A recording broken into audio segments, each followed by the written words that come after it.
everybody, welcome back on Extreme Shot Italia. We are here with Jay Dvorsky. Jay. I believe I shot too many 50 cal.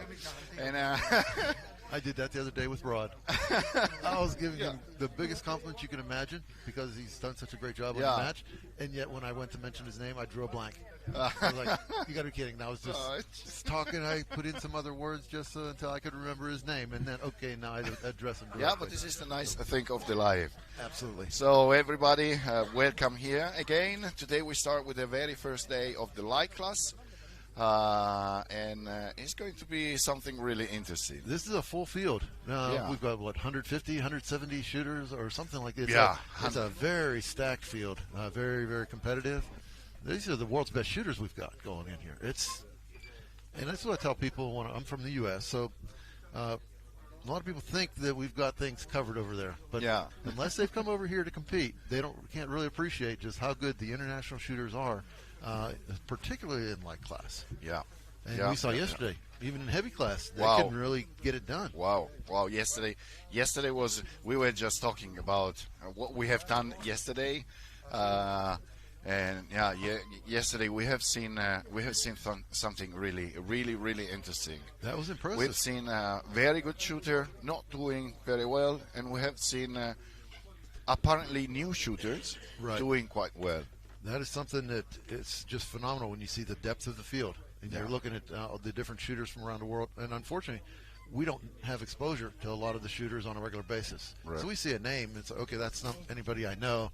So you really don't know whether they're going to be strong or not. There are people on the list you already know are going to be strong. And then it's the unknowns. They can come out of the woodwork and just take care of business. And it's nothing. It's good job. Congratulations. Good shooting. But you just never know. In the field that this deep, all you can do is come in with your own personal goals and hope for the best. So today we have barely no wind, at least here. I don't know downrange. How is the wind? I didn't have the time to check.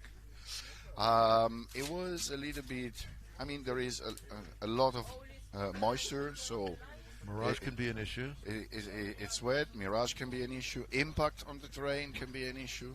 As well as the morning shooters are shooting to the east, so they're shooting straight into the sun. Now they have the sun right straight on the scope. The first few shooters are really challenging. You probably see that during the feed here, that they're going to be struggling trying to make out the targets on the hill because they're looking right into the light. It's a bit of a challenge here. We have Rod as a first shooter this morning, so he's going to open the light class. He has a 300 Norma Magnum. I just saw his rifle, 32-inch barrel, and I looked at him and say, Rod, you have the same barrel I have on my 50. 32, that should be plenty of time to burn up the power and powder in a 300 Norma. I believe he will push the bullet. Well, that's interesting. Actually, interesting you mentioned that because a lot of people talk about building a custom rifle and what are the steps you go through to build the rifle. And we always talk about one of the things, first question you have to answer is, what am I trying to do? What is my goal with this thing? Exactly. And then based on that, you choose a bullet. What bullet do I think will get the job done? Whether it's a solid bullet, a solid turn bullet, or a lead core, whatever. Which one you're going to pick? And then you start building your components. That dictates what your barrel twist rate's going to be. And then beyond that, barrel length, that's tied to your powder. The longer the barrel, the slower the powder burn. So it's just a steady progression of details when you're building. You just don't go to the store and pick one off the shelf generally and say, okay, I'm going to run with it. Yesterday I was talking to the Ballistic guy from Saltec, the company that I've been working with to develop the ammunition, and we have done a great job. But basically I had some problem on the speed, and the problem is that my barrel is too short. Yes. But since on the market, when you sell this kind of rifle, you need to have a shorter barrel. You can't have, you can and you would like to have a very long barrel when you do this kind of competition. But on the normal market, the barrels are short. And then we have to come up with a solution which kind of powder find to burn better in this length of the barrel. Probably go with a little bit faster powder to make use or to get it taken care of in at 32 inches instead of going out 36. That's interesting because my first ELR rifle was a 50 caliber. and I bought it. Didn't know anything about this. So I was just getting into it, and the person who was making these guns, they had a 32 option, a 36, and I was thinking, oh, longer's better. But actually, he marketed his 32 as his most accurate barrel. So it may not have the longest or the greatest muzzle velocities, but he marketed that as his most accurate because there are other factors of barrel whip and a lot of other things that happen with the gun.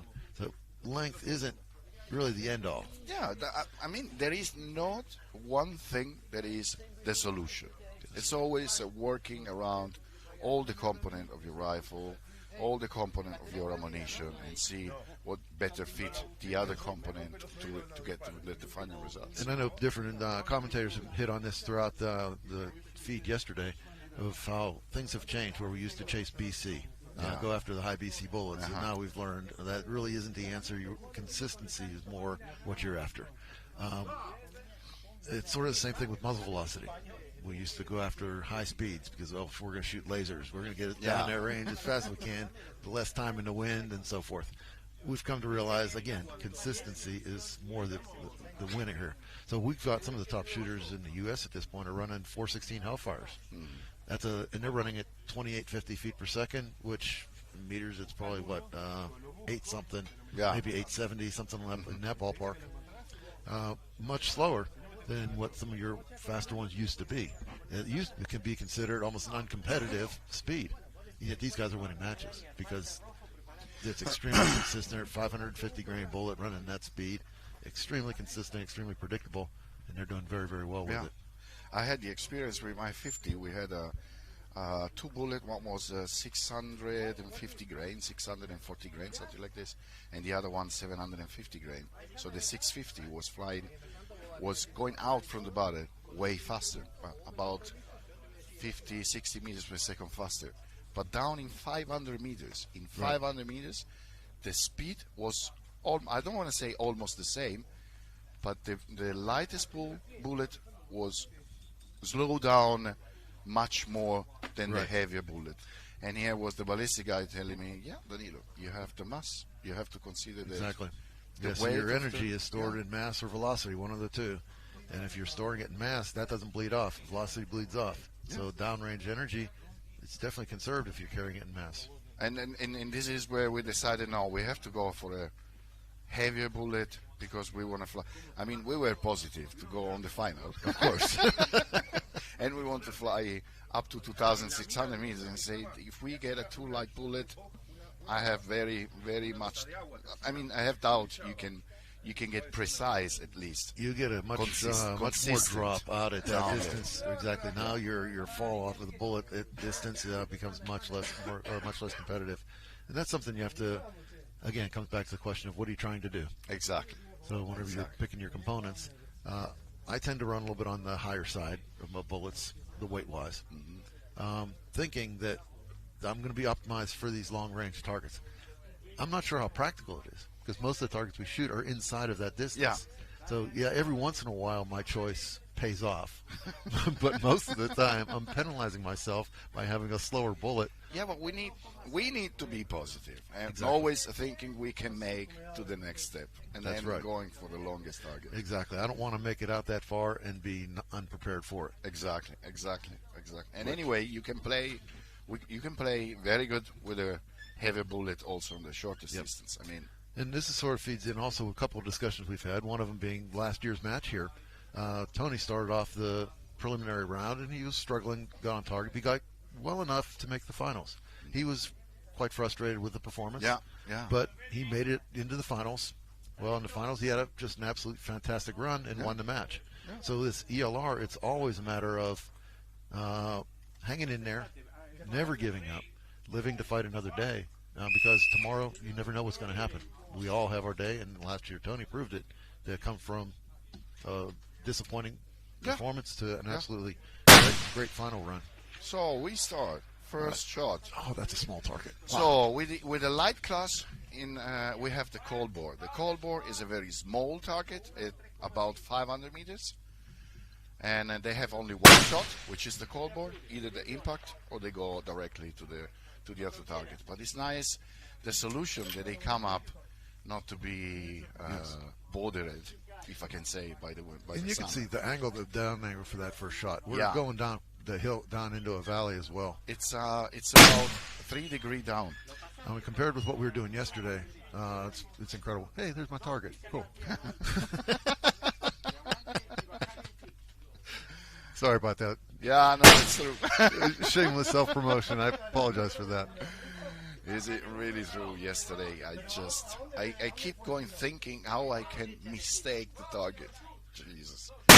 As I said, I keep coming up with ways to make mistakes, mental mistakes. Man, that was a hard impact. I'm not sure he's shooting the 338 Lapua. Okay. Yeah. That was a pretty strong impact. Now, you can see he's shooting lead core bullets as well, the huge impact on the plate. I personally like them because if you're shooting solid, sometimes you'll get an impact, and if you don't get a good target swing, you don't know where you are on the plate. And you maybe have an edge hit, and you really want to move to the center, but you don't know where you are, so you just do the same hold and send it again, and you could just be a couple inches away, but you're off the edge. Yeah. But these lead cores give a nice solid reading on exactly where you are on the plate. And we're also getting good target swing as well. We can see exactly how it's responding. I was watching how they hang the target to the structure. This is a very flexible support. Yeah, these structure are letting the target moving really, really a lot. Yes. I mean, it's great for the shooters and the spotters in particular, so that they can feed back this information to the shooter to center them up. There we go. Wow. That's what we're talking about. Very nice. Yeah. When you have this very nice, almost bullseye, it's always like satisfaction. Exactly. So perfect swing on those. That's what everybody likes to see as a shooter spotter. So here we have 3 rounds per target. So the first target, which is the cold bore 1 shot. Then we move forward. We have other 4 targets. Now I don't remember exactly the distance one to the other one, but they have 3 shots for each target to go forward, and they still have only 10 minutes to complete the run. And that's what gets a lot of people, especially new to the sport. It's not the shooting we can generally do. We've been doing the various disciplines, but when you get to ELR, it's that target transition of finding the next one, moving and adjusting your position. That's one of the more challenging things that you have to learn when you get into ELR. And here you, maybe later on the direction we'll have a better view from the shooting area. But you start really down 3 degree, and then you start going up. Right. Then you have one target that is more or less the same height of where you're shooting, and then you go up again. It's coming back up like we were yesterday. Yeah, we had significant uphill shots yesterday. So you have from every target, you don't only have to move like slightly right or left, but you have to move the whole gun and find a new position and shoot. And in 10 minutes, it's sometimes really a short time. And that's something that takes experience and practice to learn how to set up for your string. Yeah. Personally, I like to set up for my final target, for my rear position, like my bipod, and then I can adjust my elevations from there to effectively know what I need to do from one end to the other. Because I'm trying not to break position to get off the gun during my string. I don't want to be making bipod adjustments mid-string. Yeah. So I want to make all of my adjustments in the rear. I know different shooters have different preferences on that in that regard. We have one target that is gone. So what do you do? Normally, I'm not sure that's an impact either. He may have hit right by the support I strap. believe the impact area, the other side. It just twists. It looks like it's a hit right up by the support hole on the plate. So we're going to have to what they do pause now? the match, I would expect, at this point. Are then stopping, or he is allowed to shoot on the hanging target? I would shoot the hanging target. I guess it's his choice if he wants to go after it, but generally shooters don't like things that are anything out of the ordinary. He would have a right at this point to call for a pause.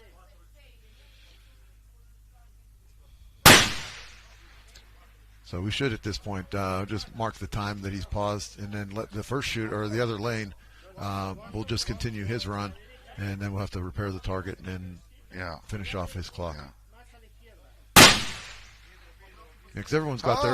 the further target. Come on. This is further Saltec target. Yeah, so you can't really... I mean, everybody shoots on their rhythm, so it wouldn't be fair at this point to pause the entire line. So this other shooter, I guess it's Daniel, he gets to continue his run. And he's a little disappointed at that. Because usually once you make impact on a plate, you want to finish it off and just keep driving in the same spot. Occasionally, it just doesn't happen. So he's moving to, I believe, what I'm is not sure going what's to going be on. I his thought last that was target 4. I thought he was shooting 4. Yeah, and then he shoot 5. There are 5 targets? Yeah. Or? I don't know. It's cold bore 1, 2, 3, 4. Yeah, cold bore 1, 2, 3, 4. I'm not sure what he's doing. Sorry. Ciao. Ciao, guys. He may have been shooting the wrong target. I know someone else did that yesterday. Yesterday, I left the line, and while I was walking, everybody were like, "Hey, Danilo, it was green, not red."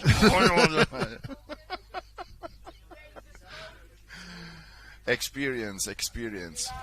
Yeah, basically what happened, I know what happened yesterday in bracket. My complete mistake that I was not really taking care about the target, just checking the target every time that I was in the right one. So we are from the Regia. They just told us we are stop the match because they have to fix the target. And but I didn't see. I was not really paying attention on the color of the target. I was sure that I was on the target. So what happened is I shot. I mean, the 50 is giving a big recoil. Right. So I just went back on the target, and I was convinced that I was in the target. So then I shot my second round. I saw it pass barely next to the target. So my attention was on the correction, right? Not anymore on the target. And then my spotter told me, I haven't seen nothing. And I was like, well, okay, weird, but I've seen. I can give correction. So I gave correction, bang, bam. And then Danilo, this is the wrong target. Jeez. There are just so many ways that you can make mental mistakes in ELR. I'm still finding new ones, so it's a very demanding sport. Yeah. And it's. I thought that I had already made them all, but that's not true. In fact, yesterday I had the privilege of repeating a mistake. I think that was more painful than anything else. I knew better, and yet I am in that same mistake again. When you come up from the line and whatever was the results, I said on the beginning, guys, because somebody was, hey Danilo, you're stressed. This is your first match, la la la, and I was like, guys, I have to shoot 15 rounds. Yeah. So from the 1st to the 15th, and then it's done. Whatever comes, comes. Exactly. I'll do my best. Maybe I could have done better. I could have done better, but yeah. Well, okay. we all get that way. And then other days we have a good run, and we think, okay, great, we've got this sport figured out, and we're on top of it. And then sometimes it sticks with us, and sometimes... Ooh, thank you. Yeah, you can... I mean, wow. We are drinking a coffee. Thank you. Thank you. Coffee can never miss. So we've got viewers pretty much from all over the world at this point. I'm sure, I think 2 years ago, in fact, whenever I first got involved with this match, I was in Dallas, or Dallas area, providing commentary. So Rod was asking me to do that. So it was, 3 a.m., 2 a.m., sitting there in front of my computer, commenting on what the shooters were doing and trying to get in their heads of what they're thinking while they're shooting. And it was sort of interesting that we have people from all over the world joining us for the live feed. And this is a really unique event that gives people, it's amazing how many people are interested in what is going on. My son started to do golf. Honestly, I never follow golf. I mean, it was not one of my sports. Right. Then he started doing golf, and I went golfing with him. And he was this instructor that told me, come on, Danilo, you can shoot a couple of balls and see how it is. And then I start shooting a couple of balls, and this was like shooting. I mean, it's shooting. You have ballistic, you have meteor, you have distance, you have wind, you have everything. And then I started understanding why people was watching golf. People that is not playing golf, but they know what is the difficult that is within the sports. And when I met Rod, and he told me, yeah, Danilo, we can do this, we can do that. Maybe you can be also in the commentary. I was saying, yeah, why not? This is nice because the more people understand how this sports is, the better it will become. It will become better because there won't be any more this view of the gun like a bad things that we really have a lot here in Europe, to be honest. And it's good because people start thinking that it's really something challenging, interesting. Yes. It provides you a lot of cultures also. I mean, with you yesterday we were talking together, and you were talking about ballistic, you were talking about drag, you were talking about speed and weight of the bullet and this and that. And in this time also with the ammunition company, Saltec, I learned so many things. I've been in this field. I mean, when I was 16, I joined the military, so I've done a lot of time with guns in my hands, but I never got to know so many things like when I start doing these sports. Right. It's really, really, really amazing. It's amazing. And the nice thing as well is you can observe these matches from at home or watching a live feed or whatever it is, and we all then put ourselves in that situation. Just like you're saying, watching golf. Yeah. How many people go to Pebble Beach just to experience what they've seen on TV? Exactly. They just want to see, how can I do? How can I hang in there with these guys that I see on TV? Obviously, those professionals are just amazing at the craft. But the same thing would go for a match like this. This is open to anybody. So when you're watching at home, you're thinking, I can do that. And most likely you can. And that's why we're seeing so many different shooters year on year. The growth of this this particular match. And there is phenomenal. another thing that have to be said. I have many that ask me, yeah, Danilo, but come on, to start these sports, I have to spend so much money. I don't have money. I cannot afford this sport. But it's not true, because the extreme long range, it's very much according to the caliber that you are shooting. Exactly. So if you are shooting a 22 ELR, the cost basically nothing, nothing. We were making the count. With 3 box of 50 rounds, 22, you can buy 1 round of 50 cal. So there is a big, big gap. You know, and that's something that I've heard that or seen that discussion online quite a bit. What is extreme long range? And I summarize it as, is that a capital E or lowercase e?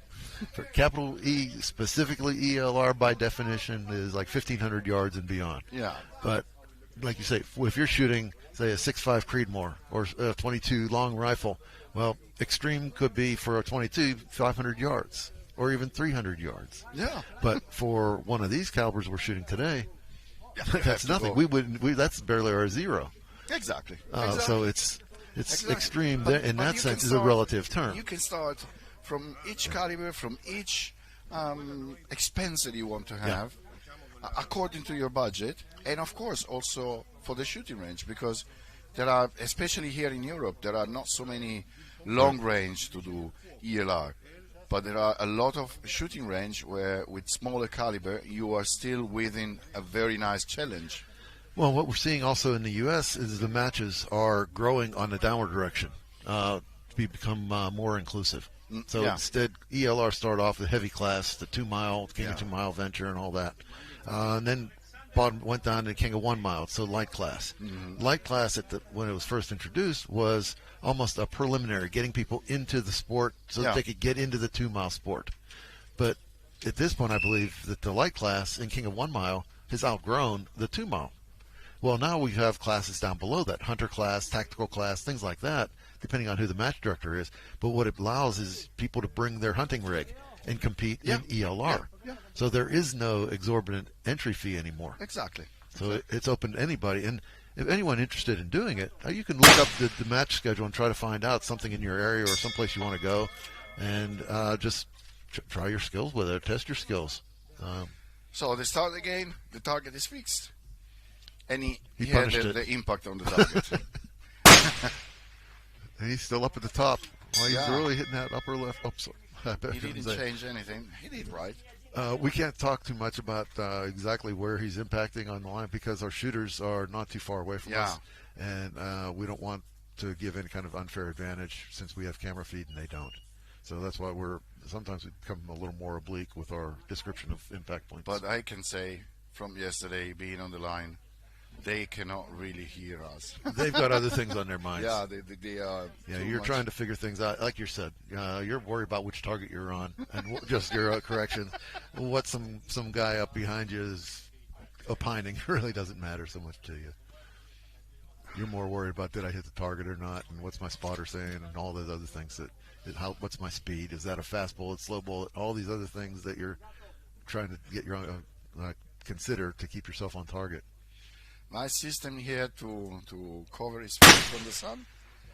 Just a backpack. It's rather creative. Yeah, it works. So I'm not sure how much time he had left, because whenever he was on target 2, the other shooter was on 3, just advancing to 4. So he was a little bit behind on the time. So we'll see how much time he's got left.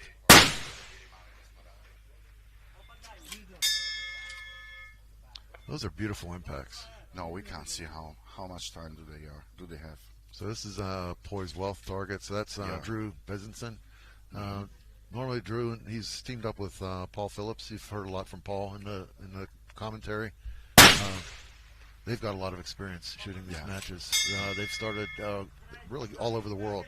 They've gone to the South African match. I think they're going to New Zealand as well with us. They've been here last year and then again to France a couple times. So they're definitely international ambassadors for the sport.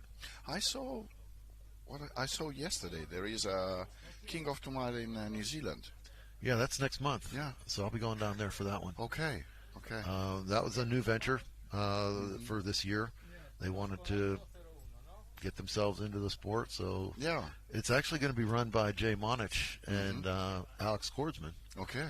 From the U.S. They're going to be going down to give their assistance because they're our match directors for King of 1 Mile and a couple other matches in the U.S. So they're going to take their whole system of how they run a match and then export that to New Zealand, and hopefully that should streamline the match down there. So we are on a 4th target. Zero compromise target. Zero compromise is another sponsor. Yeah, maybe we should name that this sport, as always, is supported a lot by the sponsors. So for whoever is watching us, please watch who are the sponsors on those match and help also them. If you want to check for some equipment, if you want to check for something, go directly on one of the sponsors that are here, because the sponsors that are here are really interested in this kind of they're supporting sports. They are very supportive, and they're driving it forward and allowing these events to happen. Without the sponsorships, it would be impossible to coordinate and to put on these events. It would really, the financial burden would fall back on the shooters, and for the kind of show and production that's being done for this match, it would be unbearable for the shooters. Here we have there's Mr. Rod. Our Rod on his first shot. Okay, and again, we talked about this yesterday, but the device that's right next to his gun, a black box with the antenna on it. Yeah. What can you tell us about that? I know I got information about this box from you, so I believe you have described. Well, I was going to let you take that one, run with it, but you wanted to see if I learned. No, it wasn't that. No, I was just opening the table to you. But what we're dealing with here is one of the companies that's sponsoring with us. It's Evo Ballistics, I believe. Yeah. They've got this system, and what it's doing is it's tracking the bullet out, I think about to 1,000 yards or so. Mm-hmm. So what they're doing is you can measure the bullet velocity to that distance, and based on the change of velocity over distance and time, you can come up with the ballistic performance of the bullet. Yeah. So what they're doing is they're mapping trying to come up with the drag, coefficient of drag versus Mach, the drag curve for all these different bullets that we're running in a match. And from there, they'll have the data out to about 1,000 yards. From there, they can project the rest of the curve. They can estimate it. But it would take a significant amount of experience. Then what they would do is, if you were, say, shooting at a club or something, you would run at longer distances, which is going to give you a greater portion of your drag curve. Mm-hmm.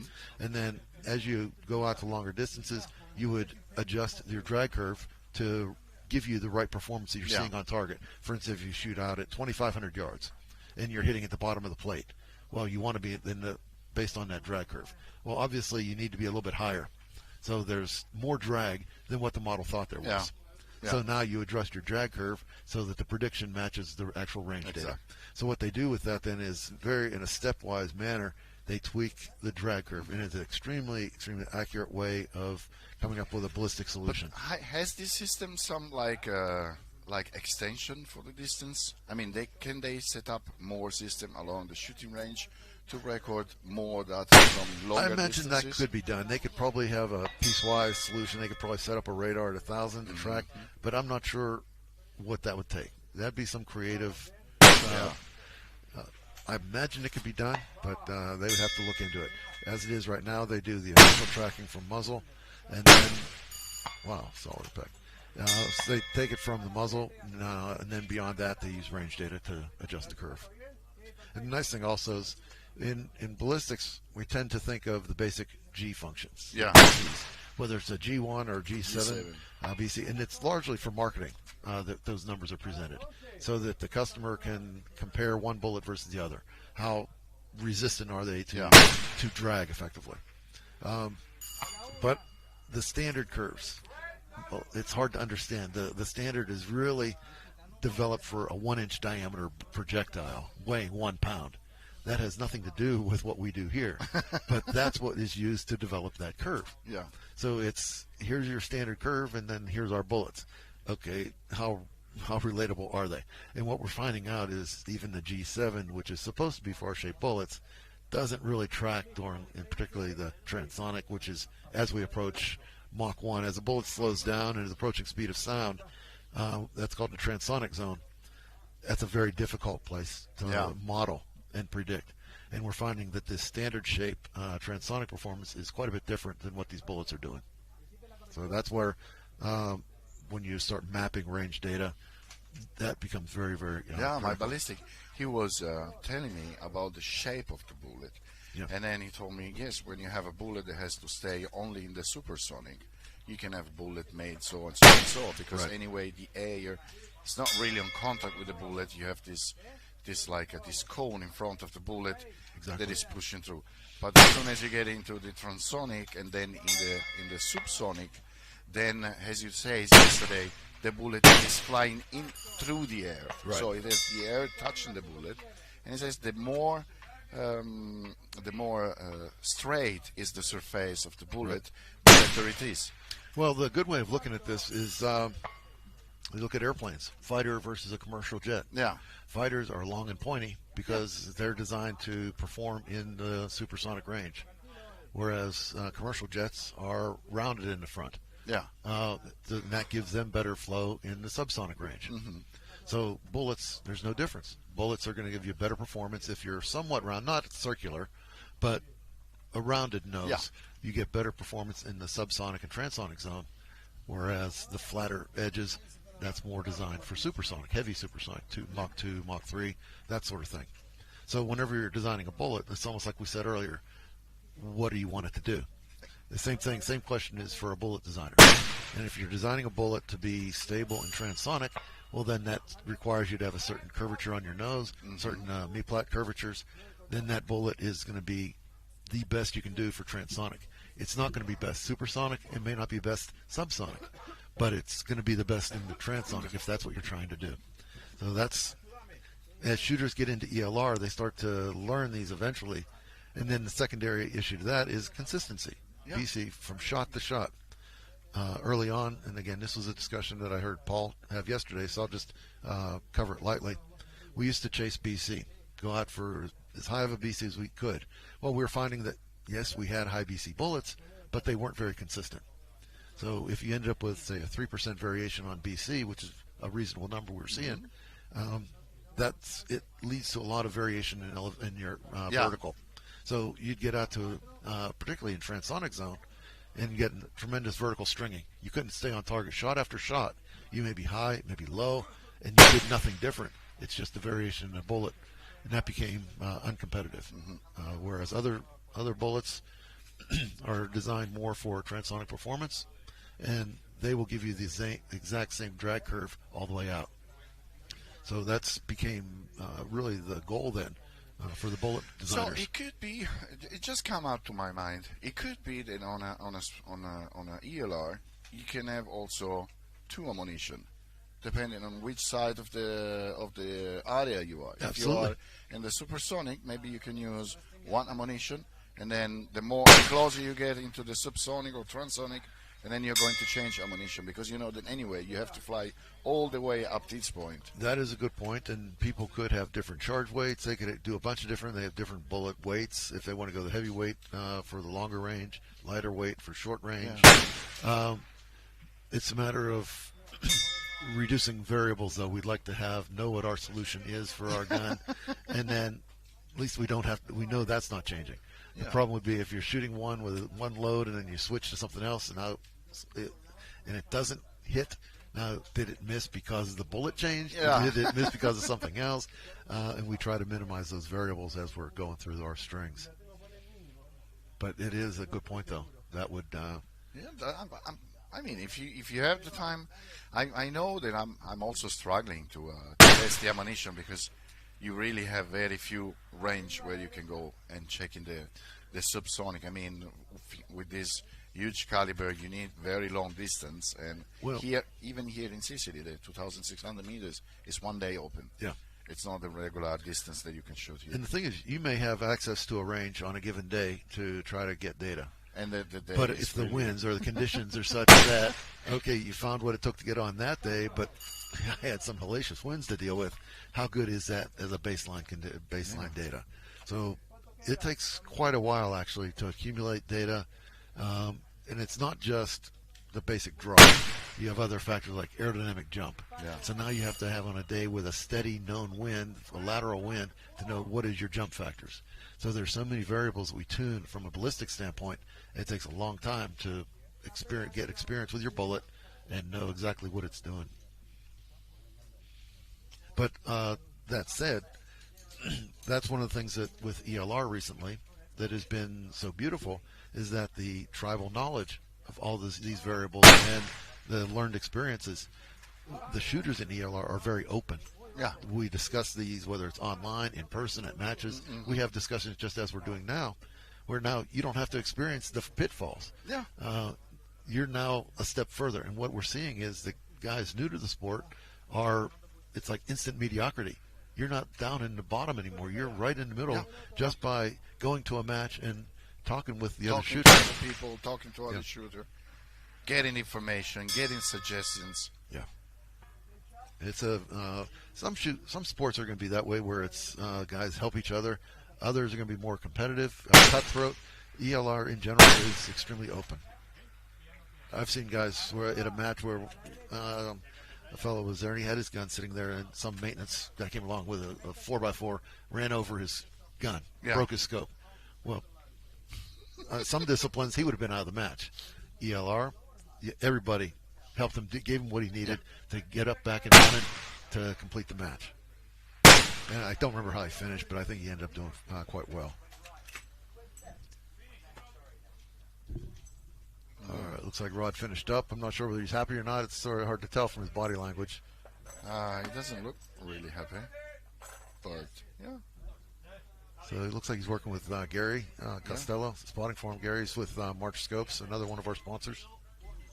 And again, as you mentioned earlier, we've got all these sponsors. So please take a look at who's supporting this particular match and the sport in general.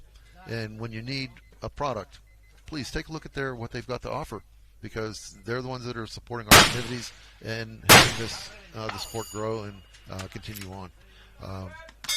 Obviously, if that's not where you want to end up, fine, but give them a shot. Take a look at what they have to offer. What I can say is that whoever is sponsoring this kind of event, they are interested in developing better equipment every year and every year. They are not just there to sell something. They have the interest to follow and try to keep up with the needs of the shooters. Yes. So this is something that is really important. And I've seen this in many other sports. I've seen this in many other environments, if we want to say this. When you have sponsors that are following, normally those sponsors are really interested in what is the sport, what is the development of the sports, and the support that they need to provide to people in these sports. in the end, it's also the only way that you can really satisfy your client and then keep going having clients. Absolutely. Unfortunately, we have too many sponsors at this point to read them off and Yeah. give our full appreciation. But if you look at the banners, look at the streaming banners on the live stream as well, you can see who all is involved with supporting it. And each target, for example, is marked. I mean, we are talking about Again, 1 to 4, but this is my real feet. That's my product. We need to talk about the real feet since you're here. This was something really amazing. So I struggle with my 50 cal because when you keep the recoil, 50 cal start to jump on the bipod. Yeah. And I don't like to have these skids underneath the bipod because anyway I'm going in different shooting area. They are not always flat. They are not always good for the skids. So I use the typical classical bipod, and I found this Akutat bipod that is amazing. Really changed the stability of my gun from A to Z. But then I met you here, and he came up with those feet. Those feet, how do they work? You have to describe it. I know how do they work, but you have to describe exactly how well, they we are. started off, and I was looking at the progression of ELR matches, and I was noticing that certain matches, the hit rates, hit percentages were so high, like 80%. Yeah. That was unheard of when I entered the sport. There was no way we were hitting 80%, but that's what we had advanced to. And there were other matches, even still, where we may have a 30%, to where that's the winning percentage. Like, why would there be such a difference from one course or one match to the next? And what I came back to was it has a lot to do with the firing line. How well prepared? How flat? Yeah. Is it a deck, like a cement deck, or are we shooting off of a rough dirt? Are we shooting uphill or downhill? All these types of variables. Some firing lines we go to, the firing line falls away from you. Mm-hmm. So if that's the case, and your bipod is sitting on this hill that's falling away from you, as the gun recoils, it's coming up the hill. Yeah. So now your muzzle, everything's coming up off the target. So if you're using the ground conditions, so my thought was to separate us from the ground conditions that we have no control over. Let's control it by coming up with a rail so that our recoil, instead of running up the hill, is coming back on a rail. Yeah. Now this rail is also fixed orientation-wise to the barrel. So whichever direction I'm looking at and shooting, that's the direction of my recoil. And it's like, if we ever get back to that target, one of the things I show is that on recoil with this conventional bipod, your reticle will come off the target. Yeah. For mine, on recoil, the reticle and the muzzle stay on the target. There was one of the guys that shoots. In fact, he got second place at our King of 2 Mile a few weeks ago, Brian Bunker. He was shooting at a course back in July, I believe it was. And I heard him say something to his spotter. All my data is off by 2 minutes. What's going on? And we were shooting uphill 5-6 degrees. So I heard of this. And I was getting ready to spot for the next shooter. I was, okay, Brian, I said, get behind your gun. I said, just do me a favor and simulate your recoil. And he did that, and his muzzle came up off the target just because of the orientation of the ground relative to the target. I said, okay. I said, that's where your 2 minutes is coming from. So then a few shooters later, it was my turn to shoot, and I set up my gun. I said, okay. I called him over. I said, do the same thing. Get behind my gun. Watch see where the muzzle shift. There was no shift. So immediately he was sold. So at that point, he bought a set. He started running them. And now Brian's a good shooter, but this is his first year of ELR. Then he got to King of 2 Miles just last month, and he places second. So it's like, I'm not saying that was the reason he did, because he's an excellent shooter, excellent loader. There are a lot of other variables. But I'd like to think that I had a hand in his success as well. One thing that has to be told, because not everybody knows this. The problem of recoil, the problem of handling the recoil in the gun, stand on the fact that even though people don't want to trust or understand this, very often the recoil is moving the gun before then the bullet is out of the barrel. Exactly. So, and this is why we have this variation in the impact zone. And that was something that there's a lot of discussion online about that. Yeah. People say, "Oh, the bullet's gone before the recoil would actually happen." No, it isn't. And what brought that to light, I had a slow motion video from my 460 when I was running that, and I saw the recoil start coming back. In fact, it was coming back maybe 3/4 of an inch before the flame comes out of the muzzle brake. which is when the bullet's exited. Yeah. So I knew that I had a significant amount of recoil before that bullet ever exited. And about then the remainder of the recoil was after it exits. So half of the recoil was before the bullet exited the barrel. Now, granted, that's a 36-inch barrel, but still, that tells me that there is significant activity happening before the bullet exits. So what happened, just to finish with this thing of the fit, is that he provided me a couple of these fit to try here in the test. And what I can say is that, for example, yesterday I knew that some miss were due to the speed of my ammunition, but the ammunition was always in the same line. It would have been like one into the other one, right, considering the spreading, but it was always in the same place. So, and I have to say, 50 cal is really, really hard to keep on the recoil. I mean, we are talking about 18,000 joules coming out from the barrel. I have a big bruise on my shoulder. I can show the pictures later on, maybe, if you want. and maintaining this gun stable in position is really, really hard. So with this fit, I really found an advantage. It was really an advantage. So yeah, we use them on everything from the 50 down to light class guns, or it'll shoot at any caliber. It's just that on the smaller calibers where you have less recoil, there's less need for it. Yeah, I've done some slow motion video. You have some, and just to see how it was moving with the gun, perfect. Yeah, that was nice to see. So you sent that to me. I appreciate it, and it was really nice to see that just how clean it was. Yeah. I in my mind I had an imagination of theoretically how this is going to work, but to see it actually run in real life is pretty cool. Yeah, this is another thing that I learned to do. Every time that I go to the shooting range, I put my telephone on the side and I made videos in slow motion. And this helped me really, really much to understand if I am in the good position, if I'm handling the gun in a proper way, if I'm squeezing the trigger in a proper way. If whatever happened around me, I can see it in slow motion and then pinpoint, okay, I have to improve this, I have to improve that. And what I've found is places like Raton, as an example, where we're shooting uphill. On recoil, the muzzle is going to come up off the target. What I hear shooters talk about when they don't understand why they're doing this, they'll refer to there's an updraft. So they come up with other reasons of why the bullet would go up off the target. So I hear all kind of other creative excuses, and then that becomes the jargon. That's everyone. Oh, there's a nasty updraft today. Yeah. It's like, no, you need to hold your shoulder, get good shoulder tension, and you won't have that variation. But okay, fine, you can call it what you want. And again, with the rail feet, the idea was to get around that to where I got rid of the updraft. Maybe I should just call that an updraft preventer or something. I don't know. Well, maybe this is a good name. Yeah. So here we see something that looked like to be a little tent. He's making camping over there. No, I'm just kidding. I mean, this shooting on this time is really, really hard for the shooter. I don't envy these shooters right now. Yeah, having to deal with this glare. They have glare. the sun straight in the eyes, straight on the scope.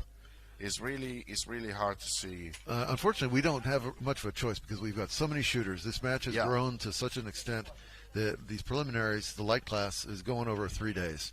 And we've got a packed schedule for 3 days of competitions.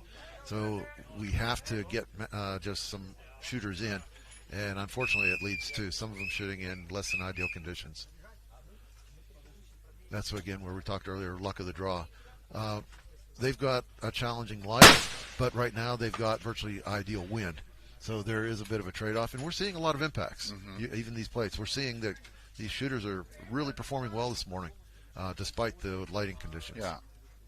Anyway, if anybody is wondering how they choose who to place in the line at this time and who to place in the line in other time, it was just a simple draw.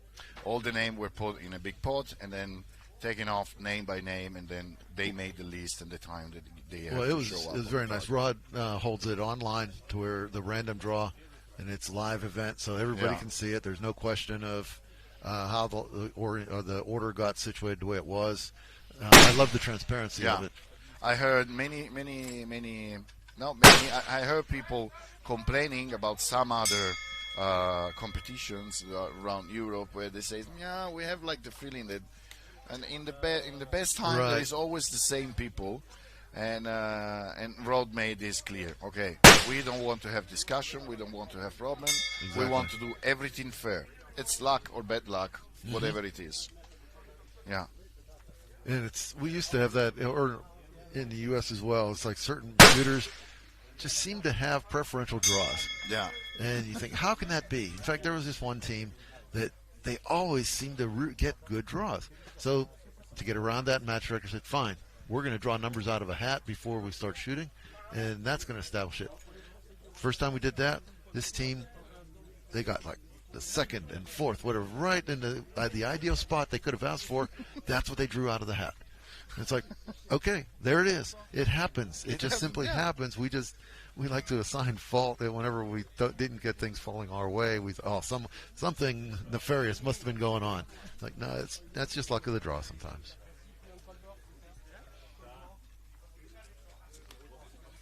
So, well, these shooters, like I said, they're just really doing well this morning.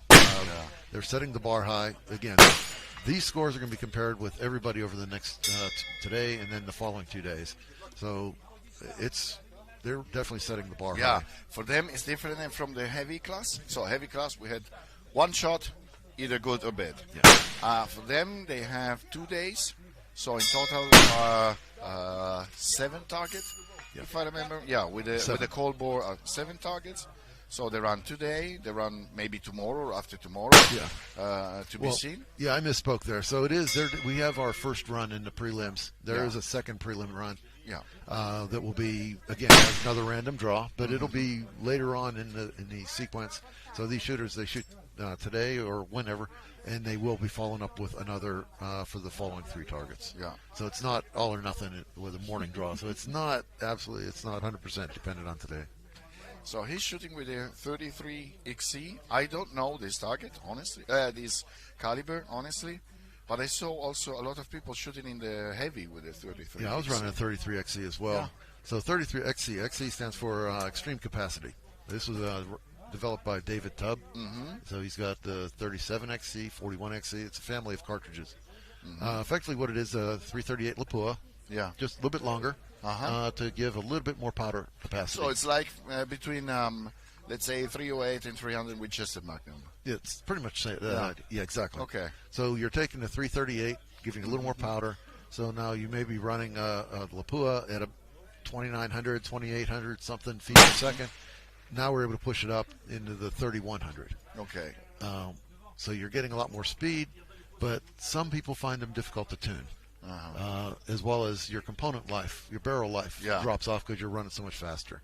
So a couple years ago, when they first came out, they were the standard. When you looked at, say, King of 1 Mile, everyone shoot 33 XC. Since then, it's dropped off. You just can't keep up with the component lives. Yeah. So now it's either people are running them slower or they're going to different calibers. Okay. And the question is then if you're running slower, what's the sense in going with the XC? Just run the Lapua Magnum then. So that's why there's just a lot of fluidity right now of just what are the chosen cartridges. But for me, I like the EXC. I think it's a beautiful round, and it performs really well for me. I haven't run into the tuning problems. I've been able to establish a load that runs pretty well. Unfortunately, leading up to this match, I thought my gun was running a little slower, so I bumped my charge up for this match. Then realized once I got here, did some testing, and I'm overloaded right now, so I'm running into this. Mark, put that into the column of lessons learned. That's one more. The ideal setting of a ELR shooter is to have a house next to the shooting range. Absolutely. So you can do your test day by day without complaining or having problems. Yeah, and this falls back on the discussion I was having the other day with someone in that we were comparing European shooters versus American shooters. Yeah. How Americans have the advantage of we compete so much. We've got so many matches and ranges available. And yes, that is good because we get a lot more match experience. But the downside is we don't practice. All we ever do is shoot matches. Oh, yeah. So we don't spend we don't spend much time developing our load, or we do it went up front, but we don't do as much maintenance shooting close in. I don't spend as much time just shooting with trigger time on, say, a 22 as I should. So some of my fundamentals may not be as strong as a European shooter who spends more time practicing fundamentals. So there's two sides to the... Okay. I would have never thought this. I mean, for me, it's just, okay. America. You can do whatever you want there. You're shooting every day. No, I was also thinking about Africa. Right. I saw very nice places in Namibia. I saw very nice places in South Africa. And I was thinking, okay, maybe I can living there. And then I have my house, my shooting range, straight on. So every day I can go shoot a couple of rounds. That would be nice. Just a couple of rounds and coming back, having breakfast. Okay, la. You know, the morning coffee, instead of being a coffee, it's just a couple of rounds. So I live in Texas. So Texas is really, when you think of it, it's Yeah. a big, wide open territory, but we really don't have that many long-range options to shoot. Despite what you'd think there's all kind of places that are open, but we only really have a couple ranges to shoot at. And even at that, most of them are out to maybe 1,000 yards. The really long ones where we're going to compete, they're on close courses. So it may be a hunting range or some other facility that opens up to a long-range match, an ELR match, but it's not an open where you can just walk on at any time. And there are others. There's one in the Dallas area, for instance, that goes out to a mile, but you're restricted to 30 caliber. Nothing. I can't even shoot a 33 there. Whoa. So there are a lot of little hiccups here and there. Okay, there are a lot of myths that need to be cleaned up. Pretty much. So again, I do most of if I'm going to train or load develop, I'm doing it 100 yards. Okay. Wow. Now, okay, what we have here in Europe is that, for example, I live in Germany, and Germany, Austria, and Switzerland, they don't have long range. Okay. I mean, in Switzerland there is one or two long range. Most of the long range belong to the military, and you have to book in advance, like 1 year, and you don't even always get the ability to go in those ranges. Yeah. So then we have some range in Hungary, you have some range in Poland, we have some range in the eastern part of Europe, more commonly. Excuse me, I'm sorry. That was an interesting one. We saw the target swing on that shot, but no bell. So that's an interesting read. I wonder whether the team's going to pick up on what actually happened for them, because they're probably seeing a target swing and thinking they had an impact. And they are on my target, Saltek Föhre. But most likely it was probably a support hitting the wire, holding the target. And you can see that one is a very high impact as well. Just by the swing, you can just tell that it was a high left impact. That's... Well, there is a very slight down on the bottom. Yeah, there was one down bottom center. That was the shot before. Okay. And then he followed it up. And most likely he made a vertical coming up to the center of the plate, and he may have pushed it high. And this is a discussion I've had with other people of we refer to as cone of dispersion. Yeah. So whenever you're shooting, all the different variables we're dealing with, we talk about the powder, what your muzzle velocity is. Everything has a range of performance to it. And when you put all of those variables in, your bullet can be anywhere in this cone due to the wind variations and speeds and all these other variables we deal with. So when you give a shot and you say, I hit the bottom of the plate, does that mean the center of your cone's at the bottom of the plate, or you just happen to be, your cone is centered and your shot was at the low part of the cone? So we don't know that as a shooter. We just have a single data point. So we try to then come up on the plate. Well, your next one may be high cone and it's off the plate now. So that's the challenges we face as shooters, of trying to interpret just where are we, and I said actually it falls on the spotter. I always, when I'm teaching or talking to people about spotting, you sort of have to say, you have to learn your shooter. How good are they? What is their cone of dispersion? You need to have, you really need to have a good tune between spotter and shooter. So here we see Aleš Zakeli. He's shooting with our Föhre X3 in 338. He just got this rifle new. He still need to tune it for himself on a better way. He's an extremely good shooter. He's very, very experienced. I think he's he's an instructor as well, so he's extremely knowledgeable of the academics of shooting. Okay, so that you could see where he impacted. That was significantly different. I'm not quite sure what access he has to range as well before coming to the match. But he shoots pretty much every weekend. He's shooting somewhere. Yeah. Well, I believe in the recent time he got a little bit of resting time. But yeah, I mean, I saw him last year, and I like how he was handling. He was handling the match. Yeah. And then we finalized, and in the end, we just made the decision. Okay, let's try to give a rifle to him because he's a good shooter. Yeah. Yeah, that was very a nice. That impact. was a beautiful hit. Very nice impact. So really, what we're looking at here is on the Cold War. If you miss it, that's fine. But you're still getting information from it. Of So course. you're taking that correction, you're rolling across, and you can see he rolled into his T1 with a beautiful impact and followed it up with a second impact. So that's just a sign of a good shooter, as well as understanding his equipment and being able to translate that from one target to the next. If he dropped off the bottom of that one. Now, we saw that. He just cut the rope. He was maybe a little bit off of the target. Just See, yeah, that's the fun part about this is from our view on the camera, it looked like a low impact. Yeah. But the angle, he's shooting downhill. Yeah. He hit the supporting strap up above. This is something that need to be taken in consideration. When you shoot downhill, it's way different than shooting straight or uphill. You know, the very first ELR matches I shot, we were working our way out, and all the targets had berms. So if you saw a splash under the target, you knew you missed low. We got out to the target 5. This was on a flat berm or flat terrain, not with an elevated target. So now people were shooting, and we were seeing the splash under the target. We think, okay, come up. Well, in reality, we were shooting over the target, and we saw things landing behind the target. So now we're coming up. Yeah. And we see the splash move up just a little bit, but it's still behind the target. Huh? Didn't make sense. We thought we were still shooting low. We keep coming up. No, we couldn't connect with that target. So that was an interesting lesson. Again, this was my very first match in ELR.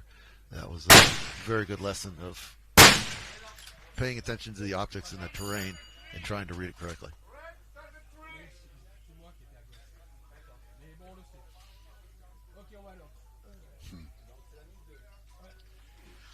And yes, this is a very nice match. Today is a beautiful day. Really, they have no wind. This is just Almost fantastic. no wind today. This is it looks like a Cadex chassis out of Canada. They're pretty active in ELR support. I don't know why they didn't sponsor us. Someone needs to work on that. Yeah. Come on now. So also, Rode is really doing an incredible job. Yes, he is. To put up all this. And I don't want to say he's alone, but basically he's alone. He has He's couple got a small of team, people that is helping him, but basically he is the one team guy going around stressing people, asking for this, pushing through, making the information, then shooting on the range, and then coming here to make the commentary. And it's a year-long. He works on it 12 months a year. Yeah. So as soon as we're done with this one, he's already planning for next year. Yeah, exactly. I mean, the amount of effort put into this compared to many other matches is phenomenal. But it shows as well. Yeah. The fact that we're here, we're putting this product online, and it's going to be accessible for who knows how long on YouTube until they take it down. It's just fantastic. Because when a lot of people, they'll say, well, ELR, okay, that's nice. What is it? They search online, and the best they can do is find ELR from King of 2 Miles 2017. Yeah. Well, things have evolved quite a bit since 2017. So now you can do a search, and now you find Rod's product out there, and now people can start to understand what we're doing to some extent. Even at that, it's hard to understand what it means to shoot a target. Here we're seeing a target that's almost a mile away, and it looks, it's a big plate there with a big number 3 next to it. That's not so hard. But next time you're driving down the road, just pay attention to a road marker, say a mileage marker, and then say, where's the next mile? Yeah. And that's the distance we're shooting. And then also think heavy gun, we're shooting 2 miles. I was talking to my son, and he was asking me, okay, Papi, what is the distance that you are shooting with your rifle? And then we were in the city where we live in Constance, and I say, okay, do you take consideration our house? Yeah. Do you know where the therm is? Yeah, more or less this is the distance, puppy. Are you Exactly. Are you really telling me this? Exactly. Yes. But you don't see nothing there. Come on, we have the optic, we have this, we have that. So it's really something. Either you see it or you don't see it. When sometimes I found myself sometimes talking about, we have to shoot 2,000 meters, 3,000 meters, 1,000 meters, this and that, and then you realize to do 1 kilometers with my car. Exactly. I do a lot of time. To do it by foot is why very long. Exactly. And then you see, I'm shooting all this distance. I'm looking a place to shoot this distance, which is really, really hard to find. So well, that's like we shoot in Raton. There's one, of course, out there called Sprint Canyon, and the furthest target's at 3,700 yards. Wow. So in the U.S., we frequently use football fields. Yeah. We'll say how many fields? And that's 37 football fields. Well, that's almost beyond comprehension, to be honest with you. You can say one football field. Okay, great. You can say stack 2 of them. Okay, and I can still sort of imagine what that is. Now, 37 of them. Yeah, you have no idea. You have no we idea. don't know what 37 foot, but an idea is when we go bang and shoot the gun, we start counting before we're even looking for an impact. We're counting to 7. 7 seconds is when we expect to see the bullet finally make it to the target. And the beautiful thing is when you do get an impact and you get the ding like we're hearing here on the steel, it takes another 10 seconds for it, or actually more than that, about 17 seconds for it to come back to you. So you're talking about 24 seconds from when you go bang until you hear the ding of the impact. That's really cool. Wow, it's fantastic. Yeah. I saw people, young shooter on the range. So they were on the spotting scope and they were shooting 1,500, 1,600 meters, which is relatively close distance. Yeah.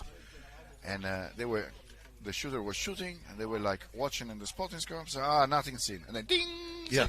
Man, you have to watch the scope. You gave up. The bullet was still flying. So that's what we do is we'll sort of get with if you're spotting, you'll talk to your shooter, and you'll know what your time of flight is. So then whenever they go bang, you just start counting. In fact, you don't even want to be focused on the scope because you don't want to fatigue your eyes by focusing too intensely for too long. Yeah. So you're almost giving yourself a break until it's time to really focus on your target, your impact zone. But yeah, that time of flight is significant, and that actually that speaks to people's imagination. They know bullets are fast; they're extremely fast. I saw on YouTube a video in America. They were in the United States. They were shooting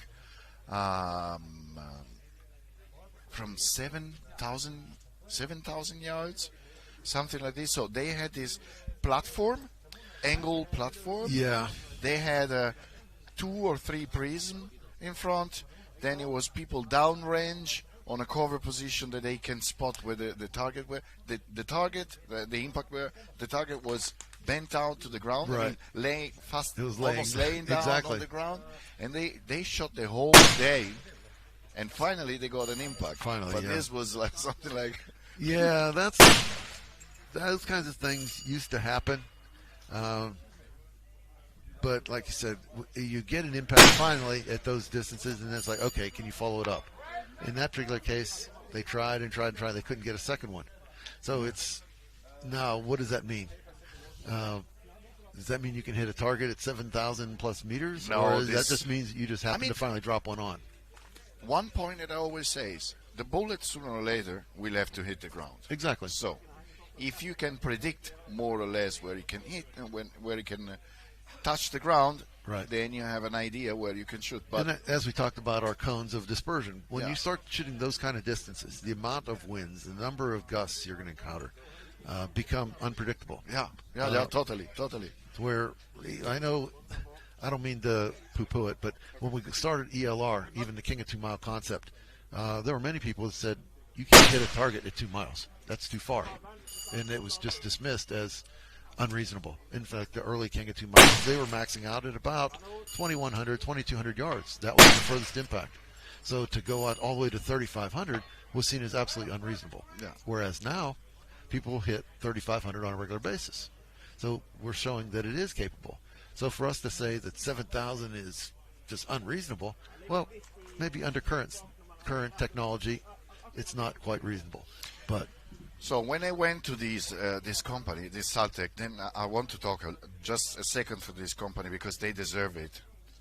I went to I went to some companies asking to develop the 50 cal ammunition, and I say I need to have a 50 cal ammunition to shoot precisely, and I want to have half minute of angle precision or tolerance. And everybody were okay. What is the length of your barrel? 32 inch. What is the twist? 115. Impossible. And I was going to the next one. Impossible. And then I was to this company, this Saltec, and they do only 50 cal ammunition and 7.62, only for military. So they were not even interested into the civilian market. They said, Danilo, we do only military. Right. But then I give the challenge, and they look at me, say, well, Danilo, this is different. Can you give me some more inch in the barrel? No. This is the length of the barrel. This is the twist. Yep. Finished. And then it was Marcelo, which is the ballistic guy there. He started talking to me. I say, look, I believe in one thing. Scientists say that this bombo, this little insect, cannot fly because it's too big and has the wings that are too small. But it flies, and nobody understands why. So I am on the point that we can make it. I don't know how long we will take. I don't know how much it will cost. I don't know how many effort we have to do, but I'm sure we can do it. And then Marcelo told me, okay, Danilo, let's do it. So this company really put the best of they have down to do. I was inside. I've never seen a company that was doing ammunition. I mean, never get in. And they have a line that is almost 100, I don't know, maybe 50, 60 meters long. You put the basic material for the brass inside on one side, and it comes out the other side the bullet. So after 50 meters, and they can obtain an incredible precision. Yes. So I'm really happy to work with this, but the whole concept of this 7,000 meters, or it's always this insect can fly. So that's how exactly much time, how much money, how much willing you have to obtain the constants, the targets, some details that you calculate. I had a discussion with a fellow a couple of weeks ago. He's a physicist, extremely intelligent guy. Used to shoot ELR, not so much anymore, but extremely intelligent guy. And he was talking about chaos theory, effectively using that as a predictive tool for impacts at long ranges. And he was coming to the conclusion that it can't be done reliably. You can't hit 2 miles and beyond based on chaos theory. Yeah. I said, okay, well, how do you explain the fact that we are hitting? So I would say that whatever predictive model that is, and to be honest, I'm fairly well versed in physics, but I don't understand all of chaos. So, other than my own personal life and in my head, chaos. There's a lot of chaos in there. But otherwise, the whole theory of it, and he was explaining his chaos theory. It's purely a predictive tool, as opposed to statistics. Yeah. Statistics take things that you're measuring or you're observing, and now you can put probabilities to it. So it's after the fact. Chaos is before the fact, and you're trying to say this is what's most likely going to happen. And based on that approach, he was coming up with a conclusion. But that doesn't match what we're seeing. So whatever model is going into this chaos, it doesn't seem to work, because the advancement of the sport is your variables aren't quite right, because we're seeing something different right now. In fact, the example of that would be a King of 2 miles. Before the finals in the morning, we always have to waste a little bit of time because the targets aren't in the sun, and we want to give everybody the same lighting conditions. Yeah. So to pass the time, we set up a target out at 4,260 yards, 4,260. All right, this is definitely out at the distance of chaos, says you can't hit it. Well, last year, 5 guys hit it. Now, 1 guy hitting it, okay, that could just be shotgun effect, Chance. and 1 pellet just happened to hit the target. But 5 guys hitting it, that's not chaos It's a anymore. statistic. Now we're into statistics. So, Good morning, boys. oh, good morning, Rod. Good morning, Rod. How was your run? Fun. I enjoyed it. I was trying to read your body language, and it looked like you were happy, but I wasn't quite sure. Yeah. So I had to play with that towel on my face there, because the sun was just straight in. I couldn't see it, and it was a bit fidgety. So that made him a bit edgy, because I wanted to go faster when we get the impacts. The gun's new, the barrel is new. I think I only have 20 rounds on that one. So everything virgin brass, virgin barrel, really. So is it still speeding up, or has it Oh, stabilized it's for you? quite steady actually. From Okay. low development, actually it's a little bit slower. My cold bore was just 29.05, and everything else is about 10 feet per second less than that. Okay. But it's consistent. I was looking at the 600 meter group there, and it's there. Even at 800, it was same spot. So, but you think there's no wind down there, and actually on the what was it, 13 fourth. So we made the second round and third round on the 1200. We were slightly off on the first.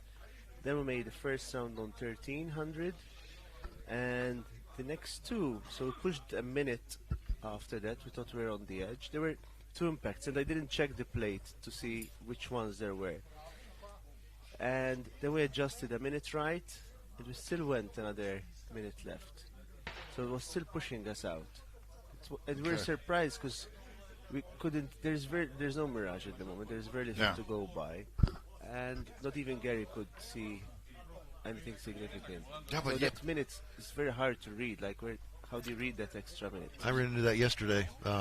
Shooting the heavy. I was off by 1 minute off, just off the left edge of the plate. You think, okay, great, that's an easy one. You dial your correction, come center, send a shot again, impact same spot, just off left edge. You're like, holy smokes, what's going on down there? And you're checking your level, make sure everything that you have control over is still working. Okay, fine, I'm going to give it a little bit more. Same impact point. It's like, holy smokes. And it's frustrating. Yeah. Now, I blame it on Rod for having such small targets. Well, I'm glad, because you get a challenge out of it. You keep coming if you get a challenge, right? Had his target been like everywhere else that people use, I would have had nice 3 impacts on the edge of the plate. But oh well, it's all good. Well, yesterday I know that while I was shooting, I saw that in the target line, Mirage was straight. Yeah. I mean, there was no wind over the target, but I still had like a 4 mil left deviation. When I was getting ready to shoot, we had a steady wind all morning, so it's like, okay, we had a pretty good idea what our wind conditions are. Behind the scope, getting ready, we were counting down the time from the previous shooter, getting ready to go. My spotter said, it's dead. And I'm looking through the scope. The grass wasn't moving. I couldn't feel anything. We looked down. There was nothing happening. It was like, holy smokes. So right before I shot, I took all my left wind out. Mm-hmm. So I came back to like one minute left, and I still missed to the left. That was too much. I had to go back to 0. There was something else even going on. It was incredible. Yeah. That's all to say, though, that we have conditions that we think we can feel, or as we said earlier, hey, it's ideal conditions for these guys. It's never ideal. There's always something going on. I abandon you for this moment. Hi, everybody. I will come back on a commentary maybe later on. Thanks, Dave. It was very nice, as always. Very nice talking to you. I always enjoy talking to you. I always learn a lot from you, I have to say. And your feet, just to know for the client, for the clients, for the people, for our followers, the feet of Jay need to be bought. Trust me, they are fucking amazing. Thank you. Okay, ciao. Oh, there's my target again. It's Real Feet. It's realfeetelr.com. But anyway, in case anyone's curious. So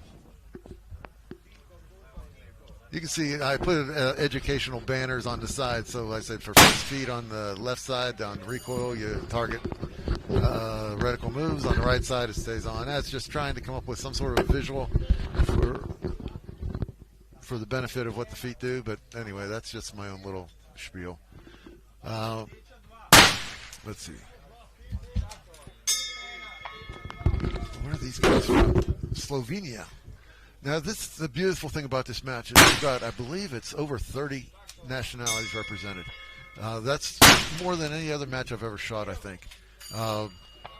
So it's just drawing people from all over the world into the ELR match or ELR or competitions. The beauty of that is that you've got guys you've never seen or heard of before. So you don't know just who are they. And you have experienced people all over the place. I mean, very, very experienced shooters. So they're coming out, and it's a really neat environment. We find that when you're not on the line, You've got everybody standing around in a social area, getting to know each other a bit more. Quite an experience. Like I said, Rod has made this a real destination match. So the match itself is nice. The terrain is challenging, but then outside of that, you've got the history and culture of Sicily to enjoy when you're not shooting matches. It's a really great match to come to.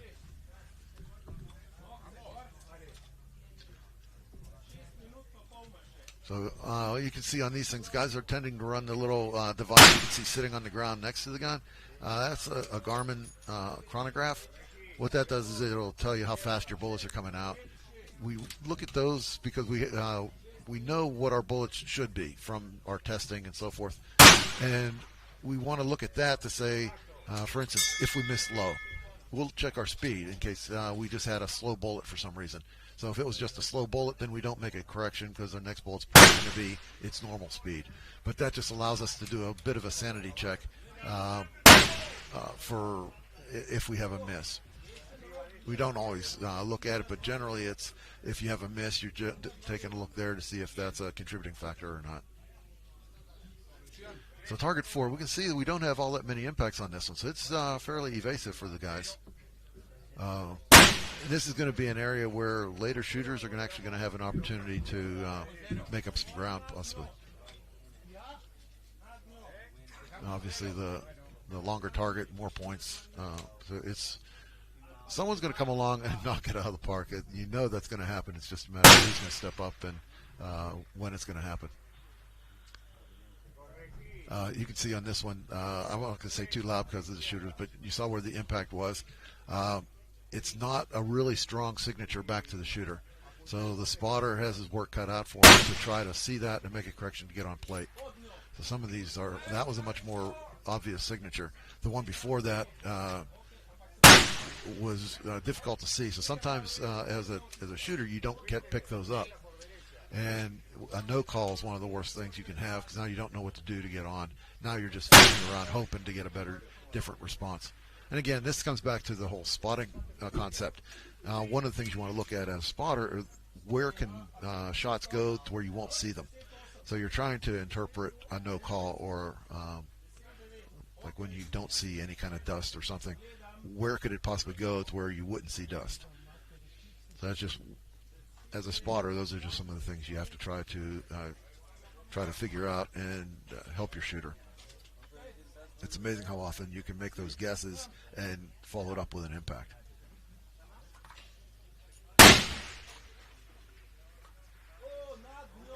All right, again, we saw where that one went. It was not too far from his previous shot, but we don't know whether he can see that or not.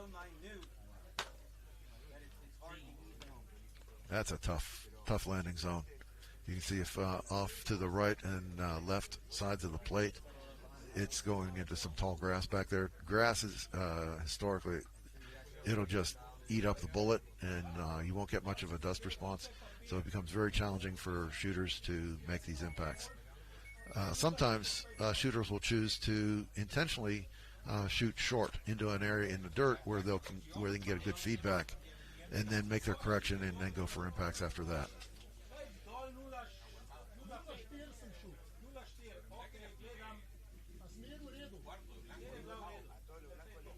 All right, we can see he's shooting a 338 Pua, which for these ranges is still quite manageable, but it's a very good, very versatile cartridge. And it looks like he's running A-tip bullets. So the A-tip, again, that's a lead core bullet. So that jacketed lead core, so that'll give him a really nice signature on impact. There we go. You can see how nice of a black impact he gets off the lead core. He would have liked to have had one earlier so that he'd be able to spot it, but it's better late than never in this case.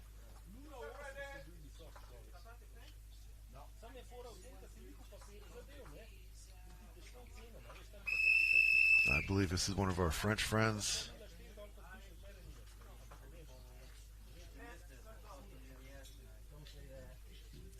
I mean, things, he gave me a cup of coffee in France at a match when I was freezing my butt off. He gave me a cup of hot coffee, so he's my friend for life now.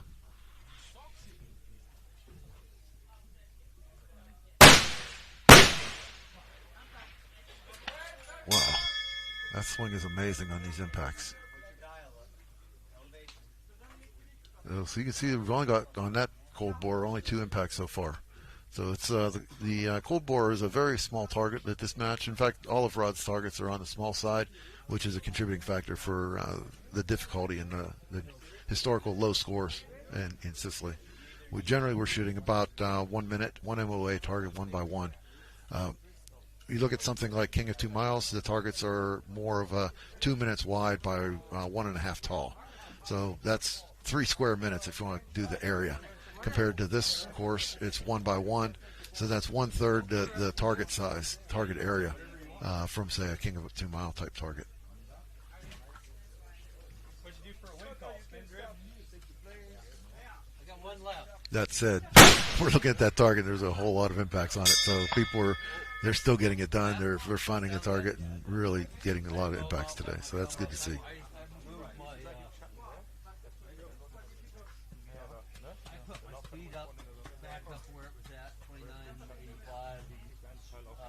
That brought me down some from where I ended yesterday. That's going to screw you on the long term. That's going to screw you on the long term. No, that puts me where I was at on the long term.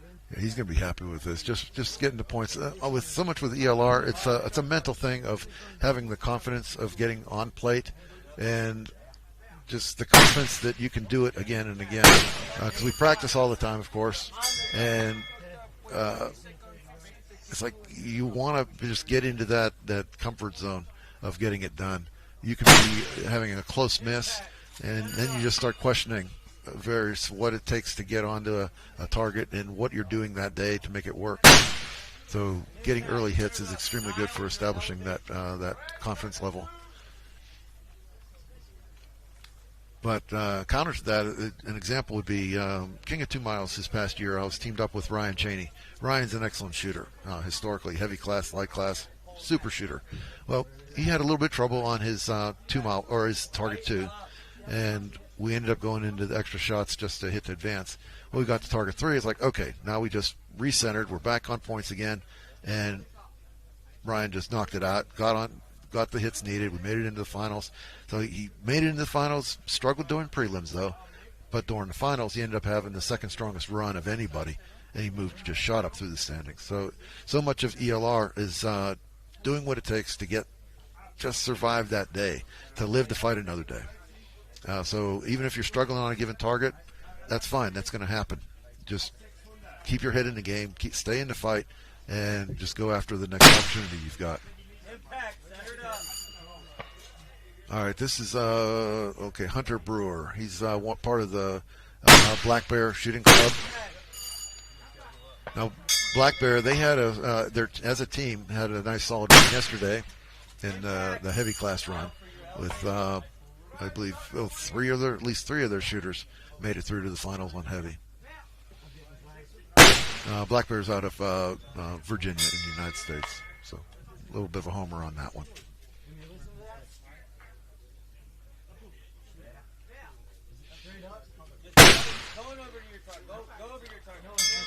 So it looks like we may have had a high impact on the wind cut banner that got knocked off. So that was most likely just a high miss that knocked out the strap holding that one up. Again, we talked about the various sponsors, in this case WinCut. They're supporting this whole match. They're the ones that make it possible for the amount of effort and finances required to put on a production that Rod's doing here.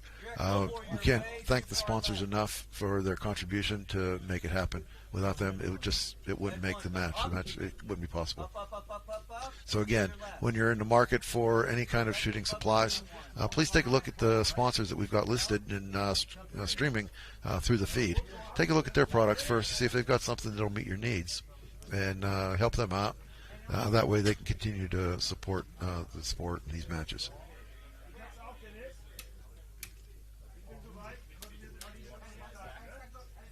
So Windcut, that's going to be a European bullet brand. Very competitive, I think they've had quite a bit of success in the ELR community. There's a lot of times there's not a lot of crossover from the brands across different continents due to cost, shipping, tariffs, and all those kinds of things. It ends up being rather regional for the manufacturers of products, and it's purely from a financial standpoint.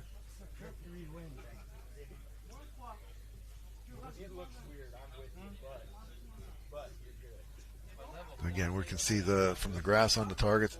There's not a whole lot of wind blowing down there, but as Rod mentioned earlier, even though there appears not to be much going on, we still get motion on the bullets. You can center it up and dial in your spin drift, and you think you're good to go. Next thing you know, you're off the edge of the plate. So it makes it okay.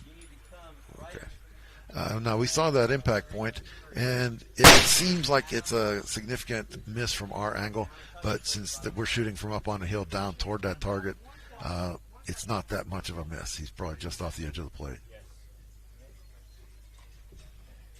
Yeah, it's very difficult to interpret those misses based on the camera angle.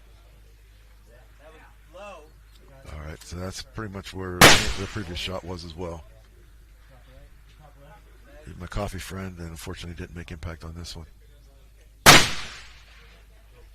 Impact. All right, that sounded like an impact from Hunter on that one. So at this point, people are just doing the best you can on your time slot and just roll the dice, see how it works out for you. It's just a beautiful event. You can see the sky, everything we're have going on here for us. It's just one of the most beautiful matches we have all year. The venue and the weather is just second to none.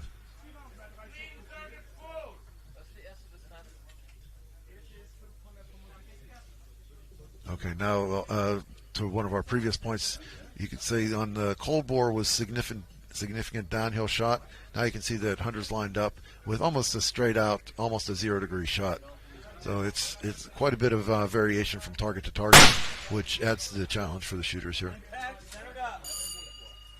All right, this is the one that has a challenging landing zone behind it we saw earlier, with some of the impacts the misses being difficult to see. His solution to that was simply to hit the target. I like his answer. So that's 3 straight on target 4. And as we can see from the target, there aren't that many impacts on that plate. So to go 3 for 3 on target 4 was quite good for Hunter. That'll most likely carry him through. Although we still have a second round of prelims, but as far as comparing to other first round shooters, that's going to put him in a good spot. You probably go online to the Rail Talks or RifleTalks.com website or ELR Extreme Shot Italia Facebook page, and you can go to find the live scoring. I don't have my phone with me to see whether it's up and running right now, but yesterday it was pretty much live all day, and as individual shooters finish their rounds, you can see the rankings for their relative performance. So again, that's going to be Extreme Shot Italia on Facebook, and you'll be able to find the link to the live scoring.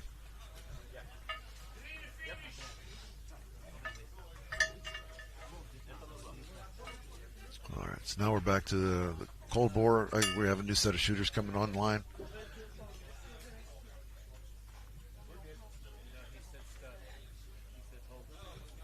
All right, looks like Gary Evans from the U.S. Now, Gary yesterday was shooting in his 300 Norma in the heavy class, and he made it through to the finals. So he's probably going to be running that gun again today, 300 Norma again. And the beauty is that yesterday now confirmed some of his data. Should be able to do fairly well today. Gary is a fairly well accomplished shooter in the U.S. He's had a lot of success this year, so it'll be interesting to see how well he does on this light gun match. He doesn't seem to be struggling too much with the lighting conditions. I think the sun has come up away from the target, so I guess from here on out the shooters aren't going to be fighting as much as they had in the past. both shoot the same cold bore? No. To the left of red?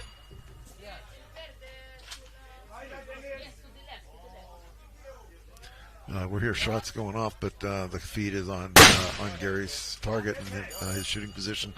So I really can't provide too much commentary on what else is going on the other lane.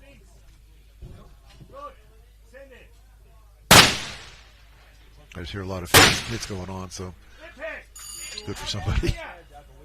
All right. So again, here we are with Gary getting ready to shoot. So it looks like he missed his cold bore. Now he's moving on to T1. Schmidt and Bender. Okay, Germany, Team Germany.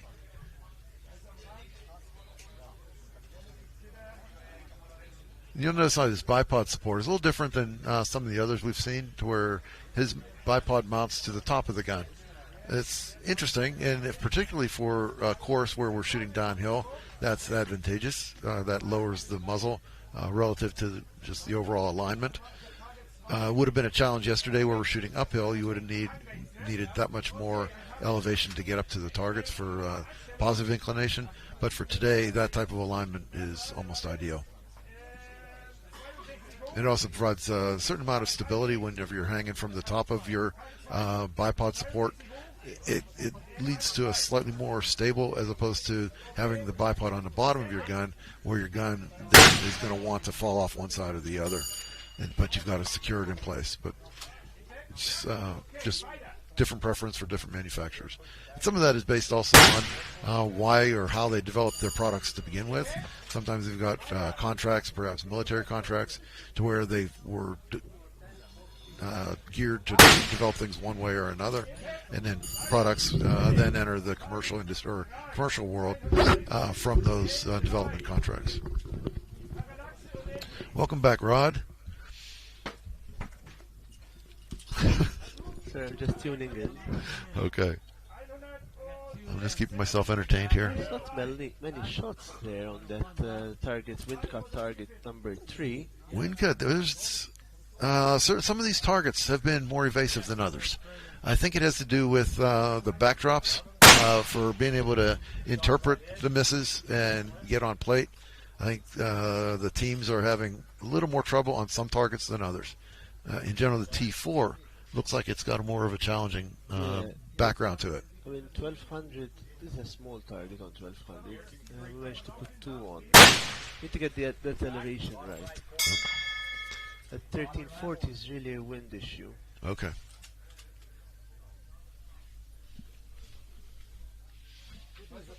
Again, we see our sponsors streaming through, and we can't thank them enough for their support of the match. Again, without the sponsor support, the match really wouldn't be possible. Rod does a fantastic job of coordinating all of that throughout the year. And again, we appreciate all the effort that he puts into this. It's really a dedicated effort for all year long to make this happen and bring this match to fruition. See, there's your impact on the wind cut. So he got it done.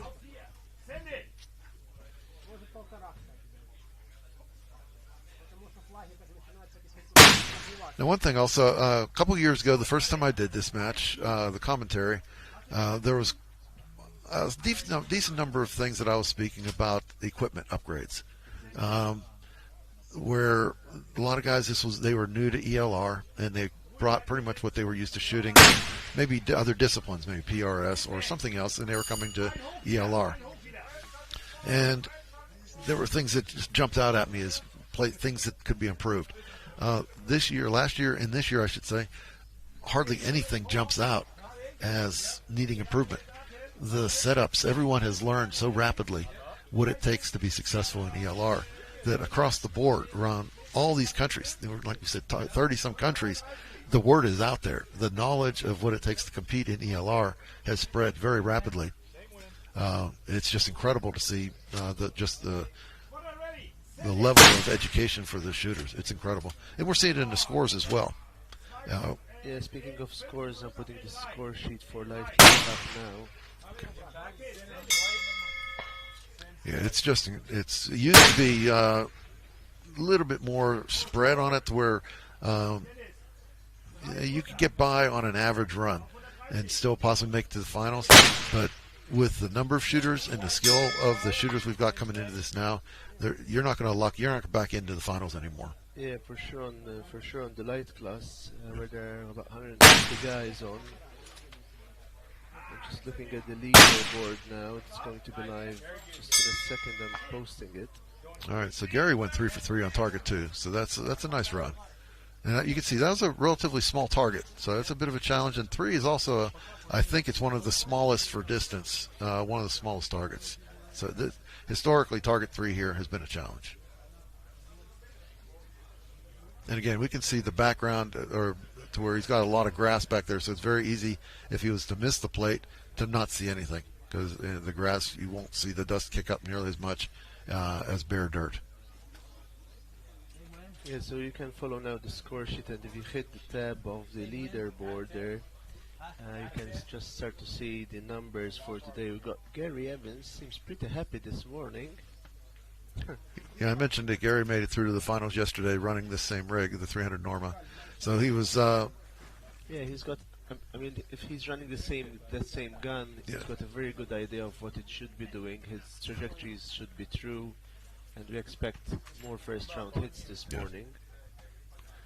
Yeah, so saying Gary's had such an extremely good year this year. Just over in Raton earlier in the year, it seemed like he was winning every match he entered. Really? Wow. But we see that, and we've seen that historically, where a shooter will have a run, and it's like they can't miss. They're in the zone from one match to the next, and as shooters, we are watching it where there's, okay, we can't wait for that barrel to burn up, because we occasionally get this just absolute god barrel in our lives, and it doesn't happen very often. And even barrel manufacturers, they'll tell us that everybody gets one of these kinds of barrels in their life.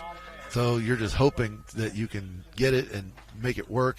And you'll see shooters, like in Gary's case now, where they're running so well, but then the barrel burns, he replaces it, puts another one on, and then they're back with the rest of us. They're back with the mortals again. But it's always fun to watch them run and perform whenever they do have a rig that's set up and that they're making the most of it. I'm watching Gary climb here as he shoots. He's here, goes somewhere down here, and as he impacts, we're gonna see him rise. Let's see how far up he's gonna go. I'm on the leaderboards page actually. So is this automatic update, or does that you have to? Okay, that's pretty cool. As soon as they update from down there, this is being updated. All right, so at this point, number of shooters is still under the number that will make it through to the finals. So everybody is still showing up as passing through the finals, but we're going to start seeing people fall off that list. Okay, let's see how far up he will push the numbers. And again, this is just stage 1 of the preliminaries. We're going to have a second stage. So even shooting well in this particular round doesn't guarantee that you. Oh, wow. He missed that. Yeah, first and second. On that one. That was big points. So okay, Gary ended up sitting in third after the initial runs. Earlier we saw Hunter Brewer run, and he had a pretty strong run. So he's sitting in second place. So, but in Rod sitting here right now, he looks like he's in fifth place? 1, 2, 3, 4, 5. Yeah. So good run. Have to see how that holds up as we progress through the day. Well, and again, this is the first half of the prelims. So nice hit. So all you can do is reasonably well for your time slot that you've got to, and you did. You can feel happy about that. And I've said this before. We come into these matches, and there's only one guy at the end who's going to be the winner. So you've got to have other things that'll make you happy about coming to these things. Personal goals is what I'm saying. It may be a hit percentage. It may be hitting out to a certain distance. There are different goals we have as individual shooters, other than simply winning a match. This is the Ukrainian team. And they're running a 33XE. So that's going to be on the high end for light class as far as the bullet performance and speed. That's pretty much the top end for light class matches. I say that next year there'll probably be another cartridge come out that's a little bit faster. Yeah, I mean, I ran the 33 at 3200 something in the beginning, and it was way too fast. I think I went through the barrel in 400 rounds. That's the downside with the XC, as we were talking earlier, is that it's very capable, but because it is running so fast and burning so much powder, component life. Do you think it would burn less if we were shooting a, say, 350 grain bullet from the 33? Do you think it would be any better? I'm not sure. I'm still learning that myself. It almost seems like different powders have different erosion rates on barrels. Almost because, for instance, I had a barrel that I came into this year. I started shooting it last year. So I came in early this year thinking, okay, I've got maybe a half season at most left on that barrel. So I ran it fast, thinking, let me burn it up so that I can go to get a new barrel on it and then have a stable remainder of the season. So I started running faster. And that's when we ran in France. And Chris was shooting it and did so well. Well, it kept working, and it kept working well all season. Again, this is my second season with a barrel. I'm thinking something's wrong. This thing should be burned out by now. But it kept running. It kept being accurate. But I had switched powders. So I'm thinking that there's something with the powder selection that's leading to the durability or the life of the barrel. Which powder are you using? I switched. I went from Reloader 50 to the Vitavuri 568. Oh, 568. Yeah, the 568 seems to be a very nice, forgiving, and gentle powder on the equipment.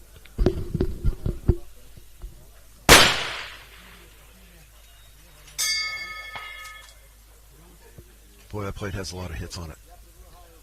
You did a good job with the rifle plate, or with the rifle tops target.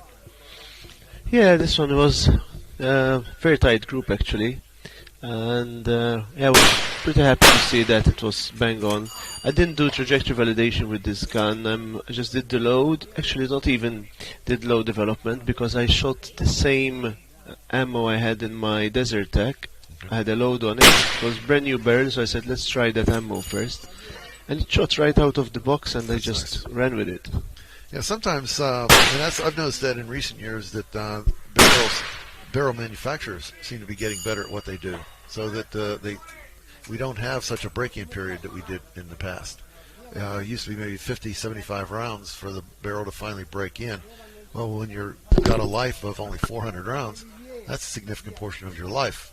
For sure. There's a challenge on the Poisewell target here, number 3. So the challenge is those guys that manage to impact it on the first round will put their name in a draw, and will pull 4 names out of the draw, and each one of those 4 gets 215 cash from drew@poisewell.com. So yeah, Poisewell challenge is on target 3. So it just remind you have to impact it on the first round impact. Your name goes into a draw, and once we have all the names, we'll pull 4 names, and you get 250 each cash from Poisewell. Nice. And you also have another challenge on the mile. So if you bought a ticket, if you bought the 1 mile ticket on the ESI store, then you get. So you will always shoot the mile, right? Whether you bought it or not doesn't matter. But if you bought the mile challenge and you impact it with any of the 5 rounds, then we'll put your name in the draw. And the name that comes up in the draw gets 500 in cash. Nice. Well, and shooters can do that at any time. Even if they haven't shot yet, they can still sign up for that. Yeah, so they can still do that. They can still do that. But again, it's nice of the sponsors to, in this case, the Poise Wealth, or who's running the mile challenge? Who's supporting that one? Is that also Poise? Oh, that's in-house. That's in-house. Okay.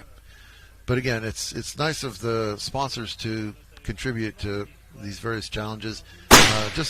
We have an Accutech challenge as well at the moment running. The Accutech challenge, you have to share this live stream, share the live stream, take a screenshot and send us a copy on info@extremeshotitalia.com, and we'll have a draw, and the name that comes up in the draw wins an EcoTac bipod. Nice. So I'll say it also in Italian. Abbiamo un EcoTac challenge al momento, dovete condividere questa live stream, fate un screenshot e inviatelo su info@extremeshotitalia.com.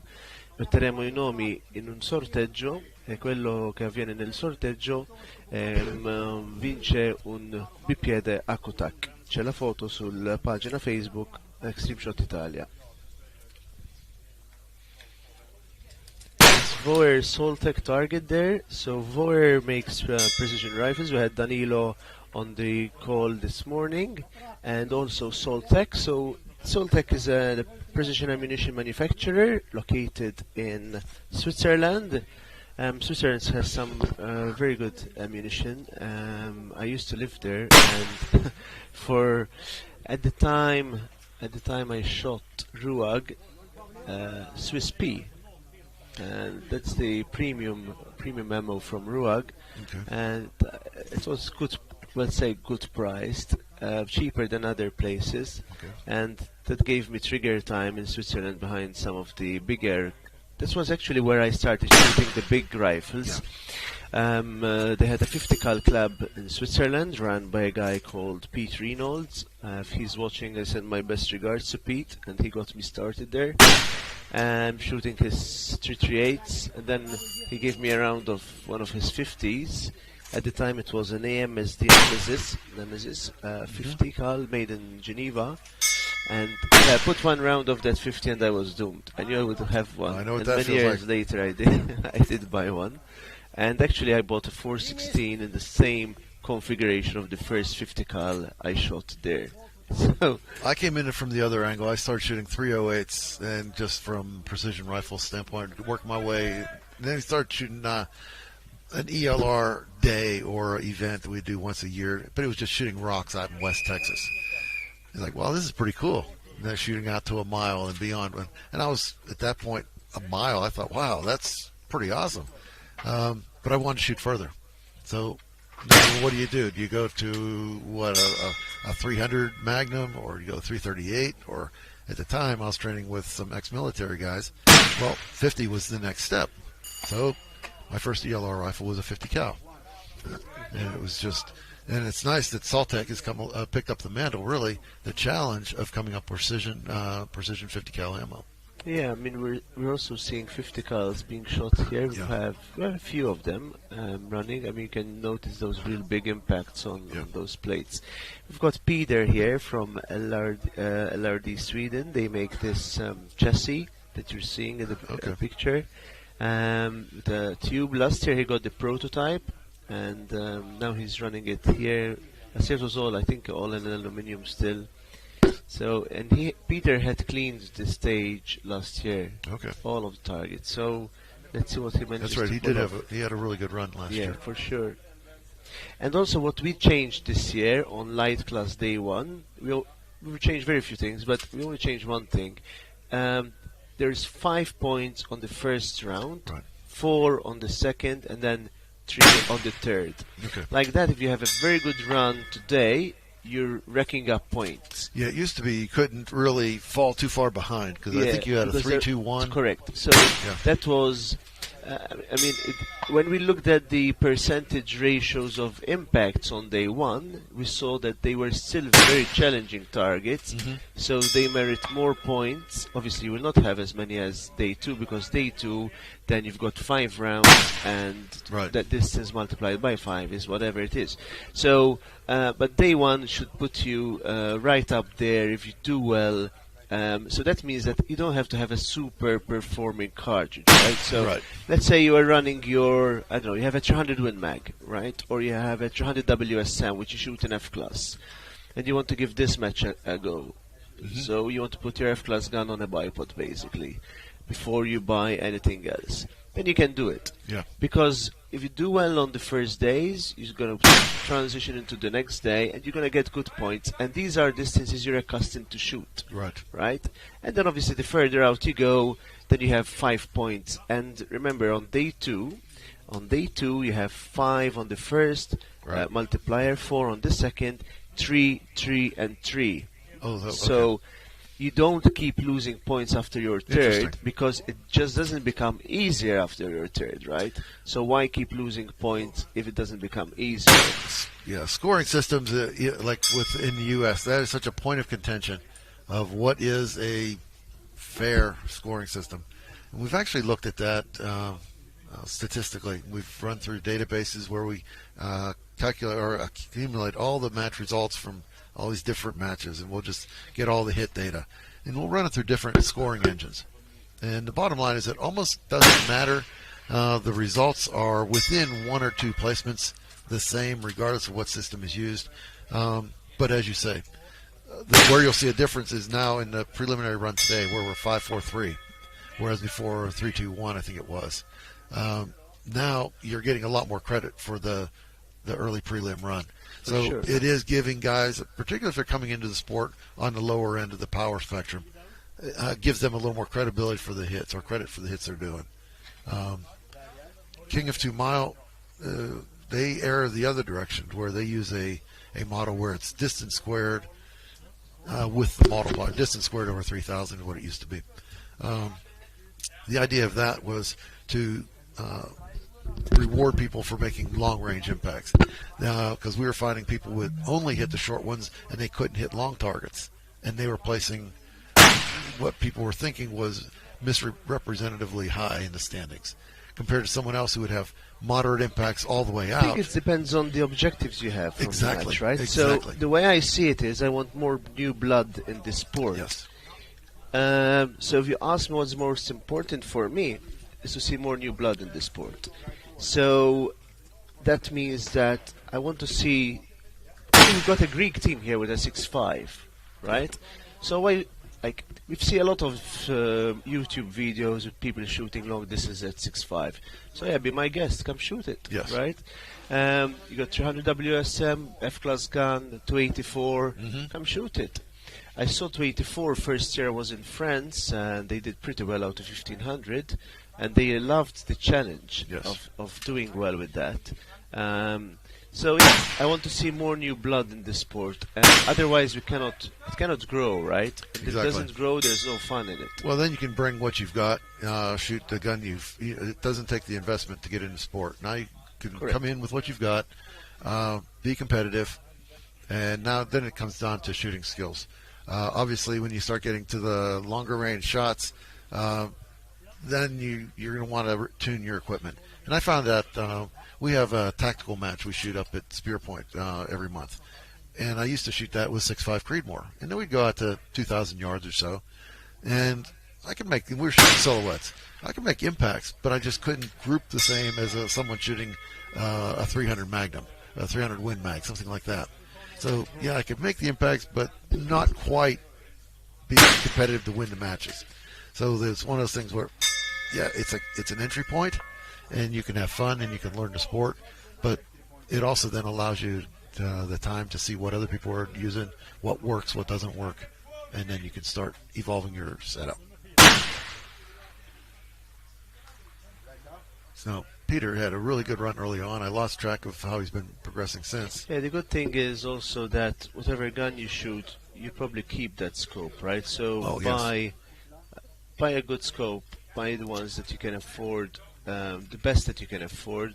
I mean, I've bought in the beginning, I used to buy them second hand. Right. Most scopes don't see a lot of action. I mean, especially in Europe, I've managed to pick up scopes with probably less than 100 rounds on them. Yeah, exactly. And scopes generally have lifetime warranties on them, transferable. So if you've got a good scope that you've purchased, and it does break, turrets fail or something, whatever the issue is, most of these manufacturers will address that for the life of the scope. And most of them are no questions asked. You just send it in and they'll fix it. So it's pretty good. There's Oliver. So Oliver was Tony's spotter last year when he won the match. At the time, there were 74 teams, and now there's over 230 teams running, light and heavy. So that's the growth we like to see, and that's what will change the sport and make it more mainstream. If it's more mainstream, more shooters, there's more demand, there's more ranges, and so on and so forth. More products for it, better prices. It's the old supply chain, right? So, the way I see it as a providing the match, and providing growth in matches and enthusiasm around the sport, right? Watching it wants to make you to go give it a go. Oh, nice one, Peter, on the zero compromise target there. I really like the banners that the sponsors made this year. They're cleaner, they're easier to read.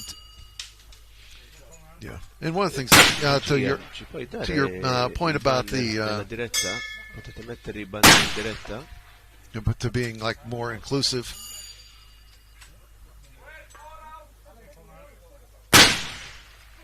Yeah, we get the competitors coming in from various corners of the world to shoot the matches. Well, they're going to go home and tell their friends. For sure. But they won't even need to do much of that. They can see it now. And we'll be running a few interviews today. Peter, Peter, he did really, really well. So all the numbers were in the 30,000 something, and Peter shot it up to 50,000. Wow. Another level. Holy smokes. So 25 will go into finals. Yeah, usually it's the first round impacts, those 5Xs, if you can rack those up. First round is 3. Oh, so 3X on the cold bore. Oh, okay. Okay. Yeah. So that usually makes a difference on when we start getting into someone who's running away with the high end on the scores. They've been able to, their data is locked in. Their understanding of the wind of what's going on is they've got it read right off the bat, and they're collecting the high value shots, the points.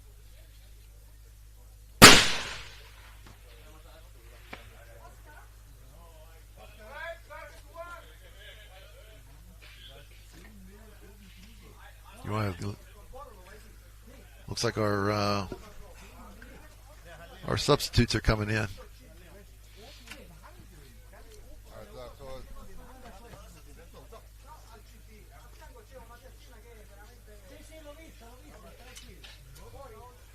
There's Gigi Lando.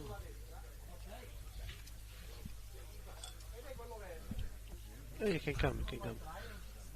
Welcome, Alish. We mentioned earlier, and this is we talked about the rail feet concept, and this is self-serving, obviously, but I want to just show the crowd what we're talking about. I'll put it on the table. This is a foot, and this goes on the end of a bipod, and this is the creation. This was Julia was trying this for her sister.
Seite auf 2 Klicks lassen und Höhe auf 0. Also 2. Water ready. Vorne festhielt. Lässt sich so schießen? Ja.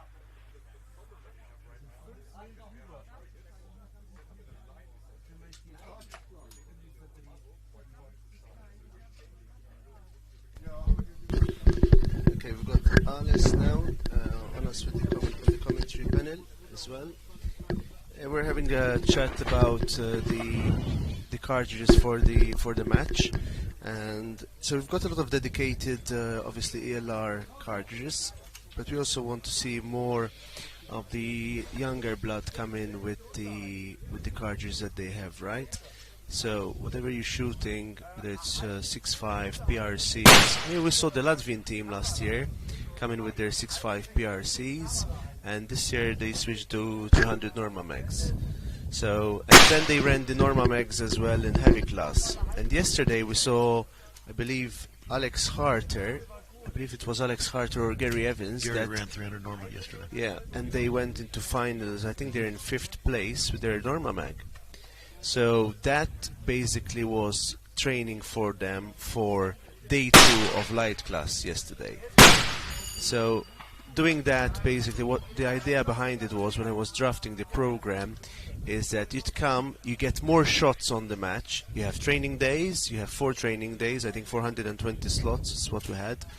And then you'd come in to shoot heavy, and even if you're not like a heavy class guy, so to say, that would be your practice run for your light.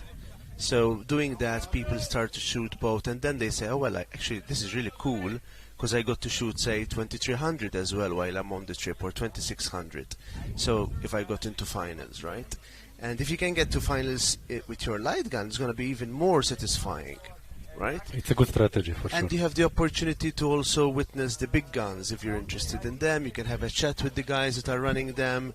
What does it take, and this and that. And after you've spent a week here, you've spoken to everyone, you've seen the guns you wanted to see, you watched them live, you know what's working, and if you want to buy something, now you're much better prepared, and you can reach out to the guys that have this stuff and say, would you do it again?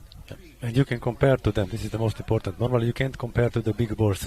For sure. And here you can compare, and this is a good strategy. Shoot before in all possible classes, or have a partner shooting before with the same equipment to test everything, because day by day things change, and it's important. And I got some more ideas watching people speak for next year. I have some surprises that I'd like to... You surprise us every day. So. Now, one of the things, I think one of the things almost all the shooters, particularly new to the sport, what they'll find is their bullet in their system can do a lot more than they think it can. They may be used to shooting 500 meters or 1,000 meters, something like that. They're thinking they've maxed out. They're not close to max. Correct. You just have to keep on going, keep on going. And even you hear people talk about transonic. You think, oh, that's some wall I've hit, and I can't go beyond that.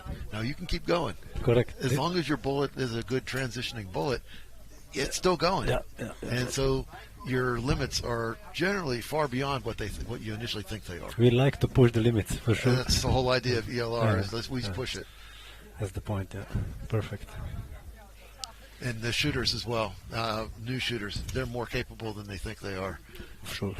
Many times, especially if my gun's dialed in, I've had this happen many times, like a 50 in particular, dialed in at a mile, ready to go. A new shooter will come along, brand new. I say, okay, get behind the gun. And they'll squeeze it off, they'll hit it a mile. But obviously a 50's got a lot of action to it, a lot of recoil. They'll hit it first shot. Second shot, they're anticipating recoil, and they almost always miss. But that first one, they can get a mile impact, brand new shooter off the street, boom. It's like, you're doomed once that happens. It happened to me in France. Yes. I was watching François Droy. Bonjour François, je sais que tu regardes le match, donc salutations. So I saw François running this PGM. Also, PGM is one of our sponsors here. PGM 416 Barrett. It's one of the newer models. Basically, it's their 50 cal import for the matches on 416. And I saw him put one round through. And I said, oh shit. I want to have one. I want one. And I went next to him. He was watching him put some rounds down range, and 2, 3. I said, "Wow, look at all the dust up there."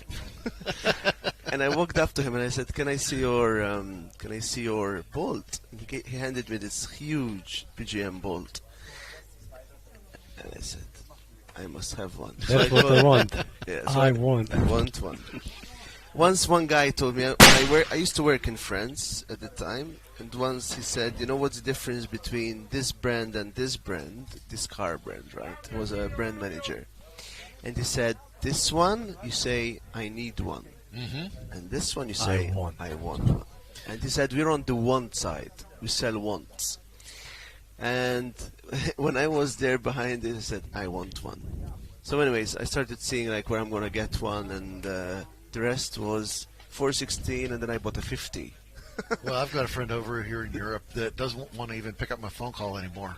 I said, "Why not?" He said, "Every time I talk to you, he said, you cost me a gun." So the first time I met him, I was shooting this 375 structure barrel. He said, "I want one." So now he went and bought one.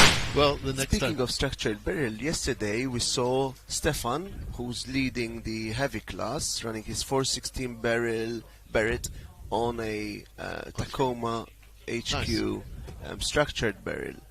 And if you go back to yesterday's stream and you watch it, you can see that in action. So that barrel, that brand, in actual match, and he shot amazingly well. And then his spotter Harry also did really well, running the Desert Tech. They're both in finals for Sunday. Yes.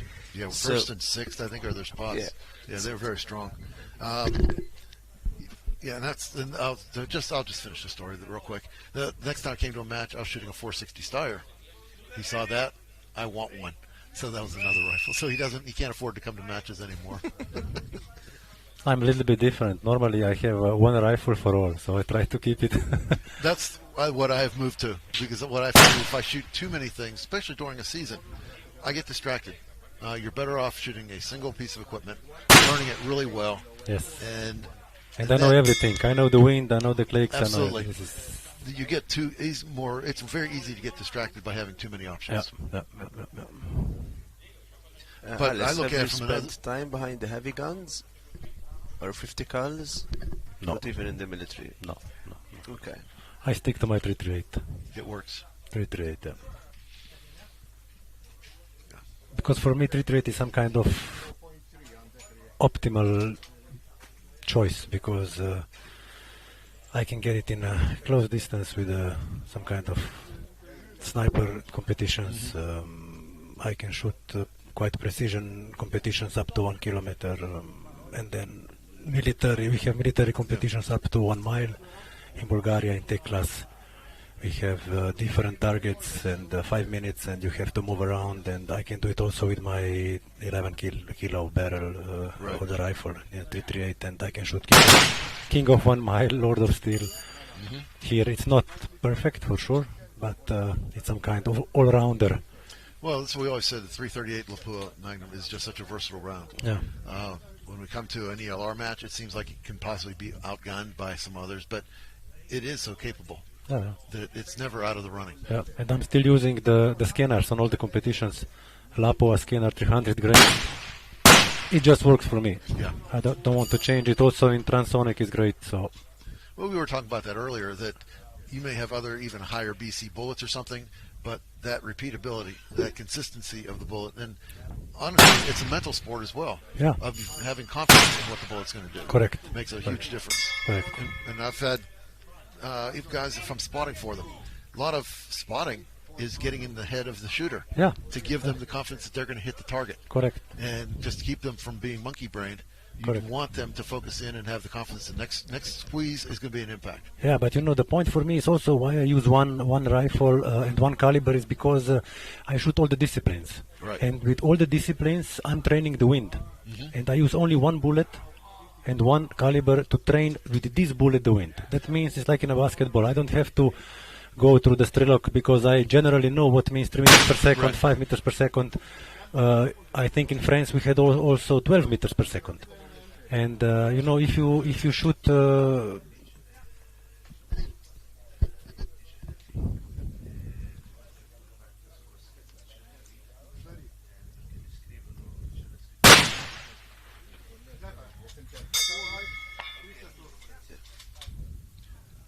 Can I go on? Yeah, so in France we had 12 meters per second, you know. And if you know how your bullet reacts in these situations, this is the most valuable stuff, Absolutely. the wind. And you know, if you have 3 rifles and for sure 3 different calibers, 3 different bullets, you have 3 different data. And Exactly. it's hard even to spot for me, because I want that my spotter has the same rifle, same load, same speed, same Right. everything the same. So I can really correct it because I have it in my head. So You don't even have to think. That's the thing that when you can run your ballistics and you can make those corrections. But when you can see a shot, or you know already in your head because you run the same bullet all the time, that's invaluable. Because many times when you're under the stress of the clock or the match or the positions you're shooting, you don't want to have to be putting one more variable in play. If you can already do that without thinking, correct. that's invaluable. Yeah, correct. Because I talk to the guys, you know, and they say, on the trainings we hit all. You will see. We will come to the competitions. You will see us. And I say, okay. But on the competitions, it's always, I fuck up 1 mil. I rotate the I was turret off in by the a wrong tendency. direction, left, right. Absolutely. I didn't see the miss. It's a lot of excuses and so on and so on. The point is that, you know, when I'm sitting behind just spotting, I have a Windex in my hand. I see the speed, and I can tell directly without calculating the correction to my shooter. This is the biggest value for me. So that's why I like to avoid all this trash around with Yes. other calibers, other rifles, and of course it's not perfect, but this is my way of working. What I've learned this year, as I've been doing quite a bit of spotting for different people, is learning the tendencies of a shooter. Yeah. There are certain people that if they miss a certain direction, I'll know that's their tendency. And they got a loose hold or something like that, to where the data was on, the wind call, everything was on, but their form broke, and they missed to that direction. And as a spotter, then you say, okay, don't change anything, just give me a good squeeze or a good firm grip or hold on your stock, send again, same hold. And it's we talk about the roles of spotters and shooters, and that becomes a critical thing of learning your shooter and their tendencies as well. And one of the things we talk about is, like you say, turning the turrets the wrong direction. As a spotter, you usually want to oversee what the shooter's doing, just so you can sort of try to minimize those kind of errors. Yeah. This is the most important for sure.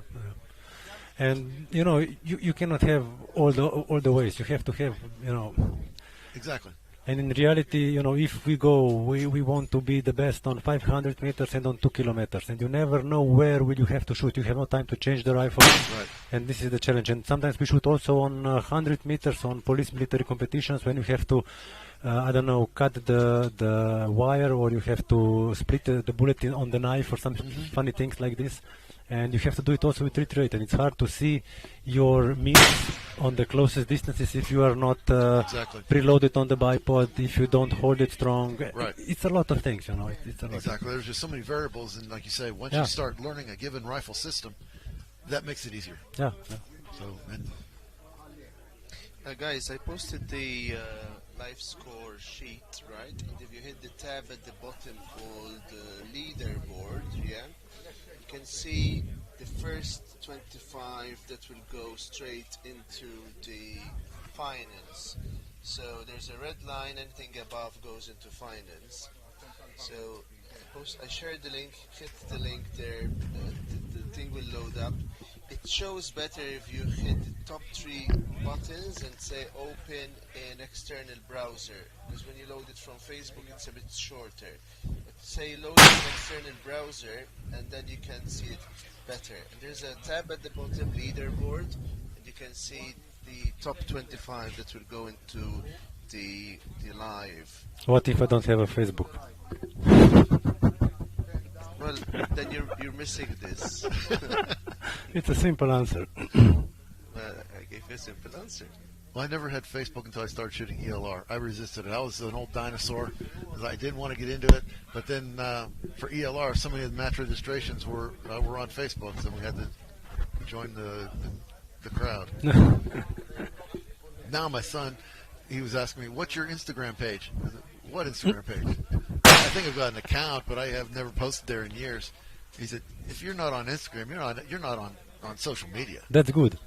It's like, and I'm thinking, okay, that's good. No, you're trying to sell something, Dad.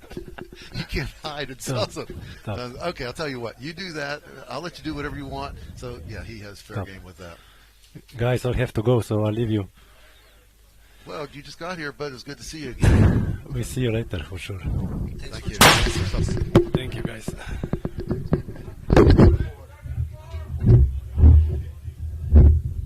hey, James, which middle coming up?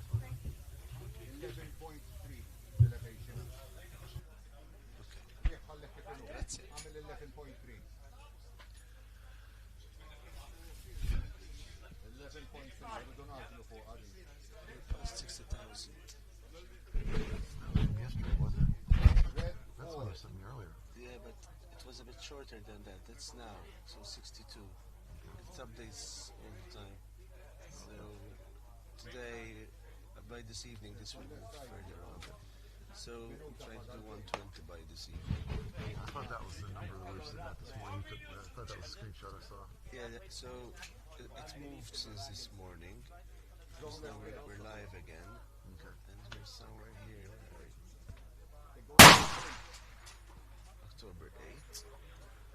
Today's 10 click. 8 today? 8? 9 today. We're 9 today. Yeah, so it will Yeah, I still don't think we've update. got it. Yeah, that's exactly the numbers from this morning. You said. I think we hit 100,000 today. Yeah. 6 up. Good job. Allora, il papero, ok. Impact.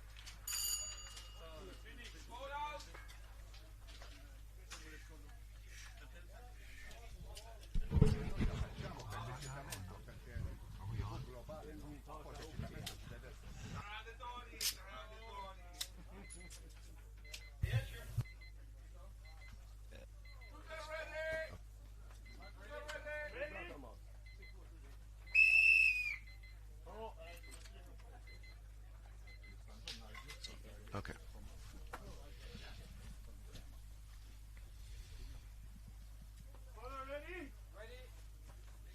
It's just amazing how small those cold bore targets are. Like I've said many times over the past whatever period of time that I've been doing this, the targets in this course are extremely challenging. We shoot a lot of matches around the world, and you think of what are the challenges? It could be the terrain, it can be the conditions, weather, it could be wind, it can be any number of things. And one of the questions we have is, how do you make it more challenging for shooters? And one of the things is you make it further distance. Obviously, shooting further, it makes more of a challenge. Alternative to that would be to make simply smaller targets, and that's the approach that we've taken, or that I should say Rod has taken in setting up this course. And it's turned it into an extremely challenging course. I think he's going to have to shrink the targets again because the shooting crowd is just damn good. And they're still getting a lot of impacts, even with the challenge he's put out there for them. Kom venstre. Ser du røyken? Og høyrekant. This is something that I've said to friends from the U.S. when they were thinking about coming to an international match to begin with. I sort of told them up front that the international match, particularly in light class, the shooters are extremely good. There's virtually no difference from whether U.S. shooters or European or wherever around the world. It's a very competitive group of guys. And some of them have learned it the hard way. It's something that's definitely appreciated now. And part of the other side to that is what we've seen in this year in particular, the number of shooters that want to come experience what Rod's putting on here has grown drastically. So we're seeing approximately 300% growth year on year. There's something about what we're doing here that really speaks to people's imagination. They want to experience it. They want to be part of it. And that's just great to see. I was sort of nervous when I saw that at first, thinking, okay, Rod had a nice match, and now he's growing by 300%. Crap. How's that going to happen? But surprisingly, everything went off without a hitch. It's incredible to see, and that speaks to the team that he's got in place, running the production crew, setting up the match, the targets, running the line, everything from top to bottom is very well planned out for this match. And it's like, if we look at our shooting order as an example, it's almost like golf tee times to the minute of when you're going to shoot. Well, you see that in the morning, and you know exactly when you're going to shoot. When that time comes, that's when your shot is, or slot is. There's no slip and slide. It's very well run. Just however you want to use an analogy, Swiss clock or whatever. It's extremely well run match. So, very impressive. Congratulations to Rod and his crew.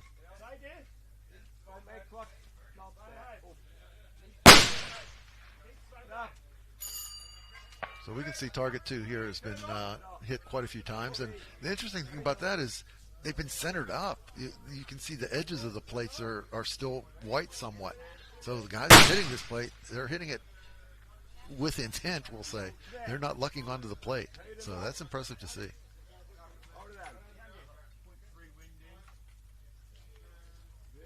Yeah, some matches, in fact, we saw it yesterday on the heavy match, the Target 7 or the T3 for yesterday. For quite a while, all the impacts were on the top half of the plate. So there's something that was causing people to be slightly off with their data. But we can see this one that everyone is just centered up. So their data with respect to that distance is quite dialed in.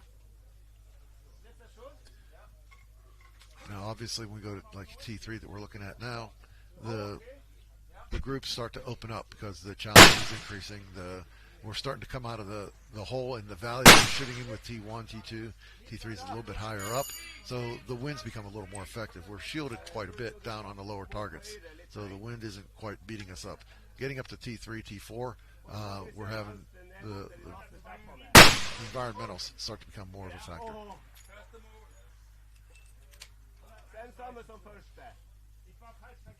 So you can see the angle of the rifle that he's shooting right now, that it's still a slight downhill to reach target 3, but it's almost straight out.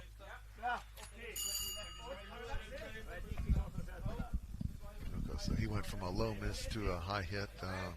Again, since we're right behind the shooters, we can't say too much about the locations of the shots.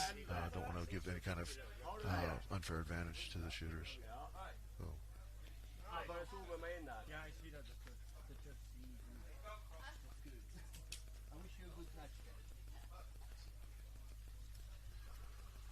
One of the nice things about these matches, when you stand around, you hear all the different languages being spoken. Oh, for sure, we have. I think across all teams there are common languages, obviously, like English and so on. But we had new people coming in from Spain this year. So we've got the Latin Americans speaking Spanish. We've got the Spanish people over. It's great to see them. They come from F class, so that's where I know them. Some of them from way back at Bisley. I haven't shot F-class in years now. Once I started seeing the plates ringing, I got hooked to that. Yeah. And what I really like about it is if you put a big round, you're going to see a big impact, and you can see that plate swinging, and that's Absolutely. addictive. You can't get that when you're, like that. So Exactly. You can't get that when you're shooting paper. And after some time I said, I'm just putting holes in paper, holes. Yeah. And then you just you cover it over with taper anyway for the next shot anyway. I mean, yesterday I was running my new 416 and I really loved it. Nice. Hitting on that big bolt, and I mean, I enjoyed shooting light class A, but running heavy yesterday, that big bolt, the whole gun feels different. The blast reminds you of shooting off 180 grains of powder. Exactly. There's nothing like a good morning from that. Well, that's why I shipped my 460 over to New Zealand for that match, so I'm looking forward to that. And that should be an experience for those guys as well. It leaves a mark, or leaves an impression with people. Yeah, it's complete. I mean, I shot my first 50, I think, for more than 15 years back. And I knew I wanted one. And down the line I got one. And same with the 416. I've tried the new 460 Vestal as well while I was here. Yeah. I think that was 250 grains of powder. Wow. And I think I'd own one. I'd like to see where the brass comes from. Do I get good brass? Right. I saw the setup Harry put on with the new Orca chassis. I really like that. Yes. He's running, I think I'm not sure if it was a terminus action that he had or a Pierce on it. Yeah, and I'll just take a break. The Orca, that's by one of our sponsors, the That's Accuracy correct. Solutions. That's correct. So again, they also make the bipod extension we're looking at, the bipod EXT, and they've integrated that into their chassis. So it's a very beautiful LED solution. So we appreciate their sponsorship. Yeah, for sure. We reached out to them, and also through Harry, Harry's distributor here in Europe for them. He built the gun, and actually initially I thought the barrel looks short, and then I realized the whole gun is so big that actually he said this is a 42-inch barrel rod. And I was like, wow. Wow. But the muzzle brake was massive. Yeah. I mean, I think it was the full size of my hand, like the palm of my hand. I was like, wow. And then he showed me the rounds.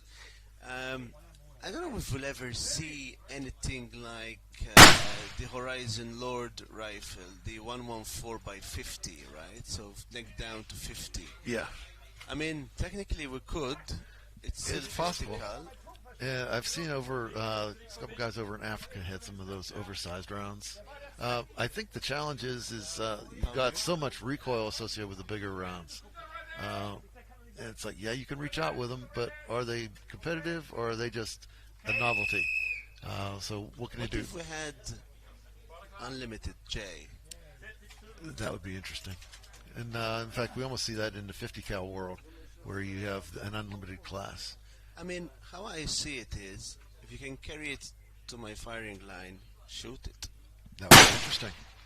And Because you still have to fire the wind, and when you're putting 18 kilos on a gun or 22.5 kilos, which is 50 pounds, yeah, I mean, what's the difference between 50 pounds and 60 pounds, right? that's true. Well, like I said, in the unlimited, we have some guns that are in the 600 to 700 pound range, where they get wheeled up to the range, wheeled up to the line for in 50 in the Artillery FCSA. Wow. They're monstrous. Yeah, I've seen some pictures. Yeah. I had got in touch when I was writing an article with Thunder Ammo Yeah. about that. They're pretty impressive. In fact, I still shoot for Thunder, and that's my preference on 460. I still run their bullet. Yeah, I remember we had shared some thoughts on that when we were discussing it. Yeah. But yeah, especially on the heavy, I think heavy class should be really the showcase of the sport, right? It's like watching drag racing Exactly. and or offshore racing, and this is where we see the innovation that the other disciplines get to benefit from. You know, there's actually a couple things you can take away from that. One is you've got an unlimited class, and one thing I've noticed is, in fact, we saw this at 50 caliber Worlds this year. You can have unlimited capability, but that doesn't necessarily mean either that you're going to be the tightest groups and the highest performance. So I was competitive with my light gun, which was a 32-pound 50 cal, and it was I had the second smallest group of the match with a light gun. So that was sort of fun compared to the heavies and unlimiteds. So that tells us sort of what we were talking about earlier, of bringing whatever you have to a match. You can be competitive. And that translates into ELR, bringing a caliber or a gun that may not be purpose-built for ELR, but it can still be competitive in that environment. Oh yeah, for sure. I mean, I really like the heavy guns because, I mean, just the way they look, right? Yeah. It's something else. It's another is. level. And actually, running one is, I remember I had spoken to Gianfranco about 5 years back, and he had told me, like, running your 416 will be a different animal. Yes. Just the weight of the rifle, like, it's not like just hold it up with one hand and you adjust your bipod. It's not gonna happen. Yeah. I personally see a step from, say, a 375 Chi-Tac on the heavy class going up to a 416. I think when you go to that 50 bolt face, the gun has a lot more attitude. It takes a lot more discipline on shoulder tension and holding the gun, controlling it. The performance level is another level of what it can do. And like you say, the big splash and the big impact is impressive. But those calibers do require a little more effort to drive. Right, so the baseline, I think, is, yeah, you're learning in light class, right? You go to shoot maybe your light class and heavy class, and get some experience there. Mm-hmm. Maybe try off a few of the guns during training days. Maybe put a few rounds through on heavy, and then you can have a chat like, is a 460 Steyr for me? Is a 416 for me? Exactly. And then you make your call on that. But I've seen what I really liked about matches, and I've noticed when I was abroad. I've seen shooters get off the line and walk to the car and thinking, "Oh man, I'm undergunned," and once you're at the car, they call the gunsmith. I've seen that. Yeah. I mean, it's as impulsive as you can get, Exactly. but I've seen orders like that go through, and the gunsmiths have also told me, like, "Hey Rod, after the match, I got 10 calls, man. Thank you. I'm building 416s now." And actually, I was in the UK earlier in the year to sort my gun out, and I had a look at the build sheets that he had on the table, and Mick said, "Look, they're heavy guns. 416 strokers, 416 Barretts, 375s, 375s, look, all heavy." I was like, wow. Interesting. So, yeah, obviously people who already have 338s, Normas, they enjoy that. And then once they actually try and run a big gun, Yeah. it gives a different feel to all of it. I mean, for me, it was just watching one go off, and I was like, I want one so much. And then when you think of the distances, as we were talking about earlier, it's almost beyond imagination. For sure. I mean, even nowadays, once you understand like the dynamics and what works in it, it's still impressive when you think what it is that you're doing there, right? And that's why, again, like we were talking earlier about the ballistics, the Evo ballistics coming out and helping developing improved models, ballistic performance models for their customers. The technology of the whole ELR continues to improve incrementally. Sometimes it's smaller things like whatever, the scopes or bullets or the ballistics. All these different components that go into it have incremental improvements to them that allow the performance of the overall crowd to improve. That's for sure. Now we're seeing Kevin Buncombe from the UK on the Poisewell target. Oh, he missed that first shot.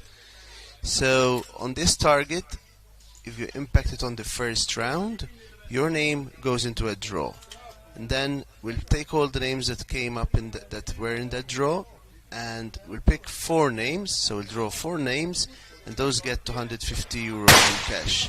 So for our Italian followers c'è un challenge Poisewell che è lo sponsor di questo target, e il challenge Poisewell sarebbe così. So, quelli che lo impattano sul primo colpo, il loro nome va in una cassa, in un sorteggio. Poi facciamo un sorteggio e i primi 4 che pigliamo da quel sorteggio vincono €250 in contanti. C'è anche il One Mile Challenge. Il One Mile Challenge, se uno ha comprato un biglietto dal nostro sito extremeshotitalia.com sul One Mile Challenge e riesce ad impattare almeno una volta quel bersaglio al miglio, perciò il bersaglio numero 7, mettiamo il vostro nome in un sorteggio, e se il tuo nome viene in quel sorteggio vinci €500 in contanti. Cioè devi avere però almeno un biglietto comprato sul miglio. Puoi comprare almeno uno, c'è chi ha comprato anche 3. Perciò se ti senti confidente che puoi impattare il bersaglio al miglio, compra un biglietto del One Mile Challenge e puoi vincere fino a €500 se riesci ad impattarlo almeno una volta. Perciò mettiamo solamente il vostro nome nella cassa se hai almeno un impatto. Se hai comprato 3 biglietti e hai 3 impatti, mettiamo il nome dentro il sorteggio 3 volte. You can see the number of impacts on T4. It looks like it's actually more hits on 4 than what we were just seeing on the Poisewell 3.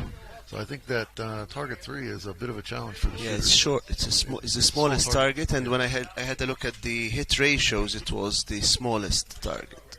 Okay.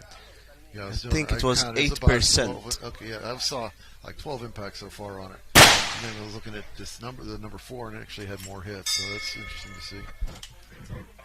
So I managed to do 2 on 1200, and then I made only 1 on the last one. So You have nothing left to prove. You're good. I got it.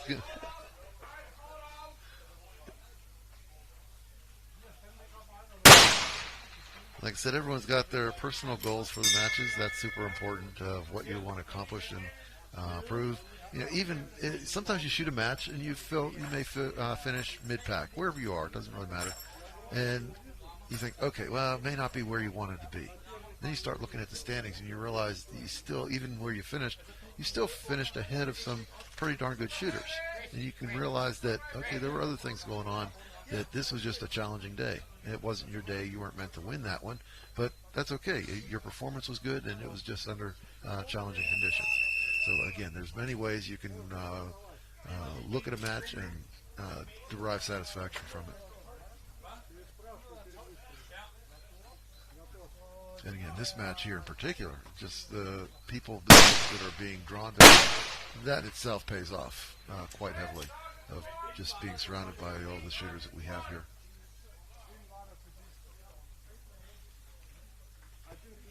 We saw that miss on the cold board. It looked like he was near the bottom of the post. So he's going to try to figure out what he did there, whether it's a real one, whether it's the bullet slow speed or whatever, and then roll that across to the next target.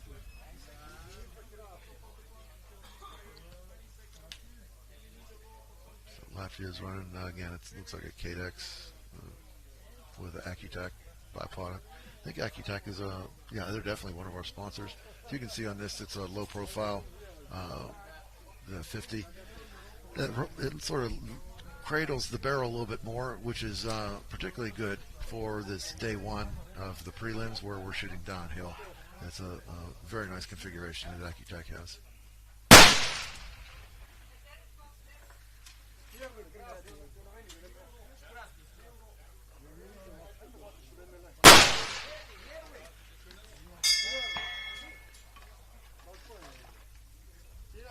You can see on this one, the hits tend to be a little on the high side. There's the lower left corner of the target is still fairly clean.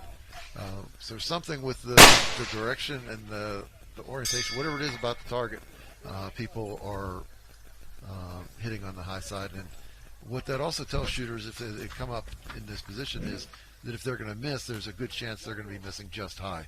So you can sometimes learn something from hit patterns that happened before you got there. And if you don't see an impact, say you shoot and you don't get a feedback on the shot, that gives you a leaning of which direction your miss may have gone, just based on what the trend was before for everybody else.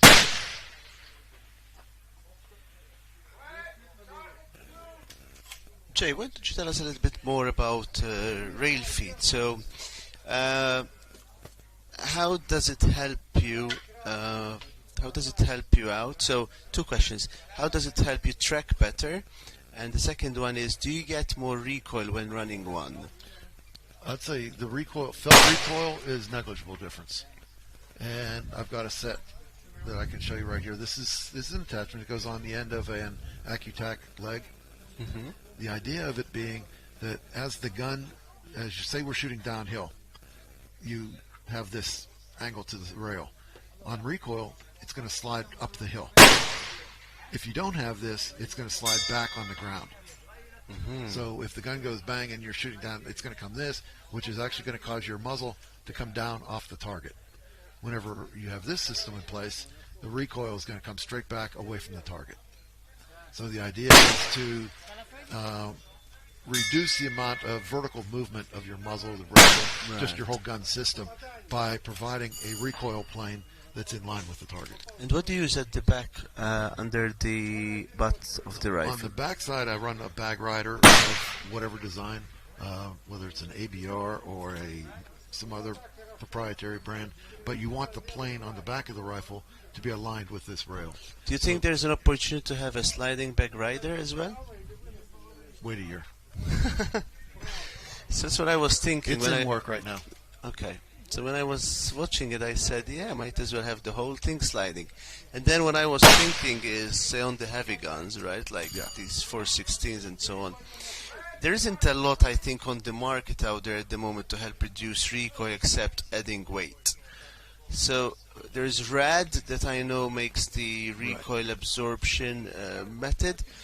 I've seen another product made in the UK which fits between the stock and the bipod. Yes. And it seems like it has a big spring. Someone brought me one here to have a look at it. I still haven't seen it, and they said this should also have a sliding effect, Right. but I don't know if it reduces any of the recoil on that through a spring well, or anything. when I was doing my patent search on this one, that was really the closest thing that came up to being of the same concept. But the whole purpose of their spring in their system was to reduce or to mitigate recoil. That was what the design was. It wasn't really a recoil plane correction. It was a recoil mitigation scheme. Which one, Jay? I can't remember exactly who the inventor was on that, but it's not, the inventor name wasn't the marketed name. Okay. But it was an attachment at the top of the bipod to the chassis. That was the location of it. Do you see an opportunity, Jay, for manufacturers The problem with that to is have a lot of sliding chassis, maybe? some manufacturers or some rules, like King of 2 Mile, you're not allowed to have a spring that reduces, mitigates recoil. Okay, so it becomes where can you use it and where is it not permissible. So on this particular design, I put in as weak of a spring as I could because I didn't want it to be seen as mitigating recoil. So you can see how just the weight of the rail pulls it down. So it's not really doing anything meaningful in the way of reducing recoil. It's simply a return to height function. That was by design. I didn't want it to mitigate. So if you Okay. wanted to start doing it to where Because you of the actually rules. did, and it's because of rules. Because we saw that with a Phoenix bipod as an example. Phoenix, it's a great bipod, but King of 2 Miles went to where the bipod had to be a folding bipod.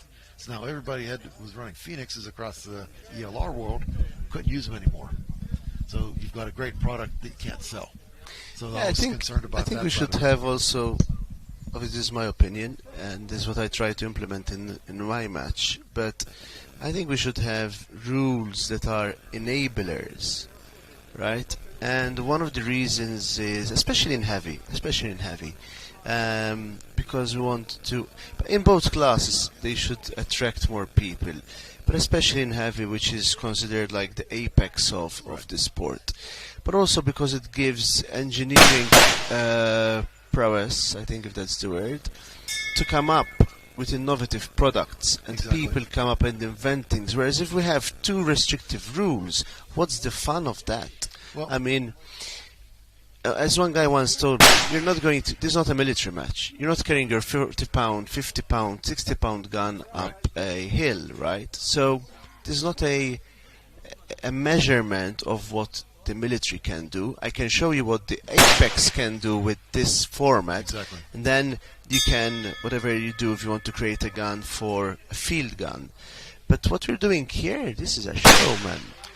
it is, and it's almost an exhibition of what can be done. For sure, that's the word. It's an exhibition. Yeah, it's So we're that's trying the to prove correct that, word. for instance, some of these ranges that we're hitting, people, again, just not too many years ago would say it couldn't be done.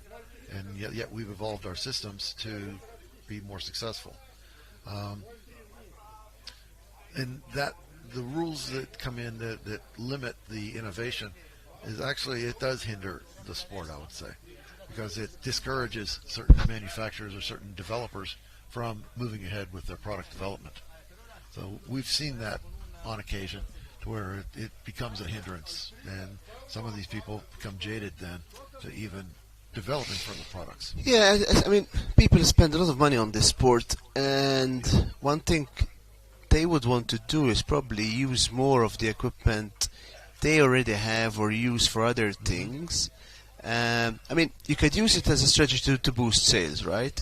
But on the other hand, if you want more people in the sport, you want them to pick whatever things they have in their gun room and put it on the gun, and then they buy something else, not because you changed the rule, but because there's something that is actually better out there. So I don't want to buy a new whatever it is because it weighs less and I cannot shoot X amount, but also but more like because this product really improves my shooting. Right. So I think if it is that kind of purchase, people justify it because this improves my shooting. Exactly. But if I just have to use this because, I don't know, the match doesn't allow that, I mean, that's very match-specific It is. product. It is. Do you want a real match-specific product? I want a product that I can run in many things, especially given the cost of the products. I mean, if you look at anything we shoot, I think shooters are spending more, but also because they want more performance, right? Exactly. So if it's performance-driven decision, I think shooters will go for it. But if you make it match-specific, I think that sucks. Yeah, I'm not quite sure why that is, but we've seen that. That's where even in the U.S., King would change some of their rules, King of 2 Miles. So then people were changing their overall setup to comply with King of 2 Miles. Well, that's just one match a year. The rest of the year, you're shooting matches where your equipment, you can go with this other configuration.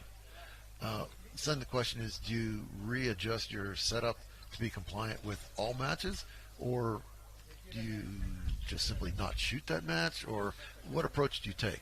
And it ends up creating a split and putting a restriction on, as we said, the development of some innovative equipment. And it's a challenge, and I'm not sure that you get into the politics of who's doing what. I really don't feel comfortable in that world.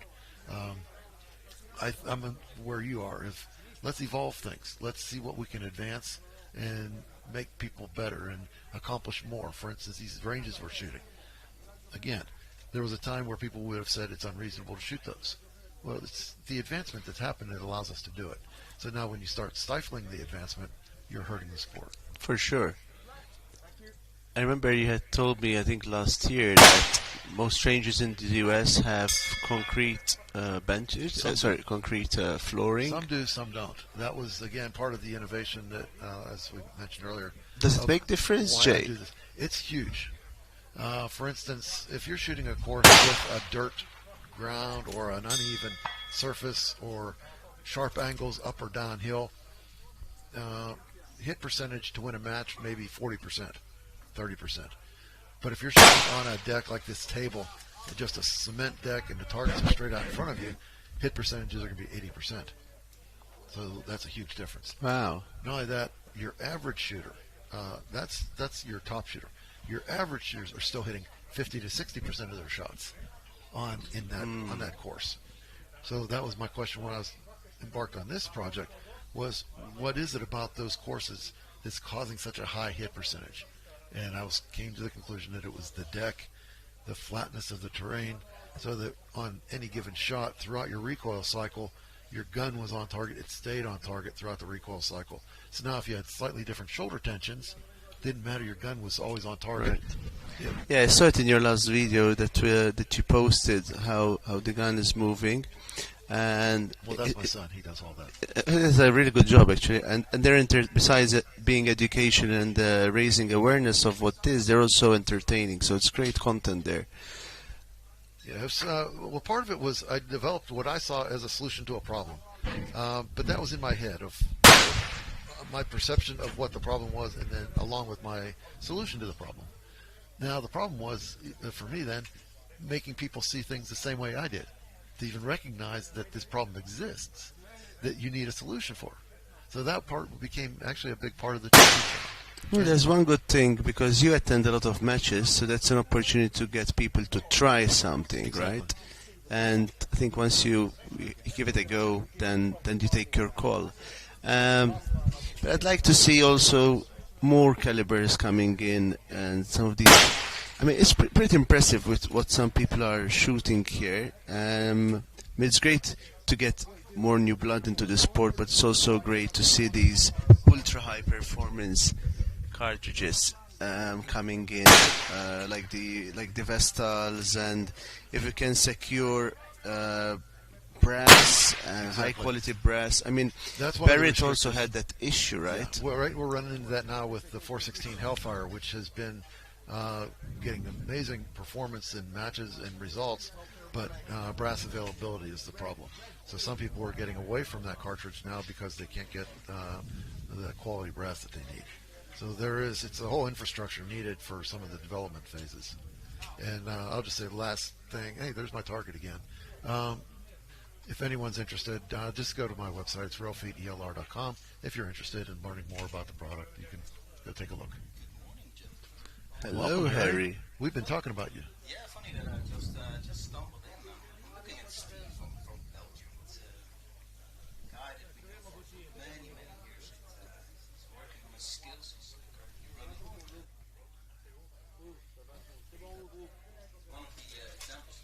some services that we provide. He came up with his Victrix, and he was looking for some more boost to it. So I was like, I got something that you might be interested in.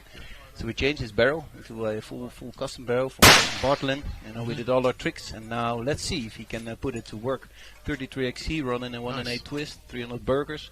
I spent some time looking at their setup, and it's very funny because if you see Roman, he has his book, his schedule where he logs everything. Right.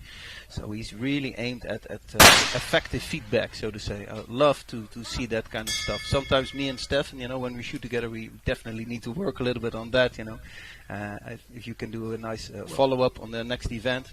Well, that's a nice thing even with ELR. You see all the advancements on the personal devices, the Kestrels, and the apps, and this and that. Yep. I personally still keep a written book. Exactly. When I'm on the deck, when I'm writing, I want to still write things. I want to see a record of what went on. Yeah, me too. I'm from the last century, so it's kind of keep on writing. Exactly. If I can. Yeah. Oh, check it out! Number 4 target, zero compromise. Yeah, that's very nice because my company is of course a distributor for a few countries of the optics, and I'm very fond of them. I like them a lot. And we do Netherlands, Belgium, and Luxembourg. A few years ago, I bought a ZCO for my Shytac, and it's a beautiful scope. Yeah. The 4.5 to 27. Yeah. Beautiful scope. It's been flawless. Hey, what are you guys seeing on the range? Because I had a chat with an English shooter, and he pointed a little bit out that the cold bore target is pretty okay. But the rest, there's some voodoo winds in the field. Sun rising, temperatures rising, so it's a whole new ballgame for the light class. Yeah, I think the breezes are kicking up a little bit, and one of the challenges is the landing zones, I believe, and spotting the misses. Right. We're seeing some of these targets are quite a challenge. Some of the feedback is minimal, so the spotter's really going to be on point and looking at the right time, looking for the right instant, and it's a challenge for some of these teams. I see. Yeah. Because red number 2, that will be like roughly a 480 meters, I guess. I'm not. I'll tell you. No, have it's it more correctly, than that. but I see. With this kind of horsepower that Steve is running, I think he's in 3150 or something. 576. 576 cold bore. And this means that if you're coming in low, that bullet is going way faster than you would have expected it to be. So, well, we tend to focus on long targets as well with ELR, and sometimes these ones inside 800 meters can be a challenge because we don't focus on them generally in matches, and they can get us. Yeah, exactly. Yeah, I totally agree. Yeah, that's like my heavy gun has the 0 is about 1,400 yards on it. Oh, right. Yeah, right. Hold down. I say that, but in reality, I don't keep a 0. I just have a impact point at 100 yards. Yeah. So. Hey, but did you see? First was a splash, and then the second is a splash at more or less the same position-ish. Yeah. So I'm not sure the target size because I'm still coming up with my preparations. I'm going to shoot at 12. Yeah, and you can see the 3. This is historically a 12. It's a small target, number 3. Yeah, it's a tough one. And the landing zone behind it adds to the challenge. Yeah, it's so small that we have a prize money behind it. Yeah, the challenge. Yeah, the Poiswell challenge. Yeah. Oh, yeah. Everybody should buy a ticket for that. That's a really cool thing. The Poiswell is actually sponsored by Poiswell, so there's no ticket on it. Anyone who's shooting this target today, if they make a first round impact on the 1200, and that will be placed. That goes into a draw. Mm-hmm. Once that goes into the draw. Pull out a name. You get. So all the names that make a first round impact go into a draw. Then we'll pick 4 names randomly, and those get to 150 in cash. So question: nice. Does that account? So like this is a wind cut target. It's next to a poise. Does it count if you're hitting this target 3? Do you still go in the hat? Just the Poiswell. Oh, gotcha. So the transition from the previous target now to the next one, that's gonna be the cool thing. If he calls it properly and corrects it right, he might be able to do a shot first hit now. But he was low, windage was good, so yeah. Well, and also there's a challenge here that you really can't see from the camera feeds that we're providing. but there's a decent swing orientation-wise as we're moving from target to target. We're working our way up a hill, but it's also working around. So it's not just one orientation. So you're going to be dealing with different winds on a different target. Yeah, and there's also a thing with the ergonomy. How do you say that in English? You know, your position. Yeah, because ergonomics, I saw somebody who had a 25 centimeters or 10-inch stack of things to able to shoot at the cold bore target. So yeah. Yeah, and some of these, like the cold bore, it's going to be down in the hole as well. So it's going to be shielded from whatever winds you may be feeling, depending on which direction it's coming from. So there's a good chance we'll just shoot this one at spin drift. Yep. And where you almost have not much wind, but now as you're coming out of the hole, now you're going to start feeling the wind. And yesterday, how much of that becomes effective? Yesterday I saw something that really comes with you know when you shoot more often. There was a team had their rifle ready on the shooting spot, and there was one of the Americans. He said, "Hey dude, your brake is loose." So he's like, "Oh, it is. Thank you so much." So it's also funny, you know. It's like, do you keep checking your gear? You know, is everything in place? You know, everything fixed and stuff. I think he was off by 90 degrees. He was up and down. That would have been an interesting impact. Yeah. So am I missing something, or we kind of stopped at this point at the competition, or because their run was not done maybe yet? They ran paint. I'm not sure what's going on. Right. Yeah. But we've noticed that whenever in the 50 cal world, when your brake starts loosening, your group goes right to left. You start shooting a right-left group. Right. As your brake rotates on away from the center. Yeah. I never knew that was what it did, but an old-time shooter once told me that. But that's bad news. So when you start seeing a right-left string, that's a good time to check your brake. Yeah, that's nice. So this morning we had a friend over from me. He's from Bulgaria. Also a funny guy, you know. They also shooting long range over there. Also some in Turkey. But just speaking with the international crowd, it's like, okay, so you have like I think he has a Shytech M200 and intervention. Nice gun, but so okay. So where do you go? Where do you go shooting? You know, he says, yeah, we can't train that much. You know, I said the only thing he needs to go is 2 competitions to train, and in some countries it's not. It's very restricted. You know, if you want to do some shots over 2K, 3K, no, that's considered like illegal or difficult to achieve. So that's also the reason why I invited him here. It's like you should come over to Sicily and see how it goes, and then let's take it from there. So maybe he might also be interested to have a chat with you guys here on camera. So that would be fun. So what's your take, Jay, on the rising temperature? Well, that's always makes it interesting. What would you do? Would you be dialing up your speed in Castrel, or do you leave your because you run your own ballistic program, right? I run my own. So what I have in there is I've got a temperature table, muzzle velocity table, as well as the air density it'll start to thin out. So I have a temperature correction factor in there. The way I have it written, I'm sort of lazy, to be honest with you. Yep. So the way I do it is I put in a temperature map for the day. Oh, right. And based on actual data, like, for example, you're using a Calypso device, or? No, for that one, I'll check it against whatever external I've got, whether it's off of a weather app or something like that, to see if the temperature that's being recorded for that time of day, how close does that match? And then I allow myself to get an offset or something like that in there. Yeah. But otherwise, what I used to do, hourly predictions, fit a curve to that. Yeah. So then I put in the time of day, and it would calculate the temperature. Yeah. Well, that's a lot of inputs of data, and I started to realize, wait a minute. If I just look at the minimum temperature of the day and the maximum, that's a sine wave, sine function. So now I just create a sine function max min, and now I put in time of day, and it gives me the temperature. Yeah, based on that temperature, now you do your... Yeah. Hey, you see the leaderboard popping up? Wow. Oh, there's a famous name at position 8. That's something. Oh, there's Roderick. Hey, Rod's hanging in there. Nice, man. Number 8. Wow. No, but because I remember that last year we were also mapping like the environmental winds, if you will. Yes. That was also fun, to see like windy or moody blue or something like that, like those kind of apps.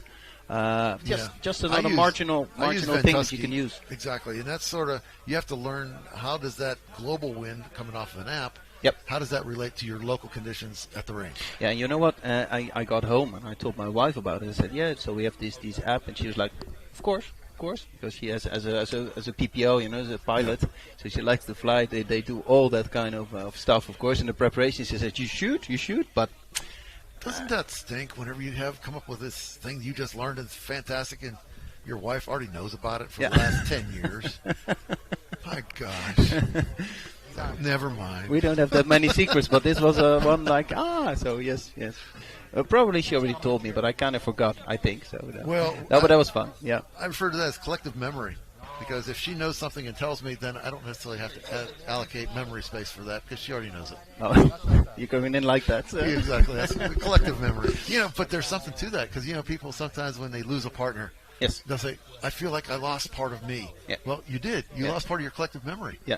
So there is something a little bit more real to that than just the emotional side. Definitely. Yeah. There's some other term for it, transitory memory. There's some other term that the psychologists would have used. Oh, right. Yeah, there is actually something to that. Yeah, nice. Yeah, so today we were driving up in the car. Of course, yesterday we had the heavy day, and today is, of course, the coming days is the light division, and this is the most crowded division, right? For sure. This is the biggest. 150 guys here. And I think I spotted people with calibers going from 6.5 in 6.5 up to 338, and like everything in between, and that's such a funny thing because you bring your tool from which you would think that it will work. It works at your home range. Well, so we were just talking with Alish about that he shoots 338. He knows his 338 inside and out. Yes. Because he shoots it in so many different competitions. He's got so much experience with it that he is extremely familiar with what that rifle will do and what that bullet will do. So these guys coming in with whatever 7 mil or 6.5. Chances are they know that thing inside and out. Oh, sorry, there goes the phone. Yes, no, but I've seen Alex pounding targets with his 338. Absolutely. Together with Julia, and then nice clean runs. But then in the transonic, that's where you really meet your adversary because it's possible. It depends on which bullet you're running. So it may or may not be designed for that transonic performance. Yeah, exactly. So he's running Sinars, Lapuas, and that's a challenging one because it's a very forgiving ogive. The bullet, it's a very nice one. It's also very much used in the military, like a standard spec ammunition, but it has its challenges. So yeah, nice. But that's part Again, of the game. if he's shooting, say, sniper challenges or something inside 600 meters or even inside 1,000, you're not going to be going transonic. So you can run a bullet that's designed for that range, and you'll never see limitations. Yep. Then you try to convert it over to ELR. Then sometimes you run into it. You start to see what. Okay, exactly. It's not going to work. So make some room for you. Are you good?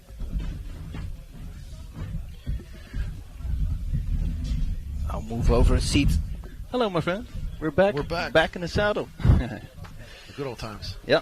So this is a new company that's currently shooting there. It's called Transalp. Oh, And nice. I think there is the armorer behind it, and I think it was a little boy from Italy, and it went into a new company called Transalp. Nice. We met up a few times with them in the south of France, near a range that we work with a lot. It's the Wolf Consultancy Range, which is a fine range, led by Julien, my brother from a different mother from South France. But they're having a show that's being just opened up, so aiming at the high end long range gear and precision rifles, running zero compromise, high grade stuff, like a little bit like we've been doing since the past 14, 15 years in the Netherlands. So it's just nice to see a new contender to the market with old faces. So that's nice. I would expect good things because they're the lineage coming out of the little boy. They've had a lot of success. Yep. So Yep. It's a proven group of guys, proven technologies. So I wouldn't be surprised to see some strong performances out of them. For sure. So if you're shooting, you're going to be shooting earlier, right? Oh. You're going to be shooting earlier than foreseen. So this means that I'm gonna prepare myself, man. Yeah, so I'm much. gonna leave you alone. Yeah, you need to focus on the shooting. I didn't do that yesterday and let myself get a little too close to my string, and then I end up not focusing enough. Well, I think we figured out what our problem is. Yep. As we're looking down at the cold bore. Yep. And I got one question for you. How's your Spanish? Not very good. Why? Okay, because I got some friends from Uruguay, and their English is not the best. But I told them, I said, hey, if you wanna just have 5 or 10 minutes in the chair, Maybe with together with Jay or with Rod, to talk a little bit something. Rod would probably be a better option. I'm not much of a language person. I can read some languages, but I've never put the work in to be good at speaking fluently. No, me neither. I know a little bit, but that's a disgrace if I try to speak Spanish. Now my wife, on the other hand, yeah, she's the linguist. Again, she can do it. So then I don't need to allocate. But man, she's just incredible when it comes to languages. Hey, I'll be off then. Thank you so much. I'll be touching base with you in a few. Thank you so much, everybody. And hope you come back after spring. I'd like to talk to you about it. Let's see what we can do about it. All right, very good. Cheers, mate. Bye.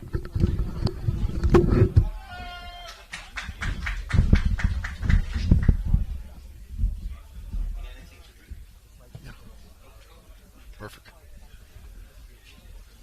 So it looks like we were just waiting for the cold bore target. Like I said, it got hit earlier, so we're tying it back up. It doesn't take much to break these wires for a miss. They're easily broken. It's a small target anyway, so it's just not unreasonable to have to repair these things. That's just the nature of the match. Occasionally we'll be shooting matches and we'll have camera issues or something like that. So taking a little bit of a period down is not out of the question. It's not unexpected. That's why I'm always impressed with how well Rod's matches stay on schedule. Like I mentioned earlier, it's almost like a train schedule the way he sets up his shooting times. It's quite impressive.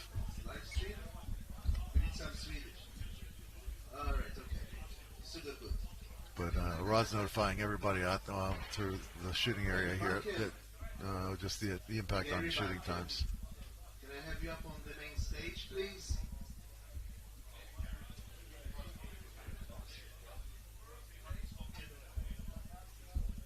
Bonjour à tous les Français. Allez.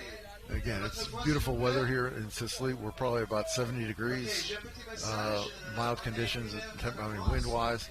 You couldn't ask for anything more for an environment or for a shooting venue. It's just phenomenal. Encourage anyone who's even thinking about taking a trip to shoot to look into coming to the match in subsequent years. I think Rod's got some other surprises in store for us, but definitely encourage anyone to make the trip for this match. It's a beautiful place.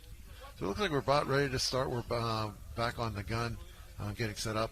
He wouldn't be there if it was anyone downrange. So we're about ready to start off. Again, keep pointing this out, but the angle that he's shooting downhill really turns this into a challenge, and you can see his rear supports, just how much support he needs to sustain that angle.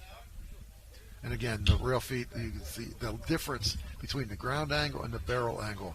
That difference of angle as the gun recoils is going to take that muzzle off of the target. And my little gizmo is designed to alleviate that shift. Unfortunately, I didn't shoot well yesterday in the heavies to really show what the thing can do. I made some mental mistakes, so it didn't really highlight what the product can really do, but that happens. Sometimes you get lucky, sometimes you don't. All right, we've got some new talkers coming in. You're probably anxious to get rid of me anyway, but we've got Danny Gilbert coming in. He's another U.S. shooter, a fantastic, excellent light gun shooter. He wins almost everything he shoots, but Danny's the nicest guy you can imagine and excellent shooter. And who do we have teamed up with now? Who's your partner? What's that? Who else? Kevin.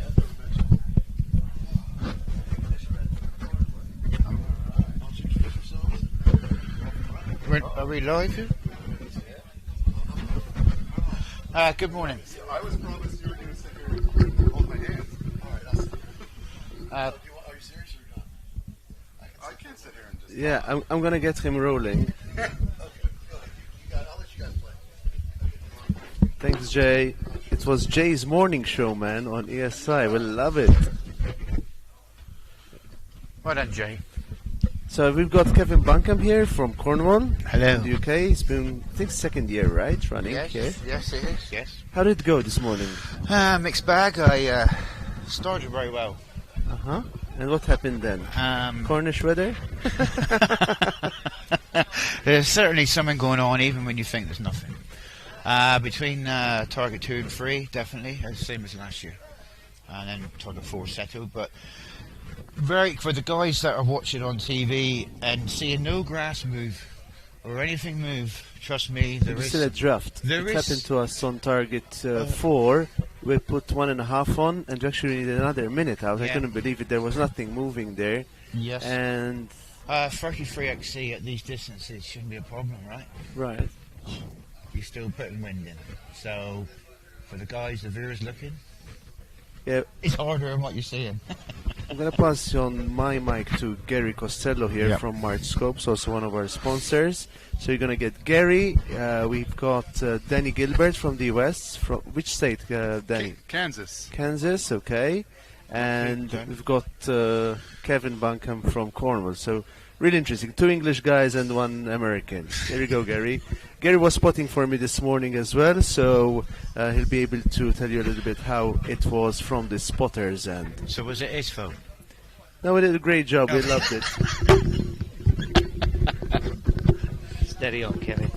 We're still 8th, so we're all right. We're hanging in there. You won yesterday. I was spotting yesterday. No, well done, mate. I wasn't there this morning, but I think the win was certainly easier than yesterday, but it's still a bit tricky around target 2 and 3. Yeah, and it's a different match today, you know. And yesterday doesn't correlate to today for shooting conditions, of course, but it's different guns too. It's a different match, so starting over. Yeah, I mean, yesterday target 5, for instance, I held 0.7, I believe, held left-hand edge, and I ended up putting 0.9 on to get back onto the target. And the bullet kept going to the same position, so interesting. Yeah, well, you were bragging on the 33 XC, and you know, the reality is we're shooting distances that there is no such thing as a flat shooting cartridge. We're all lobbing softballs, you know, huge arcs to these things, and even the slightest amount of wind, it's going to matter. And it's been a wonderful day, and there's a slight amount of wind, but you still have to be on it. There's nothing to see. Yeah. That's the thing. I mean, even the brush and whatever, there is nothing to see. So you've got to have a good starting guesstimate and try and take in as much as you can around you. But there is no flags, there is no indication. It is all sort of what you see and what you feel before you get down to shoot. God, use your first shot as mainly a sighter. It is. You know, cold bore is nice to get, but use it for your benefit. Yes, that cold bore is small. Yeah, yeah. I mean, it's just a tough situation for that. You don't have a lot of feedback downrange. You don't. We're protected a little bit on 3 sides around this valley, and so sitting up here where we're at, the wind is it's not a terribly relevant wind situation here where we're sitting. As it kind of funnels through the valley, it tends to be a lot more crossing than it is up here, and then where that problem child target is, and I think target 4 was in a similar area today, you've got some humps and some topography there that causes some weird stuff. And one of the biggest challenges in this sport, always, I think, is being able to spot and correlate with what you think you saw to what actually happened. I mean, it's very easy to see a puff of dirt here and say that was here when reality was it wasn't. It was past there, or it was, I mean, it's hard to, it's a very important part of this to be accurate on your understanding of what you're seeing, and the terrain plays into that. I mean, if you're shooting at a flat hillside, which we almost never do, it's a lot easier. But when you get a little bit of undulation, you can launch bullets over and under and even off the side and have it look like it landed low, but because it was 50 meters or 50 yards past the target. I mean, all that stuff it can be hard to see in certain situations. On target 1, it's easy to see. On target 2, it's easy to see. On 3, or especially 4, it's not. I mean, last year when we had the targets up against the rock, seeing splash was almost impossible. It was dropping in behind. It was like there was a gap between the target and what we saw as the backdrop. Yes. That target 7 I thought would cause a problem yesterday, but it really didn't. And it was quite easy to go from 6 to 7. I felt myself. And it's a beautiful location. I mean, I can see why you put it there. It looks great. It's good to look at. There was certainly no moaning about seeing the splash. It was great. A lot better than last year's 7. Definitely. definitely. I just wonder what we're going to see in the final at the long distance and how that's going to work. Not that I'm going to see it. No. The guys are going to shoot it. Well, we're going to get to watch it. We're going to get to watch it, yeah. But not real time. Yeah. Sure. It's certainly one for the 416s, I think. Well, and there's a big target out there right in between the two, so I'm sure he's going to use that same spot for one of the finals targets. That'll be the heavy gun target, I think. Yeah, but we don't know where we're shooting from. Sorry, where they're shooting from this year, do we? So did you walk down there? No. Couldn't see anything. No, so I'm assuming it's the same as last year, which is not all that far. It's just down the road. It kind of wraps around the corner. It gives it's just a lot further enough. back. Yeah. Yeah, it's further back. Yeah. I think you come in a different entrance as well. So it's going to be a total surprise for everybody, which I think is fun. Yeah. I mean, the training days are really, really, really helpful, but I found this year myself, one would have probably done rather than having three. Because do you know what? I think it's a bonus as well, though. Guys come a long way, and they don't get to shoot their big gun. Well, in Europe, we don't tend to get to shoot our guns so much. And it would be wise to take the time to come out 2 or 3 days in a row and play the conditions, learn the terrain, see what you're doing. You know, you can show up on the first opportunity you have to practice, and what you're really verifying is that your zero is still on, and your that your gun is still hitting where it's supposed to, your ballistics match, everything's doing what it's supposed to do. And all you're doing is verifying. You only need a few rounds for that.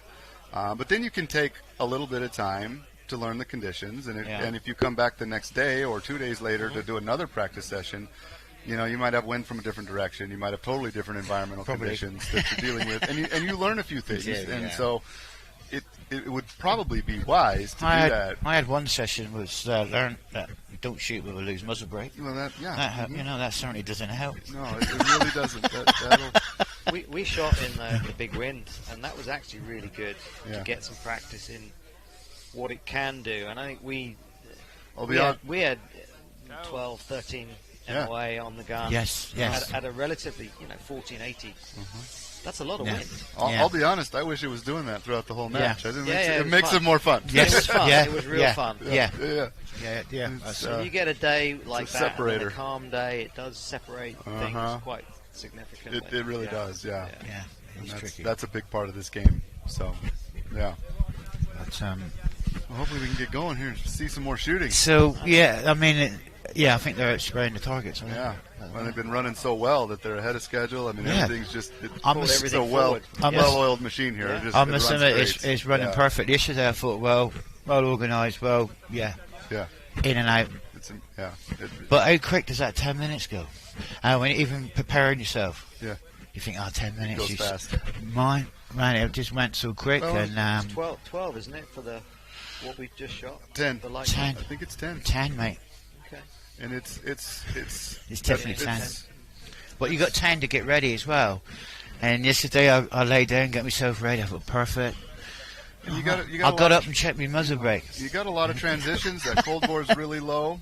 Yeah, you didn't think to check the muzzle brake, but the cold bore is low and the target bore is high, and you gotta use that 10 minutes of setup time to figure out what it takes to set your gun up for the low one and what it takes to set up for the high one, because you got to make those adjustments in between. And I suppose you can eat into that time really fast. It's easy to shoot the rounds fast. But it's the transition. You just got to be organised in your training days. You do get. I particularly worked on that. I was more worried about getting my own ranges and getting my bag set up for each target. So my wife, who's a spotter, she can tell me going from one target to the next exactly what bags and what I was doing. And that really, really helps, because if you can't find that next target, that's a minute's just gone. And before you know it, you made one mistake, you go to another mistake. Mass panic as well. It really. I can't find it. You do. It's hard to keep your composure in that situation. Same for Spotter though. I'm using Rod's scope and his tripod, because my scope's in nil on my spotting scope. Right. And I struggled a little bit, but I got it. Got it in the end. Just calm down and reset. Don't get too flustered. No. It's easy said though. Right, easier said than done. As I just found myself this morning, great start, bad middle, good ending. It's just light switch. How things can change for you. And being able to recover is important, Yeah. It's one of the things I've always enjoyed about this sport is it's not a game of perfection. You know, it's no. You know, There's a lot of a compromises. lot of shooting competitions have just gotten to where you got to be perfect, and it's like one drop shot between the top 5 guys every day, and it just sorts out that way. And this is different, and so there's recovery from everybody. Nobody's cleaning the course. I mean, every once in a while you'll have somebody make a run that's almost perfect. There was some good runs. Some guy cleaned it, didn't they? Did they today? Yeah. Yeah. So there you got one. You joked? And that's great. Right. Yeah. Okay. Well done. Yeah. Wow. And the lady shooting yesterday in the Americans, I think she had a really good run, did she? I think some great runs. So that must be come down to some. And maybe we're getting there. I mean, every year it improves and everybody gets better, and then maybe it's going to getting more like F class. I know. Maybe it's going to catch up and we get there. I don't know. F class is. That's when it washed me out, but just what you said. I mean, there's a point after 3 days. One point. After multiple days. In some instances, it's center shots, V-balls that separates you from. Right. Yeah. And then we had a recent match, the European Championship, and we had some huge wind. I mean, it was like 7-8 MOA, dropping to 3, then up to 7, and I did all right in that, but I was 5 points clear, which is unheard of. It's like a lifetime away. Right. And that hasn't happened in many, many, many years. So you need those conditions to separate. You do. You do. Yeah. But nothing wrong with the accuracy and the quality of people's ammunition and their rifles, and it just keeps going up and up. And the same here. Yeah. It is. Every time somebody cleans something, it's a target. It's something you want to try and achieve. There's been some real good shooting right through. I've been watching several teams, and it's impressive. Yeah. Oh yeah, we're out spraying targets at the moment. Yep. Boys well. I see this morning someone broke a strap on one of the targets as well. That was unfortunate. Look how thin it is too. I mean, that's unlucky. Yes. You try and do that. Yeah. But talking again, the cameras, spot on, isn't it? I was watching the cameras in the bottom this morning into the. Yeah, it's good quality video, isn't it? Very good. Yeah, it looks great. A lot of effort's going in again this year, and a lot more effort, I think, to get this amount of people. Yeah. I mean, it's doubled in size from last year, isn't it? Well, yeah, you've got. I mean, you think about the amount of cameras involved. There's 5 targets in red, and then there's 5 targets in green, and everyone's got a camera on it. And they've got cameras on. There's 4 shooting bays going on, so that's at least 4, unless they've got 2 pointed at each one, and then you got a camera up here, and it's all. I mean, it's all fantastic as far as the quality and the image. And I think the people running the cameras down there and running the scoring and that, I mean, big hats off to them, because it takes some sticking to sit there all day. It takes a lot of focus to watch those cameras that monitor all day long and make accurate scoring and You're still blind. Yeah, you would, wouldn't you? Looking at the field all day. Absolutely. I mean, there's a ton that goes into to making this happen. Too right. A lot of money as well. I mean, looking at the quality of the video equipment and the setup and the preparation and the time. And the army of people. I mean, everything. It's a big achievement it really on is. a match like this. I mean, 200 people in this area. Sure. Wow. Yeah. I mean, we had like nearly 400, over 400 at Bisley, but that's 50 lanes. Right. Yeah. The range can accommodate it. Yeah. But we had to shoot 3 to a target. Yeah. So Did you? Shooting, Okay. Which is not fun. No, that's not fun. Because you can shoot out of turn and you dock points for doing so. Oh, okay. But yeah, I mean, its location, obviously, on the hill and the access, and it can be a challenge. But it seems to be pretty good. I was worried about getting up here and parking. It's been fine. It's been fine, and I think people at different stages, after they've shot, they hang around for a bit and then they go to the beach, or they go for lunch, or go and cry. Enjoy the benefits of Sicily. Yeah, go cry. Go and drink beer. Yeah, there is. Yes, it's beautiful, and that's the good thing over here. You're guaranteed the weather, aren't we? I mean, so we try to hold something like this in the UK, especially. Oh, forget it. I mean, I mean, I came to your range, didn't I? Yeah. Back in August, and we had a Carlsberg day, which is basically a perfect day. You know, and advertising. And we were shooting at 1,000, testing, and Kevin's got cameras, and it was a worthy day. I got a lot of data, a lot of information. You were lucky. It doesn't happen. I was telling you that all day. I couldn't believe that what you wanted to do when you said it, and I thought, Well, you need that if you're going to be testing. It's one thing between testing yourself and testing your equipment. And when we talk about testing, most of the time we're testing gear and equipment and your load and your rifle and your ammo and trying to have weather in the UK that you can actually test at 1,000 yards and get a good group. Right. On paper. Yeah. And it's not raining. Right.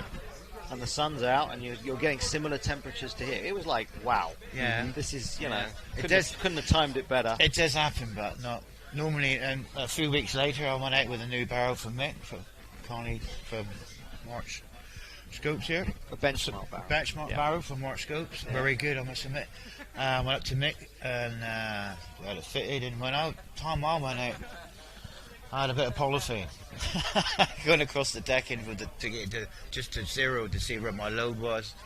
So that's the UK weather, what you can get. So and we don't get to shoot the big guns. No, 33 max, and is that right? So it's difficult. So there's always the challenges. I'm sure there's challenges elsewhere as well. But I mean, coming from a big state in America with lots of flat and freely available land, you must get a lot of availability. You should be good. You feel like that. you think that, yeah. But I don't practice past 600 yards. I have a spot where I can go and I can shoot 600 yards, and I've got some steel targets there. I don't even shoot at paper that far. Okay, it's good enough for load though. If it shoots at 6, it should shoot further. It should shoot further. It should. But shooting farther than that is really a big undertaking. Okay. Anywhere, even when you have that land, I mean, you gotta have the right kind of land, and you want to be able to drive back and forth. I mean, if you're shooting a mile away, you're not going to walk down there and check after 3 shots or whatever. And it's a big deal to shoot these distances anywhere, even when you've got more land and more visibility, where you can see for miles out there. You still got to find the right situation. I mean, I remember when I was first starting to try to shoot long range, and I'm talking like 600 and 800 yards back then. We'd go out into BLM and public land in the United States, and I'd still drive around for an hour or so trying to find a spot where I could set up a place I could lay down, and I could get down there, and I could set up a target at 600 and one at 800 and make it work.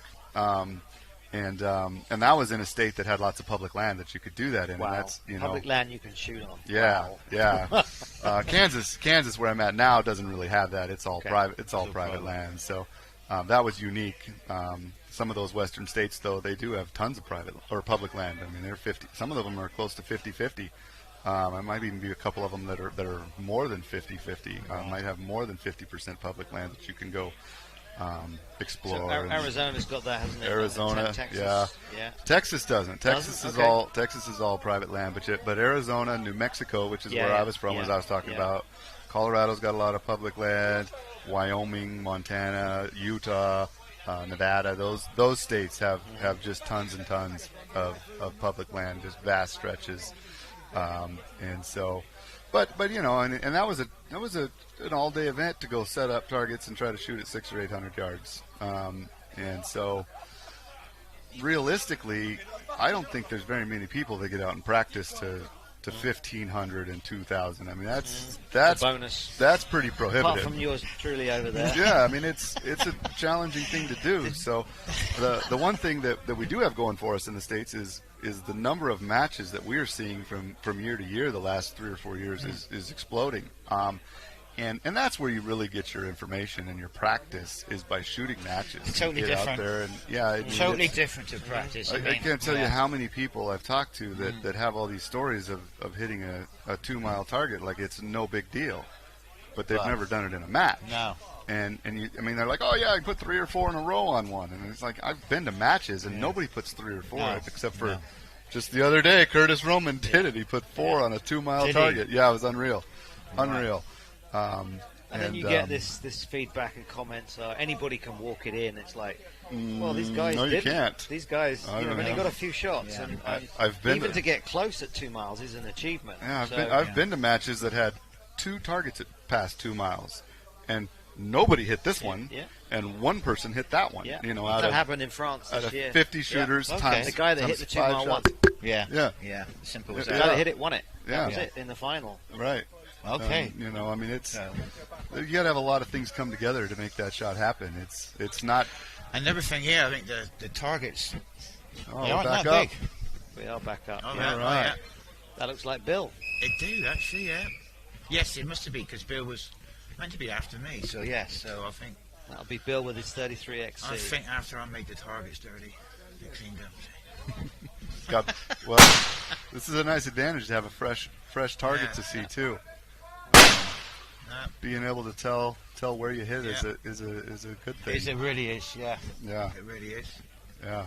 All right. Shame we didn't see that. But No, it was a cold war. I didn't hear anything. No, he didn't hit it. Yeah. While he's talking as well, I'd like to say thank you for all the sponsors, Gary yourself, Mark Scopes, and all the rest. Which and you can see there's lots of them. There's lots of we them. got there's lots of help. Without these sponsors, this match would not happen. Yeah. I also like to thank personal sponsors for shooters like myself. You know, got a little bit of money chucked to me this year. It helps me to come and do these events because these events aren't cheap. No. Ammunition, everything, compliance things that you need to do these aren't cheap. He won't be happy with that, I'm sure. No, he did well yesterday, Bill. I believe. I didn't watch him, but he qualified. He qualified, yeah. For the heavy gun. Yeah. Now we're switching to a different lane, aren't we? Yeah. Hard to keep track Green of. target. Impact, nice. Just at the top there. Yeah, that was just. Well, he's got the opportunity now. They should be able to see that, and you just cheat down just a little bit. You would think so, but things change as we know. Yeah, as you transition. Yeah. Cool. Oh, look at those. Right on green, some refreshment. On the edges. Yeah. Yes, thank you. Thank you. Thank you, Mr. Rob.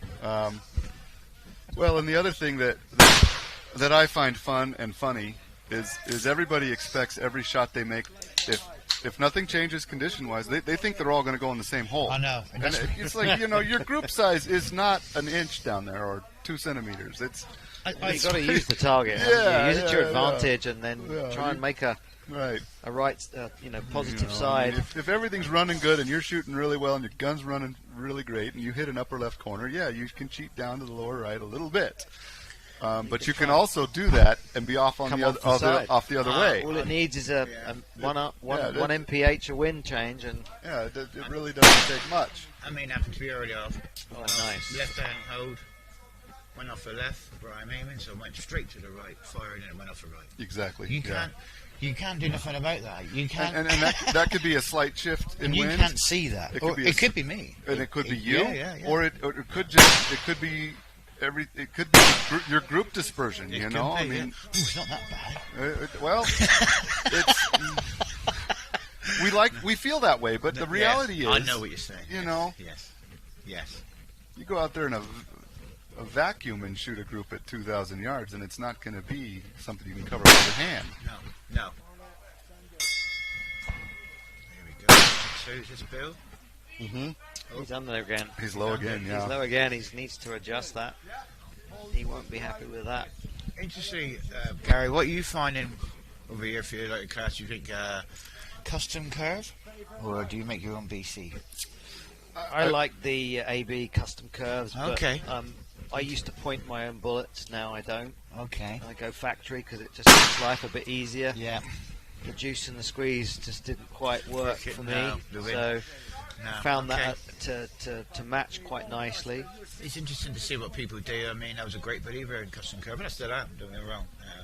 But I'm finding out here that on my own little G7 that I tweak on the practice day seems to work better. I think it really does. A modified G7 to match your barrel, because every barrel is going to cut that bullet a little bit differently, and so not only. But that's a learning curve. That's another learning curve. Yeah, every barrel is going to put a little bit different ballistic coefficient on the same bullet, and then you've got the fact that not every bullet is going to come out with the exact same ballistic coefficient. And so, again, when you do those kinds of things, when you modify your G7 BC to match what you're seeing happen, you got to be doing it on a day when you had really good results.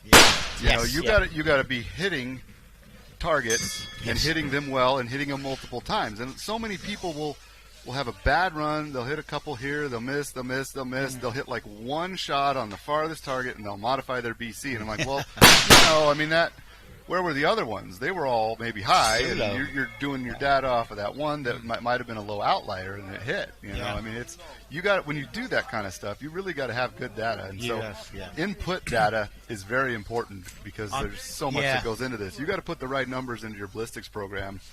And all of it is to get you within an agreeable distance, or all of it's a compromise. It's never going to be exact, and you just have to make sure you can manage it and read it and then change it accordingly. Yes, definitely. I think it is. There we go. All right, I had the ability to shoot over the applied ballistics radar a couple times. Was it here? And no, that's the Evo. Yeah, and I had not a custom drag, but a personal drag model. They call it the PDN. Yeah. So that's my barrel, and they give you a ballistic coefficient and a velocity for every shot. So you got 10 shots, and every one has a different ballistic coefficient. And so you learn a couple things. You learn what your ballistic coefficient extreme spread is, or your standard deviation of how much your BC varies from shot to shot, which is, before they showed us that, none of us thought of that. No. We know our speed changes a little bit, but we think of our ballistic coefficient as being a fixed exact thing, and it's not. No. It's not. It changes by the weather, velocity, it changes by it does. And fouling in your barrel. You test it with a foul barrel and a clean barrel, you're going to get a different result. Or when a barrel starts going out. Yep. You can still shoot great groups on paper, 0 at 100 yards, and you go out here and you start having vertical stringing, and it's because they're getting more damage than they used to be going down a rough barrel, and your ballistic coefficient starts changing, and then that you can't compete with that out here. You can't. So there's a lot of those kinds of things going into this, but I really liked having that personal drag model. When I think that made a huge difference. The custom drag model is great, and it works very well. I don't know that it's better or worse than this modified G7. I've done and I've played with both. And I was pointing bullets like you were last year. I switched back. I was, this year I'm not, and I'm still just running a modified G7 BC. Oh, there's the Evo ballistics, And some of it is Evo, and some of it is, I need to go see these guys because they did a full run, so. They can do. He did say they would have a go, giving you a custom curve.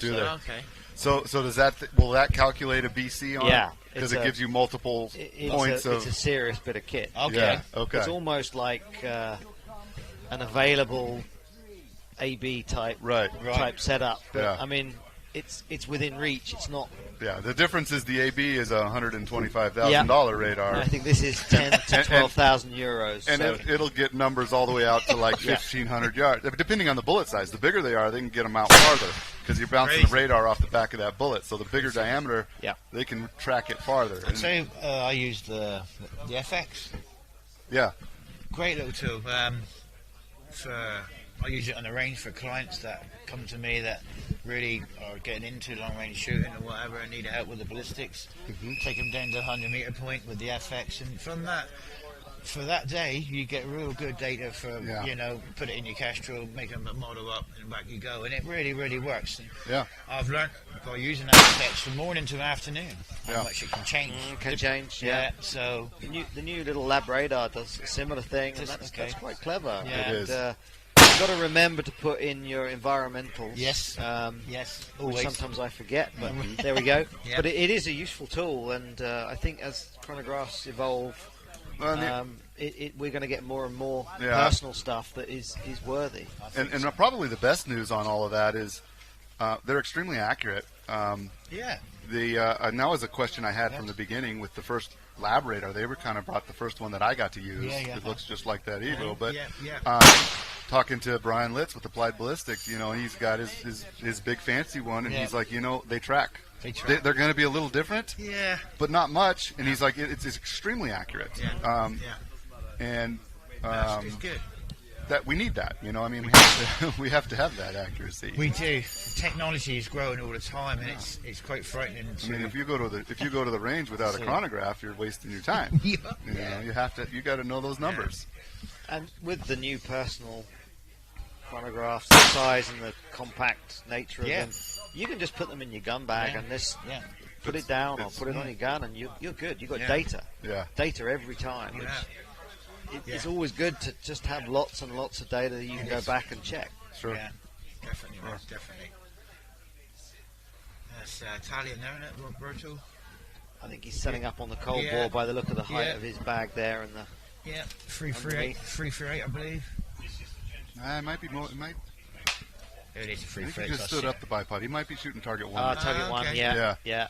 It was pretty low on the cold bore, so let's see if he corrected for that for this I one. can see that. Yeah. I think I've found a new way of shooting the Hydra Macrotech. Yeah, he's still quite a bit low. He was low. Yeah. Yeah. There you go. And just as we start figuring out what we're doing, we switch shooters. Okay, here we're back. Now we're back. Hopefully he's adjusted for that. Right. See if they can see it and make the correction here. There we go. It's getting that good start. See, this is a second camera angle. Well, no, this is the other lane, isn't it? Other lane, different gun. Yeah, okay. Different gun. There we go. Oh, that's a good. Nice recoil on that. Good impact. Very good impact. Yep. Don't have to make any changes on that one. No. It's in the Go same. for it. Same again. As quick as you can. Feel the wind on the back of my head, my neck now coming through. I hear it. Yeah. See what he does here. Shouldn't be enough to cause him too much of a problem. Yeah. There you go. Do it again. Looking on that splash. Looks like Good elevation. Yeah, looks he like didn't change anything there. No. Oh, that wind, that's picked up. Yeah. About There you go. Oh no. That was the other Other lane. guy. Yeah, he's got it good there. Yeah. There we go. Yeah, he's got it. See if we can follow him to 3 here. And Yeah, big gust just come through here. If I had hair, I think I'd be wiping it in the eyes by now. Switch to target 3.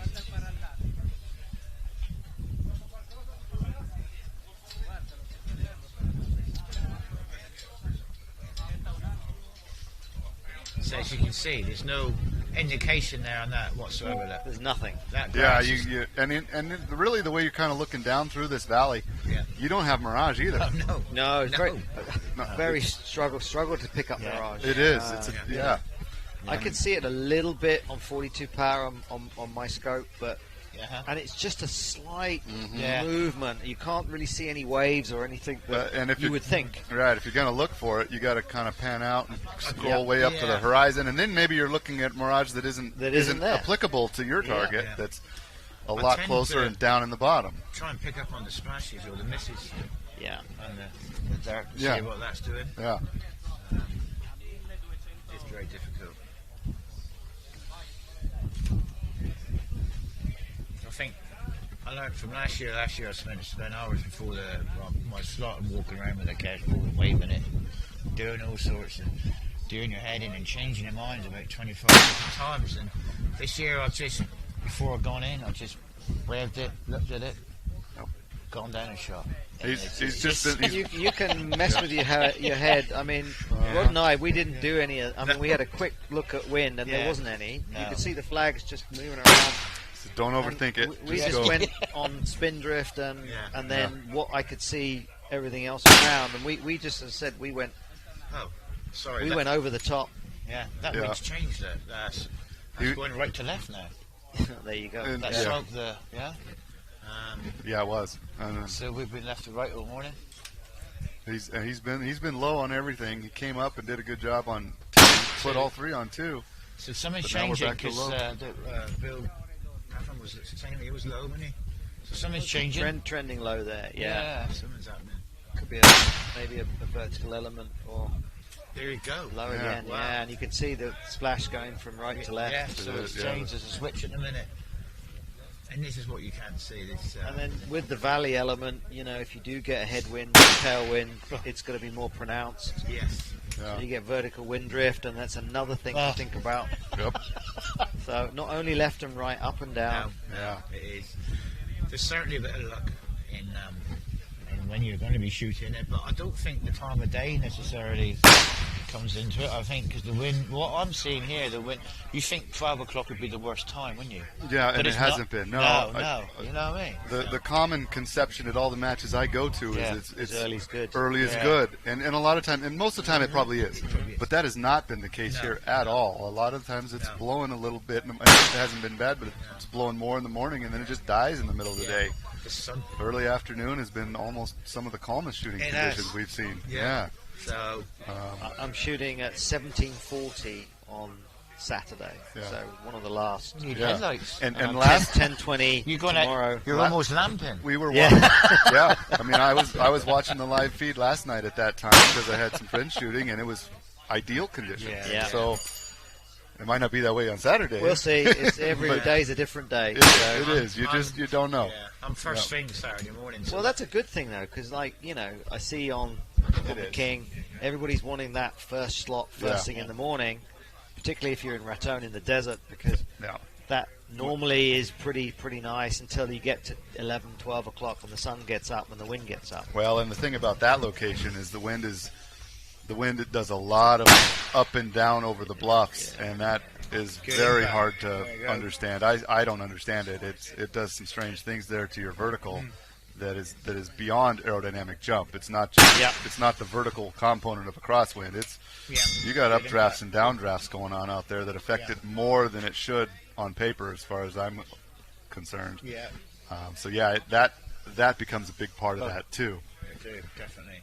See, Roberto, there, good aim of that target. Still favouring it a bit low, so. A hit's a hit. A hit's a hit, yeah. But I think if I was moving to the next target now, whatever, I'd be putting a couple on. I'd be top of plate or just stick slightly a couple higher. Stick a couple on just in case, and that's when it normally goes over the top. Well, at the very minimum, you got to make sure you carry your correction. So if you just carry it forward. If you just added 2 or 3 tenths there, whatever he added. It looked like more than that, but I think the camera angle makes it a little bit deceptive, and it's dropping down. We're seeing it hit a little bit behind the plate. It was under, but it might not have been as far under as it looks to us. No. But yeah, you got to carry that correction to the next plate, whatever it is. Yeah. As a minimum. There you go. And he does it. There he does. Yeah, got it. That's better. Yeah, great. He's on it. It's certainly nicer sitting here today than it was yesterday with the heavy guns going off. Yeah. You need ear protection under here as well. Yeah, today these are good enough. Yeah. You could feel that blast come up through the tent. Impact. Exactly. Doing good there. Very good. Target 4 is nailing it. Yeah. Yep. I found 4 easier than 3. I must admit. Yeah. I put all 3 on the wrong color of 4 last year. Does that count for anything? Oh, I did. I put 3 in the wrong color too. No. Yeah, and I still qualified by the skin of my nails. Yeah. Really? No. And talk about make hard work for yourself. I know. But we talk about all the things that go into this, and then we make an you come all error. this way and you make that kind of error. Funny enough, he's Cromwell Sporting. At my range in the UK, to accommodate colourblind people, we number the targets as well. Yeah. So each target I spray somewhere I want, and to make sure they know where to. But it's difficult here because you've got 2 4s, 2 3s. You do. So yeah. You need an A side and a B side. You or something. do. Yeah. I didn't even think of the color. You'd be surprised how many people are colourblind. Well, it's more common than we realize. And I think, this day and age is something to think about. And I think they call it red-green colorblind. That's definitely. Those are like the 2 that are the least distinguishable. How many people that shoot on the wrong target are there? You know what I mean? Well, more than there should be. Yeah. Well, we have a thing in F class where when we're actually calling or coaching, we call out the target number and the color. Yeah. And we Tom and I, my spotter, we've been doing that because you can get fixated, you get in the zone, and then you set up on the wrong target, and it's still in your head that it's the right target, and it's too late. Well, wasted a shot. I started doing that as a spotter just because a lot of the matches I was at are a little less formal. We have rookie shooters, we have I help a lot of other people, so I spot for more people than just one, right? Yeah. So I bounce around. I got to shoot here. I Yep. spot for this guy. I go back to this, so I shoot. And it's really easy to come off of just shooting targets 3 and 4. Now I got to go back to 1 and 2, and I'll sit there and I'll line up on 3 and 4 again. So if you're in your bubble and you're concentrating on that center square, Yeah. everything else just becomes a little bit of it does an extra thing. And all you got to do is just you add it to your checklist. You sit down, you go, okay, I'm up on target number 1. Yeah. And they look at you and go, no, we're shooting 3. Oh, okay. I mean, you got to confirm those things, and make sure that everybody's on the same page, because it's remarkably easy to make those little silly mistakes. Yeah, there's so much else going on through your head. I mean, you look at your first shot score. I mean, that's a big. If you put that on the wrong target, that's a big minus. Oh yeah, it's huge. But not only that, it plays your head. Cause yeah. Remember last year, my very first comp ever, first target, I died for the second. Died for the second target. Aimed for the first. Went over the first target. That messed me up for the whole of that stream. Well, especially if you don't figure it out right away. Yeah. You make corrections. You get on that. I and did you it just, twice. I left the same elevation on twice. Yeah, because you couldn't figure it out. Right. What did yeah, I do? Yeah. It's. And that's when you have a no call, you make a shot and there's no dirt kicks up, nobody sees anything. That's the first thing you got to check, is that you dialed the correct dope for that yardage. Yeah. I'll get my spotter now to check me a bit.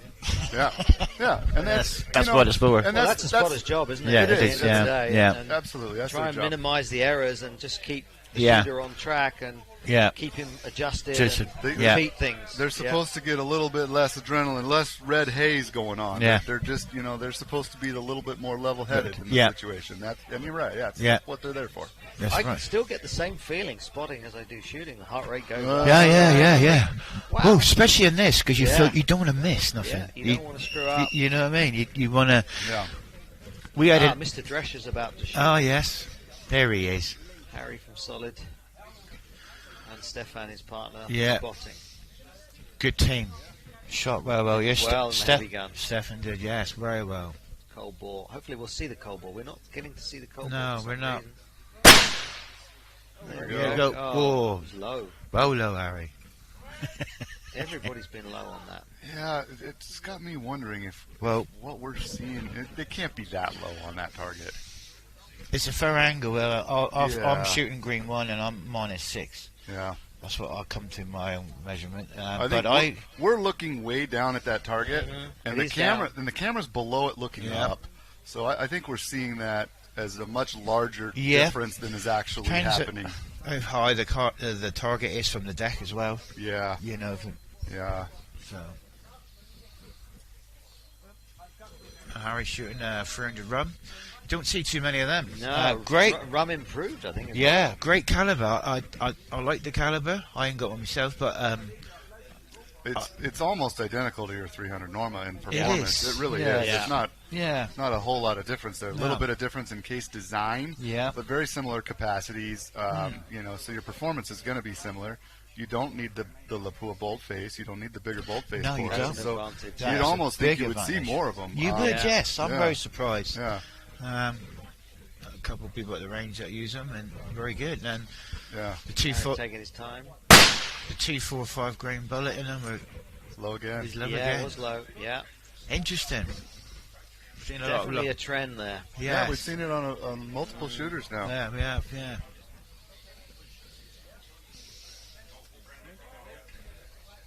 Should be on now, Yeah. hopefully. Didn't see him. Did he adjust? He did. He did adjust. Yeah. Oh, wow. Not He's enough. Not going to be happy. No. Especially when I have dinner with him tonight. Oh, look at him! Yeah, he's cursing. Yeah. I better just bring this video with me. I think. So is that just for people that's not been in a situation?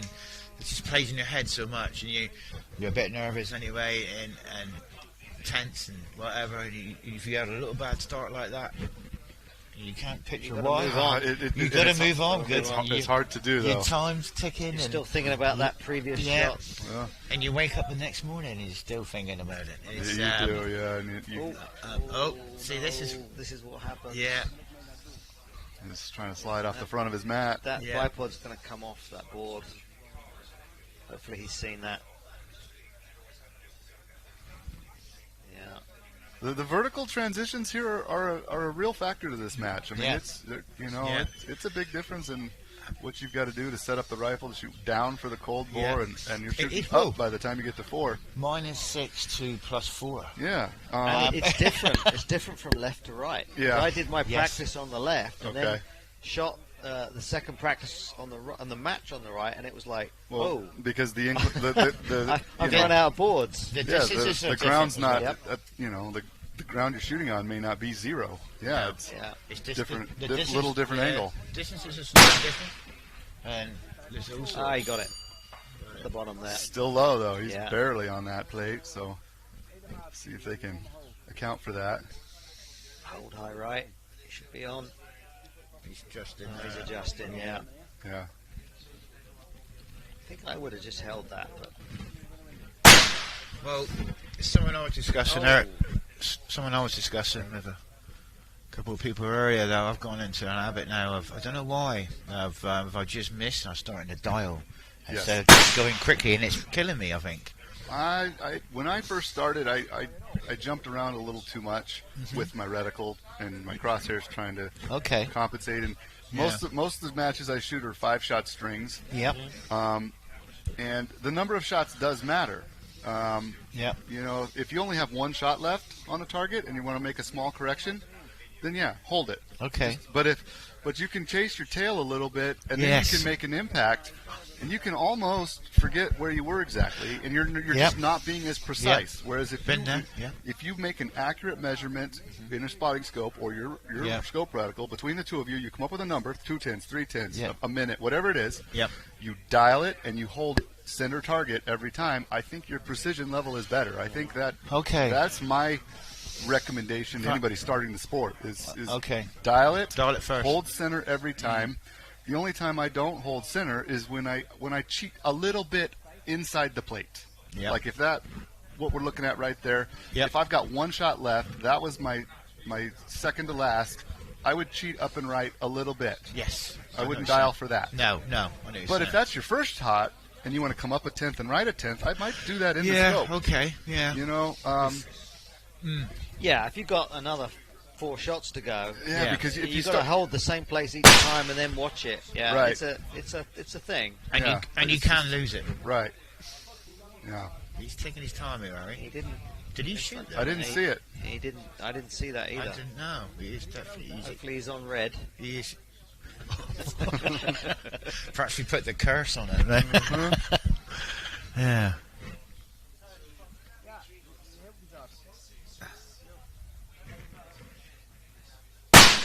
There we go. Low? That one. Wow. Still low. Yeah. He's got issues there somewhere. Something's not happy there. No.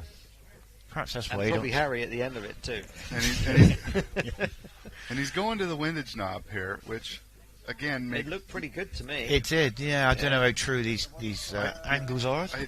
There's got to be just a little more angle than we understand. It looks like we're looking right at it, but we're not seeing it at the same angle he is. No, definitely not. That's true. Yeah. You know, and realistically, that could have been just off the edge and landed 50 yards behind it, and that's why it looks so low to us. Yes. You know, we see the dirt kick up low because it's where it landed. Our camera's looking up, isn't it?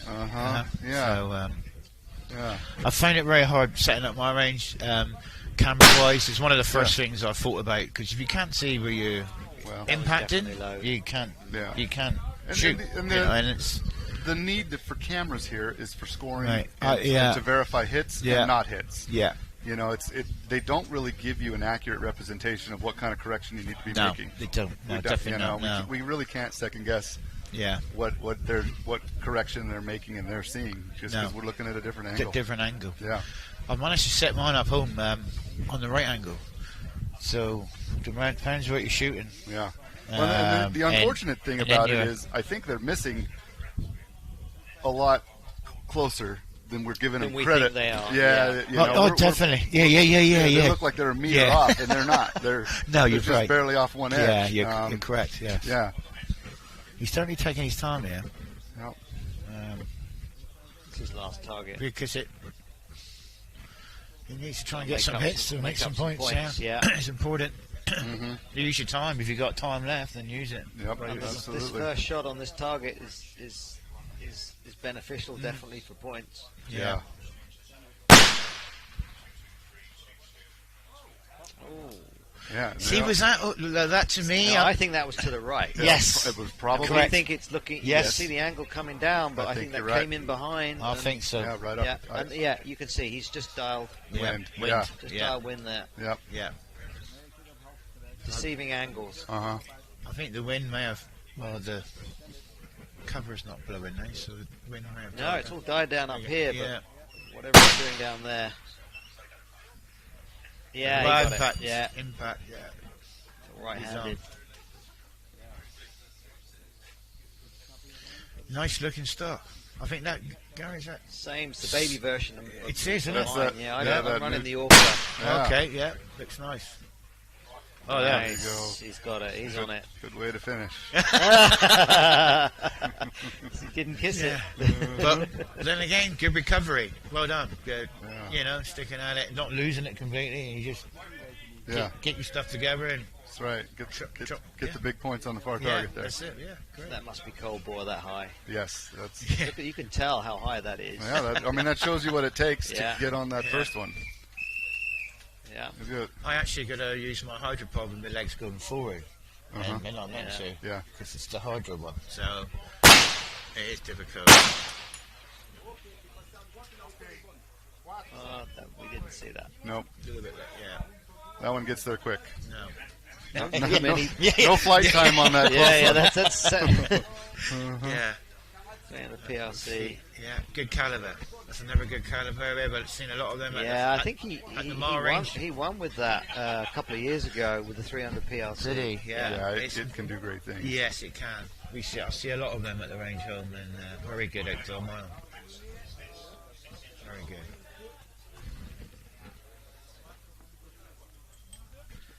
You get a few more rounds for it than a 33 as well. Yeah, tell me about it, yeah. I think I'm on number 5 at the minute. It's a race car, isn't it? It's a Funny how that Formula works. One. Yeah. Over here, we just will put another order in. They're in stock. Yeah, that's good. Nice. Have me Again, on- a have me little on low. shelf. It is. He hit it Yeah. though. Yes. Fair play. I didn't see any adjustments, so I think he was going to hold for that. We can't hear the spotter calling either, so No. he should be on Yeah, there. good. Yeah, nice. Nice shot. Don't change a thing. No, go 3.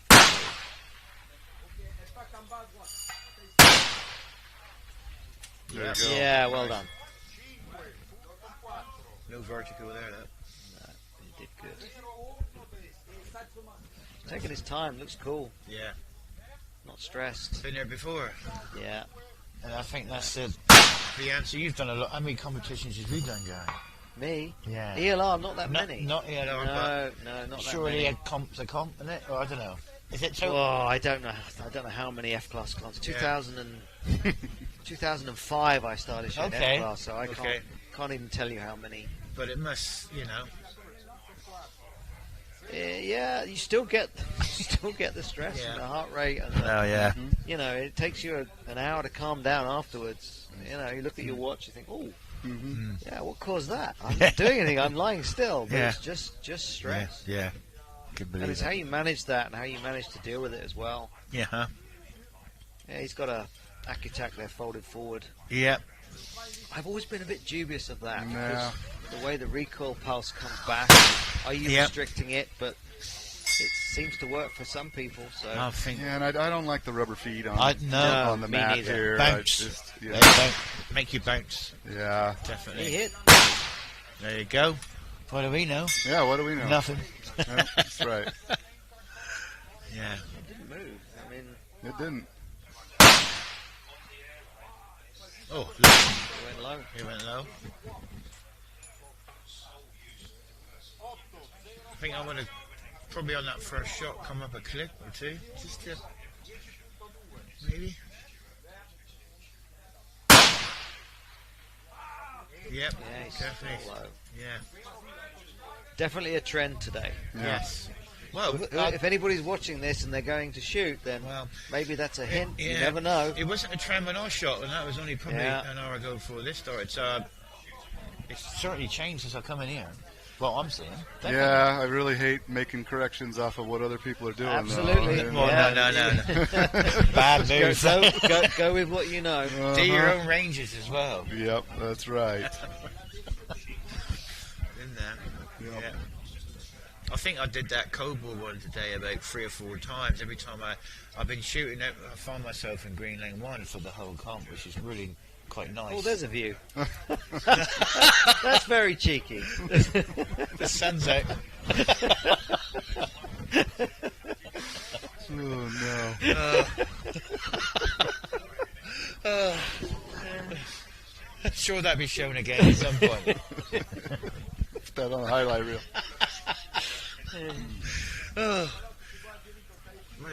Faithful on the camera. Brilliant. Oh, bless you. Well, still not a lot of paint missing on this target. No. Number 3, yes.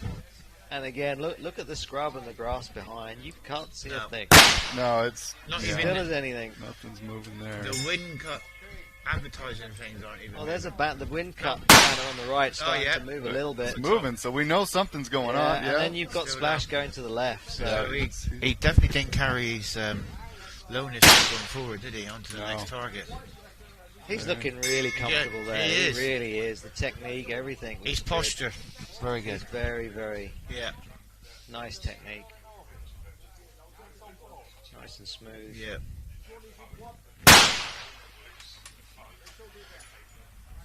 No, we didn't get that one. Wow. Didn't see that either. No. Nothing, no dirt.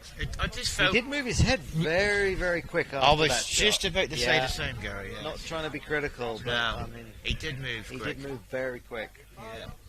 Keep your head down. Zero compromise there.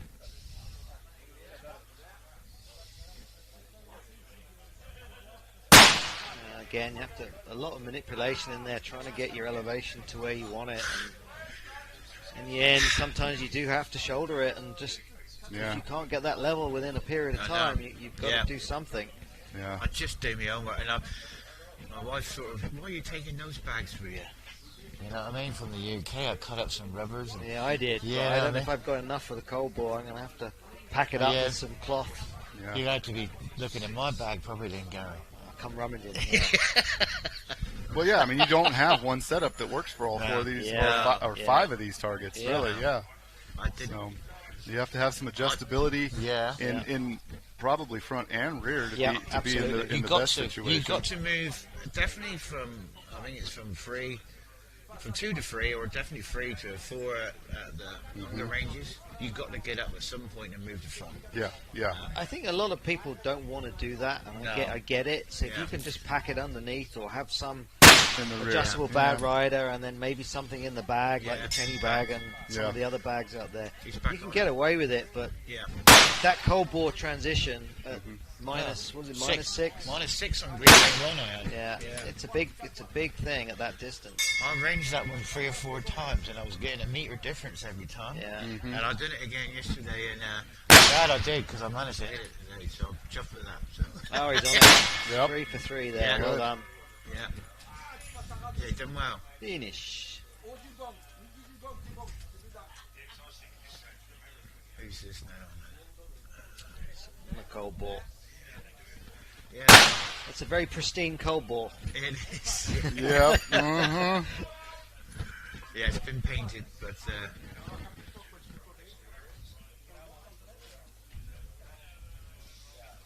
somebody's got to get on it here. Show us how it's done. It's a pretty small cold bore. It is small. They really are small. Yeah, it just. You've got to have everything right there. No forgiveness whatsoever. It's certainly, if you get it on that first shot, it'll certainly put you in the right mode. It feels really good. Yeah, Yes. they do. It's a nice start as well. Yes. Yeah. I think there's a few points to that one this year as well. I think. And the good thing about that is you know your dope's correct. You know Yes. you can trust the transition to Yeah. the next one, and Your wind's you're good. on. Yeah, yeah. It just gives you that little bit more confidence. Which is enormous. Yeah. Yes, When definitely. you start second guessing things and trying to figure Yeah. out why things Yeah. are happening that you can't explain, then everything just Yeah. goes downhill real fast. It is a confidence game, isn't it? Yeah, It's like any it sport, is. I think. You know, you need. a bit of But luck it's and hard. you It's hard to have things not work out the way you want, to have misses, Yeah. and then do the correct thing with confidence to get Yeah. back into where you need to be to continue the string. And so, obviously, when you're impacting, you don't have that. It just works. No. You know, Okay. when you have a great day and everything works, it just works. There's a It leader. There feels we go. good. The guy with the max points there. Look, Oh, yes. 50,000, Wow. 82 points. Every single one Wow. was a hit. Well shot. And Maurizio, who's just Yeah. shot, came now in second. Yeah. So he did. He had a good run. It did. Very good. Very good. Yes. Where's Rod? Oh, Rod's still Rod. 10th. He's- We're still there, hanging in there. He's hanging Good. in there, look, Roger. Yeah.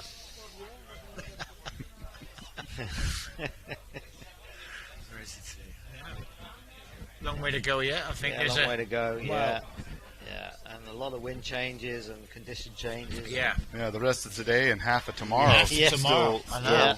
I know. And And then we shoot, and then all of them shoot again Well, this is before it. we get to the finals I know. cutoff. So This- yeah, there's a lot of shooting to go. this is great. We're I think quarter that of the way through. it. everybody can get a chance. I think Gives so. you a Shoot. chance. I- It's not Shoot all these one targets. count and you're out. Yeah, a cold bore and all Yeah. 7 of these targets. I think it's great. Yeah. I really Definitely. do. I think yeah, the course of fire and the way it's been organised, it gives the shooter the best opportunity. it's perfect. It Yeah. really is. Yeah. I mean, the way. Yeah. Yeah. I mean, And to travel all this way and spend all this money for 15 Yeah. shots, man, yeah.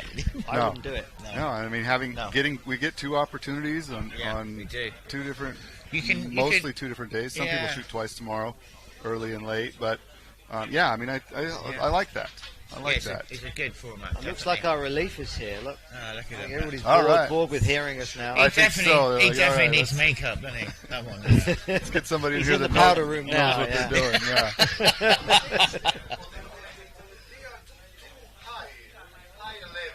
Oh no! yeah, Got to bring it down a little bit. Who's that? You're talking about this gentleman? He's Yeah, good. I don't know how to He's good. speak most of the time. I don't Yeah, know been how to good. speak. It's been good, but it's you know. ESI chat show. I think I get to shoot Well, here it's pretty just- soon. Yeah. You do. You're shooting soon. Yeah. Ah, good. If we're running an hour ahead still, I'll be in the next 30, 40 minutes. Get home, get early Yeah. dinner. Yeah. Yeah. Ah, good. Cool. Have to wait for the restaurants to open. Everybody eats late. Tell me about it. I'm queuing there waiting. Who I eats know. at that time? I know. It's late. Yeah. In respect to our Italian friends, they do things differently, Yeah. and But it's good. yeah, it's so Yeah. good. Yeah, Uh-huh. yeah. Yeah. Come here to shoot, eat good food, get sunshine. Yeah. What is there not to like? got it Absolutely. It's We got it all. just And a then fantastic. shooting well's a bonus. Yes, it is. I think so. Yeah. Yeah, Definitely. it is. Yeah. Definitely. So what have they stopped for now? Is it just? I don't know. I They don't wanted know. Maybe stop for lunch, I would think. Is it? It is lunchtime. Oh, okay. Yeah. An hour early. I don't know. I mean, they didn't have many breaks. They didn't stop scheduled into yesterday, and this. it's just Didn't they stop for lunch? Oh, it was just painting targets, was it? just Yeah. main Okay. targets. But it is good to have a couple breaks. Give those scorers a chance to Man. not stop staring at Man. the screen. You Yeah. know, I mean that's Yeah. You can't like only watch EastEnders for so long. yeah. It's I was talking to one of the Maltese guys, Robert. Was it Robert? Yeah. And Here we go.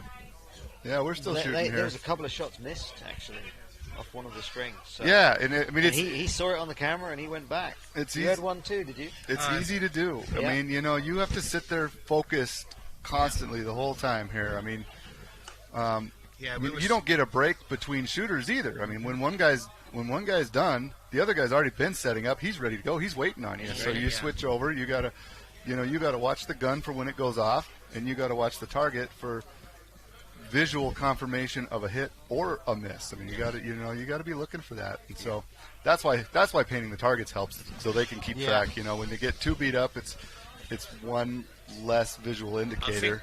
think what makes it hard as well this year, because of the bigger heavy class, the legs are steel. On the longer distances are thicker steel. Oh. And I was spotting yesterday a normal mag out to target number 7, which is 16. Doesn't move. No, it doesn't move. Did not move, and, No. and the sun was on it. We made a correction. I told him to come 3 m away, right? Yep. We made a correction. He shot, did not see. So unfortunately, I made a move again because I remember it's wrong thing to do now. But it went to the end of the string that the cameraman said sorry, but Yeah. you did actually hit. So You need to know that. you need to know that. Yeah. So I can understand. Yeah, so it's something you've got to be aware of now. These bigger calibers at the Yeah. later end. You're Those- not going to get. the normal Yeah. mags and that, you're not going to move them. No, you're not going to get a plate swinging. You're not going to get that type of So indication. clean targets are essential. Yeah. And sometimes, you know, spotter and shooter, they see an impact, but you're so concentrating on the overall. There's a couple of shots on the target, and you go, "Was mine the high one or the low one?" Yeah. And then that really, like, what do I do next? Yeah. Nothing. You send the same. Hits Just- a Do hit. the same. Hits a Send- hit. Send it the same and hope. Don't Yeah. don't overthink it. No, hits a hit. Yeah. Yeah, definitely. Definitely. Yeah. Sometimes I think we even do a little too much correcting inside the plate when you're on the plate. Yeah. I've had people that are hitting halfway between the center and the left edge, Yeah. and I'm not gonna correct them. No, You know, I mean, there's. No. Keep it going. Yeah, just Yeah. keep going. I mean, if you're on the left edge, I'm going to make you come in a little bit, but This is interesting because he's twisting that bag He's- around. he's had working it on hard. the side. yeah, And that's got a bag, one of the his bag, bag of drive. right all the way out. Yeah, and, he needs that down. And They could yeah, turn it that's to- gonna. It's not ideal. That Not tells- ideal, no, because that's gonna. That tells me straight away that's no prep. And that in this game, Yeah. it's really important. Yeah. More than Yeah. a lot of Yeah. it. 50% of it on the day. He's tightening down that bipod too. He's rocking and rolling here. You watch him nail every target now. Yeah, sorry, we gotta see Simon, if what's- you're going to watch this. We'll all get the same bag next year, won't we? Yeah. Yeah, it's true. It's just the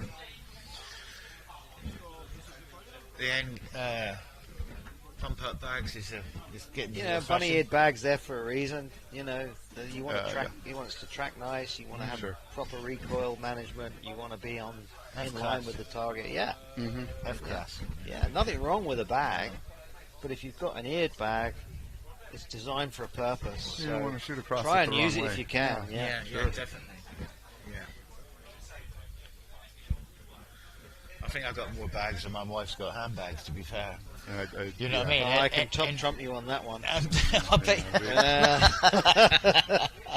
I'll be rooting in your car later. No, I didn't bring them. I brought 2, but that was enough. And they're heavy and they're filled as Yeah. well. I mean, Yeah, well, I filled next mine. year maybe I'll try and get some sand ordered and save myself 6-7 kilos. You know. Yeah. Yeah, and that's probably the hardest part of traveling here. I definitely bring 100 pounds more gear when I go to a match I can drive to that's a couple hours away. Might need that, so I'm going to bring it. Yeah, you might need that. Just bring it. Throw it in. Bring all the bags, you know. And, Yeah. I use a different bag on my heavy gun because it's a different stock than I use on my light gun. I mean, it's a Well, I little managed different. last year in a certain amount, and that's fine, and I did okay. So you think, bring that? Well, no. Oh, Totally different. You, You change you buy a things. new bag for some reason, and then you got to change the front, and then you change your bipod for some reason. Even though you did fine last year, and you know what roughly you need, but for some reason you change it, and You got to keep improving, and even when you shouldn't. yes, I think Still, so, you're yeah. trying to, yeah. Yeah, we are. Yeah, it's nuts. I remember last year flying in, I had one of my sandbags in my carry-on luggage in the plane because Oh, they don't like it. Well, it was okay because Yeah. the suitcase was at his limit. So, but when I got pulled in and searched, and obviously, I think it looks strange on their X-ray machine. yeah. Their machine, Yeah. it does. what's this for? Yeah. You know, in a pump-up bag, and it's like I tried to explain to them that shooting, and they just looked at me I always strange. avoid the shooting subject. I Yeah. always try and No, not mention that word. I mean, we got stopped going through with the big eye Trotsky's, Yes. the BTXs, and Okay. security guards. And, what's this? Bird watching. Yeah. You know, it's like, well, yeah, we are watching Yeah. some birds, maybe. Yeah. But it just attracts all the wrong attention. It and does. It Yeah, does. it's, Yeah. Not that we're trying to hide anything. It's No. just Yeah, definitely. as soon as you mention that word in an airport, people get a bit nervous. Yep. Empty shells, cases. Yeah. That was a big issue for me going home here from here last year. I'm leaving mine in my ammo box this year In check because I nearly luggage? got pulled off the plane. Really? Empty cases in your luggage, No. i.e. check luggage. Yeah. They X-ray it and Yeah. you get called down to the gate. Yeah. Put them in your ammo box, Yep. even though it's not live. Leave them all Treat it together. They're expecting them there, Yep. and Treat it as live. yeah, we nearly missed our flight. Did you? Yeah. Well, I got pulled out Yeah. from the coffee and did the chamber walk outside and got coppers, police around me and Yeah, same open your bags and here. It's like Well, and leaving here, your ammo has to be separate and all alone, right? Yeah. Yeah, and when for me leaving the U.S. to come over here, it can go in your checked baggage. yeah, so many different rules. And that's It can in that's UK. preferable. That's how they want it. You could check it as a separate bag, but then you pay for it too. yeah. But yeah, so you arrive here and they're like, that's not how it's supposed to be, and it's different out of every country, and you just It's got really hard. yeah, you got to be And able to account it for put a that. lot of people off, to be fair. It does. It's stressful, It is. Yeah, because it feels like I've been a few places overseas traveling with firearms, and as soon as you think you understand the system, the next thing you They do, change it. it's different. And you just got to be flexible, and you got to you be just want- friendly, and yeah. you got to do what they ask you to do, and And the law and it of works. the 5 kilograms, which is fine, but do you include the box it comes in? Or There's a Yeah. lot of interpretation there, Well, yeah. and actually it is gross 5 kilos. Right. But Take your locks off, put you away. take your locks off, yeah. absolutely. And that makes a big difference. It does. And Yeah. this time I actually took my ammo in a separate box, and they said, no, we want it in the separate box to transfer it into the... And I was in anyway, but...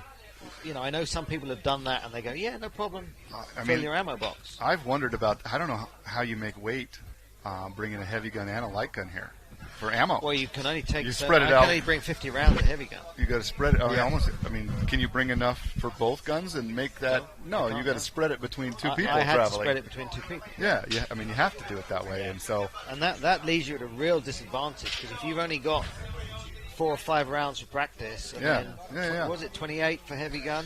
You Right. need 28 for heavy. Yeah. I mean, it's, Yeah, and then you've got to look at your packaging and make the barest minimal Yeah. in a box that is approved. You do. Well, I managed to this year. I used the Peterson brass boxes because they're the lightest box I could find. And they let you take that. Well, what I did is I weighed my cases. I think my wife's a veterinary nurse, so we used to go into the vets after closing time, obviously, and weigh everything real accurately. And then I bought over 94 33 XE Wow. cases rounds, which is really good. Yeah, it's a lot. I needed 64 for both competitions. Yep. So that leaves me enough for It training. is. That leaves you a ton. But what you do when you get to the airport is when you want to weigh it, I got them in the pelly case locked. Yeah. So I'll open up the pelly case, take the 2 Peterson brass boxes, get them to weigh them, because that's where my ammo's to. And they let you do that. And that was, yes. You were lucky. I think No, it I've depends done on the that person behind the counter. 2 years in a row. It's interpretation and what airline you use. Yeah, you can might, take you them might out. show up on a different day and Because that this- not, I tried not it, fly and they made me put my case on top of the ammo to weigh it. to weigh it. Yeah. Yeah, and I took the lock off, and I was good.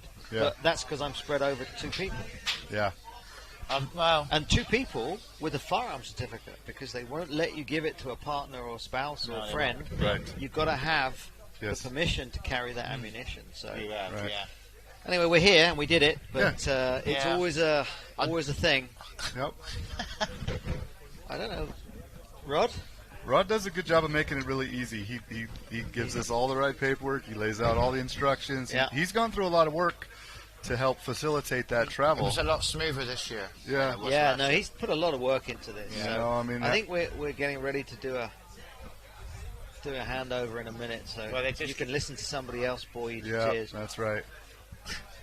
It looks like it, but then it disappear again. Yeah, get your hopes up and then they let you down. Mm-hmm. He's seriously having some serious makeup done, isn't he? Well, yeah, we're not shooting, are we? Haven't heard any shots. No, we're not. it's lunch we're not time, seeing definitely it. time to go. There you go. Yeah. It's nice under here, though. At least we're in the shade. It is It's- very. Yesterday was cold. I Yeah. was under here yesterday. And I was like, wow. And before I came in Big here today, difference. standing out in the sun, it was quite hot. I mean, it warmed up nicely It today. is and- warm, and I don't know what the weather is for the rest of the week, but I don't know. Is it getting better? Welcome. Ah. Here he is. It's the Hello. main man. You can have my place first.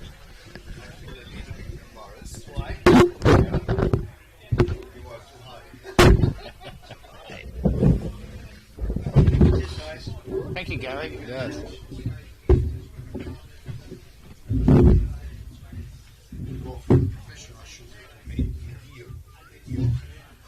Sorry, I didn't understand it. Put that on, because that is actually just screaming through my ears at the minute. That's better. Hello, everybody. There we go. Yes. There you go. Welcome. Welcome. Thank you. Yeah. So, So, what were you talking about? Well, we were talking travel just now. Uh-huh. But, yeah. Have you shot? Yeah, yesterday. Okay, how'd that go? Terrible. Terrible. Oh, tell us about it. probably don't want to talk Well, about it. Yeah. What will we make him? basically, let's say this. I have an ammunition, testing ammunition, so I'm working with a company. Saltec is one of the sponsors. And we want to create out-of-shelf ammunition for 50 cal that is reliable. Reliable for me means within the half MOA tolerance. Sure. Okay. So we've been working for up to now for 4 months. We didn't have as much time as we would like for the test. And on the 44-inch barrel that they use as a test performed perfectly, but I have 32-inch barrel. Right. So the speed was Makes not it- constant. I had Yeah. a BC of 4. No, BCM SD. SD Yeah. of 4. What's to say? It's not horrible. huh? No. No, it's not horrible, but on the big targets, I mean, on the target, I was center, right up, right down. You had a bit of vertical. You know, when you see this right, and you see, please, bullet, take off the hands and take the plate. Yeah. Just having a bit of vertical. But then I also, I made a small mistake. I was shooting on green line. I go correcting my dope. I went back on my scope, and I saw the target, and I shot. Wrong one. And it was Right. the red one. Yes, it's easy to do. I did it last year. I'm going to leave you guys. I got to go get ready to shoot. Okay. All right. Right. So- Thanks for having me. Have a nice course. Yes.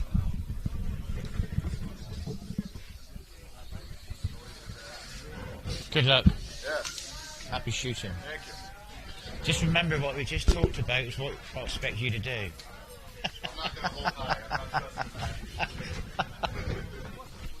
So, so bit of issues there. Shame we didn't have the same size barrel, a length barrel. That obviously would cause an issue or two. Annoying. Yeah, but you know, the possible problem with the ammunition is known. What really affect my morale was this wrong target. AC Dunham, I don't know if you heard us. It was- Yeah. They were two very nice splash. Bang, bang. Danilo, you are the wrong target. Oh my God, thank you. I think we were talking about earlier on a range in the UK.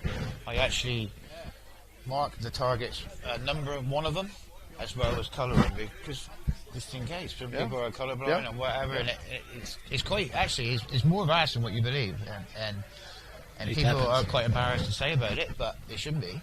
So I'll mark mine as well, just make sure they're on the right target. I think here the way you it's so easy to do, but I always get in when I finish one target and go to the next, I open up my magnification. Yeah, that's also what I'm doing. And then you also see two flags. So No, you but know if you're left or right. No. But look, I shot my first round on the right target. Yeah. Then I went for the correction. The target are not really one to the other one far away. They are very close. So not I really, moved not a really. little bit. Huh? Not really. I mean, there's Well, at least 50 basically meters. from this distance, the angle of the gun is just from there You're right. to there. And I always shoot with very low magnification. Perhaps he needs to go and get his eyes. He's trying to find an excuse. Okay, no problem. So I just moved the rifle. That's it. I moved the rifle. I was in target because I had this very beautiful foot that are sliding very nice. Yeah. But they slide very nice. Also, when you touch the rifle, it moves very nicely from one corner to the other one. Yeah. So I gave correction. I went back and I was straight in target, like when I left the optic. And I didn't think, Danilo, check check the color. Check the color. I mean, it never happened to me to make a mistake like this. Yeah, I shoot the first round. I just passed the target like, ping. And then my spotter told me, Danilo, I haven't seen it. And I was like, I seen it. I go for correction. That was good show. Just, come on. Boom, bam, boom, bam. You are on the wrong target. On the wrong target. I mean, you are not the first and not the last. No, it won't be. It's and that plays in your mind, then. It's for the rest of that string. No, well, I went on the next target. I had my impact, then I had this up and down. But yeah, basically, it didn't give me the stress in that moment. In that moment, you just go on and say, okay. So overall, what about the ammo? The ammo is performing. I'm really happy about it. Okay. So in 4 months, we went to having in 500 meters this grouping to then having this grouping. Yeah. And this was a work. I mean, the ballistic guy, he made a work. He developed a new bullet. Yep. He developed. He started working with the primer and the powder and close the neck, leave the neck a little bit open, the weight of the bullet, etc. So in the end, we managed to have this projectile, this cartridge that is actually, if you have to use it professionally, is performing. So it's already good to go to perform. Yeah. Way better than what is any other 50 cal on the market out of shelf, let's say. But ideally, I suppose you want to make a lot for each barrel length and whatever to. Yeah. Okay. If you want to be. Yeah. The point is simple. When you have a gun that is made in 50 cal, nobody made a special barrel. Okay. So you have to have a standard. The standard is always coming from the normal BMG, so the normal Browning machine gun, which is 1 to 15 and a certain length. So on a professional environment, if you are a sniper, for example, you can't go with 44-inch barrel. No. I mean, this is like a gun. You go around with a tank on your backpack and then walking. That's really too much. So you have the tendency to have this barrel that are 32, 30. Yeah. I believe Victrix is making 27-inch. So a shorter barrel. Yeah. And you have to perform. You must be able to perform with this barrel. Yes. And then with the ammunition that you have, you are not able to perform. So the 50 cal is left like only anti-material. And my idea, coming also from that word, is I want you to use it also for other tasks. Yeah. And on the civilian environment, come on, you buy a 50 cal, you buy my beautiful Further X5, and then you say you go shooting and you make one bullet there, one bullet there. Not good. That's not really nice. No, not what it's about. And we're doing. Is Jonas from Schmidt & Benner. He's shooting with our X3. Oh, okay. And he's shooting the 338. Yeah. And he's also shooting with an ammunition out of the shelf. Right. This was just okay. Let's see how far we can go. This is just like let's say fun, and have a test on really how far you can go. It's not easy having a shooting range so long. We didn't have the time to prepare our ammunition. This is also the other thing. But we don't want to say this. And I've got plenty of excuses already coming out here. I'll end in a minute. It's starting again. Oh, here we go. Anyway, my name is Fabio. Fabio, nice to from meet you. from here, from Sicily. Actually from Tuscany, but Kevin living here 20 years. UK. Kevin from the UK. Kevin. I saw you shooting. I was right after you. Oh yes, I believe yes. How went? I started like a dream. Hit Cobor, cleared up target 1, and then I went to target 2, and then I went off that edge. Quick correction, went off that edge. Missed the second and the last shot, and then target 3 I had another little nightmare, and then target 4 I was okay again. Okay. So there is definitely going on between 2 and 3, but yeah, I started really, really well, and then I just sort of lost a bit in the middle. Okay. But that's okay. Yeah, but this is the first round, and when do you have the second one? Last year I had a total disaster on the first round, and I come back and finished 5th, so it can happen. So, hey ho. Every day's a challenge, and there's definitely something going on in between those targets. I don't know what you think yourself, Fabio. You probably did a lot better than me. I mean, I know the range, and it's difficult here. Today, for example, we were shooting in a moment where the wind was really variable and weak. So you didn't get where to correct, to the left or to the right. I know, yeah. That was one problem for me. Yes, and then the target number 3 is the worst one. And it is, isn't it? Because it's at 1.2 kilometers and it's very small. You know, the proportion. This is, I think, the worst one. Yes, definitely. Yeah. It was last year. I remember. Caught a lot of people out, and you do well to put 3 shots on it. I believe someone did this morning. Someone did a faux. I hit it once. Once number 3, which is okay for me. Yeah, and then you find it easier on 4. Say again? You find it easier than on 4? Yeah. Yeah, that's the same as me, and I think it's a treading of a pan. But what I've noticed earlier, people started to shoot low all of a sudden. We was here for a little, me and Gary and that watching, and there was a bit of a trend that people are going a little bit low for some reason. So obviously someone else is coming into the mix now. Very changeable, and if you look at target 2, nothing moving. Yeah, exactly. There is no. I mean, apparently there is no wind. Today is really hot here. Yeah, that's a good hit. Right on edge. Yep. Good Nice. grip. 2 together. Nice. Yeah, very nice. Oh, we changed again.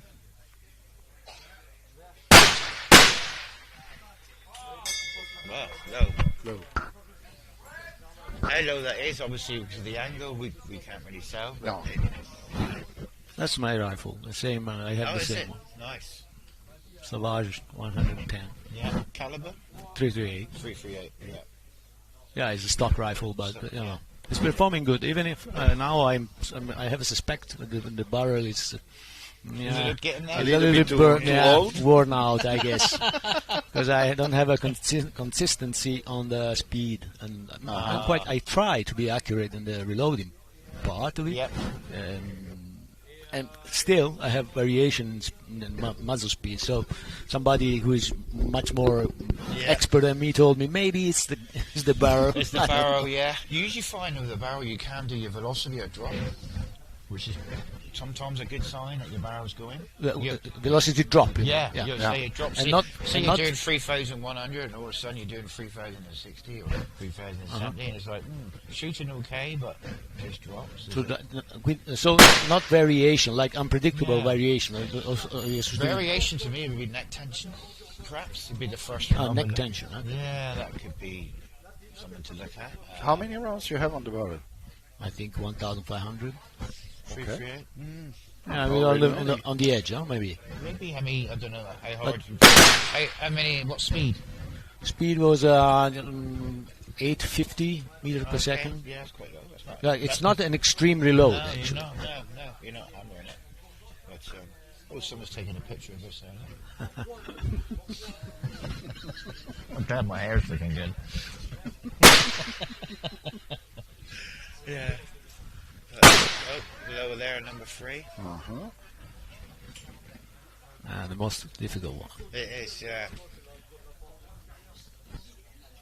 I talked to another guy. He came out and says I made 0 impact, There we go. but he got like 4 or 5 rounds. The primer didn't work. Okay. And then we were talking together. Another thing, you learn step by step. And we were talking together, and then a guy says, "Okay, but when you reload your ammunition, did you touch the primer with your finger?" Yeah, probably. You don't have to do that. Okay. Because then the primer could be contaminated. Not work. Oh, really? You always have to move. He just says use a tool, and then you move the primer in position. I'm touching my primer. Never happened, but you know. I don't know. Actually, this was a possible because it was not the firing pin. The firing pin worked. You see clearly it works. It works quite well. Yeah. Which kind of primer? 338. Do you know the primer brand or something? The primer brand? No. I don't know. They were talking about. Interesting. Sorry, that cabinet shooting a 200 Win Mag. Yeah. Yeah. Great caliber. I got one myself. I use it when I shoot out to the mile. Really consistency. It's my go-to caliber, really, because it's one I use more than anything.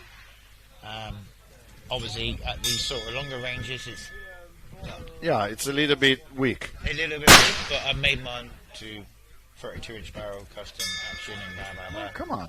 2 impacts. Yeah, it did well. So, Anyway, okay. They're happy there. It did well. Anyway, a big part of this game is, for example, the position of yourself, the shooter, of the shooter, and to find the correct position for the rifle, because you have 4 different targets. Yeah, you know?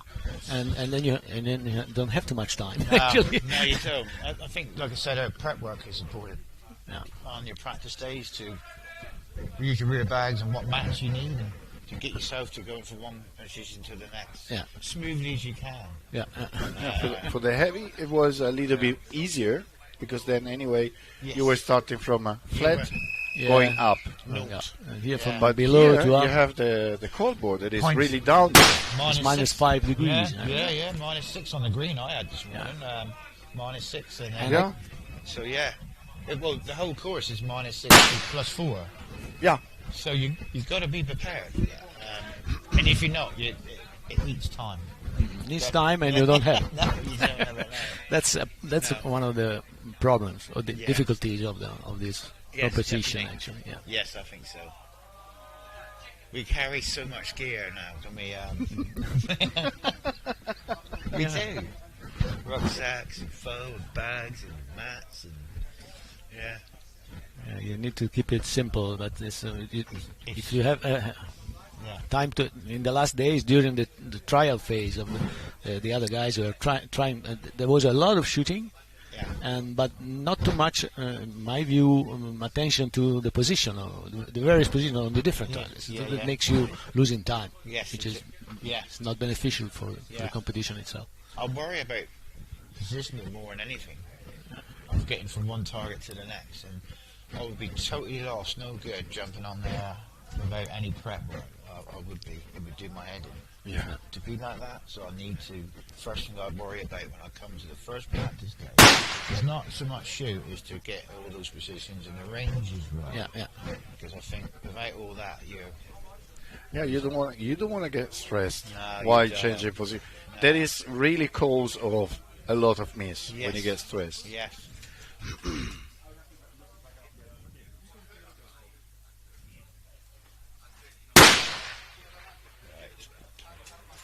Beautiful, look at the view. Yeah. Stunning. Yeah, good impact. Yeah. I remember him from last year, I think he was here. He drove down from Germany, I believe. Yeah. But it's not, this is another guy that is shooting with him. Of course it is. I recognise there straight away, obviously. Yeah, the Ilke is from Germany. Yeah. And her husband, they shot earlier. Okay. Yeah. And then she's doing the spotter to this Danish guy. Yeah. She's a veterinary. I haven't read animal doctor. How do you say in English? Oh, okay, right, yeah. Fascinating. And that's what I like about this competition as well, is everything else, the weather and whatever, is met some wonderful people. Yeah. And from last year coming back to this year, and recognise you, it's like it's like you haven't been apart. It's so helpful if you need any advice or any gear or whatever to be jump in and help you, and it's amazing. And I think to anybody home that are thinking about it, don't think about it, just do it. And it doesn't matter how good you do or how bad you do, taking part is the main thing. Yeah, exactly. And you'll learn so much. You do, don't you? I mean, that 10 minutes then you think, I'd be right. But yeah, it's on your own range, with no one around you, you may be. But you get down there. Even if you are in your own, I mean, the conditions are so variable, every day is different. I'm not used to this in the UK. We see the wind, we can feel the wind, and it's always a wind. Very tricky wind, but here it's totally different. There is a wind, even though it's not showing a wind. Yeah, exactly. And when there is a wind, it doesn't really show it. It's just and of course we're shooting from this face, and we're up against the face of a hill, and you're in a really, you can't get real data from in here, can you? You can bring every kestrel or the calypsos I see flying around in the air these days, and you're too close to the hill. You need to be out there somewhere. So it is tricky, but fun. Good fun. Low. Bit of a trend. See what happened to the feet? He shot and then the rifle jump. Okay, so you got balls And on the end, or yeah, he has the ball. The rubbers are terrible for that. I must admit. Yeah. They do make a jump. I also had the same problem on my rifle, and then I mount this rail, and it worked. Okay. No, but it works. It worked. What you need here really is a pole of sand and a few sandbags. Well, yes, exactly. That would be nice. And we could just make your own bags up and just dump them on the front, and away you go, wouldn't it? That'd be the answer. I mean, I think that's in my luggage here. Mikael Trebiem. It's wrong. The name is wrong. She's okay. Ilke. Yeah. Maybe it was the spotter who was supposed to be with him, but it's not. Oh, it's a Danish guy. Yes, I think ELR. Talking to him, he had a bit of fun trying to get here. The flights were all cancelled or something, and yeah, he had a bit of a nightmare. Listen, which happens. Kevin, can you put your microphone a little bit upper? Because I cannot hear very well. I probably because I'm mumbling. No, I believe it's just the system here. He's heard, but we don't hear on the. Try again. I don't even listen. Okay, Hear maybe the volume here. Volume. I'm not going to go playing with that. Such a nice, beautiful target, isn't it? It is. Target. It is. That's that looks a good size on that TV. I'm only looking for your scope. It doesn't look that big, does it? Got you better now. It really doesn't, does it? Yeah. You know, yeah. A little point in the middle of nowhere. Yeah. Oh, low. Yeah. It's a bit of a trend going on for some reason. But he got one implant here, right? He did, yeah. Oh, see the size of that now. It's about 570 meters or so. 567 or something like that. Yeah, I think. -5, yeah. That would be. I scanned it at -5 on the red, but -6 on the green. Yeah, there is a difference. Yeah. Yeah, so it's very important here. In my eyes, no matter what lane you're in, I would be taking the range from every point. Yeah, there is a slight difference. There is, yeah. Do you think that this slope is, critical for? I don't think so. For the size of that, yeah.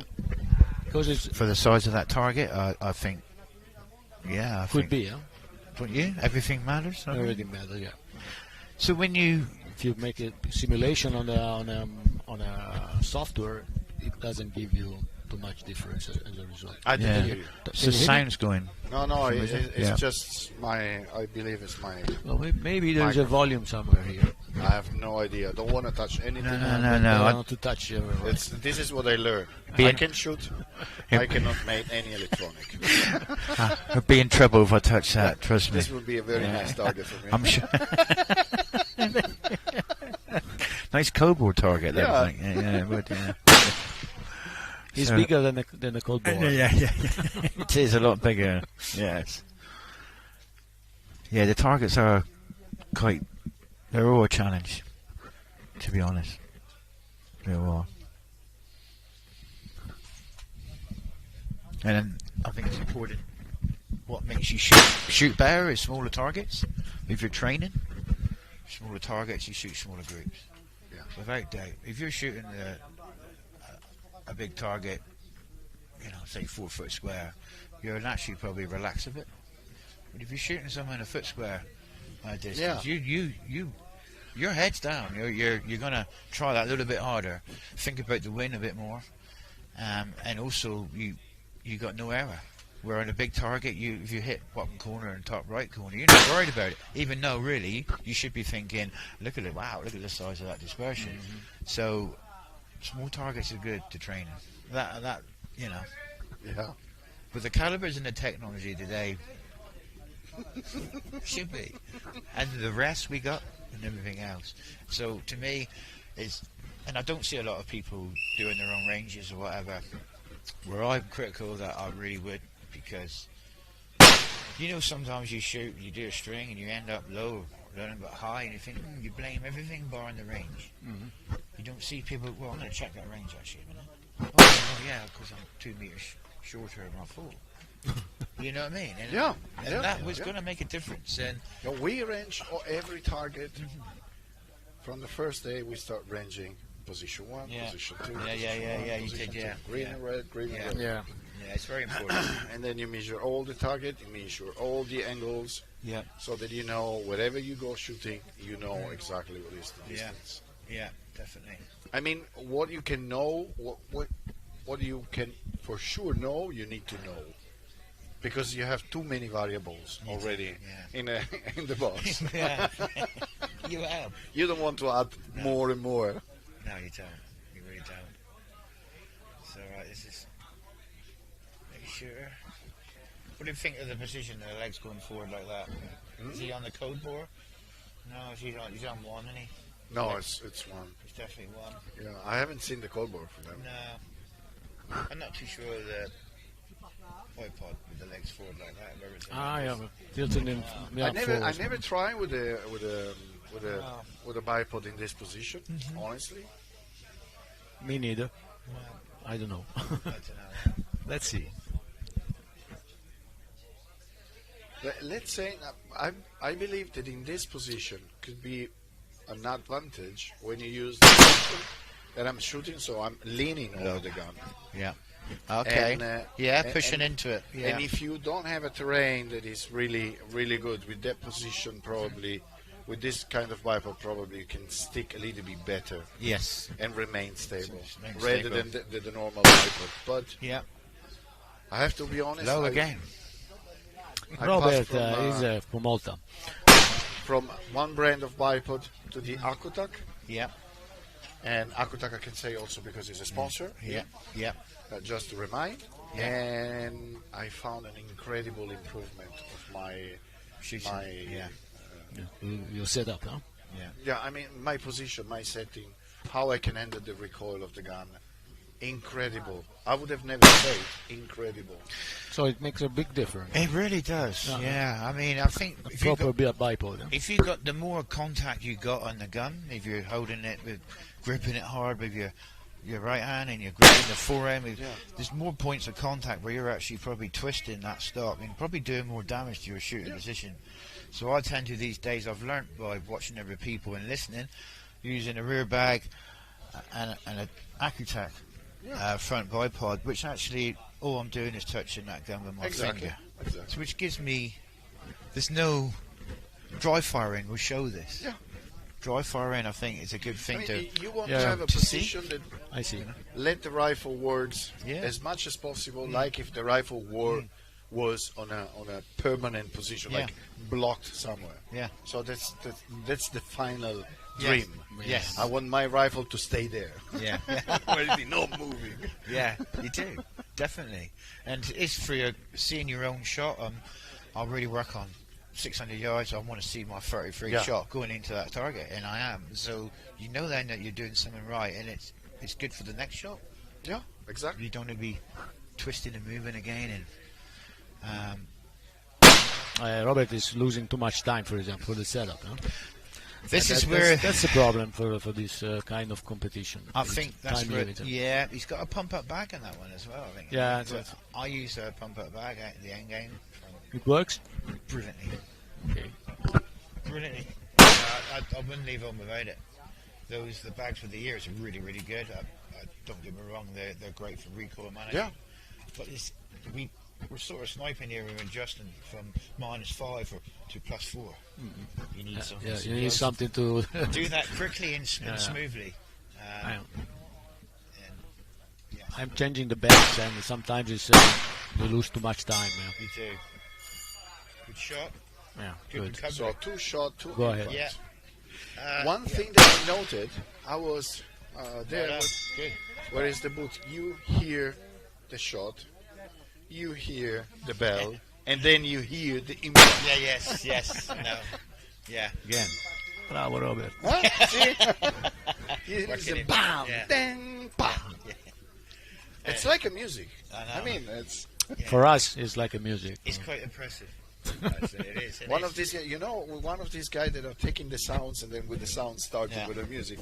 They should come here, take a little bit of sounds of the shot, and then start with the music. That's because I've got a range and I'm spotting all the time for clients and whatever.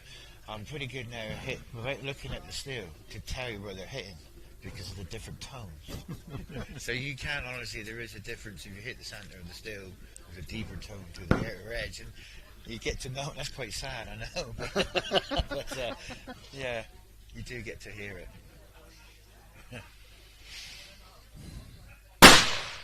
So he's changed now to target 3. This will be interesting. This is what normally catches people out a little bit.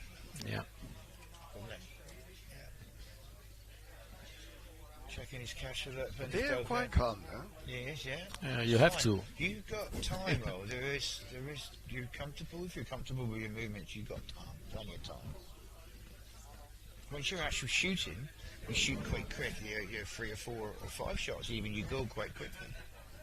Don't you? Especially if you're on the target, you want to go quick. So that part of it doesn't take much time. Everything else. See people as well. A big mistake to me is moving position from one target to the next, and then dialing the scope. Because then your reticle's moving, and you've got to set up again. You know what I mean? The first thing I do is once I fire my shot is change my directions from the elevations and that, and then find the target.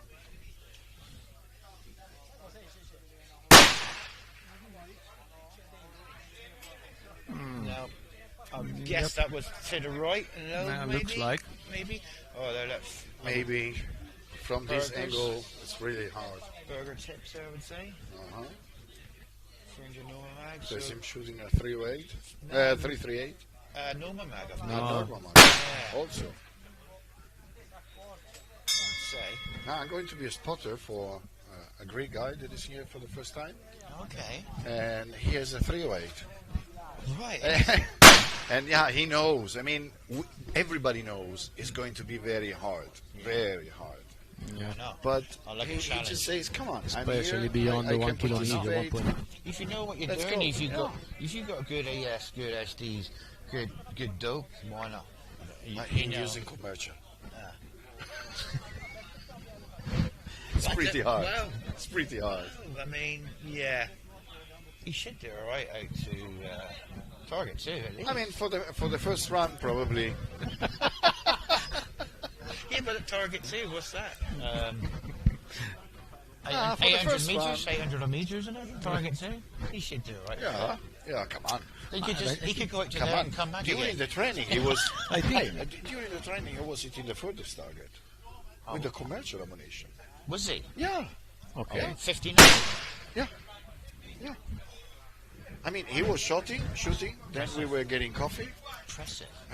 Seriously? Yeah. I'm impressed. I mean, not constantly, but he was. Okay. Yeah, come on. 1 every 20, was it? 1 every 20. Yeah, you never know. I think it's very unpredictable beyond the certain range because it's also for us. 308, it's really not made to go over. But for example, somebody says that when your bullet is flying through the transonic, right, it becomes unstable, and then after it, it's stable again in a certain way. Right? Well, so if your target is in that range where the bullets goes from 450 to 350, 320 or something, so it through the transonic and the sonic speed. Yeah. That's where it's very unstable. So it's unpredictable. Yeah. So maybe beyond this, where it's very slow, because I don't know, 308 at 1 mile, I don't know, maybe it's... No idea. Not in the UK. I really have no idea. Anyway, it's not meant for this, I guess. No, definitely not. But again, I think in since the bullet is flying, it has to land somewhere. Yeah, of course. So, it will land somewhere. That's for sure. Manage to that's sure. I would say in the military, maybe you know better than us. In the military, you have The standard for the for the 308 caliber and distance. I think you the know, max 800 meters. Yes, that's what I was about to say. 800 something. 338 you go 1,200, 1,500. And that's it. And that's it. 50, and we come back to what I was saying before. 50. Maybe now we can go on a distance because this new ammunition. But before. Sorry. There you go. There you go. Roberto Monticciolo, Fabio Manganelli. Fabio Manganelli sono qui, Al per cui microfono. chi glielo fa lo spotter in questo momento? I don't know. Io credo che glielo faccia GG. Lo spotter di questo tiratore non è Fabio Manganelli, perché Fabio Manganelli è seduto qui con noi. Nice shiny stock.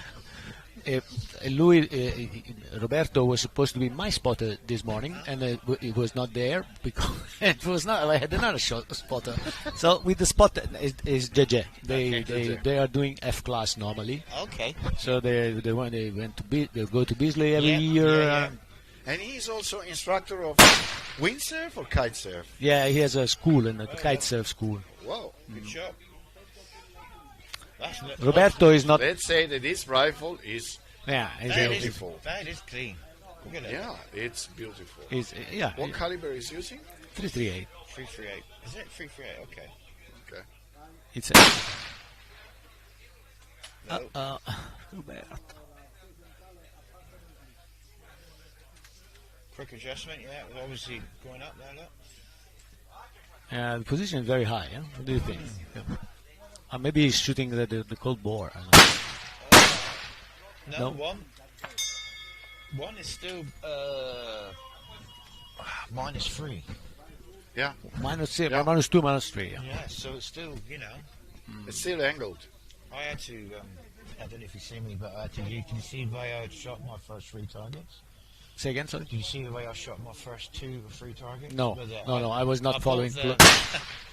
I bought the hydropod, the Attack hydropod with the hydraulic, which is a great one but because of the width, I can't open it on the lower level because it's 27 inches. Okay. And so obviously you can only go to 20 inches on this competition, on the light class, and 23 for the heavy. So on target 1, 2, and 3, I found a way. I put the legs forward and rest them on mats. And it worked very well. So if Attackers were watching, I think I may have been onto something. It was me that done it first. Very comfortable. Very well done. And it very tracked very well. Yeah. So you got to adapt in this situation to get onto the target as comfortable as you can without breaking the rules, obviously. I see. Okay. Roberto is on the green or on the. This guy's on the green, right? Yeah, right? That's green. That's green 1, I would say. Those are some Sweden, I think. Yeah, I don't recognize them. Okay. Another hit. Yeah. For Roberto. He's on target 2 now, these guys. Target 2 is a bit of a tricky one as well because you're changing angle completely. Yeah, exactly. Swinging around to the right, and you've got to think about the wind, the angle, and it caught me out this morning a bit. Or something caught me out. I think there's a magnet out there somewhere.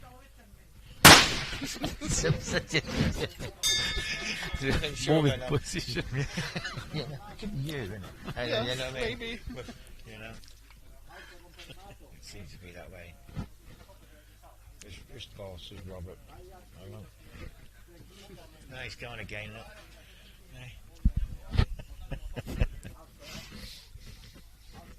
I think they ran out of commentators. I think they have, haven't they? Yeah. I did say yes. I thought, I'll give it a go, and then I didn't think I'd be on for 12 hours.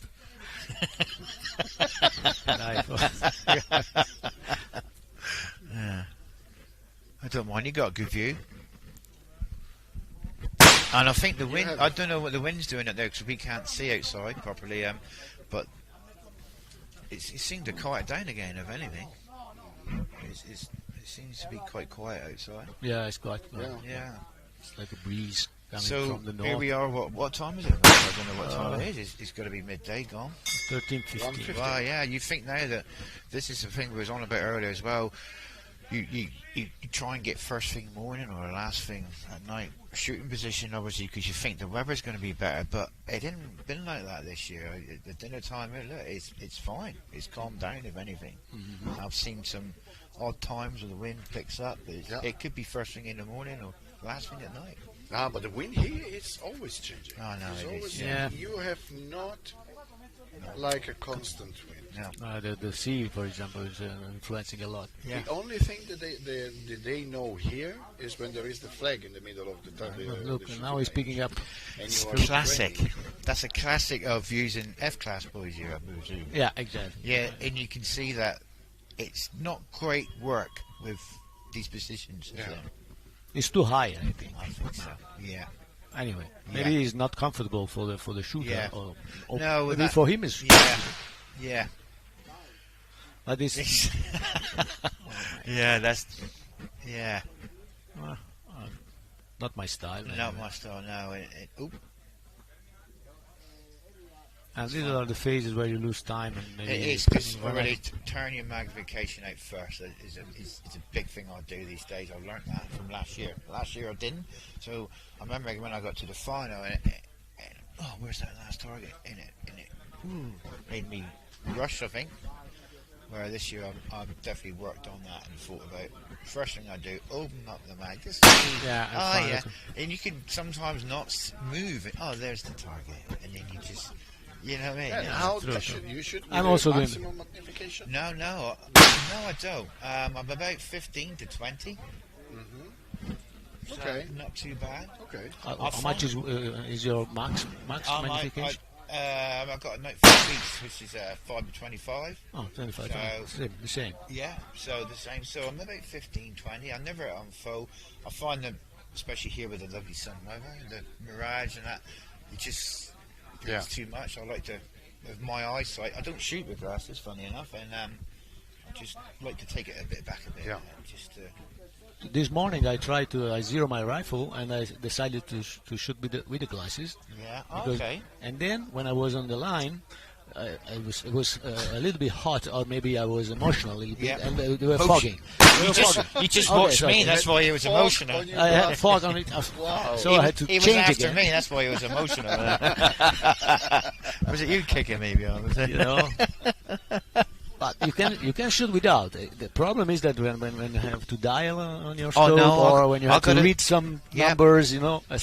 I have actually got the little glass from Mark Scopes. Actually, they do where you can attach it to your scope and look through without putting your glasses on. But for some reason, I'm not confident in using that. Okay. For my Castro too, so I stop every time I put my glasses on, and I'm to be safe. I don't want to be dialing in wrong. Because I can't see the lines. I have just a pair of broken glasses. I see that. Yeah. That I put on the side. Yeah. And I have to do something. I just quick. Yeah, you are looking very much like Nonna Belarda. You want something? It's not expensive. No, you want something for your hat or off you? Yeah. That's just Also, this could be nice. Yeah, this is a good idea. we could come up with plenty of I ideas. believe some. Next year I can come with a hat. Yeah. With the glasses. Well, you could attach it to your headphones, can you? You know what I mean? It could be something. I don't know what the rules are. Can a spotter dial in for you? Say again? I don't know what the rules are regarding can you get your spotter? Can they dial the? I don't know. Are they allowed to touch the rifle? Yeah. They are. Yeah. Okay. Yeah, I've been asking, and yes. Okay. Because it was basically an Get a idea shape for from- me next time. Yeah, it was an idea from Jonas. Yeah. But but not for between us, because he doesn't want to be next to my gun while I'm shooting. Yeah, but somebody says that, for example, the parallax is different. You know, you might have an error because of, and somebody, most of the people is behind the shooter. Yeah, definitely. This is one of the things that can be said. Basically, normally the spotter should be always behind the shooter, in the straight line with the rifle, because you want to see the trails. Yeah, but do you think it makes a difference? There is a big but. low. When the trace is too long, when the distance is too long, you there's a point where anyway you don't see the trace anymore, and you are just going to look for the splash. So if you are on a very close target, it's good to have always the trace, because the trace is anyway giving you indication if you are here, here, here, here. So if you are able to see it. Exactly. All right. If you see. If you are on very distant target, I found myself, this is not the rule, but I found myself that the spotter can be anywhere, because anyway you're going to see for the splash. Okay, yeah. And in the military, they trace stay is not one anymore. besides the other. In the military, I mean they don't stay like that. Yeah, They stay during the different. training, I try to spot through the trace. And Do you? I never look for the the trace. bullet was going up, out of my scope, and then when it was out of my scope, I was lost. There was some, you only look for the splash. There was some great tracers With yesterday when the big stuff. Yeah. Oh, but it was sat up on the bank in behind there. And you didn't need a lot to see them. yeah, you see them.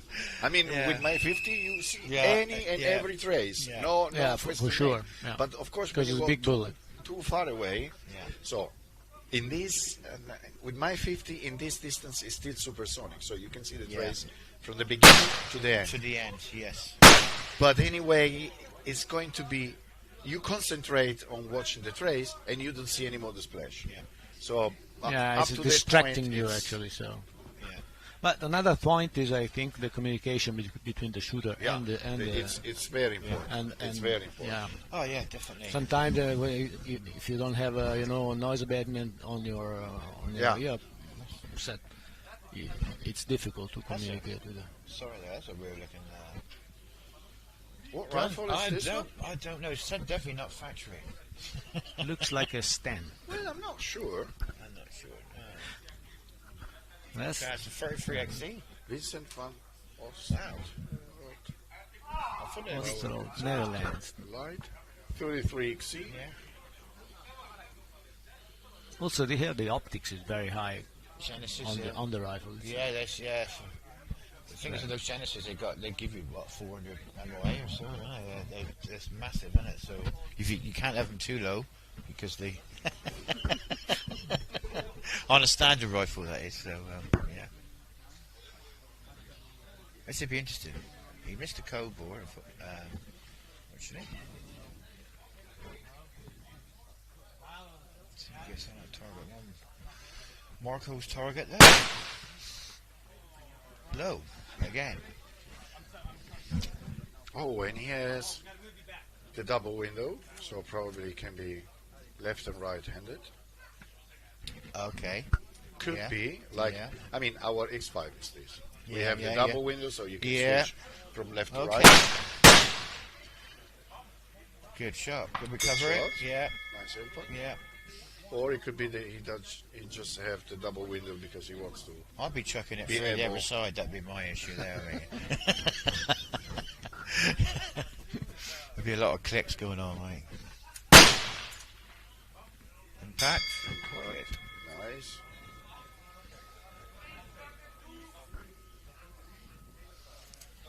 I think also this armor, the steel. This is what's the name of it? AR 500. The steel. Ardox. I would say. Yeah. I think they are already this morning was taking very some nice. When you hit the target and suffering a little bit. I think they are suffering a little bit, even if it is armor of steel.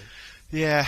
I use AR 500 at the range, 10mm, and it's not. You find it's not the bigger stuff; it's the smaller, faster stuff that can do a lot of damage as well. Look at the 2250s or the 243 that's doing 3.5, 4,000 feet per second or something. You know, they'll do damage. Yeah. As well as the big stuff, obviously. Oh, the wind's just picked up now. Wow. Yeah, it's picking up. Yeah. I'm just suddenly. Yeah. And still low. Usually in the late morning, it's picking up the wind. If it is good weather, we're gonna have wind from 10, 11 in the morning from the northeast. Okay. That's normal. Yeah. Here. So you should be right on here, really, isn't it? Being a loco, you should be right on here, being a loco. Yeah. I'm not good. I'm not good enough. should take this more seriously, to be honest. Yeah, you should. No, right? Big light for us. But I have like the feeling that if you come here shooting every single day, you won't be able to read the midday. No, no. You have to spend like a year shooting in the same place to be really able to understand whatever happened there. Yeah. For sure. It just changes every hour, doesn't it? Let's face it, here, innit? It's, yeah. And also shooting into this tent, so you actually don't feel the wind. Yeah. You're like in a tunnel, kind of. Yes. So I know what you mean. Yeah, you can't feel it, can you? You can't feel it. No. So it's I think that your spotter plays a big role if you realize if you can see anything. because he's also there. Yeah. So definitely. And there are no flags actually, so on the field. Yeah, that's right. The flags make a difference on training days. The flags in the open, in reality, you don't have flags. No. This is a kind of sniper shooting, actually. This is, it is very good. So, here's my shooter. Oh, okay.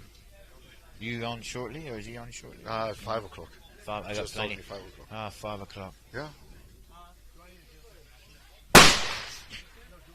Yeah, can he shoot the right targets this time or no? Come on, he is the shooter. I was the one on the wrong target. No. But since I'm the spotter, I can lead him. He could. You could, yeah. It's just a matter of color. Yeah. I don't like the red. No. I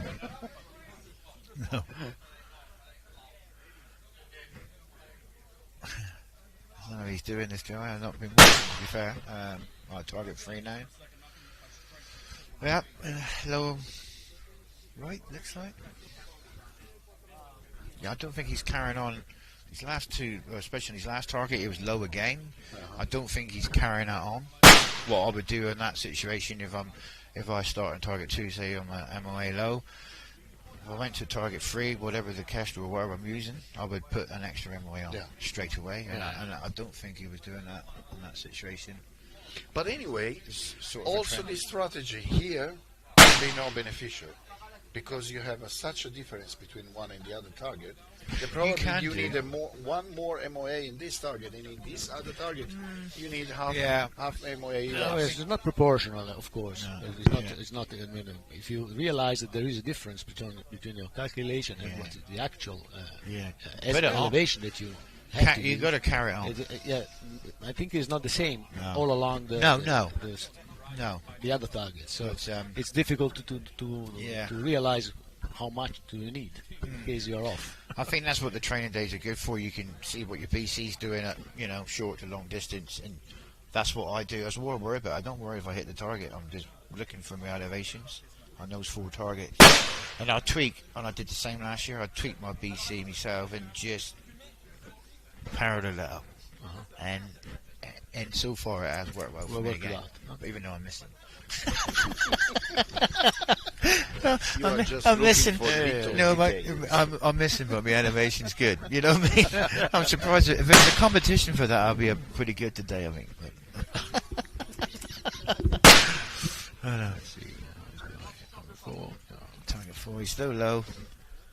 Right, it's tricky at there. I believe he's also. I mean, we're out. We're 33 XC here. Look, 1,300 meters. 1,300 meters and 1,309, I think it is. But 33 XC.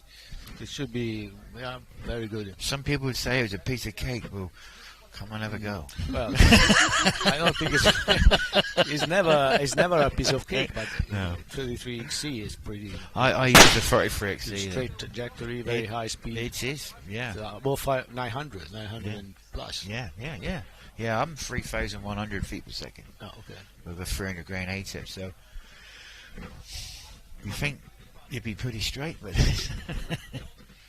He's continually moving the rifle. Yeah, that's what we were talking about earlier. Yeah, set up position, changing the target. Yeah. It's you gotta have it all written down. I even got last year's writ down, and I brought that with me. Okay. From shooting the competition last year, we got everything written down because I thought, well, probably move the targets, you know, and do this and that. And I wish they had number 7. What? Actually, on the number 7 has been moved. Isn't it? Yeah. So. But also the But that's worked 7. That 7 worked really great. Yeah. I felt really better than that. It's better this year. And that last 7 last year was in that ledge, and you had to be right on it, else you wouldn't see any splash. Yeah, exactly. Yeah, because yeah. it was like in a gravel. Yeah. Around it. Yes, that's By the it. way, Yeah. that's why the splash are way better than the last year. Yeah, definitely. They made some work. Yeah, a bit more sand.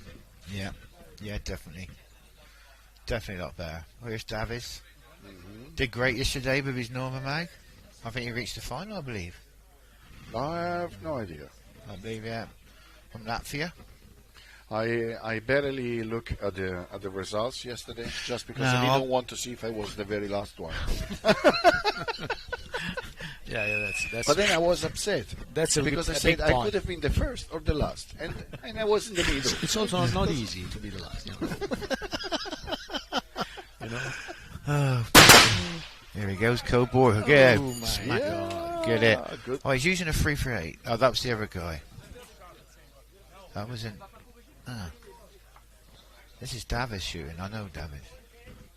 So it's not. That wasn't his name. Unless he's getting ready now.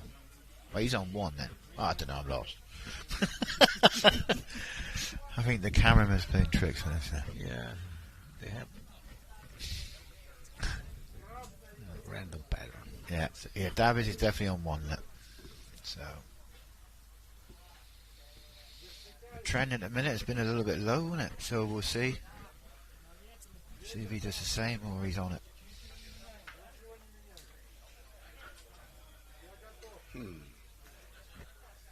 Come on.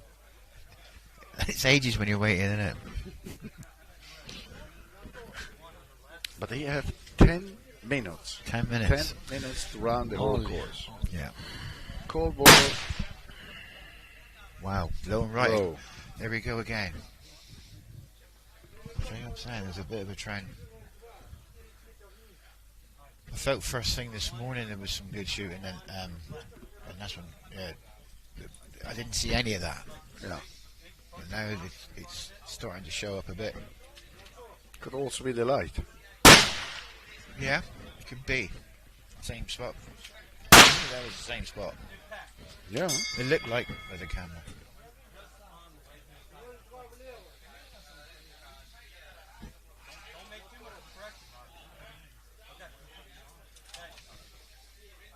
Those extendable bipods are very popular this year as well, aren't they? Impact. Yeah. See a lot of them around this year.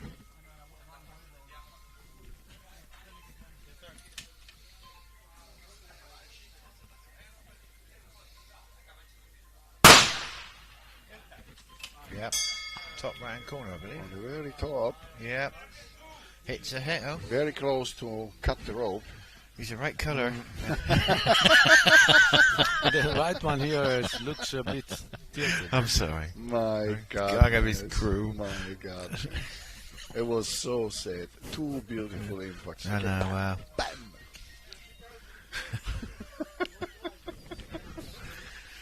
Happens to the best of us, mate. This was my very first competition. Yeah, well, there you go. So I cannot complain. No, Not being the very last one, I cannot complain. No, I wouldn't, mate. You got never go yet. Can you shoot when you got one of the light calibers you could use?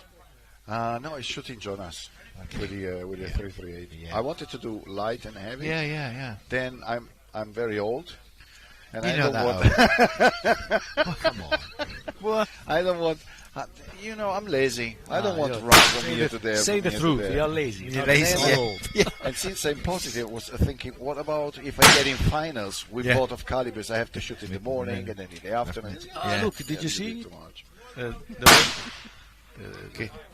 6.5 Right. grid more. Well, Davids used the 6.5. No, PRC. PRC, yeah. He used the PRC last year. This got is to the a very final. nice caliber. He got to the final last Yeah. year. You know, and This he did is very well. a very nice caliber. I think we're gonna have a look at steel wire. Yeah. I think we're gonna get a break in a while. Yeah, Yeah, they it's have only one. no, maybe there are two. I had one this morning, funny enough. See, there will be other two guys next year with a 6.5 PRC. Okay. Yeah, it's fraying. He did well. Darling, he's darling straight away. This is a good thing, see. Before he moved, he's darling. Me too. And that's the way to do it. Then you can move. There you go. The transition from 2 to 3, there's a fair bit. You're going from... But you see this Plus very a naught fast to- movement. Yeah, I can't do smooth. that. Well, you can, you know. No, I Yeah. can't. I'm just lift it up, and then my back is like. He's the youngest, youngest man slow here. down. Youngest Slow. man here. Youngest man here. You have to train to do this Yeah. movement. Yeah, you got to train. Yeah. Yeah. Start doing Specific some, exercise. Start doing some push-ups. Some eh? PT. Changing the Bible position. Yeah. It was quick. He knew where he had to go, didn't he? He knew where he had to go, and that's the art of it in this game. It gives you a bit more time then you can spend getting yourself set, your parallax set, which is really important as you're going through, obviously, and to get a good shot on. There he is, playing with his parallax. You can hear me, obviously. Davids, don't be low and right now.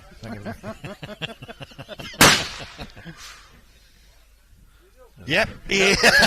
Come on, man. Don't say this. Hang on, if I can reach it. Oh, yeah, he's doing it now. Like he's going to dock. So he didn't just we an didn't elevation. change any elevation. Probably. So perhaps it's just off the right hand edge. We were probably at the wrong, we wrong angle. see low, but probably was. Yeah. Okay, right hand edge, perhaps. Yeah. But still, number 3. Yeah, the camera is from below, and Yeah. then you have this perspective from above. Yeah. A little bit above it. But you can see there isn't many impacts on target 3. That's because it's quite tricky. Again. Now your windage is correct, apparently, from this angle. You just need to go a See, little what bit. would you do? Aim top of target, and then send one over the top. It's yeah. There's no any rounds. I had my last couple of 33 barrels. I got a bit where I'd get one round every now and again, just disappear over the top, and I used to hold then bottom target or whatever, and then it would go low. So these days I tend to ignore the one that does wonders if you do get them, but on this barrel I'm having at the minute, I've got no dispersion going on, so it's great. So I don't know what Davids had to do then, but that was tricky. On that target, we couldn't see no indication of wind. There was that's and the Davids worst. he is a good shooter. Yeah. It's just it's difficult. Yeah, but we continue saying this. That this is the nice of this sport. There is nothing given like for granted. You could have You can be the best the Yeah. best shooter with the best gear, Yeah. with the best spotter, Yeah. with everything the best, and you still miss. You still miss, yeah. You could have But for almost. sure You could have 2 competitions with the same 10 people in one day. Yeah. You could go start in the morning and have one, and then start in the afternoon and have another. And I tell you what, the chances of being the same. Yeah. It won't be.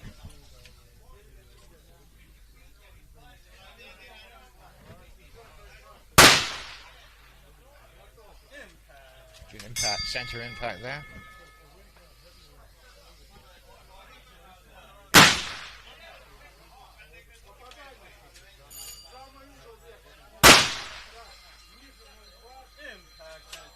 Never good hit. Nice. Yeah, well done.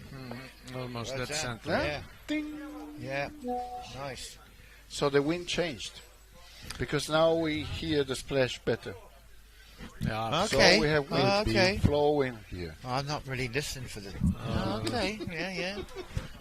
You're on Coming it. from the Yeah. north. Low. A little low, I would say. Come on, man.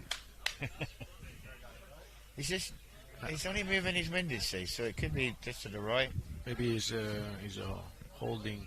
He could on be the holding. resin. He could be holding. This is the thing. This is the thing. Impact. Here we go. What's the good? Oh, this is last See? shot. Last shot. Remember my tummy rumbling there? It's almost dinner time. Gone.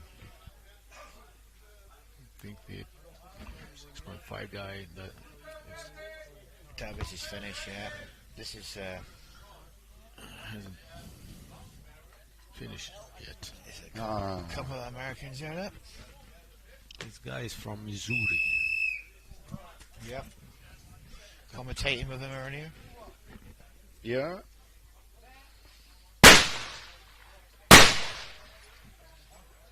Low. Mr. Colbor. Yeah. Don't know what caliber he's using actually. Look like a 338. Yeah. Or Or the 33, yeah, one or the other, I would say. There we go. 300. 300 Wow. normal. Nice. Both wrong. Daniel, that's it. I was trying to remember his name. Daniel is like mine, but in another language. Danilo, Daniel, it's the same name. It's not the same shooter though. Let's see the course. If you change color. You change color, then- well, But you see, he's shooting on the red. And yesterday, mistake the red. So the red was a mistake. Maybe this is the reason. could be.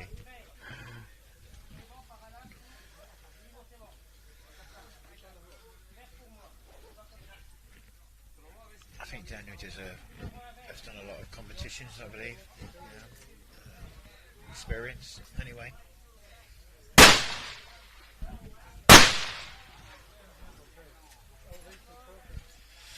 Yeah, I reckon that was just off to the right there, but with the angle, he still could be just off the right rather than being too low. I'm not sure.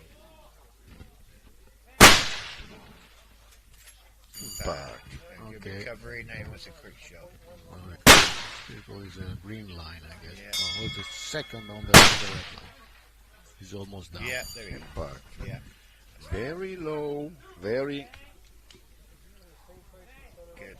But Let's see if let's see if it comes down this time. I think he'll be right on target too. I think his name is Castro. I reckon he'll probably carry on what he had from that one.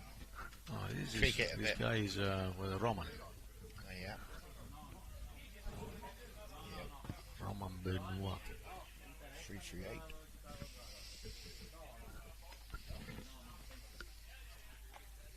Yeah, that's a spot and scope. last year there was only one guy with this spot. Yeah, they This year there are many. Very impressive they are. Yeah. If you want to see split hairs at distance, and then yeah.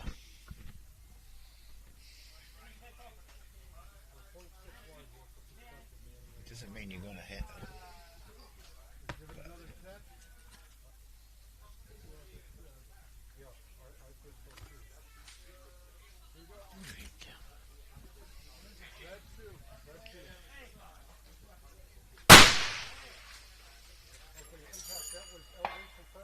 That was a good one. That was a nice Yeah, impact. that was. This is also a nice Yeah. impact. So Daniel, that was Daniel's Yeah. hit we heard there. That's sounding very central. He's just gone again. Yeah. Impact. He's learned. He see him playing with his Castro when he's put on what he had to and made some finer adjustments.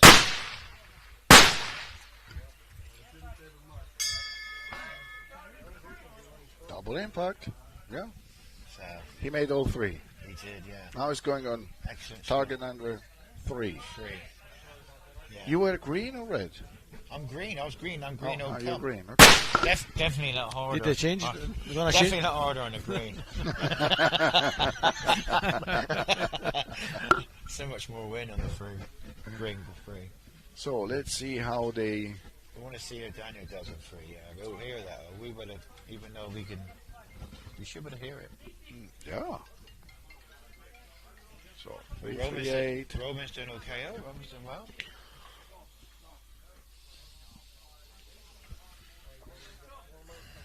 Guys, I have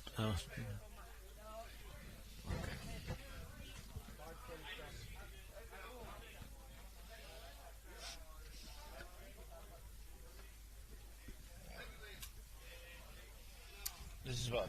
When is it a good day to shoot? Now, in the UK, we rarely get a perfect day. When it's lovely and nice and dry and sunny, you think, oh, perfect. Now, mirage or the sun's in your face. The other days it's usually raining, and when it's raining, you can't shoot because of the fog. And you can't obviously shoot. Honestly, so when do you get a perfect day of shooting? Even in the rain. In the rain. You can see the wind in the rain. Yeah, you you can don't see the it too wind. much. Oh yeah, you can see You it. have a less density. It's no Yeah, good. I'm not very used to that. To be honest. Yeah, You only have to be covered. yeah. So raining around you, and you are covered. For sure. Yeah, we get rain coming actually in Cornwall. Nope, didn't hear It no was a bell. miss. So yeah, we get rain that come actually. If you had to shelter up, we would probably come underneath it anyway. So UK weather. yeah, you can get that.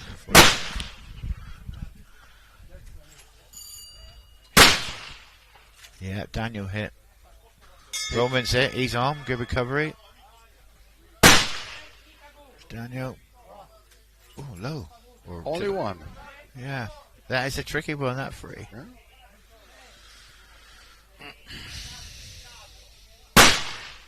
Such an annoying one. Oh, no, look, this guy has the Garmin mounted on the rifle. Yes, yeah. This is a possible setup. Huh? Sorry. I also have the Garmin. Oh, okay. I never used it like with the, No. like that. No, it's there, isn't it? You can do it. Huh? Yeah. You It's can mounted on a Picatinny. Yep, thing? that's correct. Yeah. Okay. You can attach all sorts to it. To be fair, at the minute these days with what these Arca rails and all sorts of stuff you can get now, can you? But the only thing that stops you doing this probably is your weight.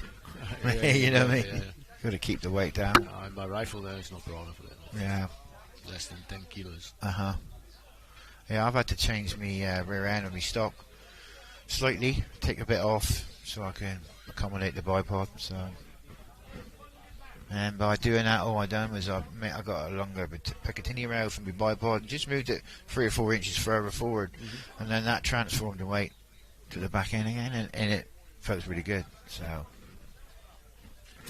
still this, still feels good.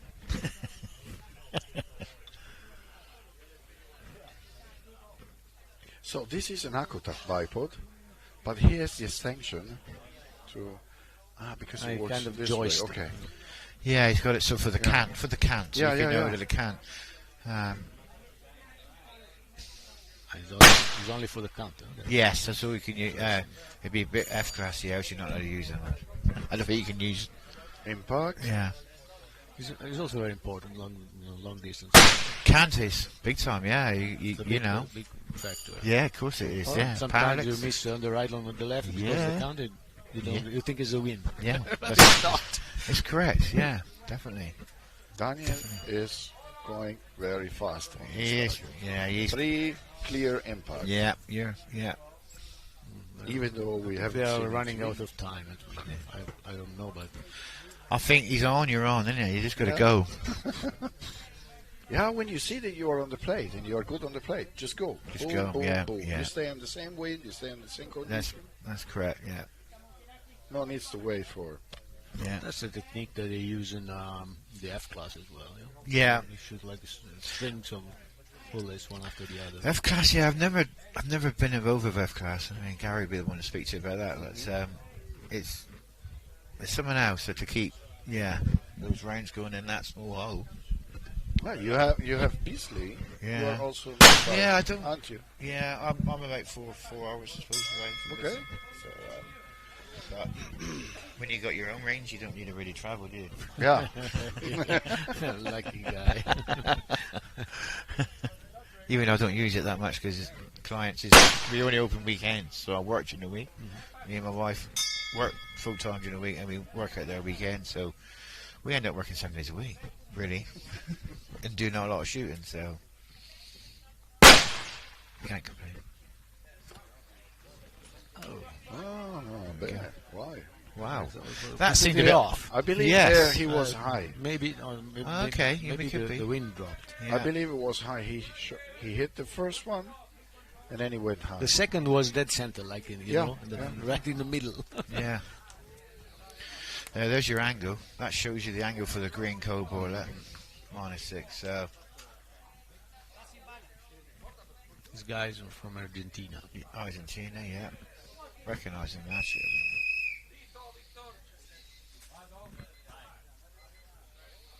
The flag on the stock gives it away a bit.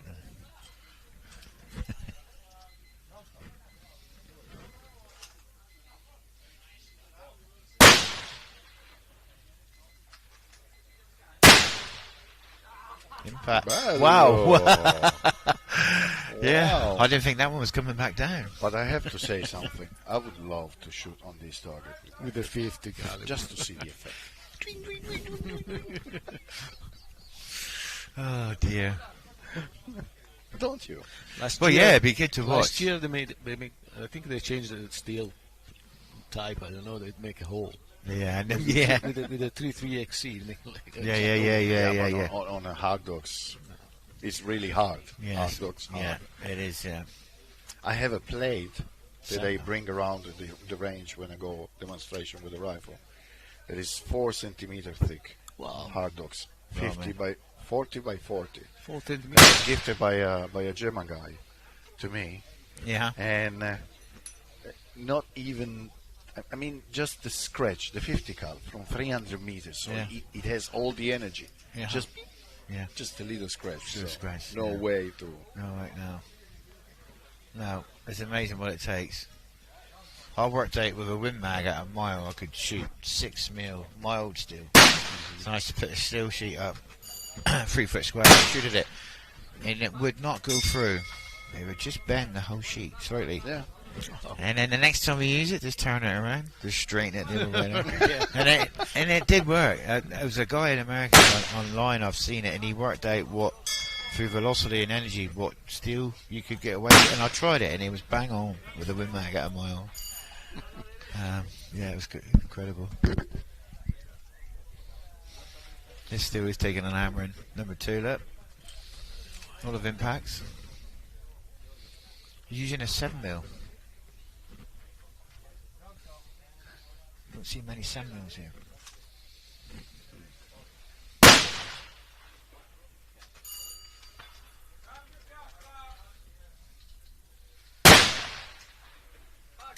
Impact.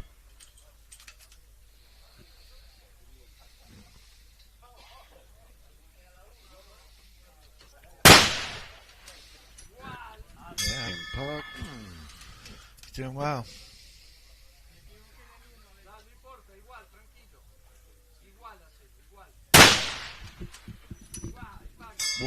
Impact. Yeah. Target free, you can hear veto. We can hear veto.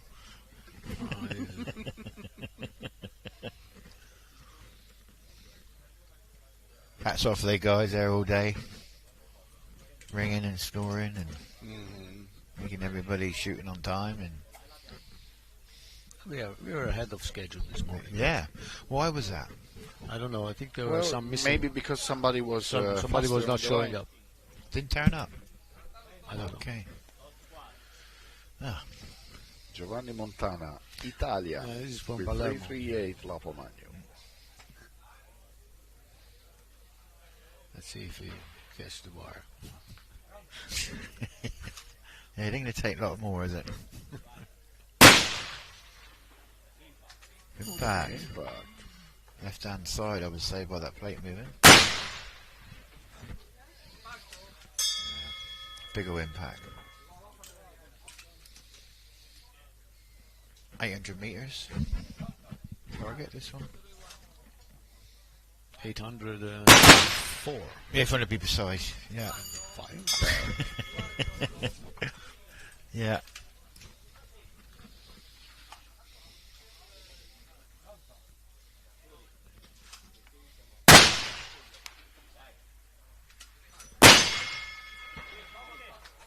Yeah. Center, just above center, yeah. we go. And 3. That's where the fun begins. Yes. How was that? 5 possible hits, or maybe 6. It could be a double one there on that target. Not many since they've been painted, so it just lets you know they have found a right spot there. Yeah, definitely. And it just proves that sometimes it doesn't have to be the longest or furthest target. Exactly. It could be one of the closer ones that really do catch you out and can knock you out of the final. Can, you know. What caliber is this one? 7mm RM? Yeah.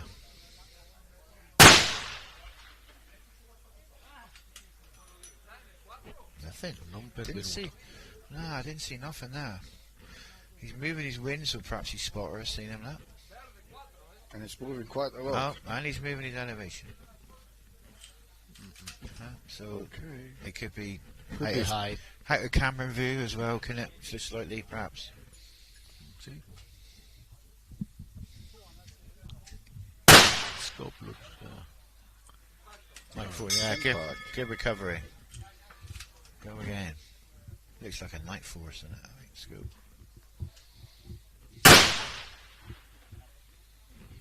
Impact just off centre, look. Yeah, well, good. Good recovery. That was the main thing. Someone spotted it, made the recovery, and two good hits to end with. Good wow.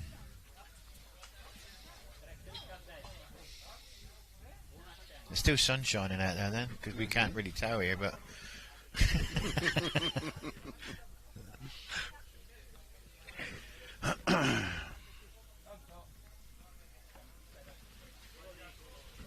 Wow, wind's picked up.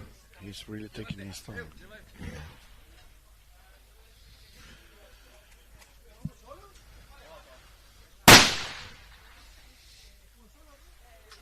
Yeah, well, lucky.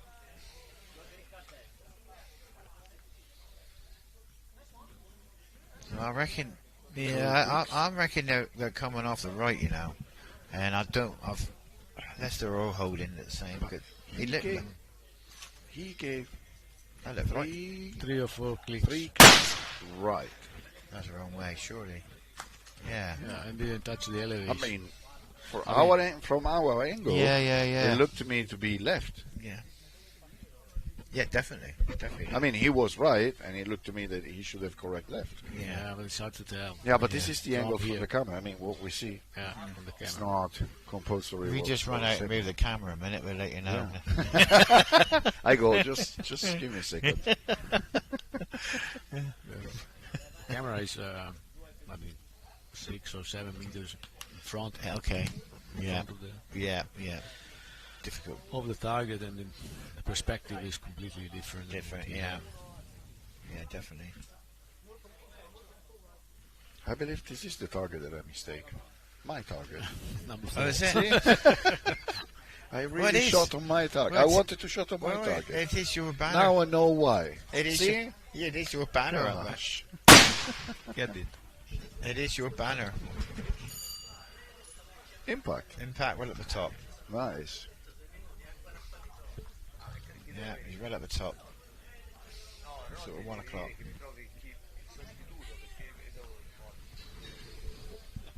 Should go over there quick as you can. Just you may bring it down a little bit. Take too long, the wind will change. Yeah.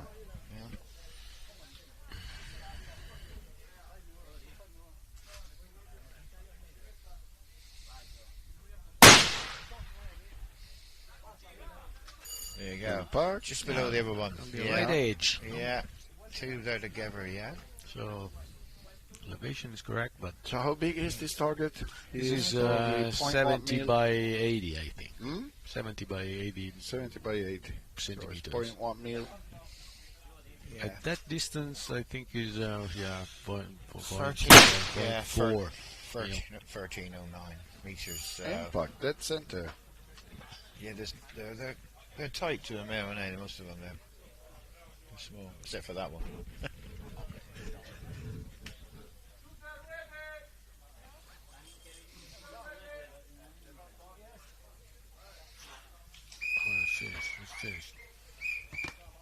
Okay, who we have here? Oh, So this is from Copenhagen. Okay. Denmark, I think. Uh-huh.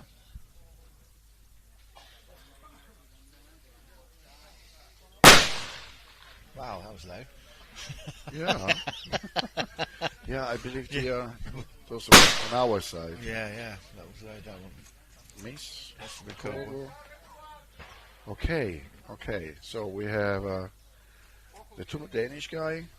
They're living here in Sicily. Oh, okay. Did they? Yeah. Yeah. Really? Did they buy a house here? Beautiful persons. Yeah. That's it. Moving magnification. Moving. You want to move that first.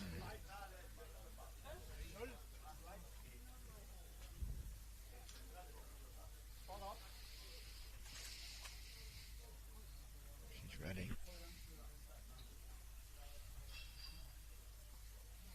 Freya. Ah, friend of a man. Yeah, and Klaus. Yeah. 300 wind mag. Yeah. Yeah, Freya. I remember last year they had really to run in order to get the gun authorized for the match. Right. Because they got some problem with our Italian bureaucracy. The police. Yeah. Well, last year we had some problems in Rome, but I think now they are solved. They were not aware of some regulation. They wanted to have some sheet of paper that actually were not needed. Yeah, I heard another story. This year somebody arrived on the airport and it was the husband and wife. The guns and the ammunition, of course, belonged to the husband, but the wife had the backpack with the ammunition inside. So in Rome they got the wife and they kept there for 5 hours. Yeah, every year there is a different story, you know. Also the Americans, the guy from Missouri, they were stopped by police, and the policeman was asking the license. Where is your weapon license? We don't have a weapon license in the United States. What the fuck? You have to have a weapon license. No, we don't have. We have the Second Amendment, you know. Oh, brilliant. Yeah. Okay, we are low. Yeah, come again. on, man.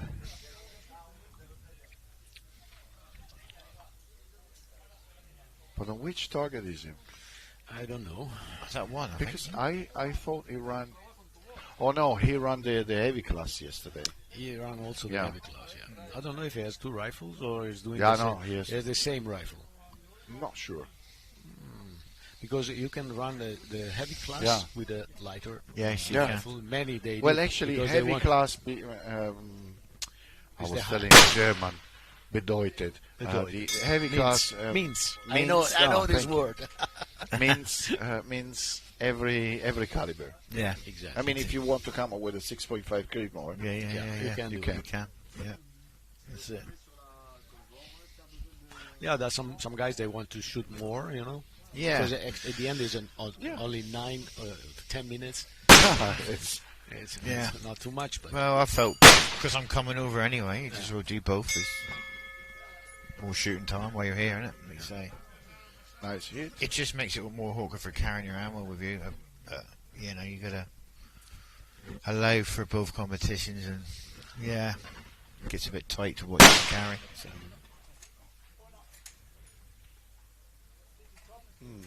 Saro Iacono, this guy is from Syracuse.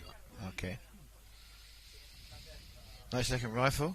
I don't know. 2 years ago, or last year, he was second.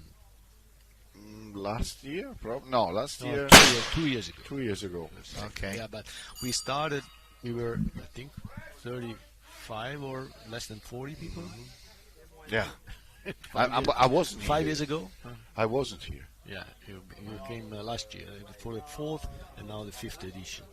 But the very first time we tried to build up a competition with a rod, of course. It was, he's the one who has connection with the sponsors. Yeah. And those people we were not aware of it 5 years ago. Now we are growing. Yeah. And we started with less than 40 competitors. Right, okay. 5 years ago. Yeah. So he was a 2 or 3 days competition. It was only the weekend, Friday, Saturday, and Sunday actually. Yeah, okay. Then and then of course some people wanted to train to try the shooting range before, so we started to extend it to Thursday and then to Wednesday, and then now it's from the previous week. Yeah. Of course, and the people is now is much more, of course. But I think we cannot handle more than 200 people, to be honest. Yeah. I think it's balanced. It's for now. It is, yes. I think so. I think you're right there.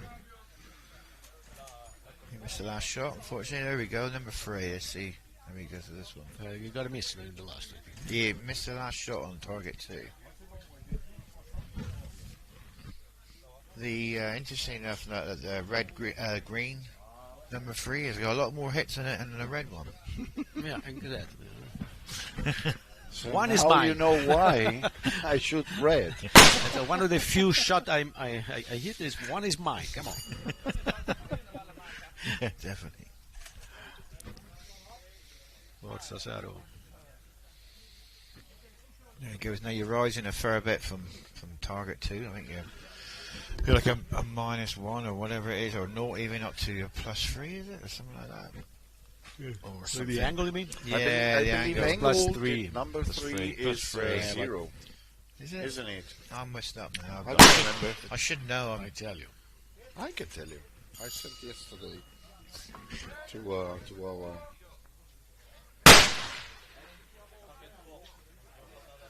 Oh, you missed that. It was off to the right, I would say. Slope angle 0.3.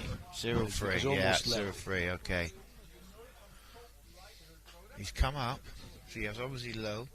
It was a miss or a hit? Yeah, a miss. He's come up in. Yes, he's moving his wind now. No, the wind.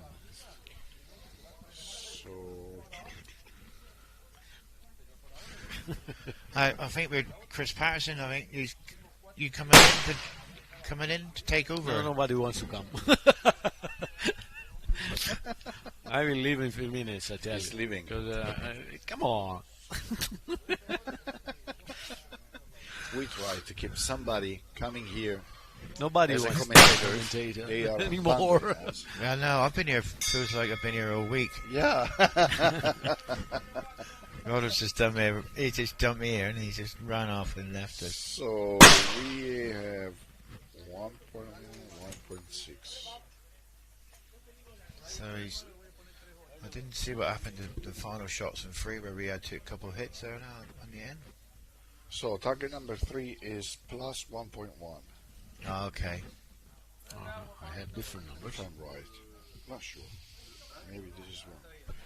No, target number 3. No, it's -2. Yeah, so -2. thought it was still. Target number 3. Target number 4 is plus 0.5. Yeah. From the red line or from the green line? From the line. He's not worried what colour it is. I don't, yeah, come on. Yeah, but you shoot the one that you first come in front of yourself. This is the new rules in this competition. I'm nobody, but you zigzag up through the range. That's what he's doing. So I don't think color. I don't think it make any difference. No. Even until I don't know, more than 20 degrees. Doesn't make a difference. No, I got through about 8, I would say, and then I think it may come into effect. Yeah, exactly. It's just getting your position right in it. That's the thing of it. You can easily do it, simulate it with I don't know, with any shooting software. Yeah, definitely. Well, I went off to the left. Looked like from here into the grass there. So yeah, hopefully the spotter's seen it. Yeah. It may even went through the appetizing board. Zero composite. Yeah, there are a few holes. Yeah, I can imagine there is. Yeah, I thought there would be a right pain to be in weather too, but I think you can still see. You can still see the splash when it goes through. Anyway, low again. It's low. Yeah. Yeah, finished. He didn't have a good end there. He started well. There's your angle. That's your -6. Gentlemen, I have to go. Yeah. Yeah. Thank you. See you later. Thank you. See you later, alligator.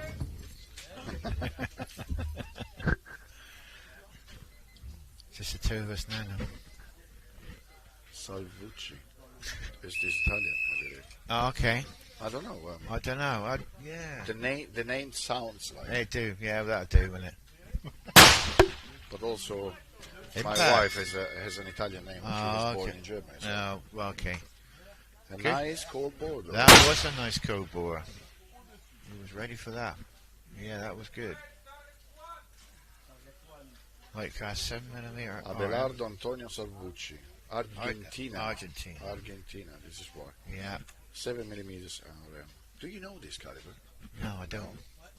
Me neither. No, I don't. That's two now we've seen, huh?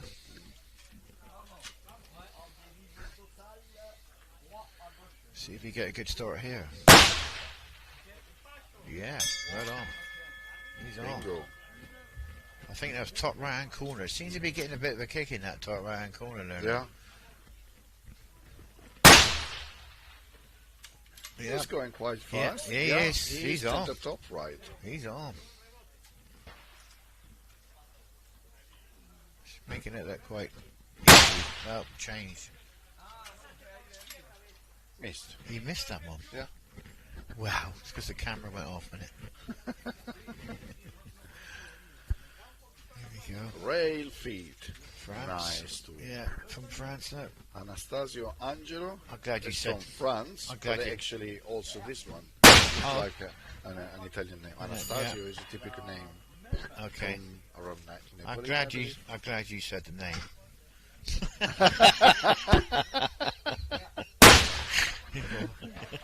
Well, never in bad. I'm learning to use. Okay, Anastasia is simple for me. Yeah, yeah. But I'm learning to pronounce many other strange sounds. Okay. Learning Deutsch. Yeah, yeah. Learning Oh, German. oh, oh, Yeah, like this morning. That's. I tell you, that's a shame because he's on a roll here. Yeah, He- but I never shot. I would keep shooting. I think I would if I was him in that position because he's. If the target is like, I mean, if you see it, Yeah. go. I mean, he's. Hit again. Okay. So I believe he shot again the target. See? Yeah. It's not this guy shooting, it's the other one. There's the other one.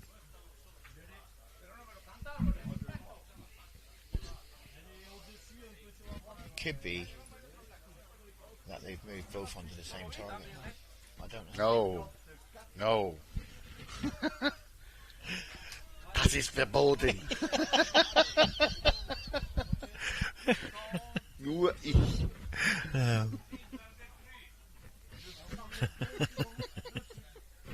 It was so you know you I are, know. you are because you are happy. You say yes. Fact. Try impact to impact. Yeah. To impact. And then they say, Danilo, you are on the wrong target. Why? It won't matter whatever you've done or how many you hit. It'll be that moment that you get remembered for, and that's the trouble. I will never forget this. No. I will never forget this. I made a Facebook Live before saying, okay, guys, I made a terrible competition. Oh, yeah. Get it out in the open early. Yeah. So here we go.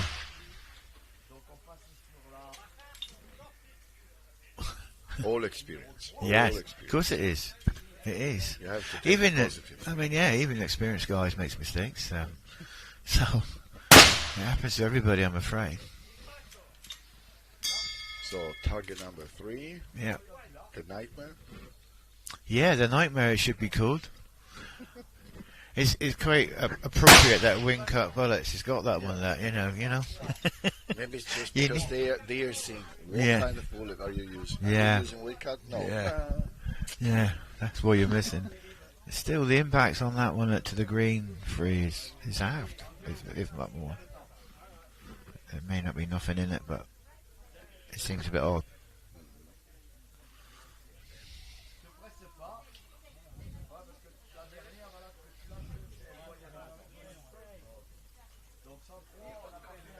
We'll be back. We're back with the Argentinian. He must be on target 4, I would say. Yeah. Yep. So he kept going. He did. Oh yeah, he must have. Yes, because he was the one that must have kept going.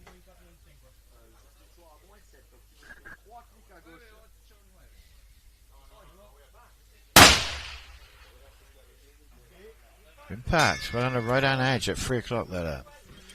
He's just got on now. Elevation's good. Excellent.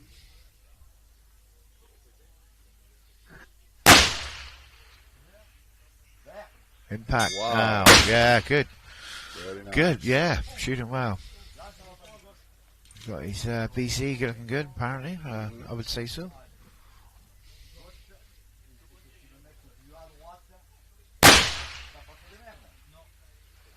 Yep. Good. On the bottom. Yeah, he's happy. Well done. Got up with a bit of purpose. Yeah, I'm happy. And and that's what it's all about, isn't it? You just get such a great feeling when that happens, you know, if it's wow, I can remember last year when, you know, I didn't expect to do anything and I didn't really, but what I did do, I tell you, I could almost cry. You know what I mean? You come off the final, end up 5th. Wow, what a feeling.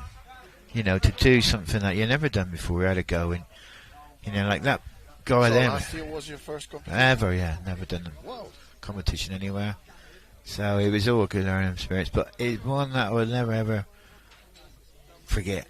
Is that feeling of when you put a good string together and it just, all that hard work of, you know, your ammunition, you're worrying about this, because I am a thinker, unfortunately, and it does my head in, does my wife's head in as well, you know what I mean? So everything you go through, the process of trying to get everything right, and then when something does actually happen and it goes right, that feeling is what made me want to come back again, for sure.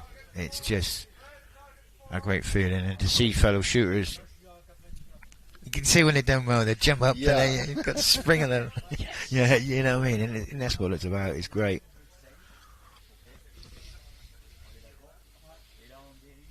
So have you done many competitions before, right? Nothing. This is the very first well, there you go. of my whole life. There you go. So it's great, isn't it? It's just, it's a memory. Yeah. Yours was good. Hey? It's okay, yeah. No, mine is good too. No, it will be. It will be. It will be. Yeah, definitely. So there he is on the. I thought he'd done the target 3 on getting lost. There is pose. Yeah. Or he's done 4. I thought he'd done 3. I was losing my mind then. I've been sat here too long. Still has to shoot on 4. Yeah, he's got to shoot on 4. Okay, no. He did well on 3 actually. No, we didn't see him on 3, did we? We seen him on 2. So I don't really know how he got on 3.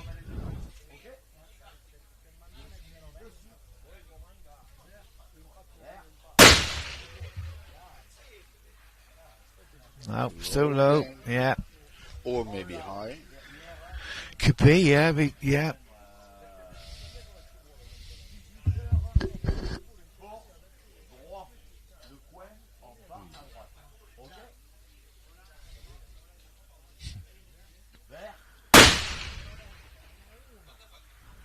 Of course, this is your target. Yeah. Isn't it? You know? Lovely. Yeah. I think it was not this one. No, you know, the... Yeah, no, the color is mine. But the advertising. No, the advertising.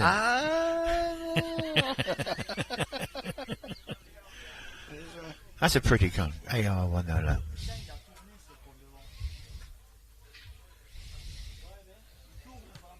Accuracy International. I shot See, a lot with these guns. Yeah.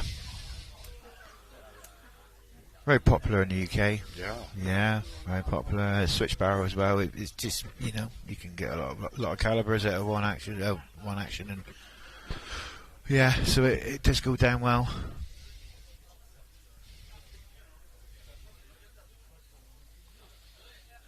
The target looks quite good to see. I found that yesterday for spotting in the end of the day. When the sun was hitting the targets, especially on number 7 at the top of the hill, is like giving a proper little glaze on them. It was difficult seeing the impacts. Yeah. You know, very difficult.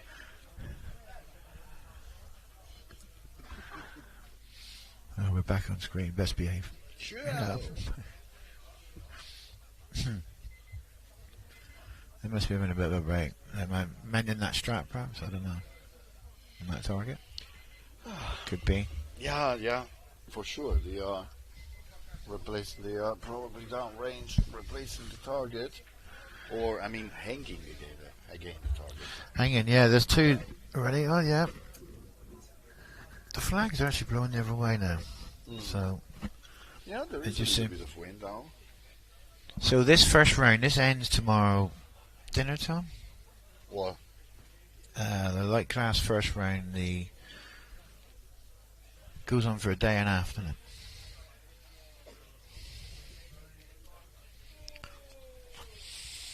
Because we're shooting now the 580, the 4 targets a day.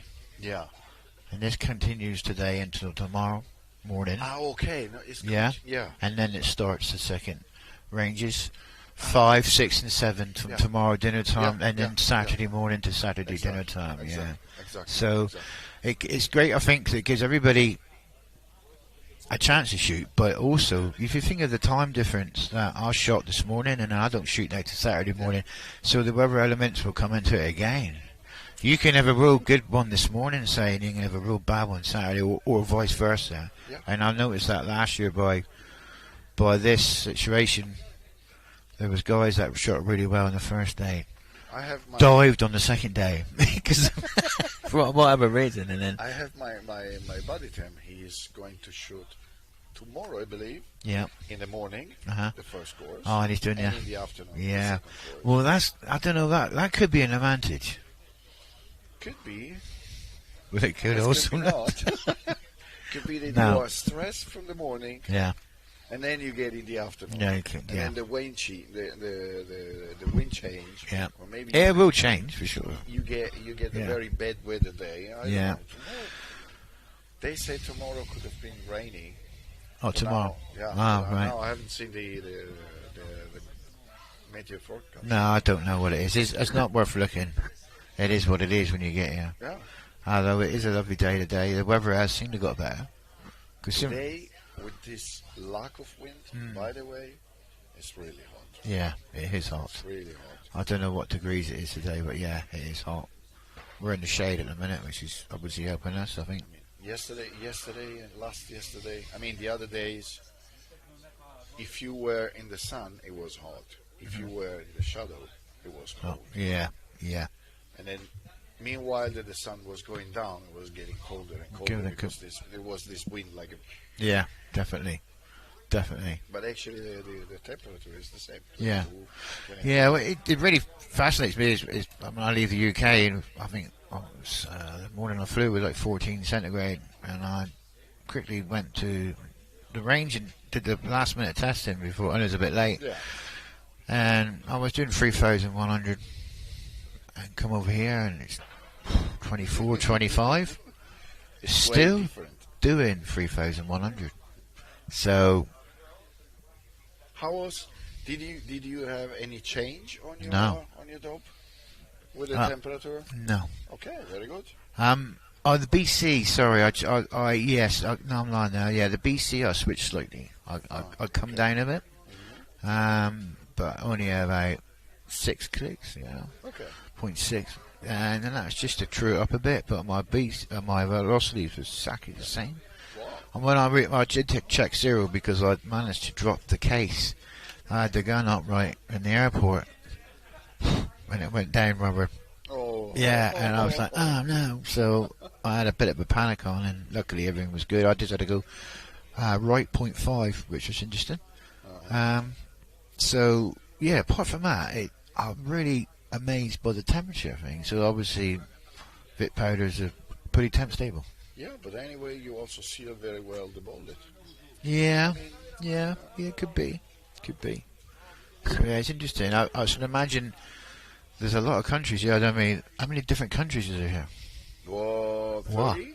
Yeah. 28, 30 countries. I bet some of them's got. It'd be really interesting to see what everybody's, dope is like from their country, or what their BCs or what their velocities are like. It'd be interesting, because I bet some of them's really got a change there. It comes to my mind. Before I was talking to the Argentina team, and they says they would have liked to participate, or they would like to participate in the heavy class. Yeah. But the point is that they are allowed to carry only 5 kilos. Yeah. This is it. Yeah. So we're the same. Everybody, I think. They didn't know how to do. This is a very big limitation. This is for the 50 cows and that. You're not going to carry that much at all. Yeah, no. You won't have enough to practice, really. Just 1 or 2 shots maybe, and then that'd be it. It is a problem. It's almost you want to make them over here for the bigger class. You got to come over, and that's perhaps something that may happen in the future. But to me, I like to do my stuff over my room. Maybe it would be nice to have a reloading. But anyway, people that is reloading their ammunition, they like to have their own system. Equipment. Yeah. Well, yeah. Every scale is different. Yeah. You know what I mean? Even you don't use anybody's calibers, do you? But your own. Yeah, but also the powder. I mean, because I was thinking, okay, you can take your gear with you, and then you get the powder here, the primer here, you buy it directly here. Yeah. But then anyway, it's not maybe the same. No, you want the same lot number, ideally for powder, especially, and for bullet heads, ideally. What I did try with an experiment with is putting the powder in the cases and capping them. And I found these caps on Amazon actually that actually work real well. And I put a white sheet out and shook it rigorously over it, and nothing come out. And it was, I was half tempted, because then obviously if you take the bullet heads out, now in a 50 cal, 700 grain bullet, you take that off. Yeah. You're gaining weight then. Yeah. So carry your bullets in your own in the box, and then just load your powder and cap them. Come over with a little harbor press. But can you fly in this way? With the powder out? I don't think so. Yeah, I don't know. I don't think so. But it's explosive anyway. You have to declare it. I mean, of course you have to declare it. Well, yeah. But it'd still be a live round. You would still, even if you capped them, you put them in your pellet case and lock, and treat it as live ammunition, because obviously there's a primer in there. Yeah. So what I'm saying is you can then possibly bring more rounds with you, because you don't seat the bullet heads through here. So you've been saving weight that way. But I tell you, just remember, everybody, that Bunky had just come up with that idea. I just gave the idea, so when they arrest them, they can come to pick you up. Yeah. No problem. You'll be fine. Get a lawyer, you'll be right. Yeah, we were talking this morning. One of the things of this community is also sharing information and understanding how the different law in the different parts of the world. So, like this girl that was kept by the Italian police for 5 hours because she had the ammunition of the husband. And sometimes certain things are really, really. And that's what's worrying about all this. Is there's no consistency. It really depends. You could speak to what we call a job's worth. You just don't know, do you? No. And it could make it very difficult. And if you're travelling, say, from the States or wherever, you're doing a lot of travelling. Well, people take days to get here. I'm personally trying to organize chartered flight for people that wants to go shooting in specific areas. Yeah, okay. I mean, specific shooting range. Beautiful, long, etc. Like East Cornwall. And then, by hand in UK. I know. Or down in Greece, or here in Italy, in Sicily. Uh-huh. And then making this chartered flight, starting from anywhere to anywhere else. Yeah. And I'm probably able to organize, but it's something that anyway is going to be expensive. That would be expensive. Yeah, a charter. But in that case, you maybe have a better rules or a better handling, because anyway you have your own personal custom made previously that you board the plane. Yeah. I don't think there's going to... Yeah. That would be a really expensive way of doing it, surely. Well, it's about probably 3 to 5,000 euro per person for the flight. It's a lot. It's a lot. What if I bring my own fuel? Will that be cheaper then?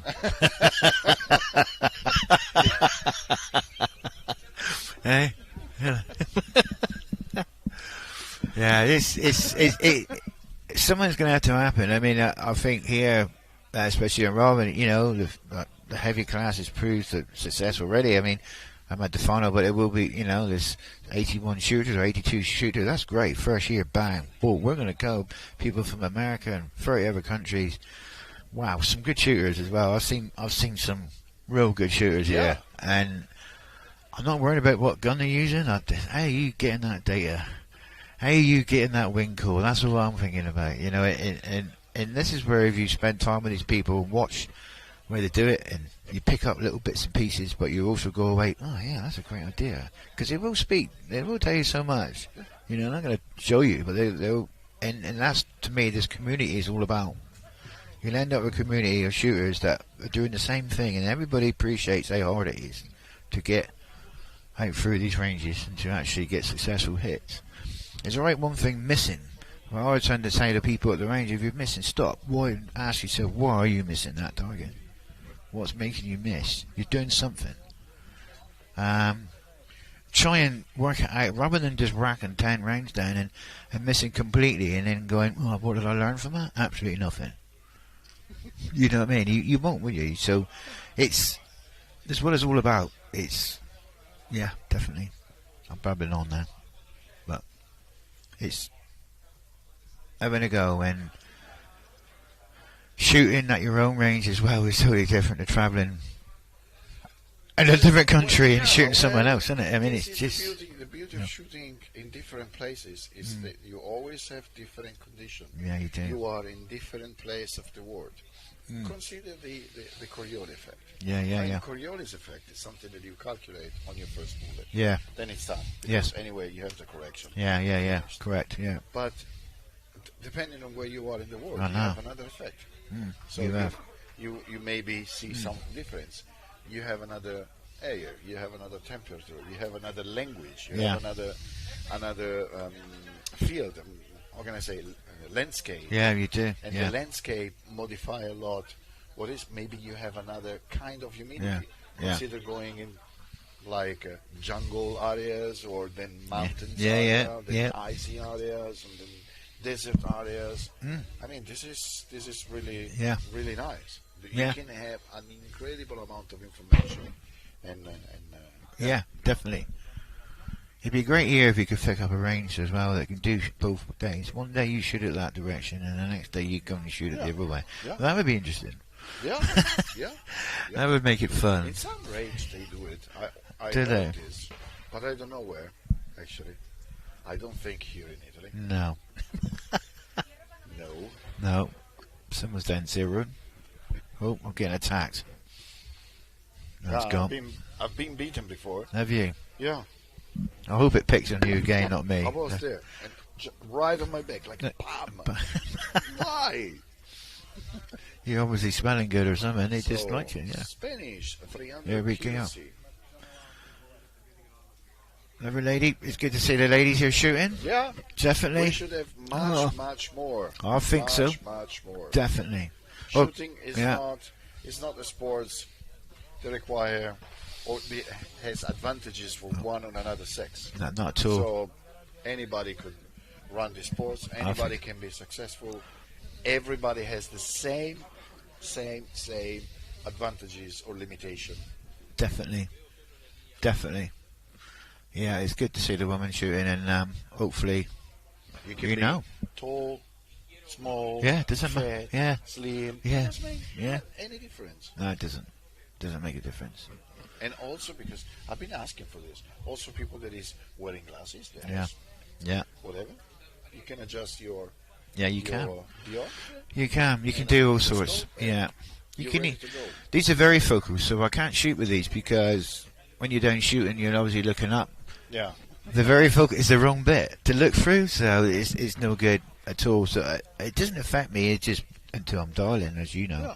But yeah, I suppose you could get your glasses. Perhaps that's what I'm missing. So my glasses aren't any good, but you can get. I expect if you went to opticians, you could probably get shooting glasses made, so you don't have to take them off. You can. Yeah, you can. Yeah, you know. The moment you can adjust the dioptry of your scope. Yeah. Yeah, it's something that it definitely, because it is pain picking them up, putting them on, dialing in. You know, it's Not really this year. My remember this is my invention. Okay. Take a pair of broken glasses. I did see. Yeah. And then you put it over there. And I have another system. I have when I spot, I have underneath the Mickey Mouse. Yeah. You have like the glasses here. This Open. I did see that as well. He looked quite common. And then when I have to read, you close it. Yeah. And then you open again. Harry, come in. He's not coming in. Yeah, I did see that. I did chuckle to myself. I'd seen him hanging there. I thought, yeah. I used to have a set of readers like that you could break. Yeah. I can remember them. But all these things. This is perfect. I mean, when I'm spotting, to be fair, I can wear the glasses because you can alter your focus, can you? So it doesn't really bother me on that so much. But I can also spot without the glasses. So. That's things are getting older, I suppose. Oh, so it starts to go. Well, I don't know what happened there. We sort of went on air for a minute. He's disappeared again. I'm not sure. I don't know if they're doing the targets again or. Yeah, they are still on the target. Oh, they are. Yeah, most probably while they're not shooting. Fix one target, they are just driving through and check everything. I think there was another target on the red there that was looking a bit. Yeah. Now the car is coming back. Oh, okay. So it shouldn't be too long. Well, I think they're running ahead of time, like you say. Then. So from our position, the target is way down there. Yeah. Way down. We can't see that. Especially we can't see the Cobra. It's there. Yeah. So, yeah. So we are shooting not to a walking distance or to short time walking distance. Short time walking. Yeah. Here we are. You. Okay. She's setting it. She's on it. What's she got? PRC. Yeah. Spain. I can't say that name. Can you? Concepcion. Go on. Go on. Very good. Engel Corral. Very good. Spanish and Italian are not different, of course. No. My pronunciation is absolutely. That sounded great to me, mate. But she was, by the way, very center. Yeah, she was. She looks very short, actually. Beyond that gun. Open that bow. Okay, change. She knows what she's doing with the bags. Nice. She had a book. See? There you go. In case you get annoyed, you can always read the book while you are shooting. I wonder if she used it as a rear bag. Did she use it as a rear bag? Yeah. Come on, everything can be used. Oh, it can be improvised, yeah. Ammo box. This is a great demonstration that these sports, okay, you have to spend money to get the gear. Yeah. But you can also always find solutions. Yeah, They are not necessarily something that you have to spend. No. I mean, that box is quite a nice height for the Cobra, I'd say. I've even thought that myself. So you got nice clean targets now, that? Yeah. So this is why they took more time. They did, yeah. New straps and... Oops. Here she goes. So one of the things that I had to do with my 50 was taking up so that the whole powder was going down. Okay. Very good in contact with the primer. Yeah. She's still adjusting. You can see her adjusting her bag rider in the rear like that. She's turning it. The troubles with them, they're right. They're quite precise if you're close, but if you're looking for a bit, you take a long time. Good shot. Wow. Yeah, but Very yeah, nice shot. she's on it. Look, not wasting any time. This- She's got a pump up bag as well, though. Look, Yeah. pump up. They're really good. But the art of them is don't pump them up too much, because if you do, you get start getting a bit rocky. Good shot. Yeah. Nice. Just tweak it down a little bit. Hold slightly lower, perhaps. Got a bit of dispersion there. So Italian says See, this- agevola. Yeah. So That's a- favorite this side. And that's a never habit not to really close the boat. They're live round in there, but it's getting hot now. Yeah. Because it's been in there and it get too long, and all of a sudden you go over the top. As we all know, it can happen quick. Good shot. Good. Wow, Nice very little- nice grouping. That was good grouping, yeah. It's good. She also has the same problem with the glasses. Yeah, I See? tell you what, yeah, yeah, it is annoying. Yeah. I did think about just getting a magnifying glass and just open Yeah, it but up, but they made this system that you can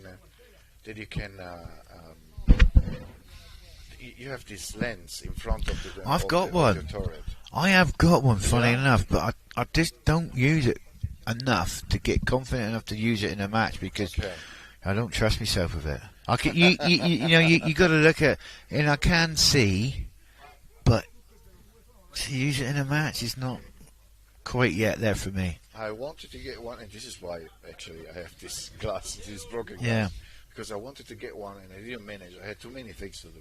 I didn't have the time to go looking for it, and then blah blah Yeah. blah. And then I was at home and say, okay, I have this pair of broken glasses. Yeah. You know what? I finished the broke them in the backpack, and they works. Actually, It works. they works. It works. Yeah. Yeah, it's fine. I mean, you have to use it for 3 seconds in your life. Yeah, you do. I mean, one prick. Yeah. Finished. Yeah, it's right. It's great. And this is for me when I dope. In this case, it's only when I really go from one target to another one Yeah. that you have a big change. Yeah. But otherwise, if you have to give correction, you just click it. You feel Yeah. it, ta, ta, ta, ta, ta, ta, Yeah, and you have yeah. to count. That was a big splash on 2 there. He was low. Yeah. Yeah. Very big splash. I don't know what caliber he's using. But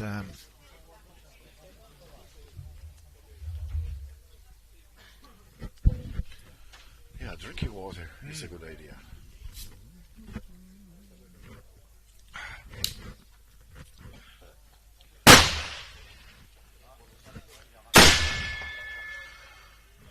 oh, that was he just nicked the bottom of the target. Yeah, right in the bottom. The bell went. Don't you think? Nah. Oh, ping pong. That was a hit to me. To me. Anyway, this is like a hit. This is what I would like to have had on my bullet. The hands Good. that are grabbing the target. Yeah.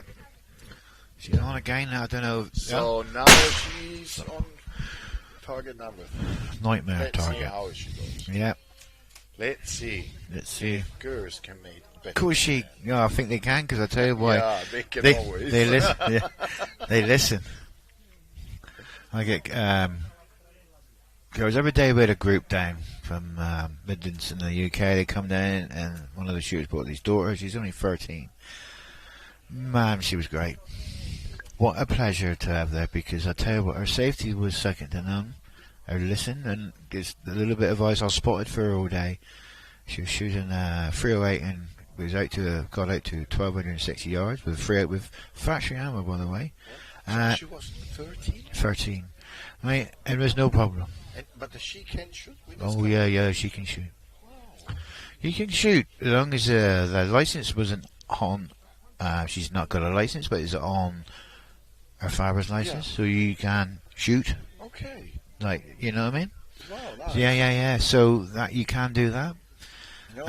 I've known people. I know someone out there at 14 had a firearms license because his dad was deeply into firearms. So it can happen. But this girl was amazing. You know, I was disappointed, and I thought I could deal with 6 of them all day long, every day of the week. Because it just listen and then I have to be honest. It was a pleasure. Exception made for recoil management. Mm. That when you go higher in caliber, could be a little bit different.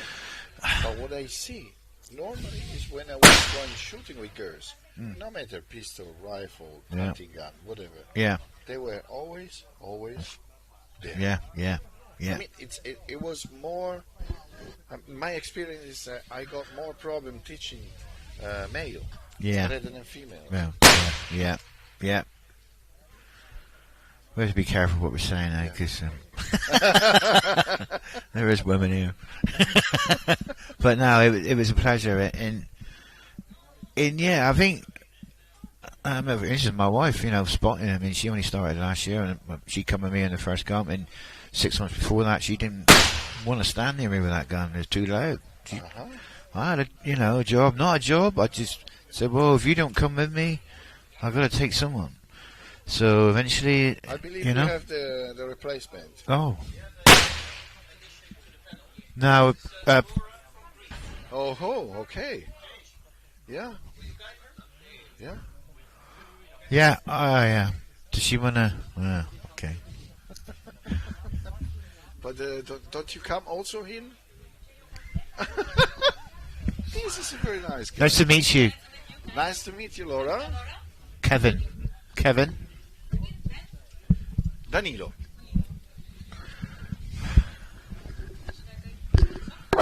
Hi. Pens. Okay. Can you hear? Yes. Yeah. Speaking. Yeah. Where you go? So from Greece. Yeah. I'm from Greece. I'm from Laura. Right. So you're shooting? Yeah, today. Okay, like another lady. We're just on about women shooting. It's great to see. We got one lady on there at the minute, and she's doing really, really well. So, what caliber are you using? What caliber? 6.5 Oh, Creedmoor. 6.5 Creedmoor. Yeah, good, cool. We cannot have a PRC in Greece. You can't. Yeah, we can't. It's allowed from this year. Okay. This is a lady shooting them. Okay. Didn't see that one actually. There she is. Let's. Later on, I'm going to shoot to spot for another Greek guy. And he has a 308, and he was telling the problem also in reloading ammunition. Yes, we cannot reload. You can't. We can. Yeah. Sadly, we can. And we have short ranges. Okay. So maybe if we can until 900 meters, maybe. Wow, that's tough. Some military areas. That's tough. Tough, isn't it? Yeah. That is tough. Some of the lows. It is. Hey, come on, in Germany there are no shooting range. I mean, there are shooting range up to 300 meters. And that's it. Finished. Das ist alles. Yeah. You wow. have to ask on the military, Yes, and they never give you permission. Wow. It's the same for us. It's just like, das ist no. verboten. Yeah. Wow, that is I don't know how to survive. I really don't. I mean, well, you would have a shooting range for 300 meters. Well, I got a range in the UK, and that one, and we can shoot out to a mile. But I got land I can shoot on more than 300 yards. You know what I mean? It doesn't seem right. Well, it's a shame. It's the same in Germany, in Austria. It's the same. Yeah. You're not allowed to shoot over 300 meters. I think a lot of people go to Poland, don't they? Poland, I think you can shoot Poland longer. Yeah, ranges. Denmark. Hungary, they have. Denmark. Bulgaria. Denmark, I believe, is, but it's not a private shooting range. It's a military shooting range. Oh, is it that Cobra one? Is it? Yeah. Okay. Or whatever. Yeah. They've never been, but. No. France. Wow. They have. Bulgaria. Bulgaria. Yes. Yeah. In Bulgaria, they have. So, in Italy, we have. So the 6.5 Creedmoor, is that the biggest caliber you can get? No. You can have. You can have. I think now they allow 416. I think. 416. This year they allowed it this year. Well, you should have turned up with that, innit? Maybe next year. Maybe. Yeah. We don't know. We see. Innit? 416. But because we cannot reload. The emulation no. is too expensive. Way too expensive. Actually, 460 I don't even know how much you can find out of the shelf. Nothing. Those kind of calibers are very nice, but very.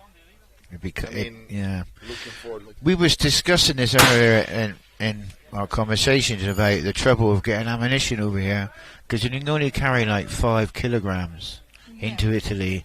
Now, technically that should be of explosive ammunition, but they include it in what case you come in with it as well, so that takes the weight down, what more you can bring in.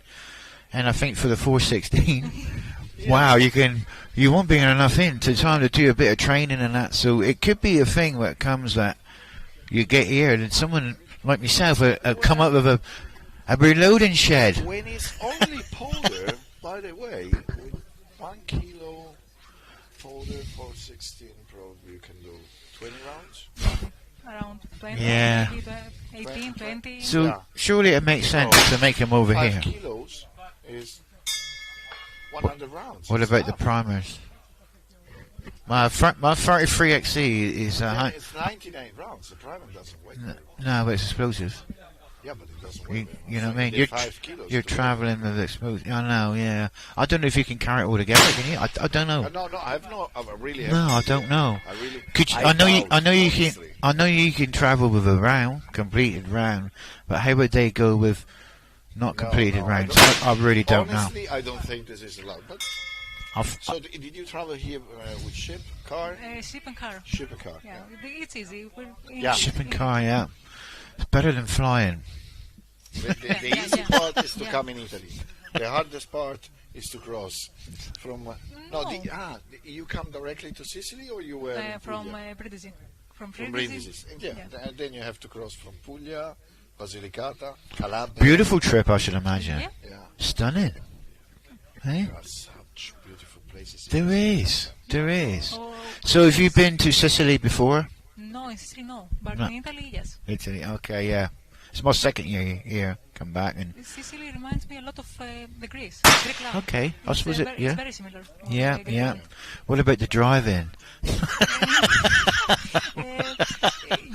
I can't cope with the. Okay, I can. I'm down in south in the UK, in Cornwall, and it's real narrow, windy, twisty roads, and I feel happy there. When on these roads, when they're just driving at you and just don't care. Yeah. Here in Sicily, it's easier from the rest of the Italy, I think. Dear, oh, blimey. From Napoli, they drive like crazy. No, why you say this? No. It's not true. They're very nice and polite, and driving, respecting the rule, like the Germans. Yes, of course. Yeah. I'd driven into Trapani and I had a bit of a nightmare. I just had to stop and go back because it wasn't for me. It's just like, where am I meant to go? It was the first time in my life that I thought that I would die from Vespa in Napoli. Yeah, okay. Okay. They're crazy. They're crazy. So, when are you shooting? I think at 5 o'clock. Oh, maybe, okay. Because they changed it. It'd be good. Be good. 7. You'd be fine. 5. 5 o'clock. Yeah. Also, the other Greek guy is shooting at 5. Michalis, yes. Yeah. So 5 o'clock. We are one next to the other one. Almost at the same time. He's shooting 308. It would be hard. Yeah, 308. It'll be interesting. It will be interesting. 308 out of the shelf. Yeah. Yeah, okay. Well, that will be. Yeah. So which ammunition are you shooting? Lapua. Yeah. Okay. 136 also, grain. yours is out of the shelf? Yeah. Okay. It'd be fine. It will be. I'd rather have the Creedmoor and the 308, I think. We started with the 308. Yeah. It's better. Our first gun was 308, but then later we changed to 6.5 Creedmoor. Yeah, it'd be better, I think. It's better. Yeah. It will be. I mean, we had a guy last year, and it was 6.5 PRC mine. He got to the final, and he did really, really well. He did do really well. He was close to hitting the 2,000 meter target. So, hey, you never know. Yeah. Go for it, girl. Go for it. Let's hope for the best. Anyway, we also shoot out of the shelf. with a 338. You just don't know what color lane he's going to be in. Out of the shelf. I believe your results could be better. Well, no, you was alright. No, it's not. You just keep shooting the wrong color. It's in this case, it's the rifle that make the difference. Our rifle. Oh, what kind of rifle? No. It's that one there, look there, that one there. Oh, okay. Okay. But I need to do a little bit of exercise. Come on. you do. I know you do. You need to. See, my target. Beautiful. Yeah, that's their target. He's got his own tent over there with the calibers in. Very nice, I must admit. Maybe I will try to hit the 10. Can I? Yeah, of course you can. Shoot it. You may not have say. also here Alish and Julia. They are shooting with a history. Brilliant. It's good. You know, it's good to see more ladies shooting these competitions. Definitely. So, how long have you been shooting? How long have you been shooting? I think I started in 2015. Okay. My first interaction with guns was with air guns. Okay, yeah. And then I changed it to the... Centre fires and what? Yeah. That's great. I started with a Hausa pistol. Yeah. And I try carabiner. How call it? For hunting. They're hunting rifle. Not hunting rifle. We cannot hunt with a rifle in Greece. You can? Oh, really? Yes, we have the carabiner without the... you mean the shotgun? Shotgun, yes, shotgun. Oh, the shotgun, the gouge. Yes. Yeah, okay. And I try the shotgun, and then we go to the rifles. Okay. But okay. So you can hunt with rifles. Yep. Okay. Only with the shotgun. Right. Every nation has its own. Interesting, yeah. Nice and beautiful laws that doesn't make sense. Yeah. But anyway. That's interesting, isn't it? It is interesting. Yeah. Yeah. You don't think about this, do we? Well, I don't. Coming from the UK, you think everybody's the same. Yeah. Yeah. No, it's always. Well.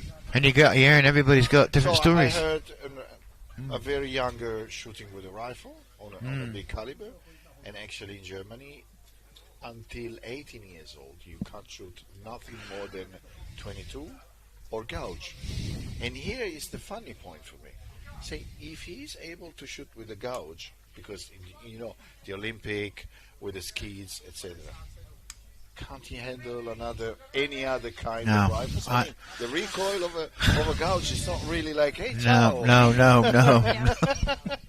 No, you're right. You're totally right. I mean, I think with the recoil thing as well, it depends on the gun, the platform. You see the guns we've got here now, the heavy, the rain with the rear bags and the front and the bipods, they take the recoil. You're not really holding the gun, you're just pulling the trigger, and it's no problem. It's no problem at all. I think some people got a misconcept on, that's massive, it's going to really hurt you, but it doesn't. It's just the explosion that makes you jump and makes you want to ooh. But it's no different to a Creedmoor. Yeah. The kick. Yeah. If you got the target gun balanced right, it's no problem at all. If you shoot with maybe light class rifle like 6.5 Creedmoor, and you have everything perfect, it's like you shoot with an air gun. It is. You're right. You're correct. You don't feel Yeah. You're correct. Yeah, you have. Yeah, definitely. I mean, you can add weights on. You can do all sorts, can you? Muzzle brakes, everything. Muzzle brakes have changed a lot. Definitely. Yeah. We're spoiled now for what we got to take the recoil out. Well, I had you fire a 303. My Victor 3. Open sight. 6.5. I shot without the muzzle brake. And well, it was quite like, okay. Yeah. I didn't think it was so strong. Then we put a muzzle brake. 22. Yeah. It really does make a difference. And different designs muzzle brakes change things as well. I don't know, harmonics and whatever. It's just great. Rear bags that do all the work for you, don't they?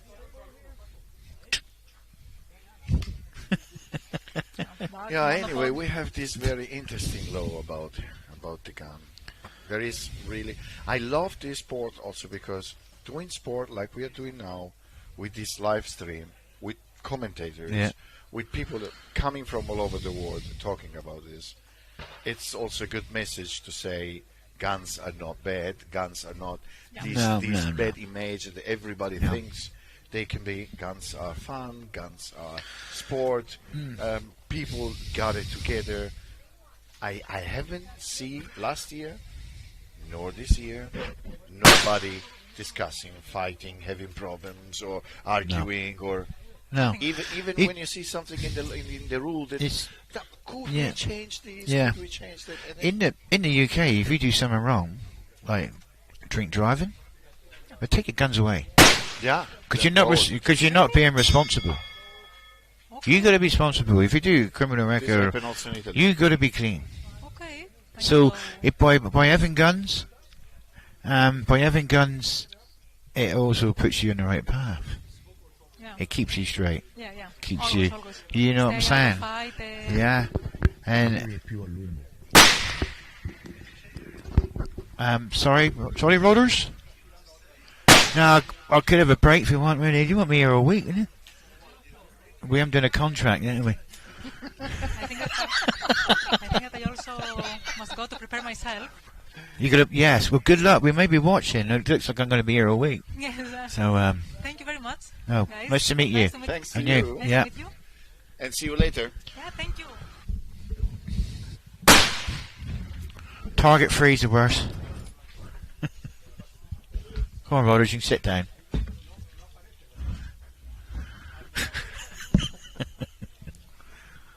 All right, mate. Right. So, see, we were talking about having more girls, and we've got one in the comment Yeah. this morning. Yeah. Nice, huh? It's good. It's good to see the women. There's a lady there shooting the snow. She did quite well as well, didn't she? The Spanish girl. And we had the guy who stayed in 416. Was she shooting? Naomi, is it? American. Oh, okay. She did well. So it's good to see. A bit low.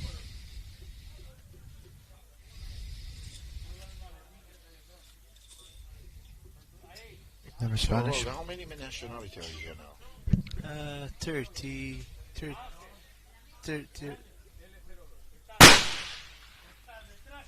Dimmi ancora? Mi senti?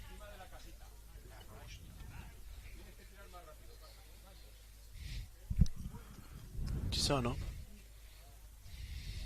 We have 30 nationalities on board. So I'd like to see some more people from Finland actually, because I know they have a very big shooting community there. A lot of shooters that have done long range for many years. There's a very active military community. Military and sporting, right? It's a fine line. And we'd like to have more of them on board. I know they have a reputation of being fine shots, but the finest shot is the one that comes to ESI, you know? Oh, good answer. Yeah. Yeah, but it's totally different. The military environment, they use the gun. I mean, everything that is shooting is always shooting. Yeah. But it's completely. You have other standards. You have other starting point and ending point. Yeah. And sport shooting like this one. I'm personally growing day by day in this industry now. It is good. And, and learning things that when I was in the military I didn't need to know. No. I mean, who cares? No. Totally different. When you are working in such an environment, you are going to get. Yeah. Rifle, Well, these targets. Go. These targets aren't firing back, are they? Wow. I teach snipers. Oh, okay. And for ours, we had a 300 Winchester magnum. Yep. And the maximum distance was 800 meters. Yep. The maximum wind speed was 7 meters per second. Okay. Dot. Yep. Over this, no chance. Yeah. And then when you go see here, you want to hit a metal plate. Yeah. You want to have fun. You want to be precise. You want to challenge yourself. Okay. There is a matter of does it worth or not. Yeah. I mean, Here, I can miss the target as many times as I want. Nothing happened. No. That's the point. That's the point, yeah. I know what you're saying. So, no, but these brought into the sport, it's an amazing sport. Yes, definitely. Really, all ages, all sexes. Doesn't matter. Yeah, it's just, you know, it's for everybody. I was talking to I don't remember his name. I don't remember the name of anybody. This is my problem. But so we were talking together, and he was describing his life. Yeah, I've done this, I've done that. Yeah. And then I came to the point I had to do a sports, and I couldn't do any of the sports that I would have liked to do. Yeah. Yeah. And then I look around what I was liking to do, and shooting was one of the things. And then I start shooting, and now it's one of the best that are around. So just to say.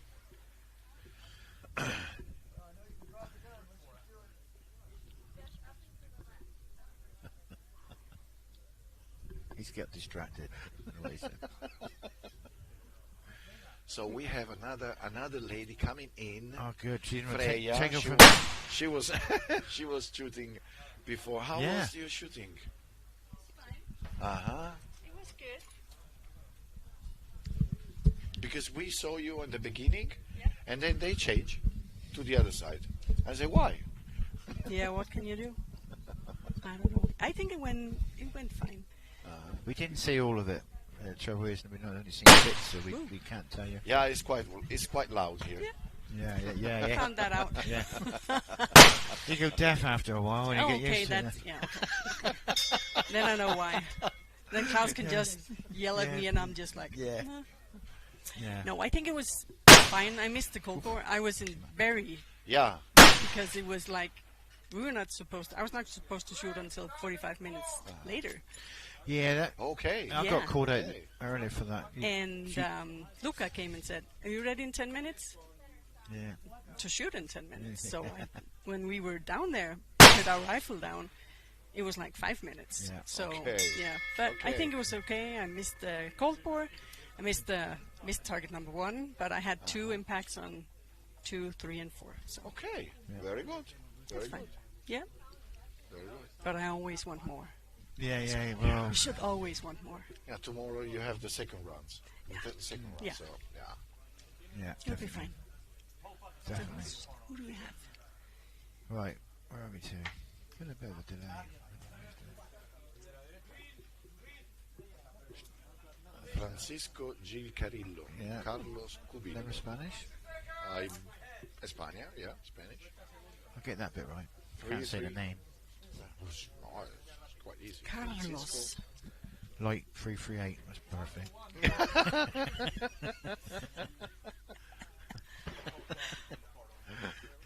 This is perfect.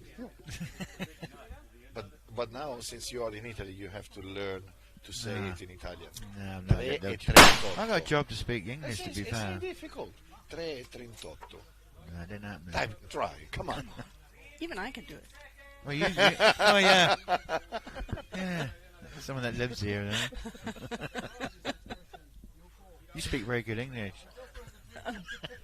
Well, I do speak a bit Italian, but not fluently. You don't fluently? Not fluently. The problem for her, we were talking when it was last yesterday. Yeah. The problem for her is that she's studying Italian, but then she has to speak in Sicilian. Yeah. Which is another language. It is, yeah. Yeah, that's not good. Oh, there's a nice colourful stock there. Chris Patterson. Look at that. Very nice. Oh, it's France. It's the Chris. Yeah. Look at that. Very pretty. So Chris is left-handed. Why?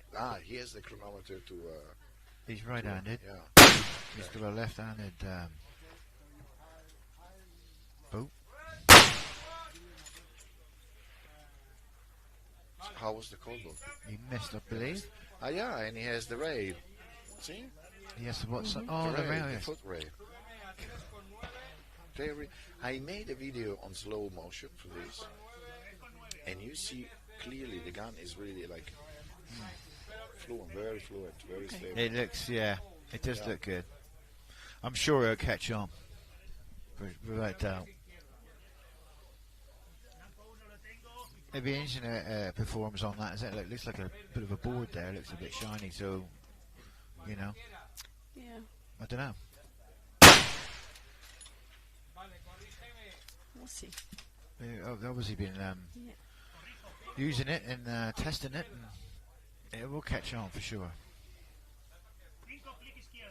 There's so much technology coming out, and every year there's new stuff.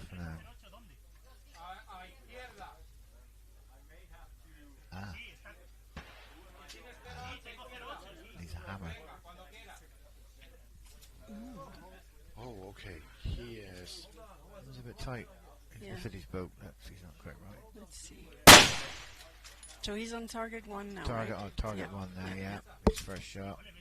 Struggling with his position in there. It's taking a lot of time, by the He way. is. From one target to the other one. And this is what can happen, and you start flapping, and then you mess it up, and then it goes. But I'm sure you'll recover. And I think we have the spotter. Jay Dvorsky? Jay, I think. Yeah. I think.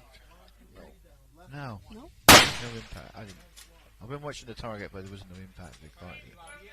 I think it was close. But no cigar. But something moved behind. Impact. That's an impact. Yeah, that's it. Absolutely. Yeah.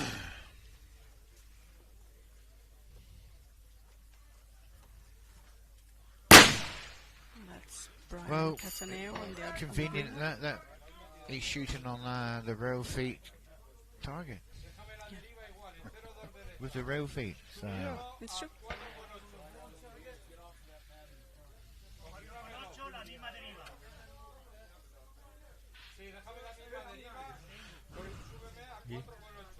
Are you hearing that? It's music, but it's over there. No. I've got. Thank you. I've got people talking. Ok. Stavate parlando con la cuffia centrale, così che dicevate?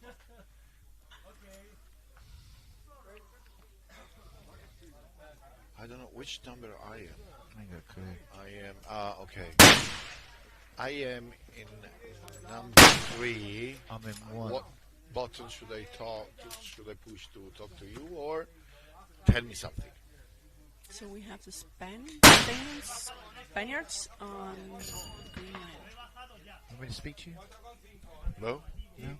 To say It's the voices in your head. I can hear because I'm. Yeah, there's. And they are talking? Yeah, they're not now. Not now. It's gone now. There was a proper conversation. whatever. Proper conversation going on. Oh, okay. Oh. Which is really confusing. That's why I went quiet. So see, you need to learn Italian, so you know exactly what they say. They need to learn Cornish. Let's get I this think that's thing even right. harder. Let's get right here. It's Dracly. That's one word. Dracly. Dracly? Yeah. Was is this? What is this? That means eventually. Huh? That means if you ask me when something's happening. What's up? When something's happening, like, so what time was that? And I'll say Dracly. Dracly. So that means Dracly. at some point. Okay. I'm not giving you a specific time, but Dracly. Okay, understood. Now understood. We have un quarto a quasi in Italian. I'm not committing myself. Yeah. You know what I'm saying? Dracly. And which language is this one? It's Cornish. It's not a language. The Cornish has got a language, actually. So it's a I dialect. can't speak any of it. I just mumble. Okay. It's quite good at times. So it is. Trust me. Yeah. When you want to moan at something and no one can understand you, it's quite handy. I think you need to listen to people for a while before you get it. And Well, now I speak 2.5 languages, which is Italian, English, and German. And you speak 3 and then languages. I realized He can't count. But he's... he can't count. that realize sometimes you want to speak a language that nobody else understands. Yeah. And then it's the point where you turn around and you see that somebody understood. Yeah. Was understanding Well, that's what we've been doing down here, and you know, talking to each other in Danish, and suddenly we hear somebody in Danish, and we're like, shit, gosh. Me too. And when we get back to Denmark, it's like, zip. Yeah. Yeah. Weird, isn't it? Can't just walk around talking about people. So he is again. Or saying strange things. He's on target 3. Oh, a good hit. Fuck. Yeah, I don't know if that's his first shot there or not. So, I don't know.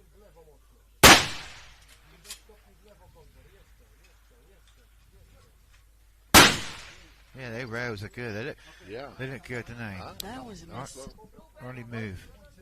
He was low on that one, I would Yeah. say. Well, look what we're saying. But he gave windage. Did he? So perhaps he's not then. Maybe it was just. Maybe. We're just guessing. Good impact. Yeah. Good recovery, yeah. I think he shot this gun very much, is he? I think he's only just been put together, I believe. Maybe, I don't know. So that's his excuse. Anyway.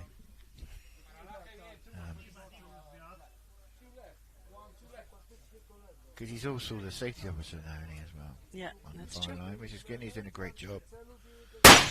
Which you need. You got that many people back and forward every 10 minutes now. It was 12 every hour, if you think about it. 6 every half hour, if you don't understand that. It's busy. I like 3 picking on every it, it's quarter. Yeah, 3 every quarter. You. No, so it's you know, in and out. It's got to be watched and managed, isn't it? Yeah. It's like herding sheep. It is. Probably a little bit worse. You ever tried herding sheep? Everything what? Have you ever tried herding sheep? Herding sheep. Moving Not them. herding, but herding. At the sheep. Yeah. Sheep. No. No. No. You want to try it? I can't You try and get you pick. with sheep. Well, you want to try and move them from one field to the next. You try and get them go through that gateway. But if you look at them down here when they're herding the sheep, Yeah, they're herding them. They are weird looking sheep over here. They look weird. Yeah. I don't know. We left the field completely now. On the But sheep. I kind of had half a lamb yesterday. Did on you? My plate. Yeah, for dinner. Yeah, Well, it was that was almost nice. half a lamb. Not bad. I think we're going. A few of us, I'm Harry and us. I think we're going for a bit of a steak tonight somewhere. Steak? Steak. Yeah. Oh yeah. He has a very tough action, though. Yeah. I don't. Yeah. Some people prefer that way, and I being right-handed and open the boat with the left. It wouldn't be for me. Me neither. Me neither. No. Our rifle are all very hard. I mean, you can try, you can have it very light, but we really prefer to make it hard. Yeah. Yeah. Nice impact. Yeah. He's freeholding his hand though. He's not really. I don't know if he has got a bag on the rear end. He's just using his hand. Yeah. Fair play. Which is nice. If that's Yeah. It'd be very interesting if you banned the rear rest. Yeah. That would make it. We'll see how you get on then, innit? Well, you can still win with no, here the back. Oh, you but did. the back was too low, and Yeah. then they have to go up. And yeah, which So using the hand. Oh, did you? We've got someone else coming in. I believe. No, not yet. Right, here we go. New starter. And who do we have there? Americans? I think so. Any change? Cold Cobra. bore. Out. That was low. Poland. Poland. Team Poland. Extreme Shot Italia. Nice. See, that's a nice shirt, yeah. Yeah. I think there's a big team from Poland here. I believe. Yeah, I think so too. Yeah. Which is good. Oh, he's took his car mat out from his car well, look. That's the match you get from your car well, isn't it? From when you're driving. Ah, forget it. Yeah.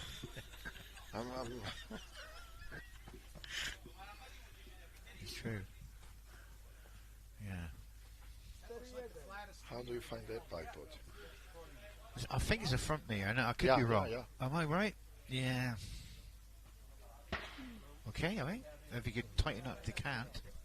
The cant seemed a bit loose on it, didn't it? Yeah, no. You can't. I never managed to tighten it enough. Well, you won't need it then. So when you're always like, maybe you tie it, you should, and then it loses. Okay. That'd be annoying. They say the one that is coming from top is better. Yeah, the top. Yeah. I've seen them. Yeah. Yeah. Never used one, but. Yeah, I have one on mine. I really like that one. Well, that's a wide pod spread there. Yeah. Phoenix.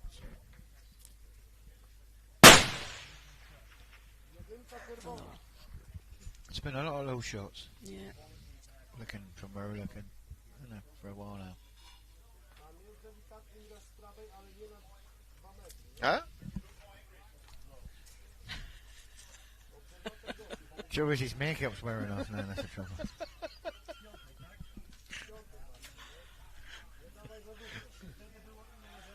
Oh dear. I didn't think, I thought I was only going to be in here for like 5 minutes this morning. I don't know what time. It feels like it's the next day. It's not. It's a wonderful war. 1722. You need a hand? How many hours are you here? I've been here 3, 4, maybe 5. 5? 5 hours here? Rod has to pay you. I'd said about the contract you see when they're off. Yeah. I know what room he's in. I'll just put my bill on everything.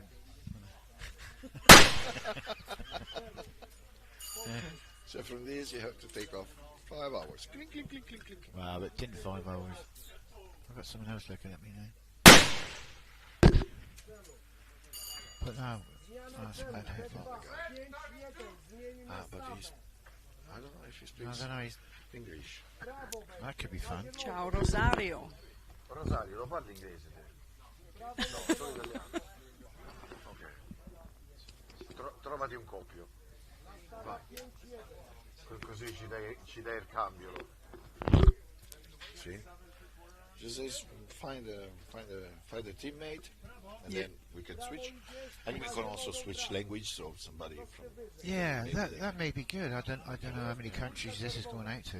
Well, anyway, for me, talking in English is the best solution. Everybody can understand. Yeah, it's true. It's the only option with me, I'm afraid. Not all Sicilians can understand. Well, but apart from let's say that worldwide speaking, we have a good percentage of people that can understand. I agree. Exception made by accent, which is not perfect.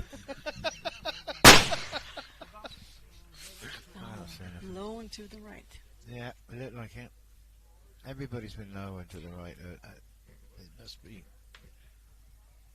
I don't know if anybody can confirm actually that's where it's going. But. So now that I'm going to spot, I will take this tip. 43XC? Yeah. Well, actually, I'm going to spot another caliber. But I can say that name's Alex from the USA. From Spottter, Gary. Alex Harter. Gary Evans. It doesn't look like that target 2 on the green lane has been hit that many times. They resprayed it because we had an event earlier where one of the straps got hit, so it went down to a diamond shape, so they went out and fixed it and resprayed it. I've been looking actually for the last, it feels like 10 hours, but it's probably been about 4 hours I've been here sat. There was a lot less hits on pre-red. Pre-red is definitely got a lot less hits. And green. Yeah. Well, some of us hit yesterday. Eh? But not yesterday. No, any colour went with you, isn't it? It didn't really matter what colour it was, really. Next year, when I come here and they say, you are in this colour, I say, no, you change me. I want to be red. Well, if you're colorblind, It's usually red and green, Yeah. so. Really, I don't even know if I would have been able to see the color. No. So we'll see. Perhaps he's going from 2 to 3 now because he's changing position. With the front bipod looks quite high. I don't know. Yeah, I would say that too. Did he change it? He did when I lift it, yeah. He's still got a fair bit of bags underneath the rear end. Because as well. that's high if he had that on the cold bore as well. Yeah. And the one. Yeah, he'd be standing up, wouldn't he? But, Yeah, yeah. Did you prep yourself before when you practiced? Did you have a practice day? Yeah. I practiced 2 days ago. Yeah. Did you break down all your bag positions and be proper organised? Honestly. No. Okay. I have my secretary with me, so he's taking notes. Yeah.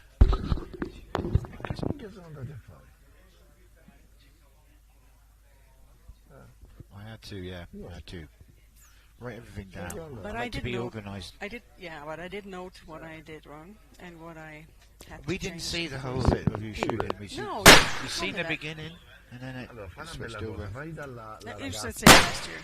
I got voices coming. I got No people swearing. talking in my head. No swearing, Danilo. Minchia. You're a Polish guy, yeah. With a 338 up. Quite loud. Yeah. Cartridge. Hello. Yes. Vieni da vedere, parli un po' in italiano.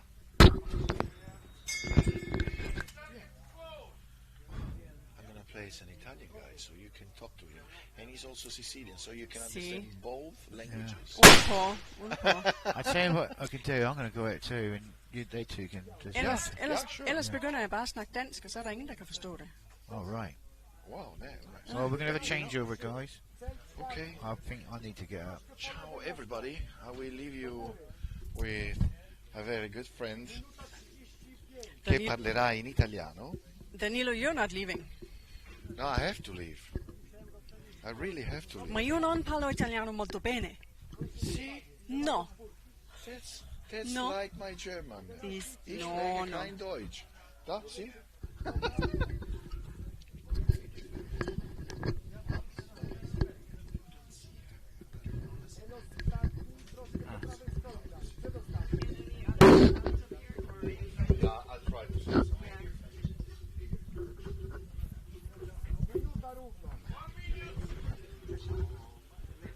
It's mine. Sì. Rosa- English e my Italian. Sì. Va bene.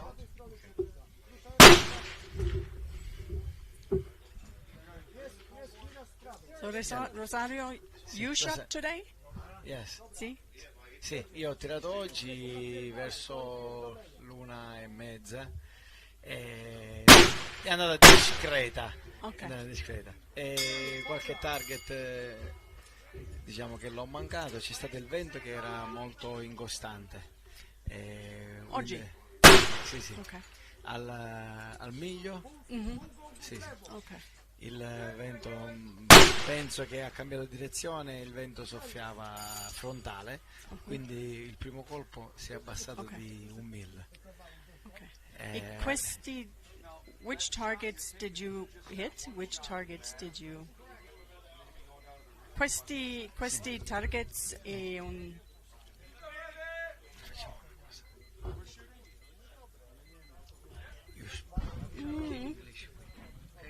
Mhm. Which targets did you hit and which targets did you find hard to hit?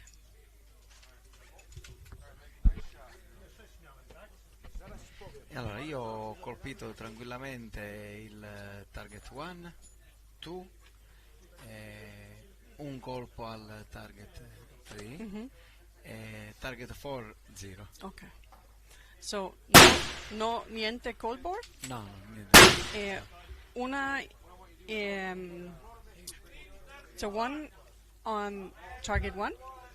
No, target 1, 2. 2? two target 2 and one and 1 on 3. target 3. Okay. And none on 4.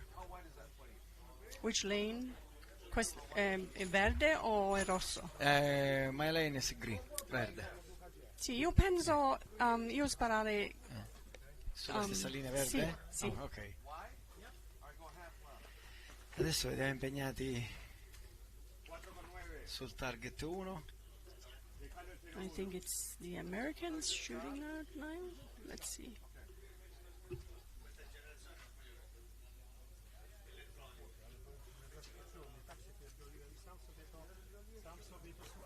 È difficile la preparazione perché dal call bore a passare al target 1 passiamo da un meno 5 gradi a un meno 2 forse. Yeah.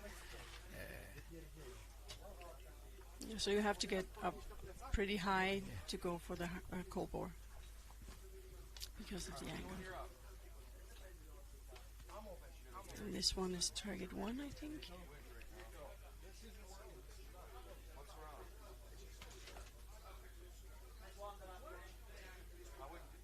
Ecco, infatti vediamo.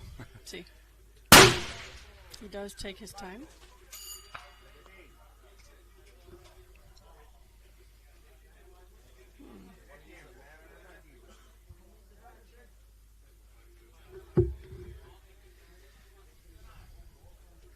Non contento? No. No. Sì, è molto difficile riuscire a trovare l'angolazione giusta. Sì. It is very hard to get it right adjusted.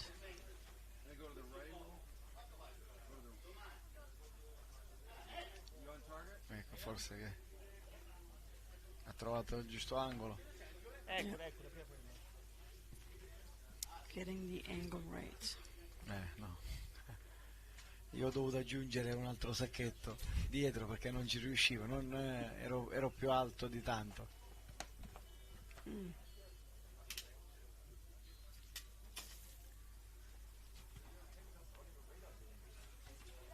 Okay. He's getting ready. No.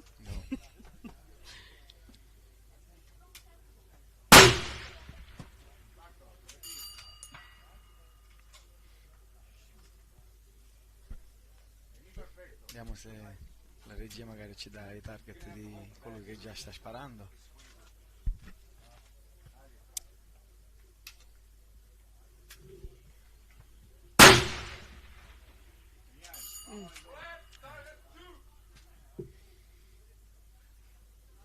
Okay. I think he's getting there. Lui è pronto? Sì.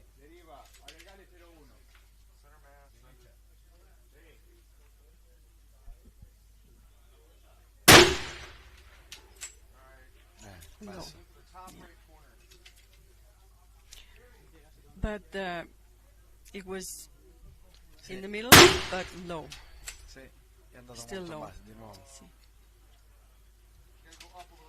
È stato più difficile durante per la mia linea, però ho guardato in generale. È stato più difficile la deriva perché sembra che c'è poco vento, però il vento che soffia va a sbattere sulla montagna e gira e quit, ok? E quindi ti porta a destra e a sinistra in continuo, a destra e a sinistra. Sì. But it's being pushed down by the wind. Yes. Ok, passiamo al target 2.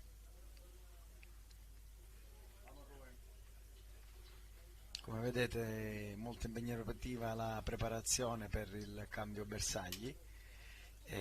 Si dovrà svolgere tutto entro i 10 minuti, quindi bisogna correre.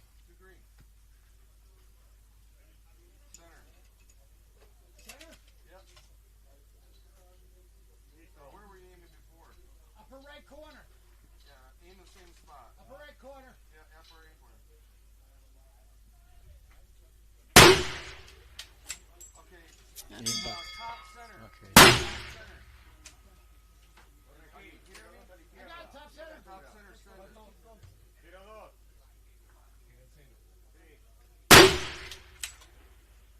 Half right, top, half right center. Top, half right.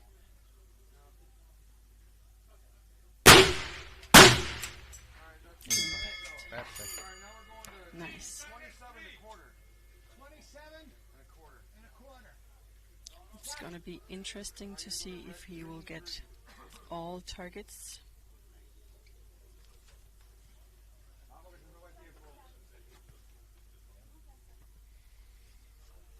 Passiamo alla linea R. Siamo al bersaglio 2. Impact perfettamente centrale. Center mass, perfect. Yeah. I think that is from the guys from Uruguay.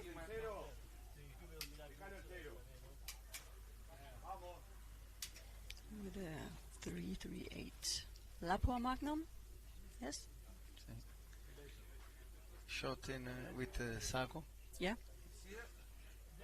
TRG. Vediamo un bellissimo TRG 42 impegnato su questa linea rossa.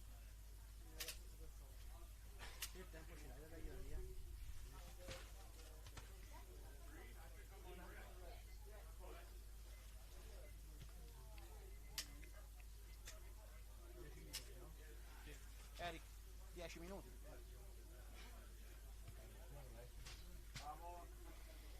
Vediamo tutte le preparazioni. Ecco, è pronto per sparare.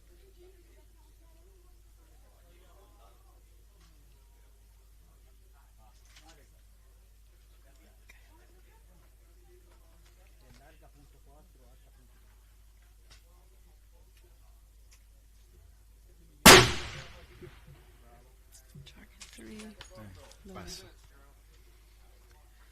Perfettamente centrale ma basso. Yes. Infatti vediamo che dà le correzioni. In the middle but low.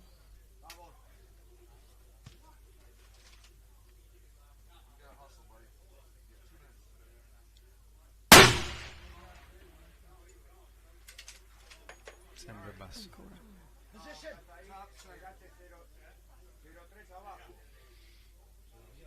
Sì, abbiamo visto proprio solo 2 click in up. Non molto. Sono pochi. It's too little with just 2 clicks. Da sotto il target a sotto abbiamo più di mezzo mille. Sì.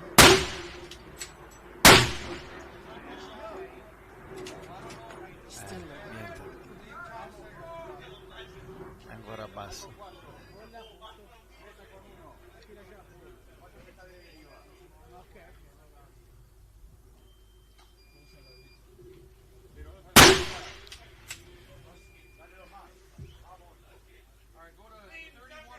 Siamo al bersaglio number 4. Abbiamo il target sponsorizzato Boer. Avevamo prima qua Danilo che è il rappresentante Boer, oltre che un grande amico.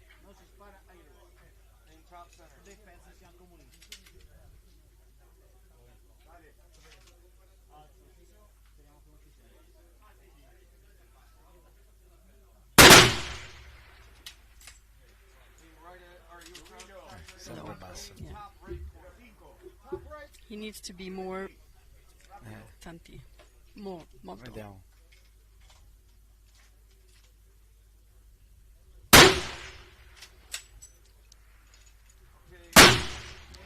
Look who's coming here. Jay, you're welcome. Off right edge of the top right center. So go to top right center, go another right center. Allora Jay.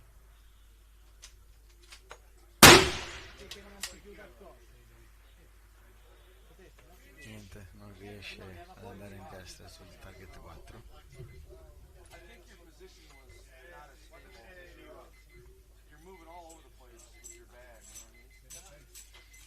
Perfetto, si prepara.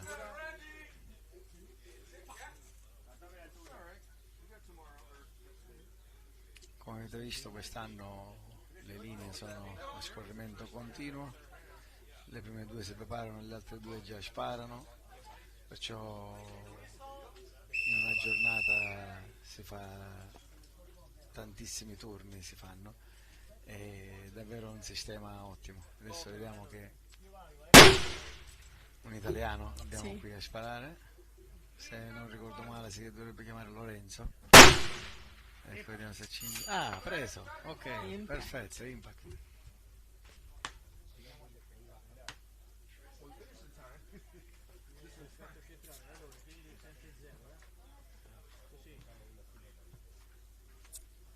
And the Italian guy?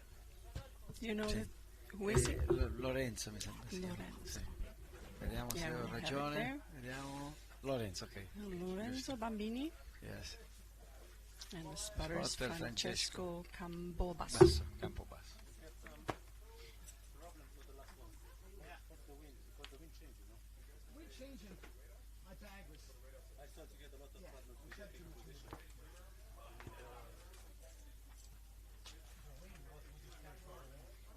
It started picking up on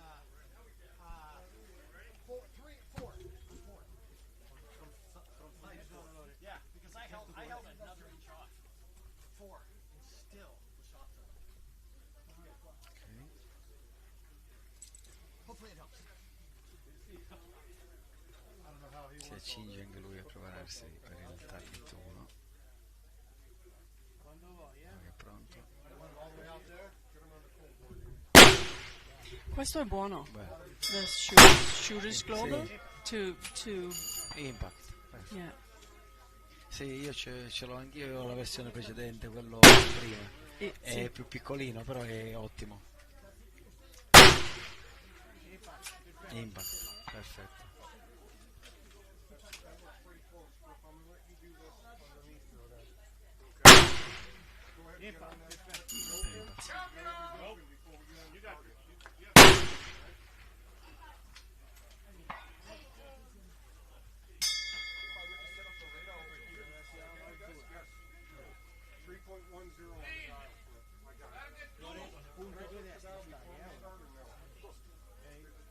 Ecco, qui abbiamo i dati. E allora abbiamo una velocità massima 951, 941, velocità media, una bellissima velocità per un T38.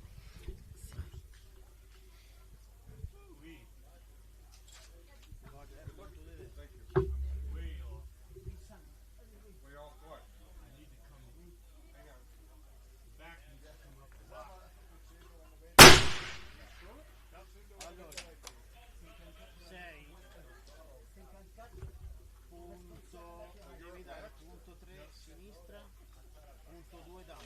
What if you put it on the side like that? You get there with that? I don't know. Well, I'm trying.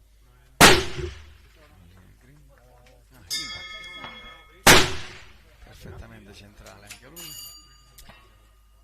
Is that a French team? Francese? No, non lo so se sono francesi. Perfetto.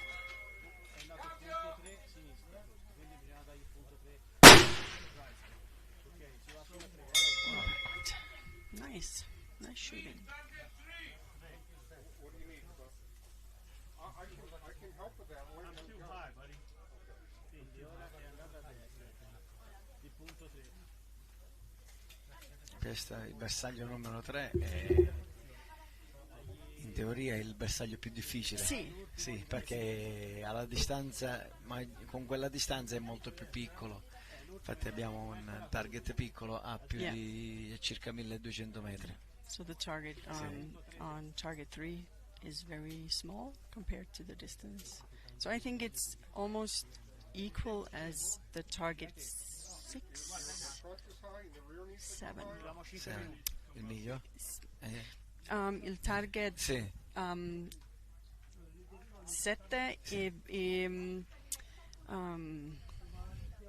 è uguale, è uguale perché in 3 è molto piccolo. Sì. So it's almost the same as the target number 7 if you take in the consideration of the size of the target. No. I'll do that.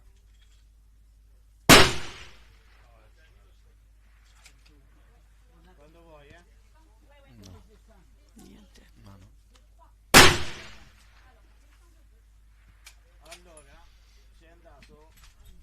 punto 3, devi dare punto 3 sinistra, quindi a 0 devi fare. Quando vuoi.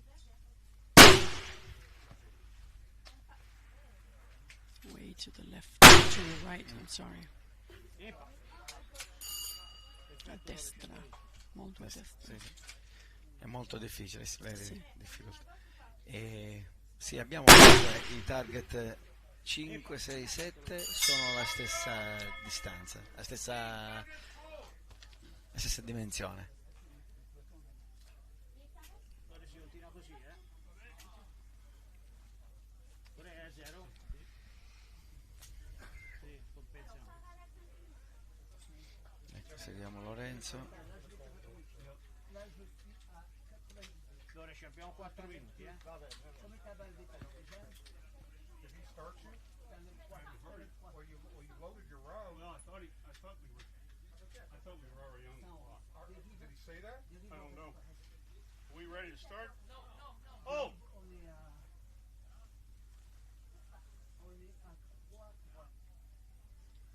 Questa è quella un po' più grossa. Quindi vai centro, abbiamo...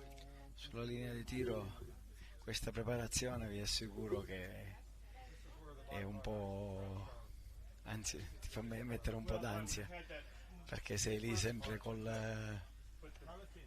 i minuti contati, non sai se magari perdi tempo e non riesci a finire tutta la linea.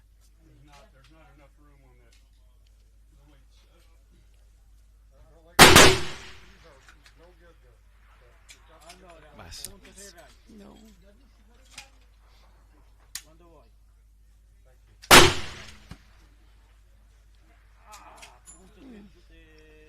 Devi dare. Sì. Devi basso. Solo basso. Sì. Abbiamo sentito lo spotter che gli ha dato una correzione solamente a destra, non in up. Noi vedevamo che era basso, però la linea la cambia. Vediamo. Impact, perfetto, bravo.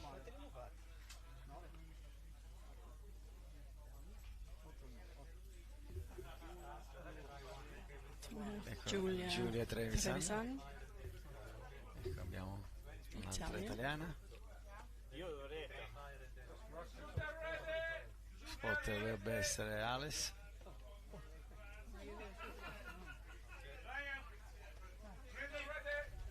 Come vediamo, Giulia come Ales preferiscono sparare dal caricatore per avere una maggiore rapidità. Anche negli altri anni che hanno partecipato a questa competizione hanno avuto sempre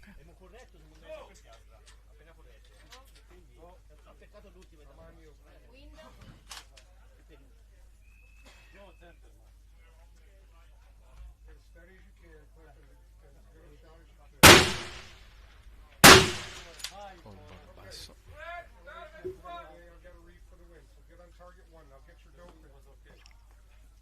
What do you want? Go to number 1. 4 point. The left one, green. 3 round.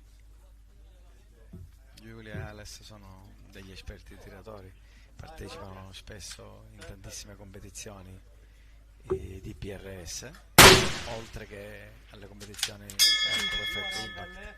oltre che alle competizioni, come stavo dicendo, di tiro a lunga distanza. Basso.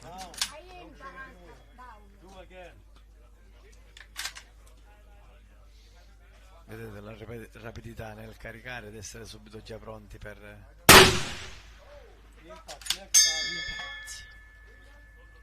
Target 2.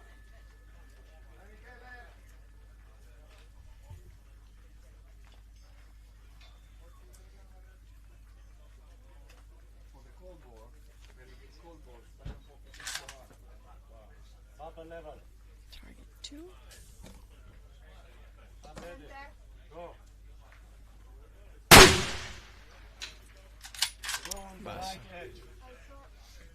You are 0.2 to the left, go right. Again, same point, go more right. Go 0.4 to the right. Shoot more slowly. Ecco, vediamo gli americani.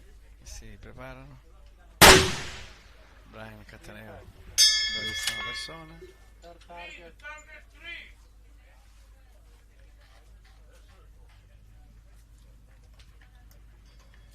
And You still have that round in there, Cliff? You're both Chris Noisy. He's shooting, I think. We're getting ready to. Yeah. Cliff Noisy. 0.5 to the right. Go. You are one target low. Go 0.8. In basso a destra abbiamo visto che ha preso il piede del bersaglio.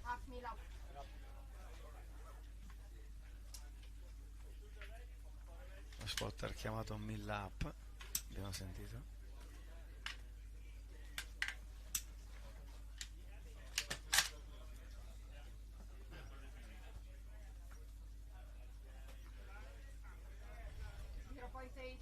Yes.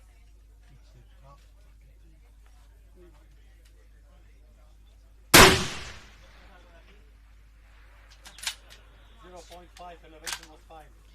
Watch those front skis. 0.5 to the right. right all the way forward, Cliff. We gotta get moving here. Next target. I know, in elevation. Take your skis off. You can do that. That's what I was going to do. That's what I said. Well, I didn't hear you. Oh. Devono ancora sparare al target 1, perciò penso che con i tempi non ce la faranno più.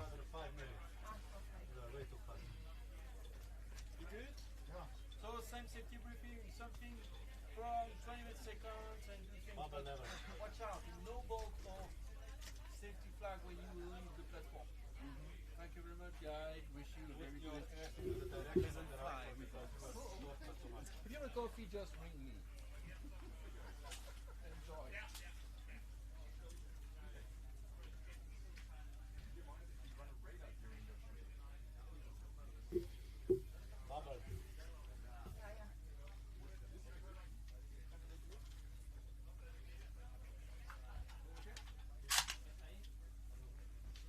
Got one in there. Vediamo.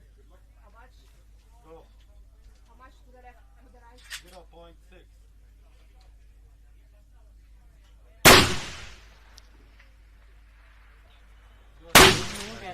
Sempre basso. Come right, 0.3. Go up for one target. Up 0.1. Perfetto. I think a lot of the hits, a lot of the shooters has been shooting low. Yes. This year, or today.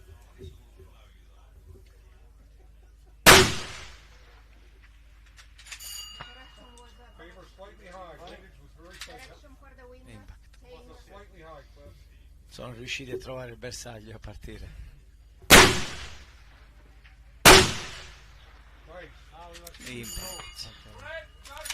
Go another 3 clicks up and another 3 to the right. Dope is 5.3.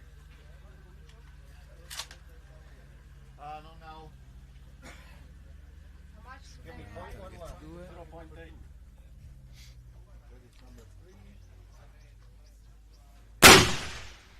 Cliff, sorry, give me another 0.1 on elevation. No, you were Carry too high. that You were forward. on the mount. You were on the mount. The mount of the target. Tanto vediamo che scorrono i vari sponsor, che anche grazie a loro che questa manifestazione riesce sempre nel meglio.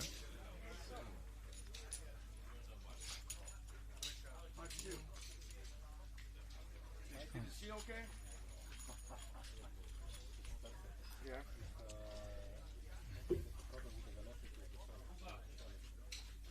Solid? Well, you got more points for Saturday. More points are valued. 5 times. Got about 4 minutes. Bring your ammo cast closer. Yeah. Yep. Cool. Welcome, Jay. I'm ready when you are. Just go when you're ready.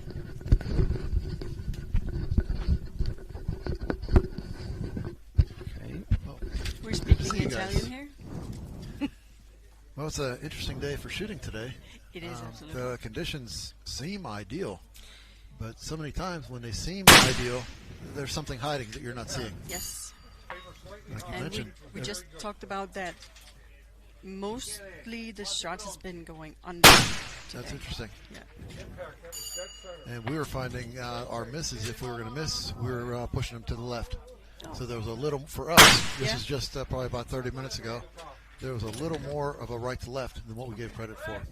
So we started off and we were carrying our wind across, and if anything, we were pushing a little more left. Then, so we were having to actually take our left wind off. We started with some left wind, then we had to take it off as we progressed. Rosario, continuare in italiano. Sì, tranquillo. Io sto ascoltando quello che stava dicendo Jay. E da quello che ho capito, io ho messo anche un po' il traduttore. Ho capito di Jay diceva che il vento comunque poco fa soffiava in maniera diversa, e in questa valle siciliana comunque la cosa bella, possiamo dire che è bella, che il vento è sempre varia sempre di condizioni ogni mezz'ora, anche perciò anche ogni 5 minuti a volte, perciò non si sa mai se la linea dopo è uguale o ha più fortuna della linea prima. È il bello di questo sport, ci vuole anche un pizzico di fortuna a beccare la linea giusta. Well, again, this is just a challenging course to begin with, the Sicilian course. It provides just the natural terrain that makes it interesting, and as well as the effect that the wind has in this bowl, or a semi-bowl that we're in. You get a lot of swirling winds. Oh, yes. Definitely what you feel at the firing line isn't necessarily what's happening downrange.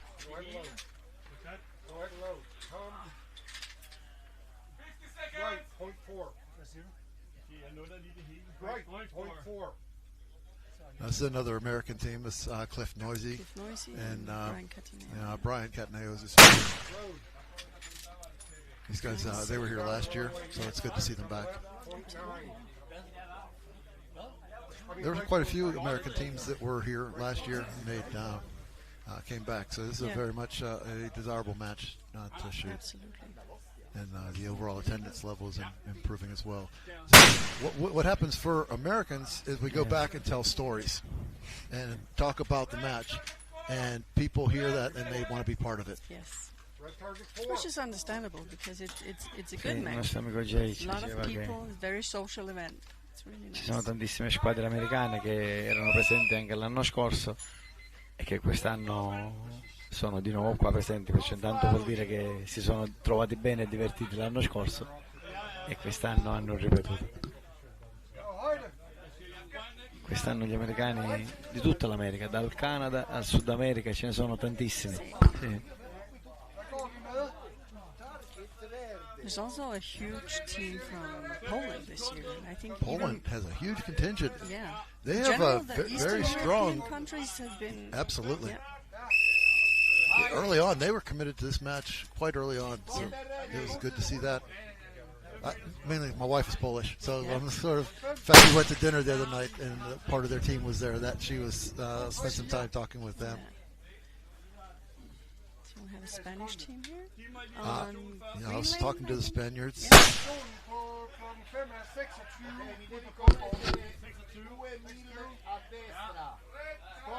And Spain is interesting in that they really don't have much in the way of practice opportunities in their home country. So for them to expand into ELR, it's a real challenge. Well, look at the Maltese. They don't have anywhere to go to practice. They tend to come up here Yes, to exactly. Sicily, which is quite a trip just to practice shooting.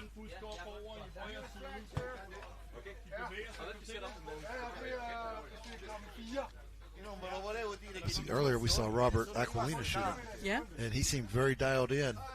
I was like, wait a minute, this is his practice range. Yes. So I think he probably has data cards for every single weather condition available. So it's good to see him do well, though. Yes, absolutely.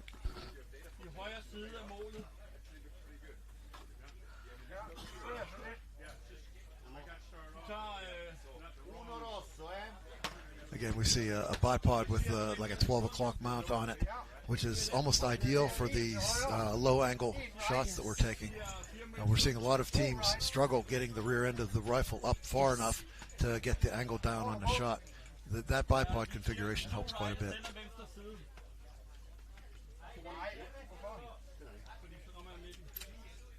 My target's back. Thank you. Okay. It's nice to see a lot of hits on it. Ogni target viene riconosciuto oltre che dal numero dagli sponsor, e in questo target abbiamo come sponsor Rail Fit, che è il nostro amico Jay. It's fun actually sponsoring and participating in a match with Rod. It's just to be part of his whole production. It's enjoyable and it's very rewarding. His energy and enthusiasm is rather infectious. It is. Yes. I think his team is doing really well. Absolutely. And just to see that the match has actually tripled since last year. The growth rate is it's almost unheard of. Yeah. We're seeing decline in the U.S. on our matches year over year, mainly because there are so many matches. I would say overall attendance is probably up, but individual matches they struggle to draw because there are so many opportunities. On any given weekend, we could shoot any of 2 or 3 matches.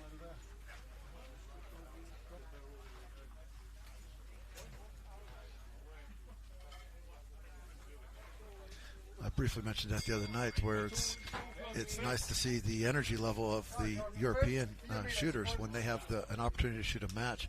It's an amazing event. Everyone looks forward to it for months. And when they show up, this is something that was been highly anticipated. And at that point, how well you shoot is almost secondary. The energy level and the camaraderie of meeting all the folks. Exactly. The social thing is so important. Because for a lot of the countries, we don't have the long ranges. Yes. So just to come and meet all the other competitors from all over the world is just amazing. And part of that is seeing that everybody's fallible. You have some people, if you look online, you'll see that everybody has one SD loading, or they've got groups that are single hole. Yeah. I mean, they post the best of what they've ever done. So you think that these people are machines and they don't make mistakes. But when you come to a match, you realize that all the people that you've ever seen and heard of, they make mistakes as well. They have their off days, and sometimes they do extremely well too, and you can be impressed with the skill levels that they exhibit. And sometimes the people that you would think would do extremely well has a bad day, or exactly. Just well, it's such a tight field. This field is so competitive that you can't afford to make too many mistakes before you fall out. It's the skill level of this crowd is phenomenal. But it's still a good match to come here as a beginner. Absolutely. ELR. We were here last year. That was our first year here, and we were just welcomed into the whole pack, and it was just an amazing feeling. And you walk away probably with a considerable bank of knowledge. Absolutely. You don't stay a newcomer very long in this sport. No, and everybody wants to help you. Everybody is willing to make you come again and to just help you get better. And I like that. Again, this is the Poise Wealth target. So Drew Besenson, who's the sponsor for Poise Wealth, is offering a sort of a raffle to where anyone who makes a first round impact on his target, the Poise Wealth number 3, their name will be put into a raffle. And I believe 3 names are going to be taken out. And the winner, whoever those names are selected, will win $250. Wow. So I think he's giving either 3 or 4 names. So it's either $750 or $1,000, something like that. But again, that's the sponsor, Poise Wealth. That's just their own challenge they're putting together for us.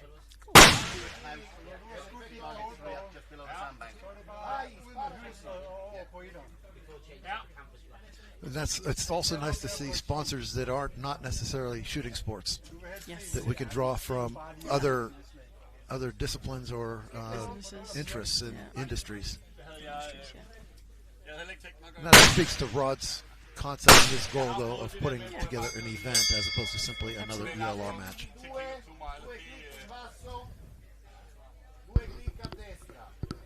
I'm overloading your translator here. Too much information. Sì. Così capisco quello che dite.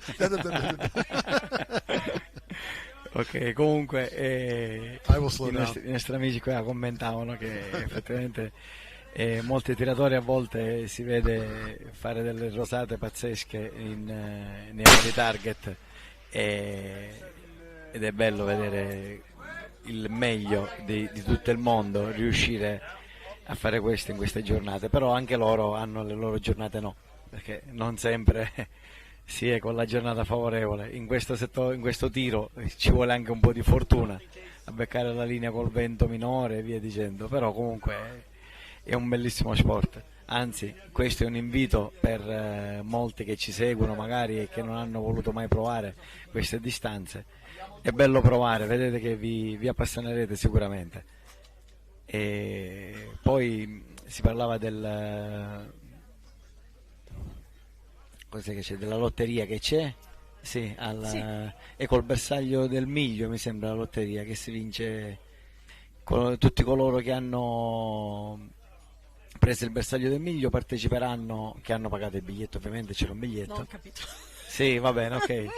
E parteciperanno alla lotteria, all'estrazione di un premio del valore di 500 euro. Sì. 250, 250 sì, euro, ok, perfetto. Dollari. Sì. I'm not sure you've mentioned it, but we were talking about earlier this device that we see on the screen for the shooter, that black box that's next to the gun with little pin on top. That's one of our sponsors here. It's Evo Ballistics.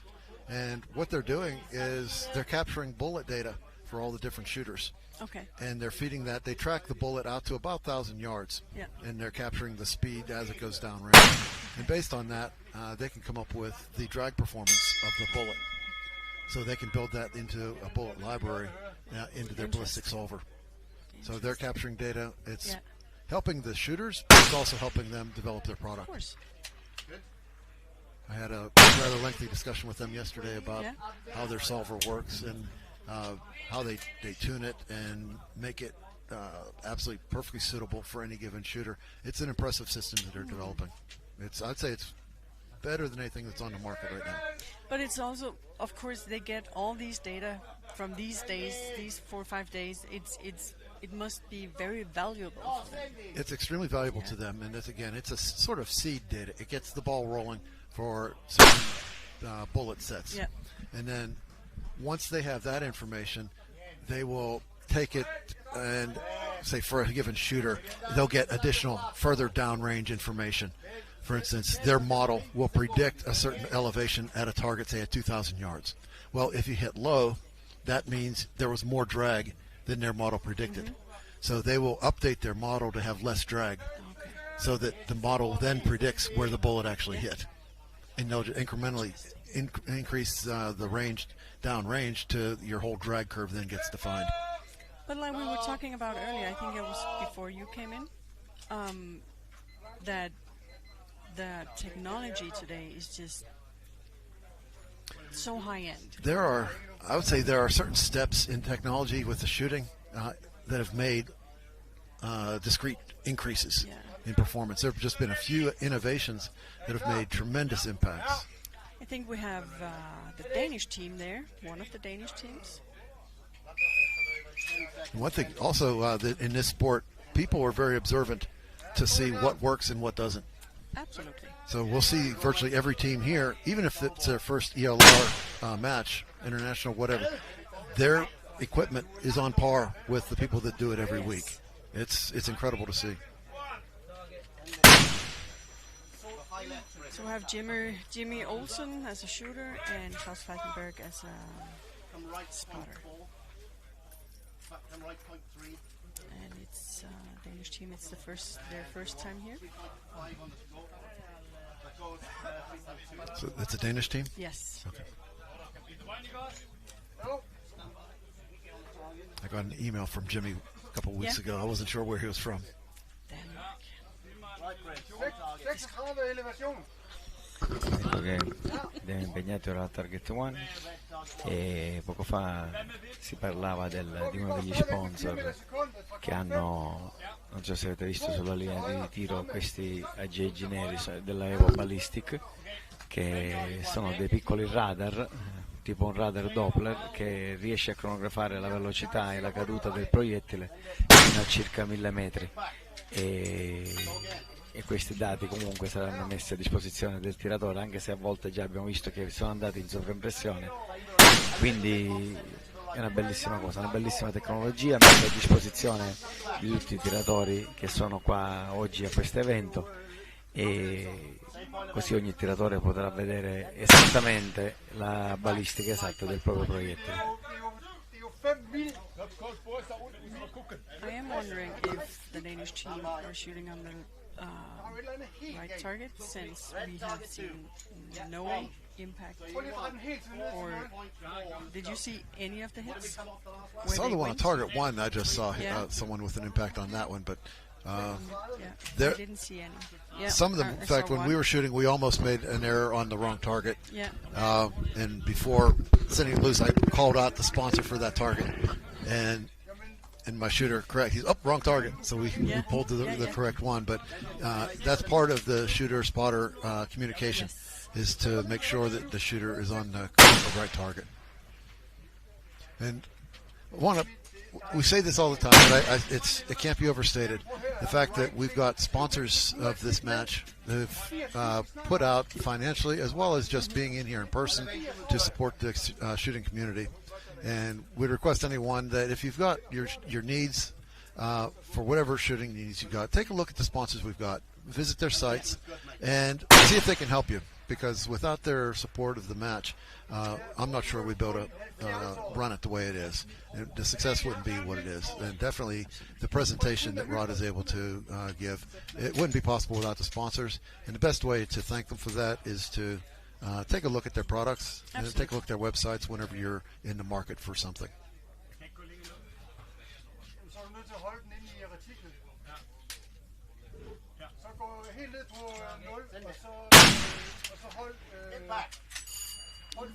There's one for you. Well, not the green team. Okay. I didn't even see where the bullet went. So Jimmy's shooting the green here. Okay. Some of those targets, with the coloring of the frames and so forth, blend into the background. Yes. They can be challenging to find. The green cold bore in particular, just blended into the terrain.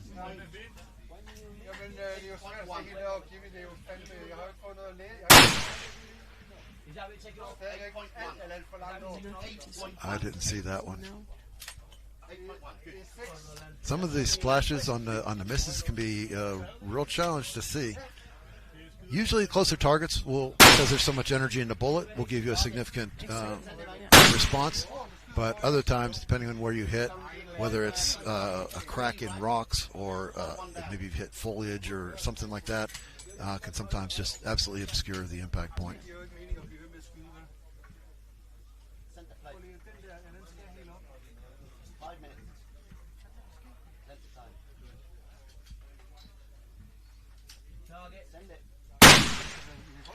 But we also noticed on his last shot, he missed low, and you could tell by the dust kicking right to left. It was rather brisk breeze at the target. At the firing line, it doesn't feel that way. So there's definitely considerably more right to left than what we're feeling at the firing line. I think it's much more obvious at 3 and 4. Targets, the Cold War 1 and 2 are down in the valley, and they're somewhat protected from this wind that we're seeing. But when we get up to 3 and 4, they start to become exposed. We saw that on our run. Chris, when he shot it on 4, it was off the left edge. We had pretty good wind out in, went up to 4, and just missed off the left edge again. So we have the Brits. Shooters Giles Cross and Spotters Darren Roberts. Fordi den er på 89. No, you're right. 9.6, yeah? Yeah, time. Maybe we're not even on air. Who knows? We're on. Yeah, I see that. Target 4, that's a challenging target, regardless how you look at it.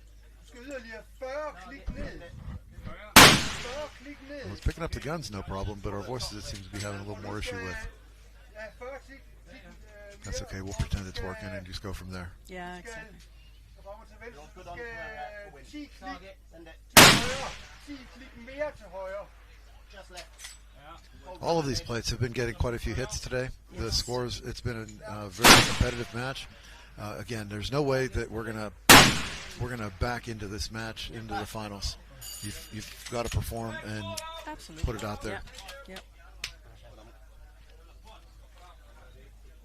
But we also saw last year that even if you did poor on day one, you Right. could still go and win the match. Absolutely. The scoring system has changed a little this year so that the day one scores are a little more heavily weighted. Last year's weighting system almost made day one insignificant. Yes. And as you're saying, on the second string or second half of the prelims, absolutely outweighed what you could do on the first string.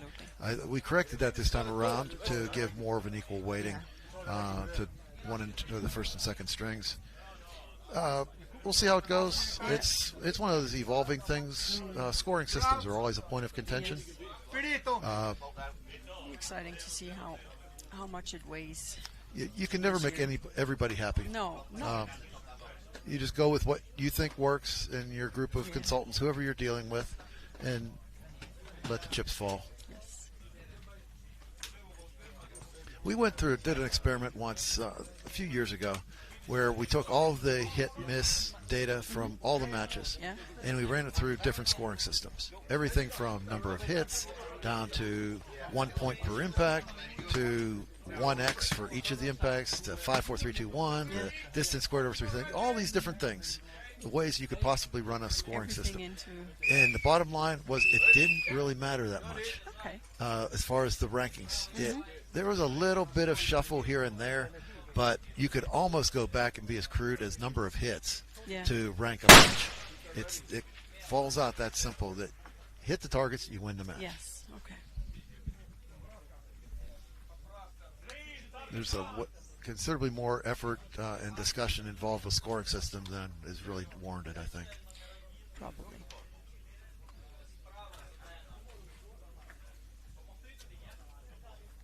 I've been in situations where someone will fight against a given scoring system.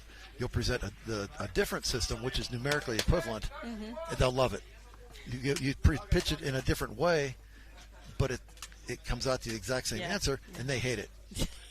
So there's so much psychology behind scoring systems that it's almost comical. Oh, grazie. You're giving me this so that I'll stop talking.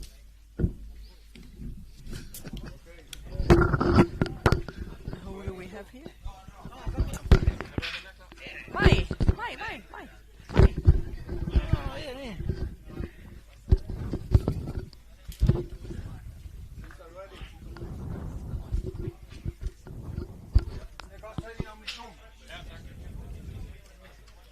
We always like to have new voices speak about the ELR, so when they come along around here to welcome them in to express their points of view on issues. It's nice to get different perspectives. Yes. But some people are a little on the shy side and don't want to talk. Maybe they didn't do their hair that morning or didn't shave. Who knows? Danilo will always talk, however. And he is on his way. Danilo! Eine Tage zu weit nach links. Der hat auf 0.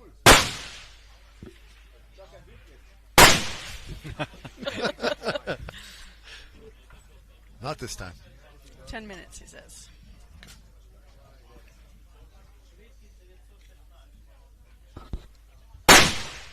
Yeah, it's amazing when you go through a match. Like, we're starting to get later on in the day.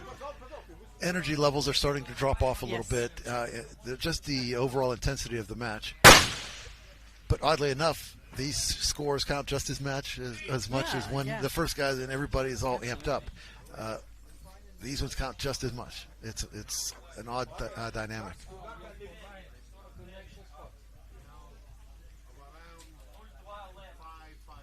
Many times in a match, you can have someone that just happens to get a set of conditions. Mm-hmm. Maybe the conditions are horrible all day. You may have a 10-minute, 15-minute span where the wind just lays down.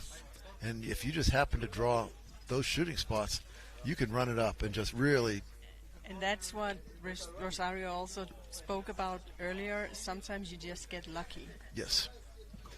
And we all get lucky every once in a while. Yes. We get that draw that we'd like to think, hey, I'm really good today. Well, that was just your day.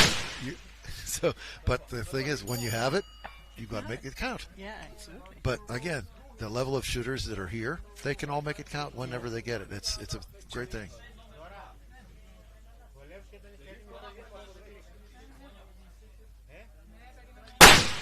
It's out for me.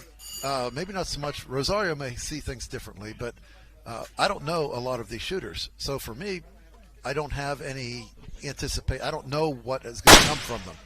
So the level of performance from all the people that I don't know, to me, is surprising.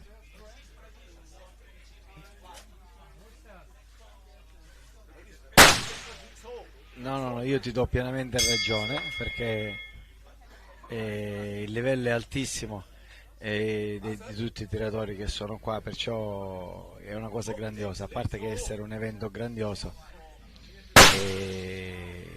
con questo livello è anche molto difficile riuscire, non so, magari a fare una linea chi è più bravo, chi è meno bravo, perché a volte sparando nell'intero giorno non ha le stesse condizioni, varia tutto, per questo anche la difficoltà, e quindi il livello di questo evento, lo ripeto e lo ribadisco sempre, è altissimo. I'll just say that this target 3 picture right here looks like a postcard. Yeah. It's something you want to send home to your friends. Absolutely. It's nice.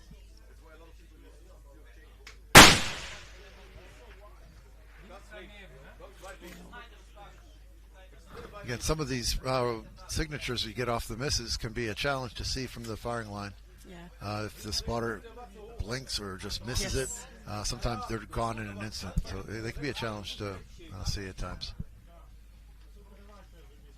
And that's something that you'll see different styles of shooting. Mm-hmm. Some shooters, once they send the shot, they immediately start getting into the next round where they're off the scope, cycling the round, and they rely on the spotter 100% to make a correction. Other shooters will stay down on the scope and effectively spot for themselves and be confirmed with what the spotter tells them. How do you like to do it? I stay on my scope. Yeah, me too. Many times a spotter will see something they may call dust as opposed to the origin of the dust. So I like to have my own interpretation in addition to what they tell me. And I'll take both blocks of information to decide what kind of correction to make. Now, it used to be when earlier, say King of 2 Miles, and really King's the only one that still does this that I'm aware. They treat the shooter and spotter team as the winning combination, as opposed to most matches, they really only award or recognize the shooter. Yeah, so which is not it's right. Different. Yes, because the spotter has often a lot to say. A good spotter is invaluable for ELR. Ok, si parlava poco fa dello classico sbuff che si vede dal tiro, che a volte è talmente così veloce che anche lo spotter ha difficoltà a visionarlo, ed è anche la difficoltà questa, a volte in base alla tipologia di terreno e lo sbuff, se il terreno è umido non si vede quasi per nulla, quindi la difficoltà dello spotter di riuscire a intercettare il colpo è anche maggiore, Sono tantissime difficoltà che vanno a sommarsi e che poi fanno la bravura della coppia, perché non dimentichiamo che comunque sì il tiratore, ma senza lo spotter il tiratore non fa nulla. quindi diciamo sempre che la coppia. Opla. Ok.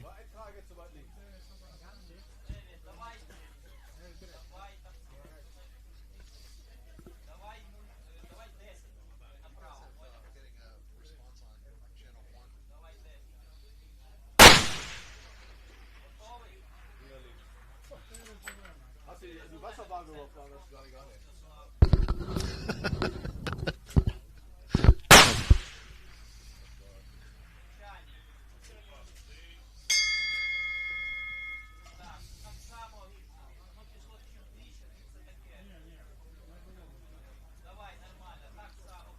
Ecco il target 4. Ricordiamo la distanza del target 4 è circa 1300 metri.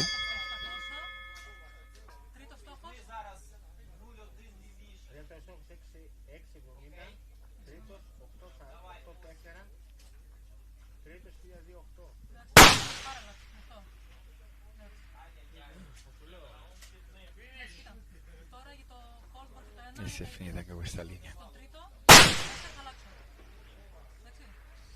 Impact, perfetto. Ok. E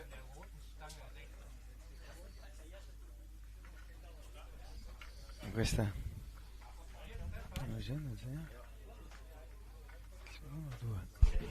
Si sente?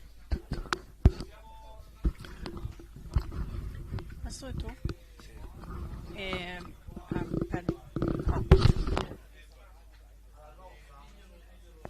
Ok.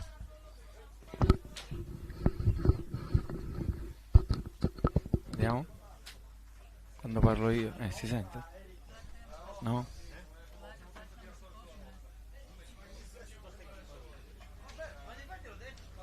Proviamo? Prova? No? Can you hear us? Can you hear me? Can you hear me? Yeah.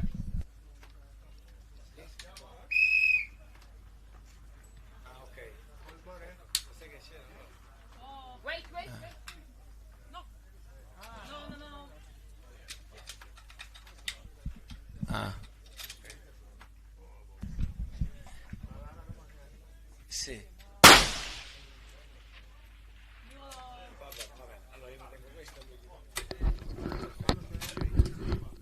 Scegli che è da fare. Ok.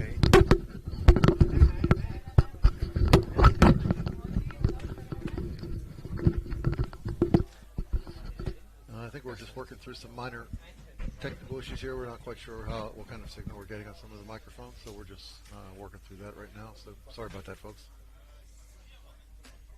That's okay. The shooters are what we're really here for anyway. Absolutely.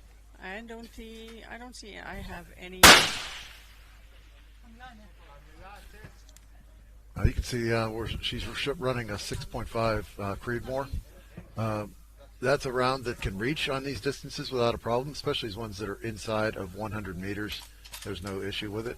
The problem comes with spotting the misses at longer distances. The bullet loses energy and doesn't give as much of a feedback. Okay.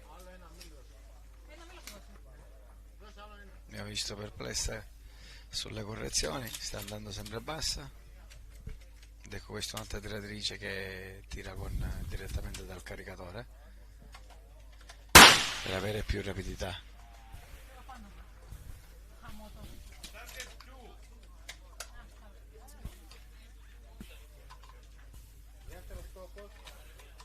Do we know where that team is from?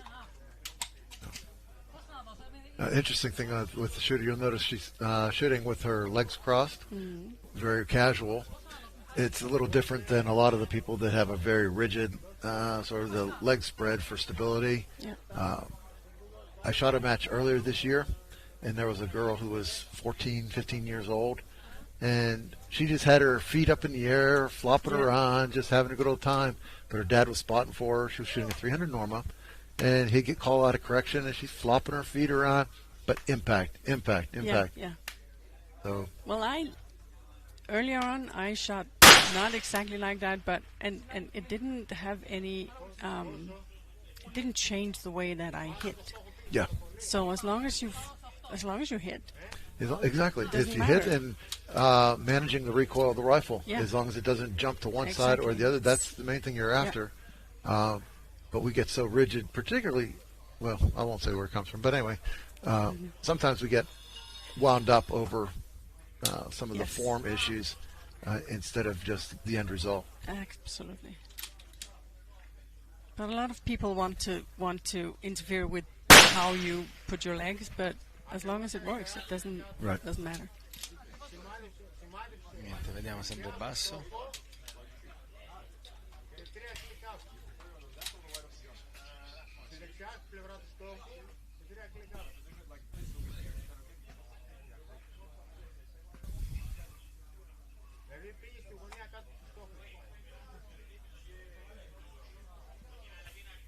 You see the afternoon light as we're starting to get into the later hours. Really lights up the targets from the shooters. The shooting position now is fairly well shaded, but the hillside where all the targets are located, they're extremely bright. Yeah. And again, we're dealing with we've got the Poise Wealth Challenge on his target, so that's the first round impact for entry into that drawing. Also, target 3 is going to be one of the most challenging targets on this whole course because it's size relative to the distance. So we call it a minute of angle. It's probably the smallest minute of angle target on the course. Yes. So target 3 is always a challenge.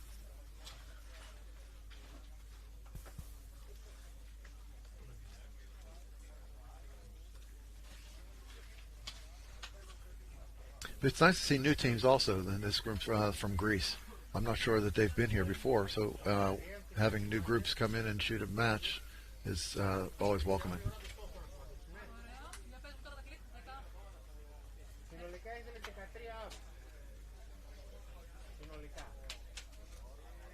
Okay. And one of the challenges that newer shooters to ELR have is not so much hitting the target and squeezing triggers. That's something that a lot of us can do. It's transitioning from target to target. Yes. Because especially here where we're coming up out of a hole, your rear supports and front bipod positions, it takes a little bit of effort to get set up and make those transitions.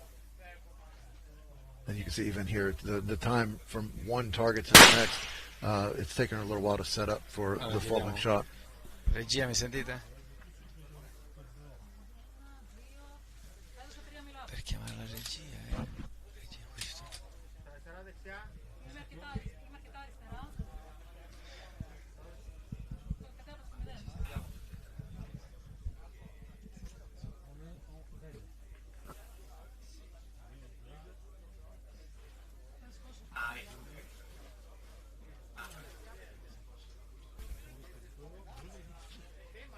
Tutto bene? Sì, tutto ok. Perfetto. Okay, we haven't been watching the clock, but we've been burning up a decent amount of time on this setup for this next shot. Maybe she really wants to get into drawing and make a good shot. Yes, that might be it.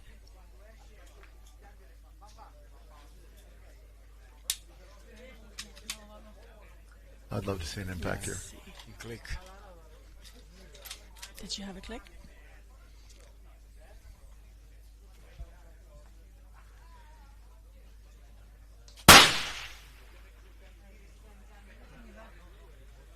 No. I'm not sure where that one went. No. And again, all we have to go by is the camera angle. Many times the point of impact is obscured. Sì. Noi abbiamo una camera che comunque ha un'angolazione e a volte non riusciamo a vedere lo sbluff e dove effettivamente va a finire il colpo. E diciamo che forse si sono un po' confusi sull'alzo da dare. Vediamo. You can see she was running a zero compromise scope, ZCO. That's another one of our sponsors for this match, and we appreciate their support. Il colpo non si vede niente. There we go. There's their target that they're sponsoring for us. Again, we appreciate it.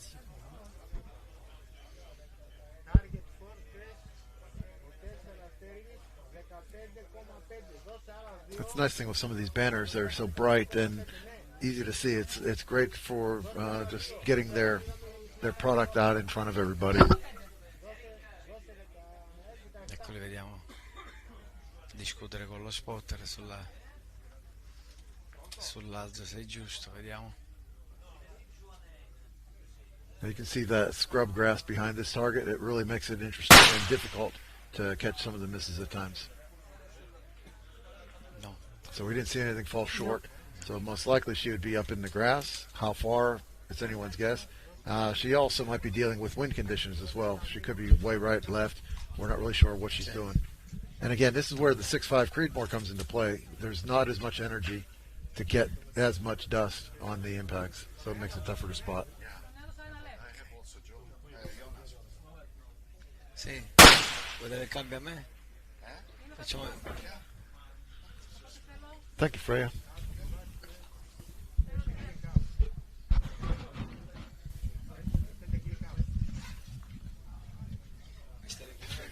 Shift change.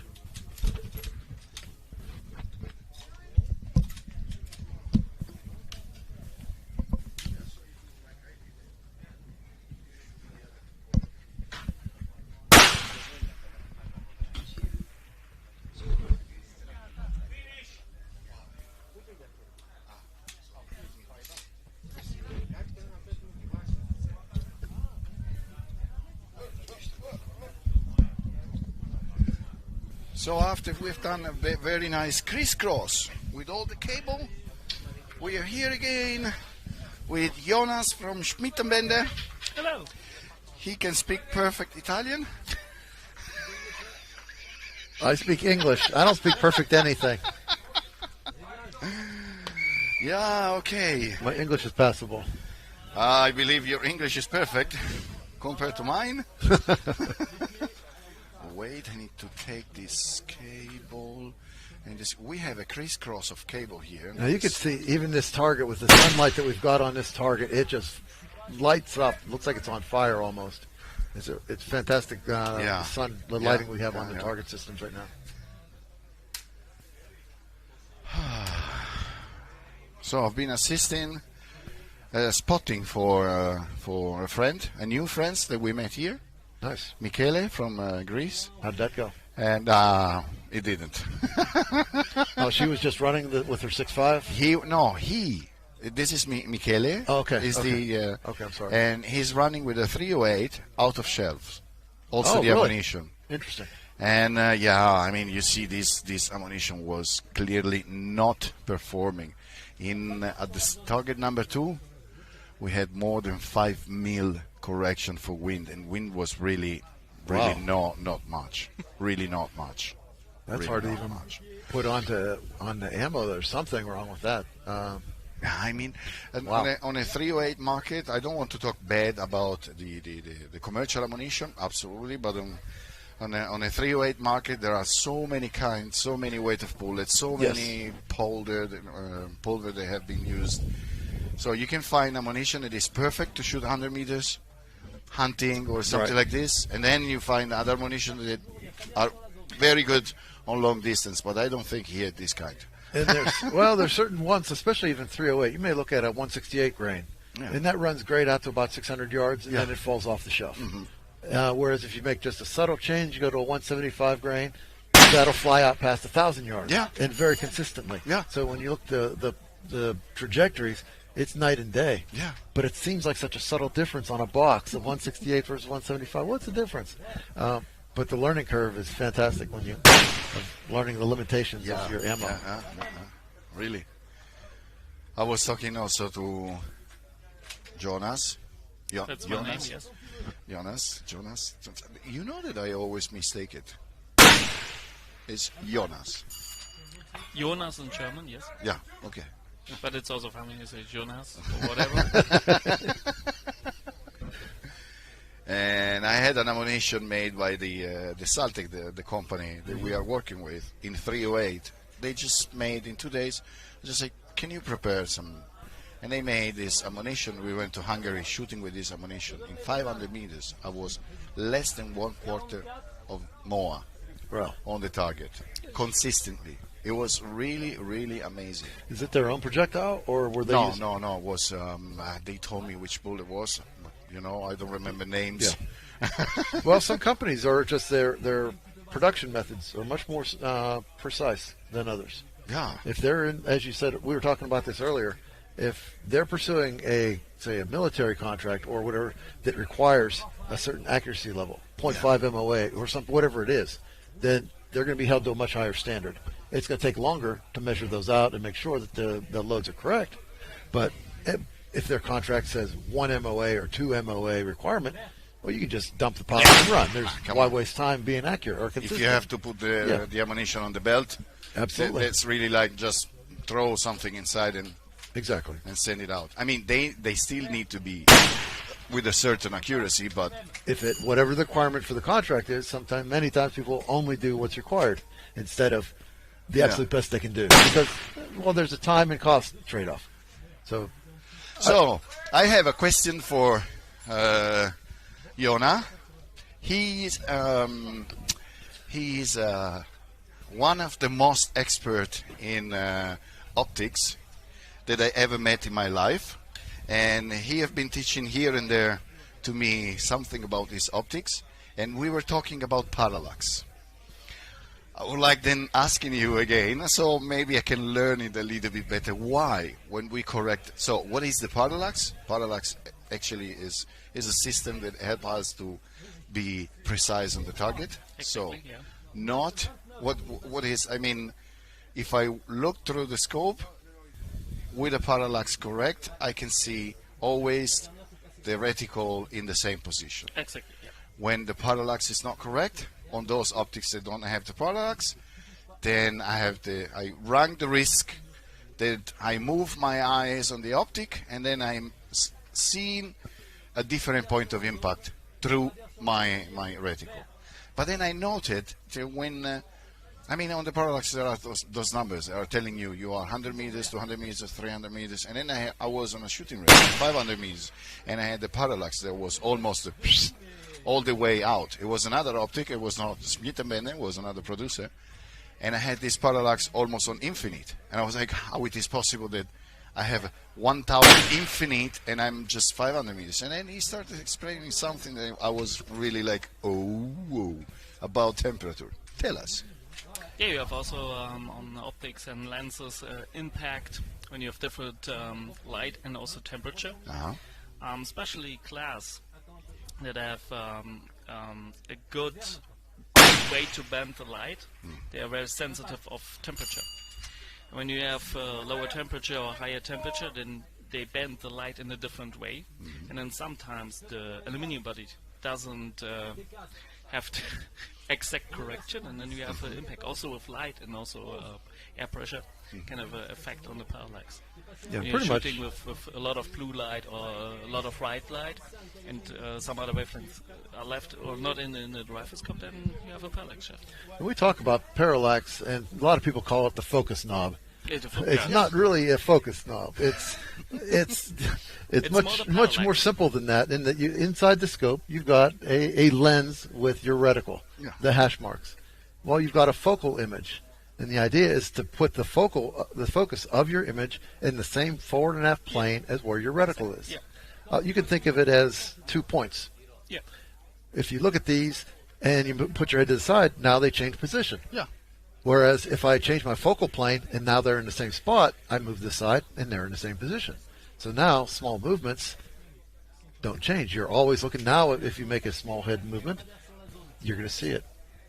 But just for people to understand, that's really what parallax is. It's adjusting the focal position or the plane within the scope. And as you were mentioning, the temperature and everything, that it affects where does that focus happen. And it's important not looking only with one straight eye through the scope and see, it's sharp. So you have to move a little bit your eye and then see, okay, the reticle is still chopping on my target. And then turn and in some point it's nothing, no movement, and then it's perfect set. And even with matches like this, it's amazing. You hardly ever see anyone do a parallax check of getting behind there and actually moving their head a little bit right, left, up, down to make sure they don't have an image shift. Yeah. But you should be doing that But instead, we tend to do the focus. Oh, yeah, it's in focus. I'm going to run with this one. It's not really a parallax check. Yeah.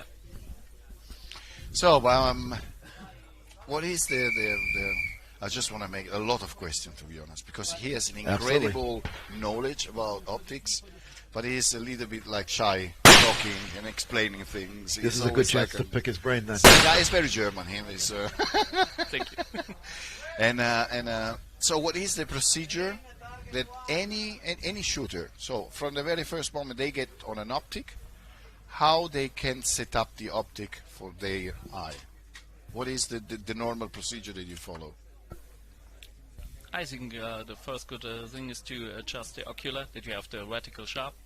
So it's sometimes very easy when you look a white background or the sky that you don't have an image. So sometimes the eye is focusing more on the image, and then the ocular is not setting perfect. So when you're on a clear sky and you only look to the reticle, then it's very easy to set the ocular.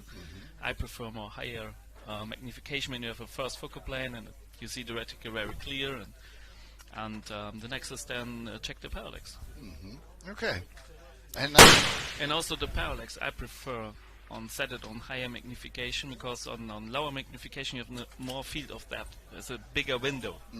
But when you change the magnification to a higher magnification, you are maybe in the window for the lower magnification, but not on the high magnification. But you're always, when you're on 36 and set your parallax and go down to 6, you're still in this window, in the middle, in the center. Okay, very good, very good.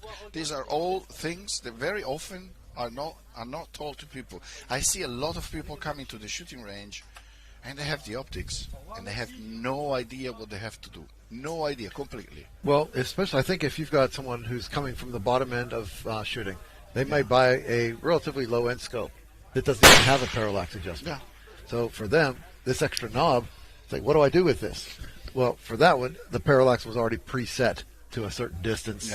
They're expecting you, the company is that you're going to be shooting in a certain range, and it's generally good within that range, and you're accepting the error if you're shooting outside of that. But then as you move up with the higher quality, now you've got an extra gadget you've got to figure out what to do with. Well, when I start shooting, the parallax knob wasn't existing. Right. So we had, in our training, we had to teach people how to avoid having the parallax, and it was the shape, the shadow that you see on the optic, and etc. And this remained anyway, because I saw a lot of people that is getting way closer to the optic, way further from the optic, and you always have to teach them, okay, look, when you look through the lens, you have to see a little, depending from brand to brand, optic to optic, just a little circle, black circle, right around your optic. Then you know that you are at the right distance. On that, some people, when they're mounting their scope, they may be undisciplined and crank down a bolt or something like that, or the rings, and that creates a little bend in their scope tube. So sometimes you don't ever get that perfectly clear image all the way around your circle. So you've messed yourself up in that case. You've taken it to where you can't even get a clear circle all the way around your image. I have another question. So we see that there are those cones that are used in front of the optic to reduce, when you have the light in front of you, so to create like a shadow around your lens and not having the sun directly in the lens. You mean a sunshade? Sunshade, yeah, thank you. See, he knows how they go. And I saw that those sunshade has a reticle inside. I mean, like a how do you say, like a gate or whatever. I mean, they have this plastic, the maze with a lot of holes. Yeah, like a grid. Honeycomb. Yeah, yes, exactly. Like honeycomb. Is this affecting in any way the ability to watch through the optic and point at the target?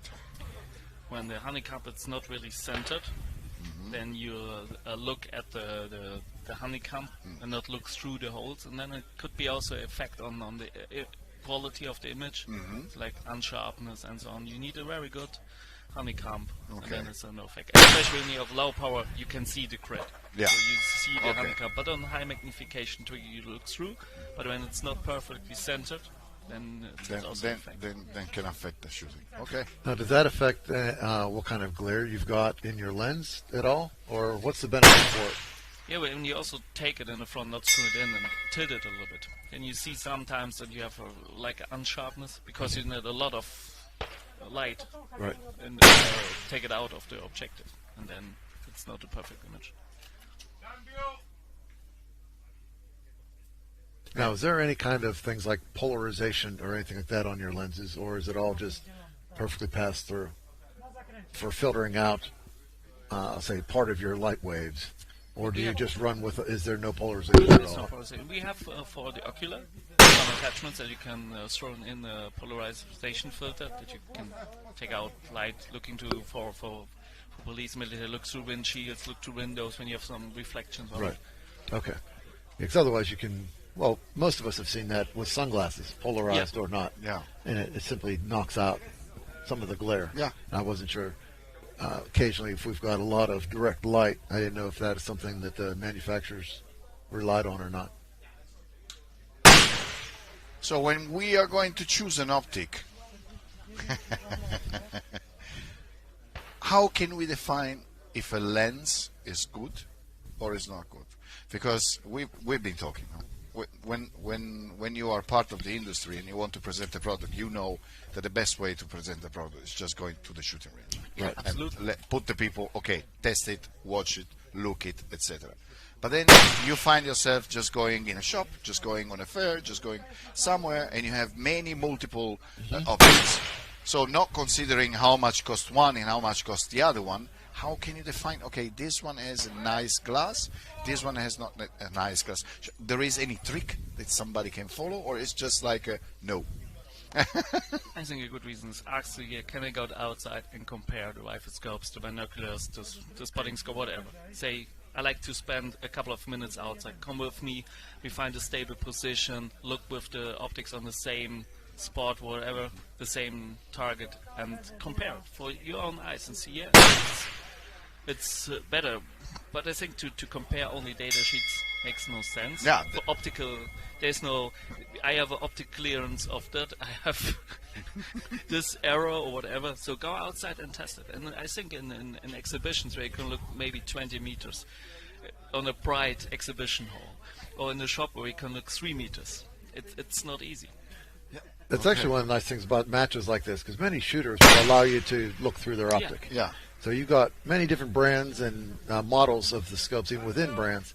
So you can do all virtually side by side. If not, people like Schmidt, where you've got a display set up, it's nice for people to be able to take a look at and have their own impression of what your glass looks like. And again, you could be looking thousands of yards downrange instead of the 3 yards or 10 yards. And you're almost buying it based on color at that point. But yeah, based on color, based on price, exactly. Based on whatever the shop owner tell you. No, this is the best optic because maybe they have like 100 in the storage and they didn't just let it go out. Well, that's what the internet is for. I mean, we know there's 100% reliability there.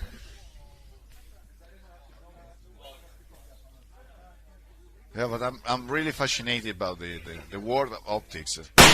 It's I mean, after the rifle and the ammunition. Yes.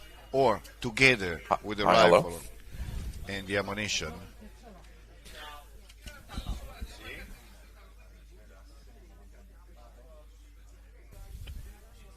Jay, do you hear me? Okay. There is we have a guest that is connected through internet. He is talking from. Yep. Yeah, hi. Hi, hello. Hi, can we have him on the screen? I don't have there's no camera connected, okay. unfortunately, so. Okay. Just virtually. Okay. Is it a question? So, you want to introduce yourself? Because So hi, everyone.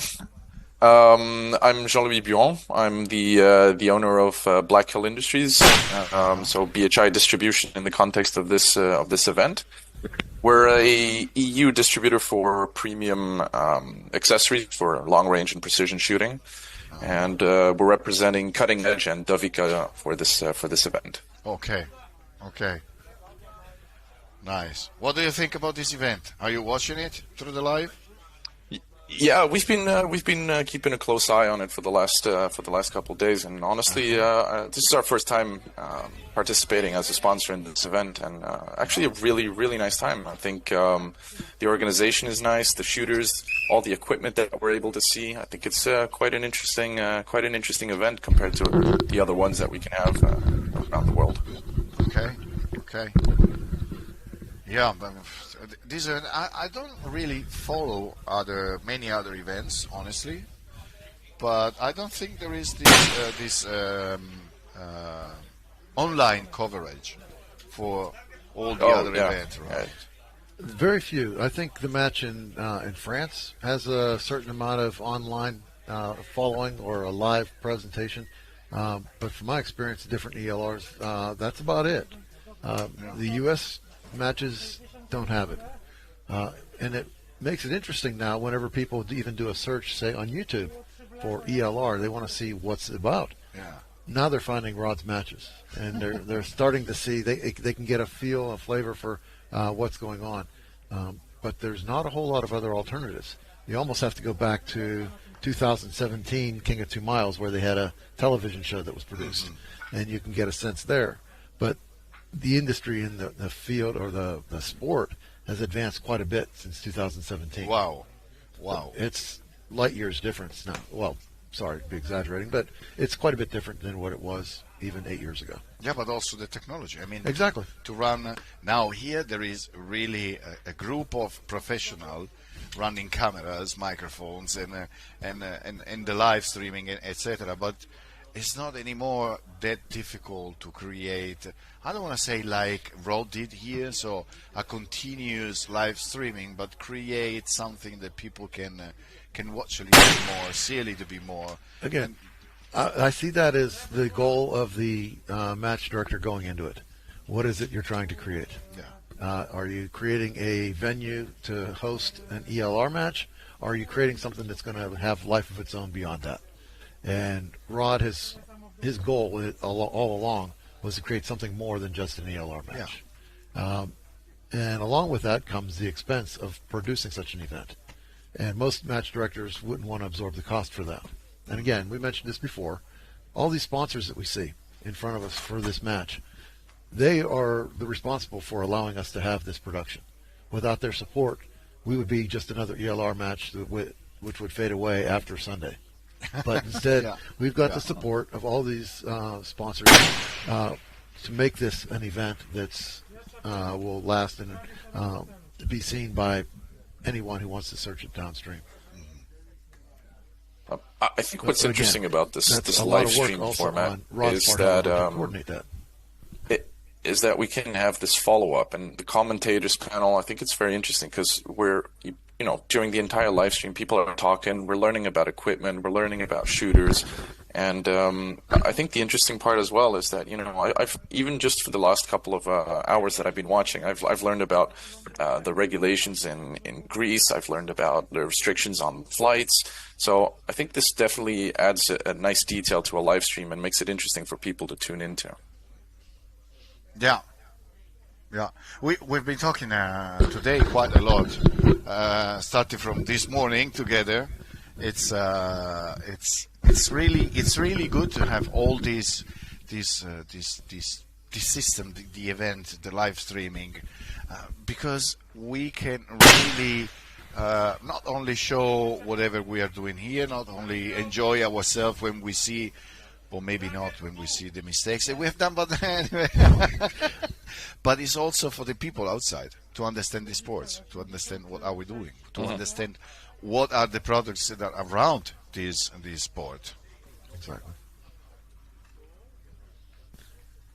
And also what it is, so many times we'll have people that have an online presence, whether it's Facebook, Instagram, whatever it is, and they'll put themselves out, and sometimes they will talk, this is how you do it, this is whatever. And it's nice now we have this venue where all of these personalities are put to life. Yeah.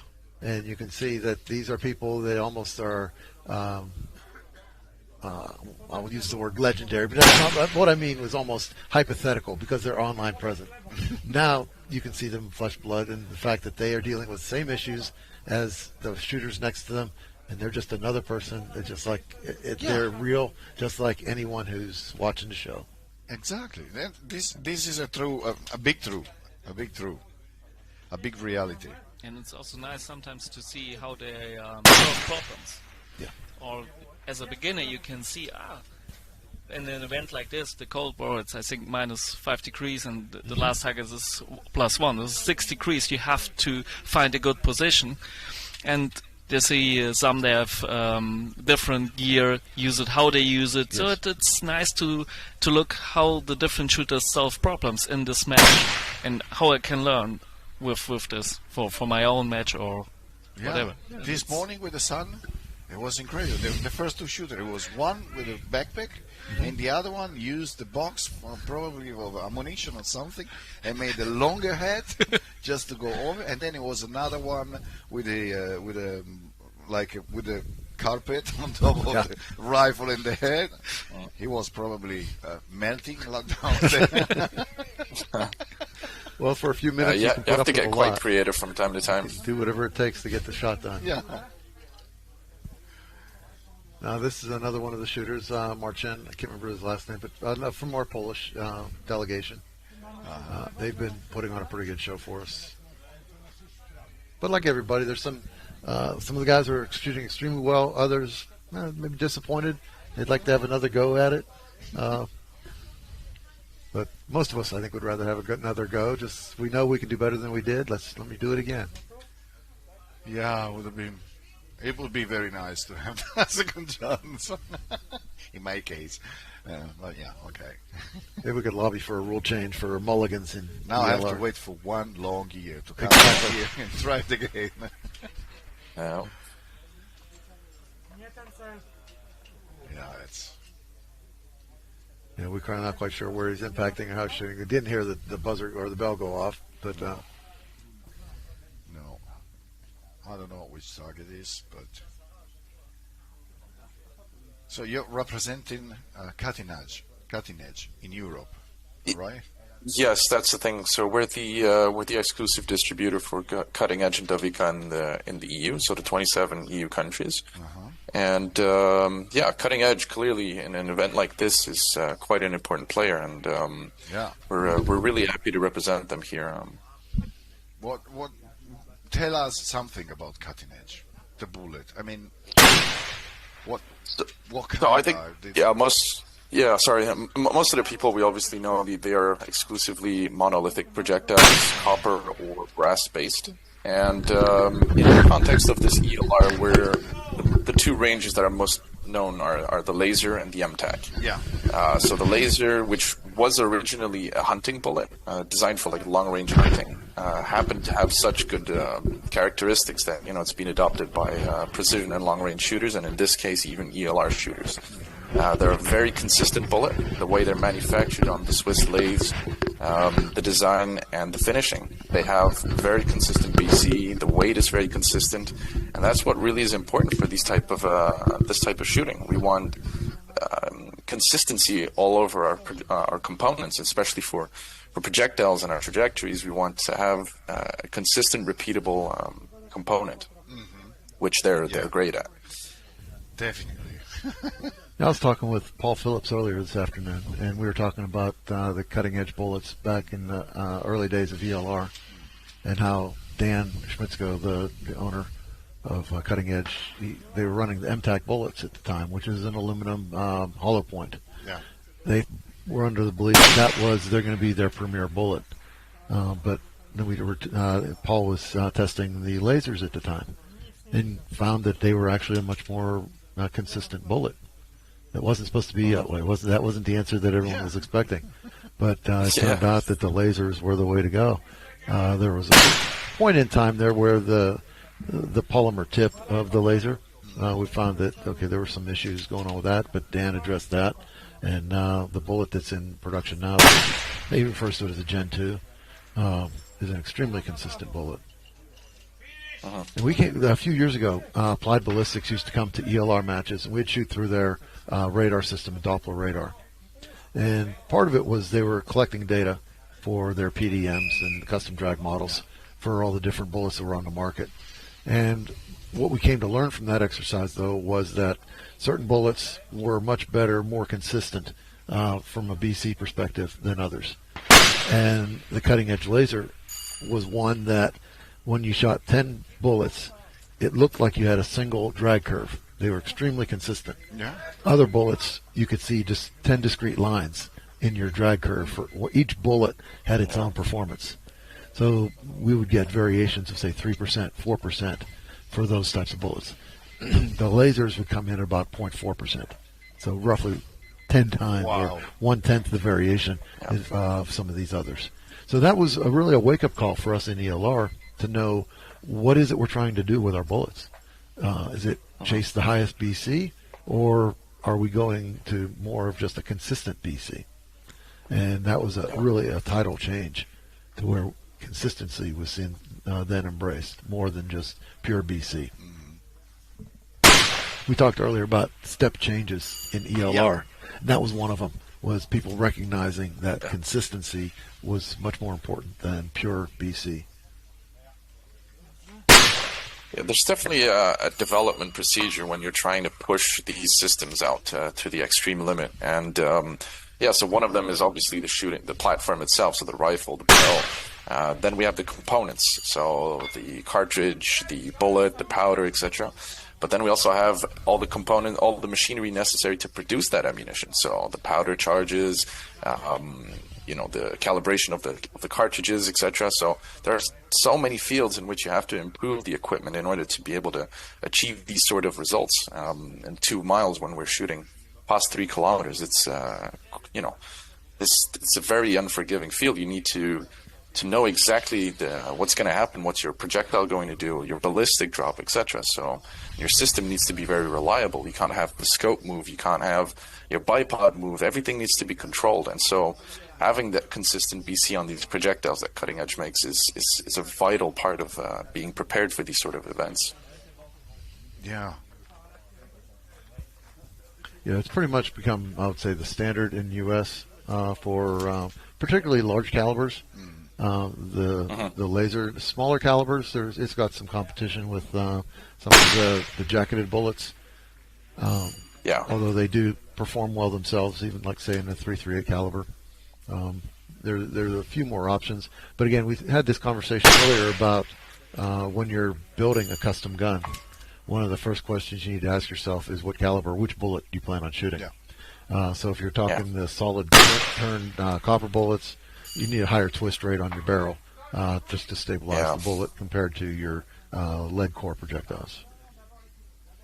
Yeah, that's definitely true. The twist rate is one of the main issues that we're seeing here in Europe, because most rifles have been produced with standard lead core bullets in mind. So a lot of people would love to go to monolithic cutting edge bullets, but the twist rate just doesn't follow, and they're also slightly longer than lead core bullets. So stability wise, we do really need that the appropriate twist rate. But things are going to change soon, because all throughout Europe we're seeing this lead ban coming closer, and the norm eventually is going to become the alternative, so copper and brass. So we're going to definitely see a change in barrel times and the twist rate across even factory rifles. Well, you make a good point in that whenever you design a gun, you're pretty much designing it around your projectile. Whether it's the barrel length, twist rate, all of that, you're tuning it to the projectile of choice. So you can't just run and switch up whether it's twist rate, whatever you're going after, just willy-nilly. It's an entire system that you have to work around.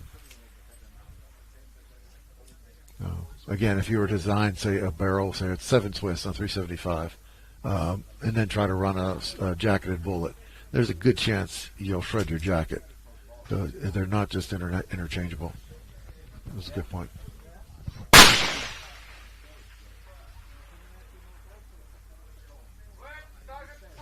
And again, that's a beautiful target. Just the scenery of the sky, everything that is the Sicilian match it's a very beautiful match over here.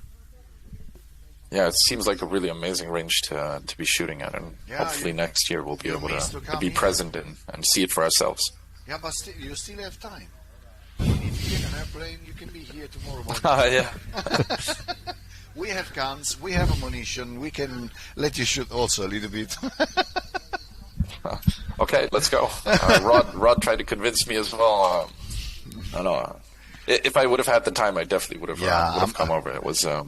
I'm sure.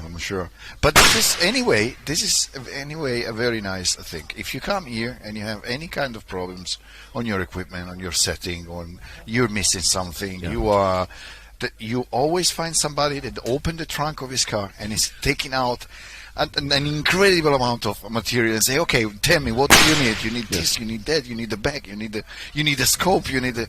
It's really amazing. It's really amazing. Yeah, that's what I like on the ELR community. Yeah. It's more a big family. I don't know how many other sports you go. I don't know. You go play tennis. Say, okay, my racket is broken. Yeah, your problem. If you shared the sunshade this morning with a couple of shooters and other equipment, you forgot.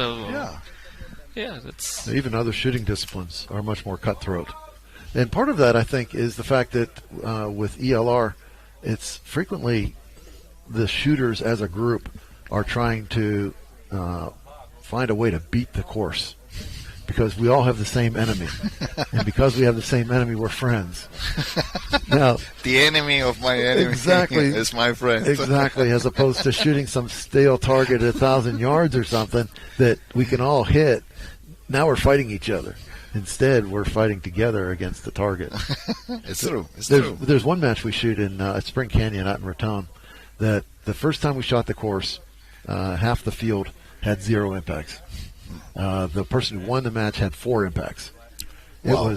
It was a brutal day. But that course to this day is still shooters versus the course. So when you're shooting, you'll have your spotter. You always have shooter-spotter teams. That's fine.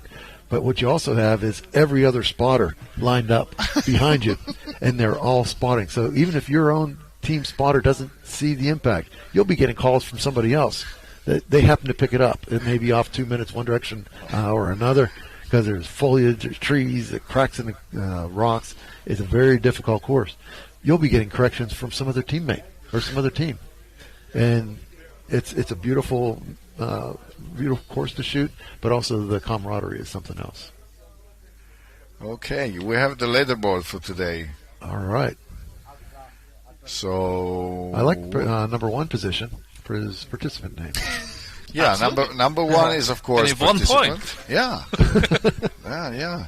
All right, looks like Peter Westman's really our number 1. We might want to roll into our number 21 spot to give him credit for the day. Great Maurizio Battaglino, second place. Roman Alexandris. Now keep in mind, we have about another half day of shooting tomorrow morning with the first round competition. This standing it's nice to see what the current standing is, but it really doesn't mean anything in the way of making finals yet because this is only the first half of the preliminaries. So we still have... as we said this morning, Tony last year made the first run that was like today, and he made 0 or apparently few impacts. And then at the second half, he made a good point just to get into the final. Yeah. It was like, I get in the final, and then he won. Like to say yes. Exactly. You just want to stay alive. Just as long as you're shooting tomorrow, you've got a chance. Tomorrow, Jona, we are going to shoot tomorrow again, right? Yeah. So in the morning and in the afternoon. Absolutely. And also Thomas is shooting. Yes, in the morning. In the morning. So the morning is a quite busy. Shooter. It's a quite busy day for us. Yes, especially in the morning. Yeah, you're being on a scope twice, actually. Yeah. Because you are the spotter for Thomas. The spotter for Thomas. And then I my shoot shooter. myself, and then. But with me, there is no problem. I will send you on the right, on the other target. So Peter in first place and so forth.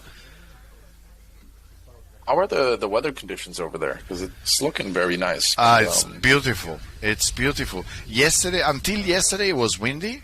Yesterday, a little bit less. And then today was like no wind. I mean, here where we are, right downrange, there was wind, and people have got some not really nice surprise, as always. But here was absolutely no windy, very hot, and yeah, it's beautiful. It's beautiful. Well, I was looking at my my weather app just to see what the wind was, and it was indicating 7-8 mile an hour wind today. Mm-hmm. I think it was coming from behind us, this hill, Yeah. so we were being shielded by the hill behind us.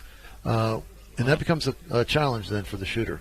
The first shots, the first three targets are down in the hole, so you know you're still protected. The question is, when are you going to start seeing this wind that we know is behind us?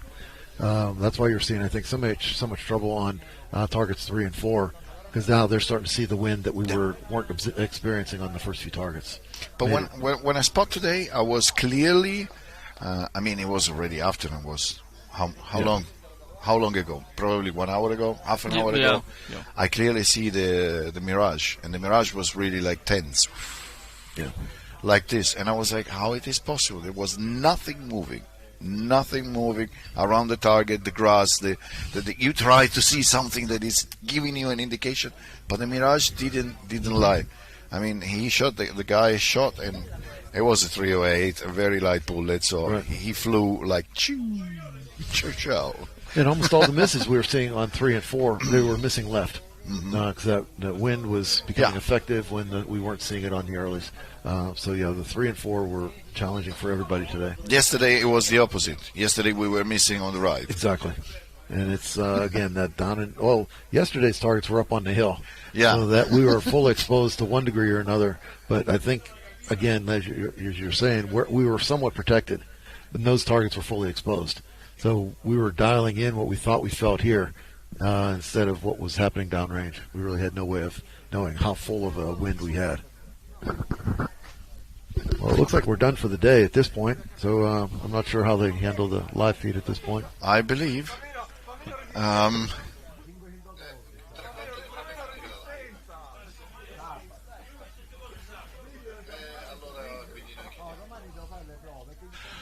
Okay, so to everybody, our guests on the other microphone, and Jonas and Jay. My know by now. My cop. Yeah, no, I know. But then I had Frey, because Freya before. Yes. So you see, it's just. So we are going to conclude the live streaming for today. Competition today is closed. We are everybody happy, so it's time to go drink something and enjoy a nice dinner, maybe down in Trapani, a little bit of fish. Absolutely. Who knows? So thanks to everybody. See you tomorrow. Ciao, ciao. Bye-bye. And see you tomorrow. Ciao.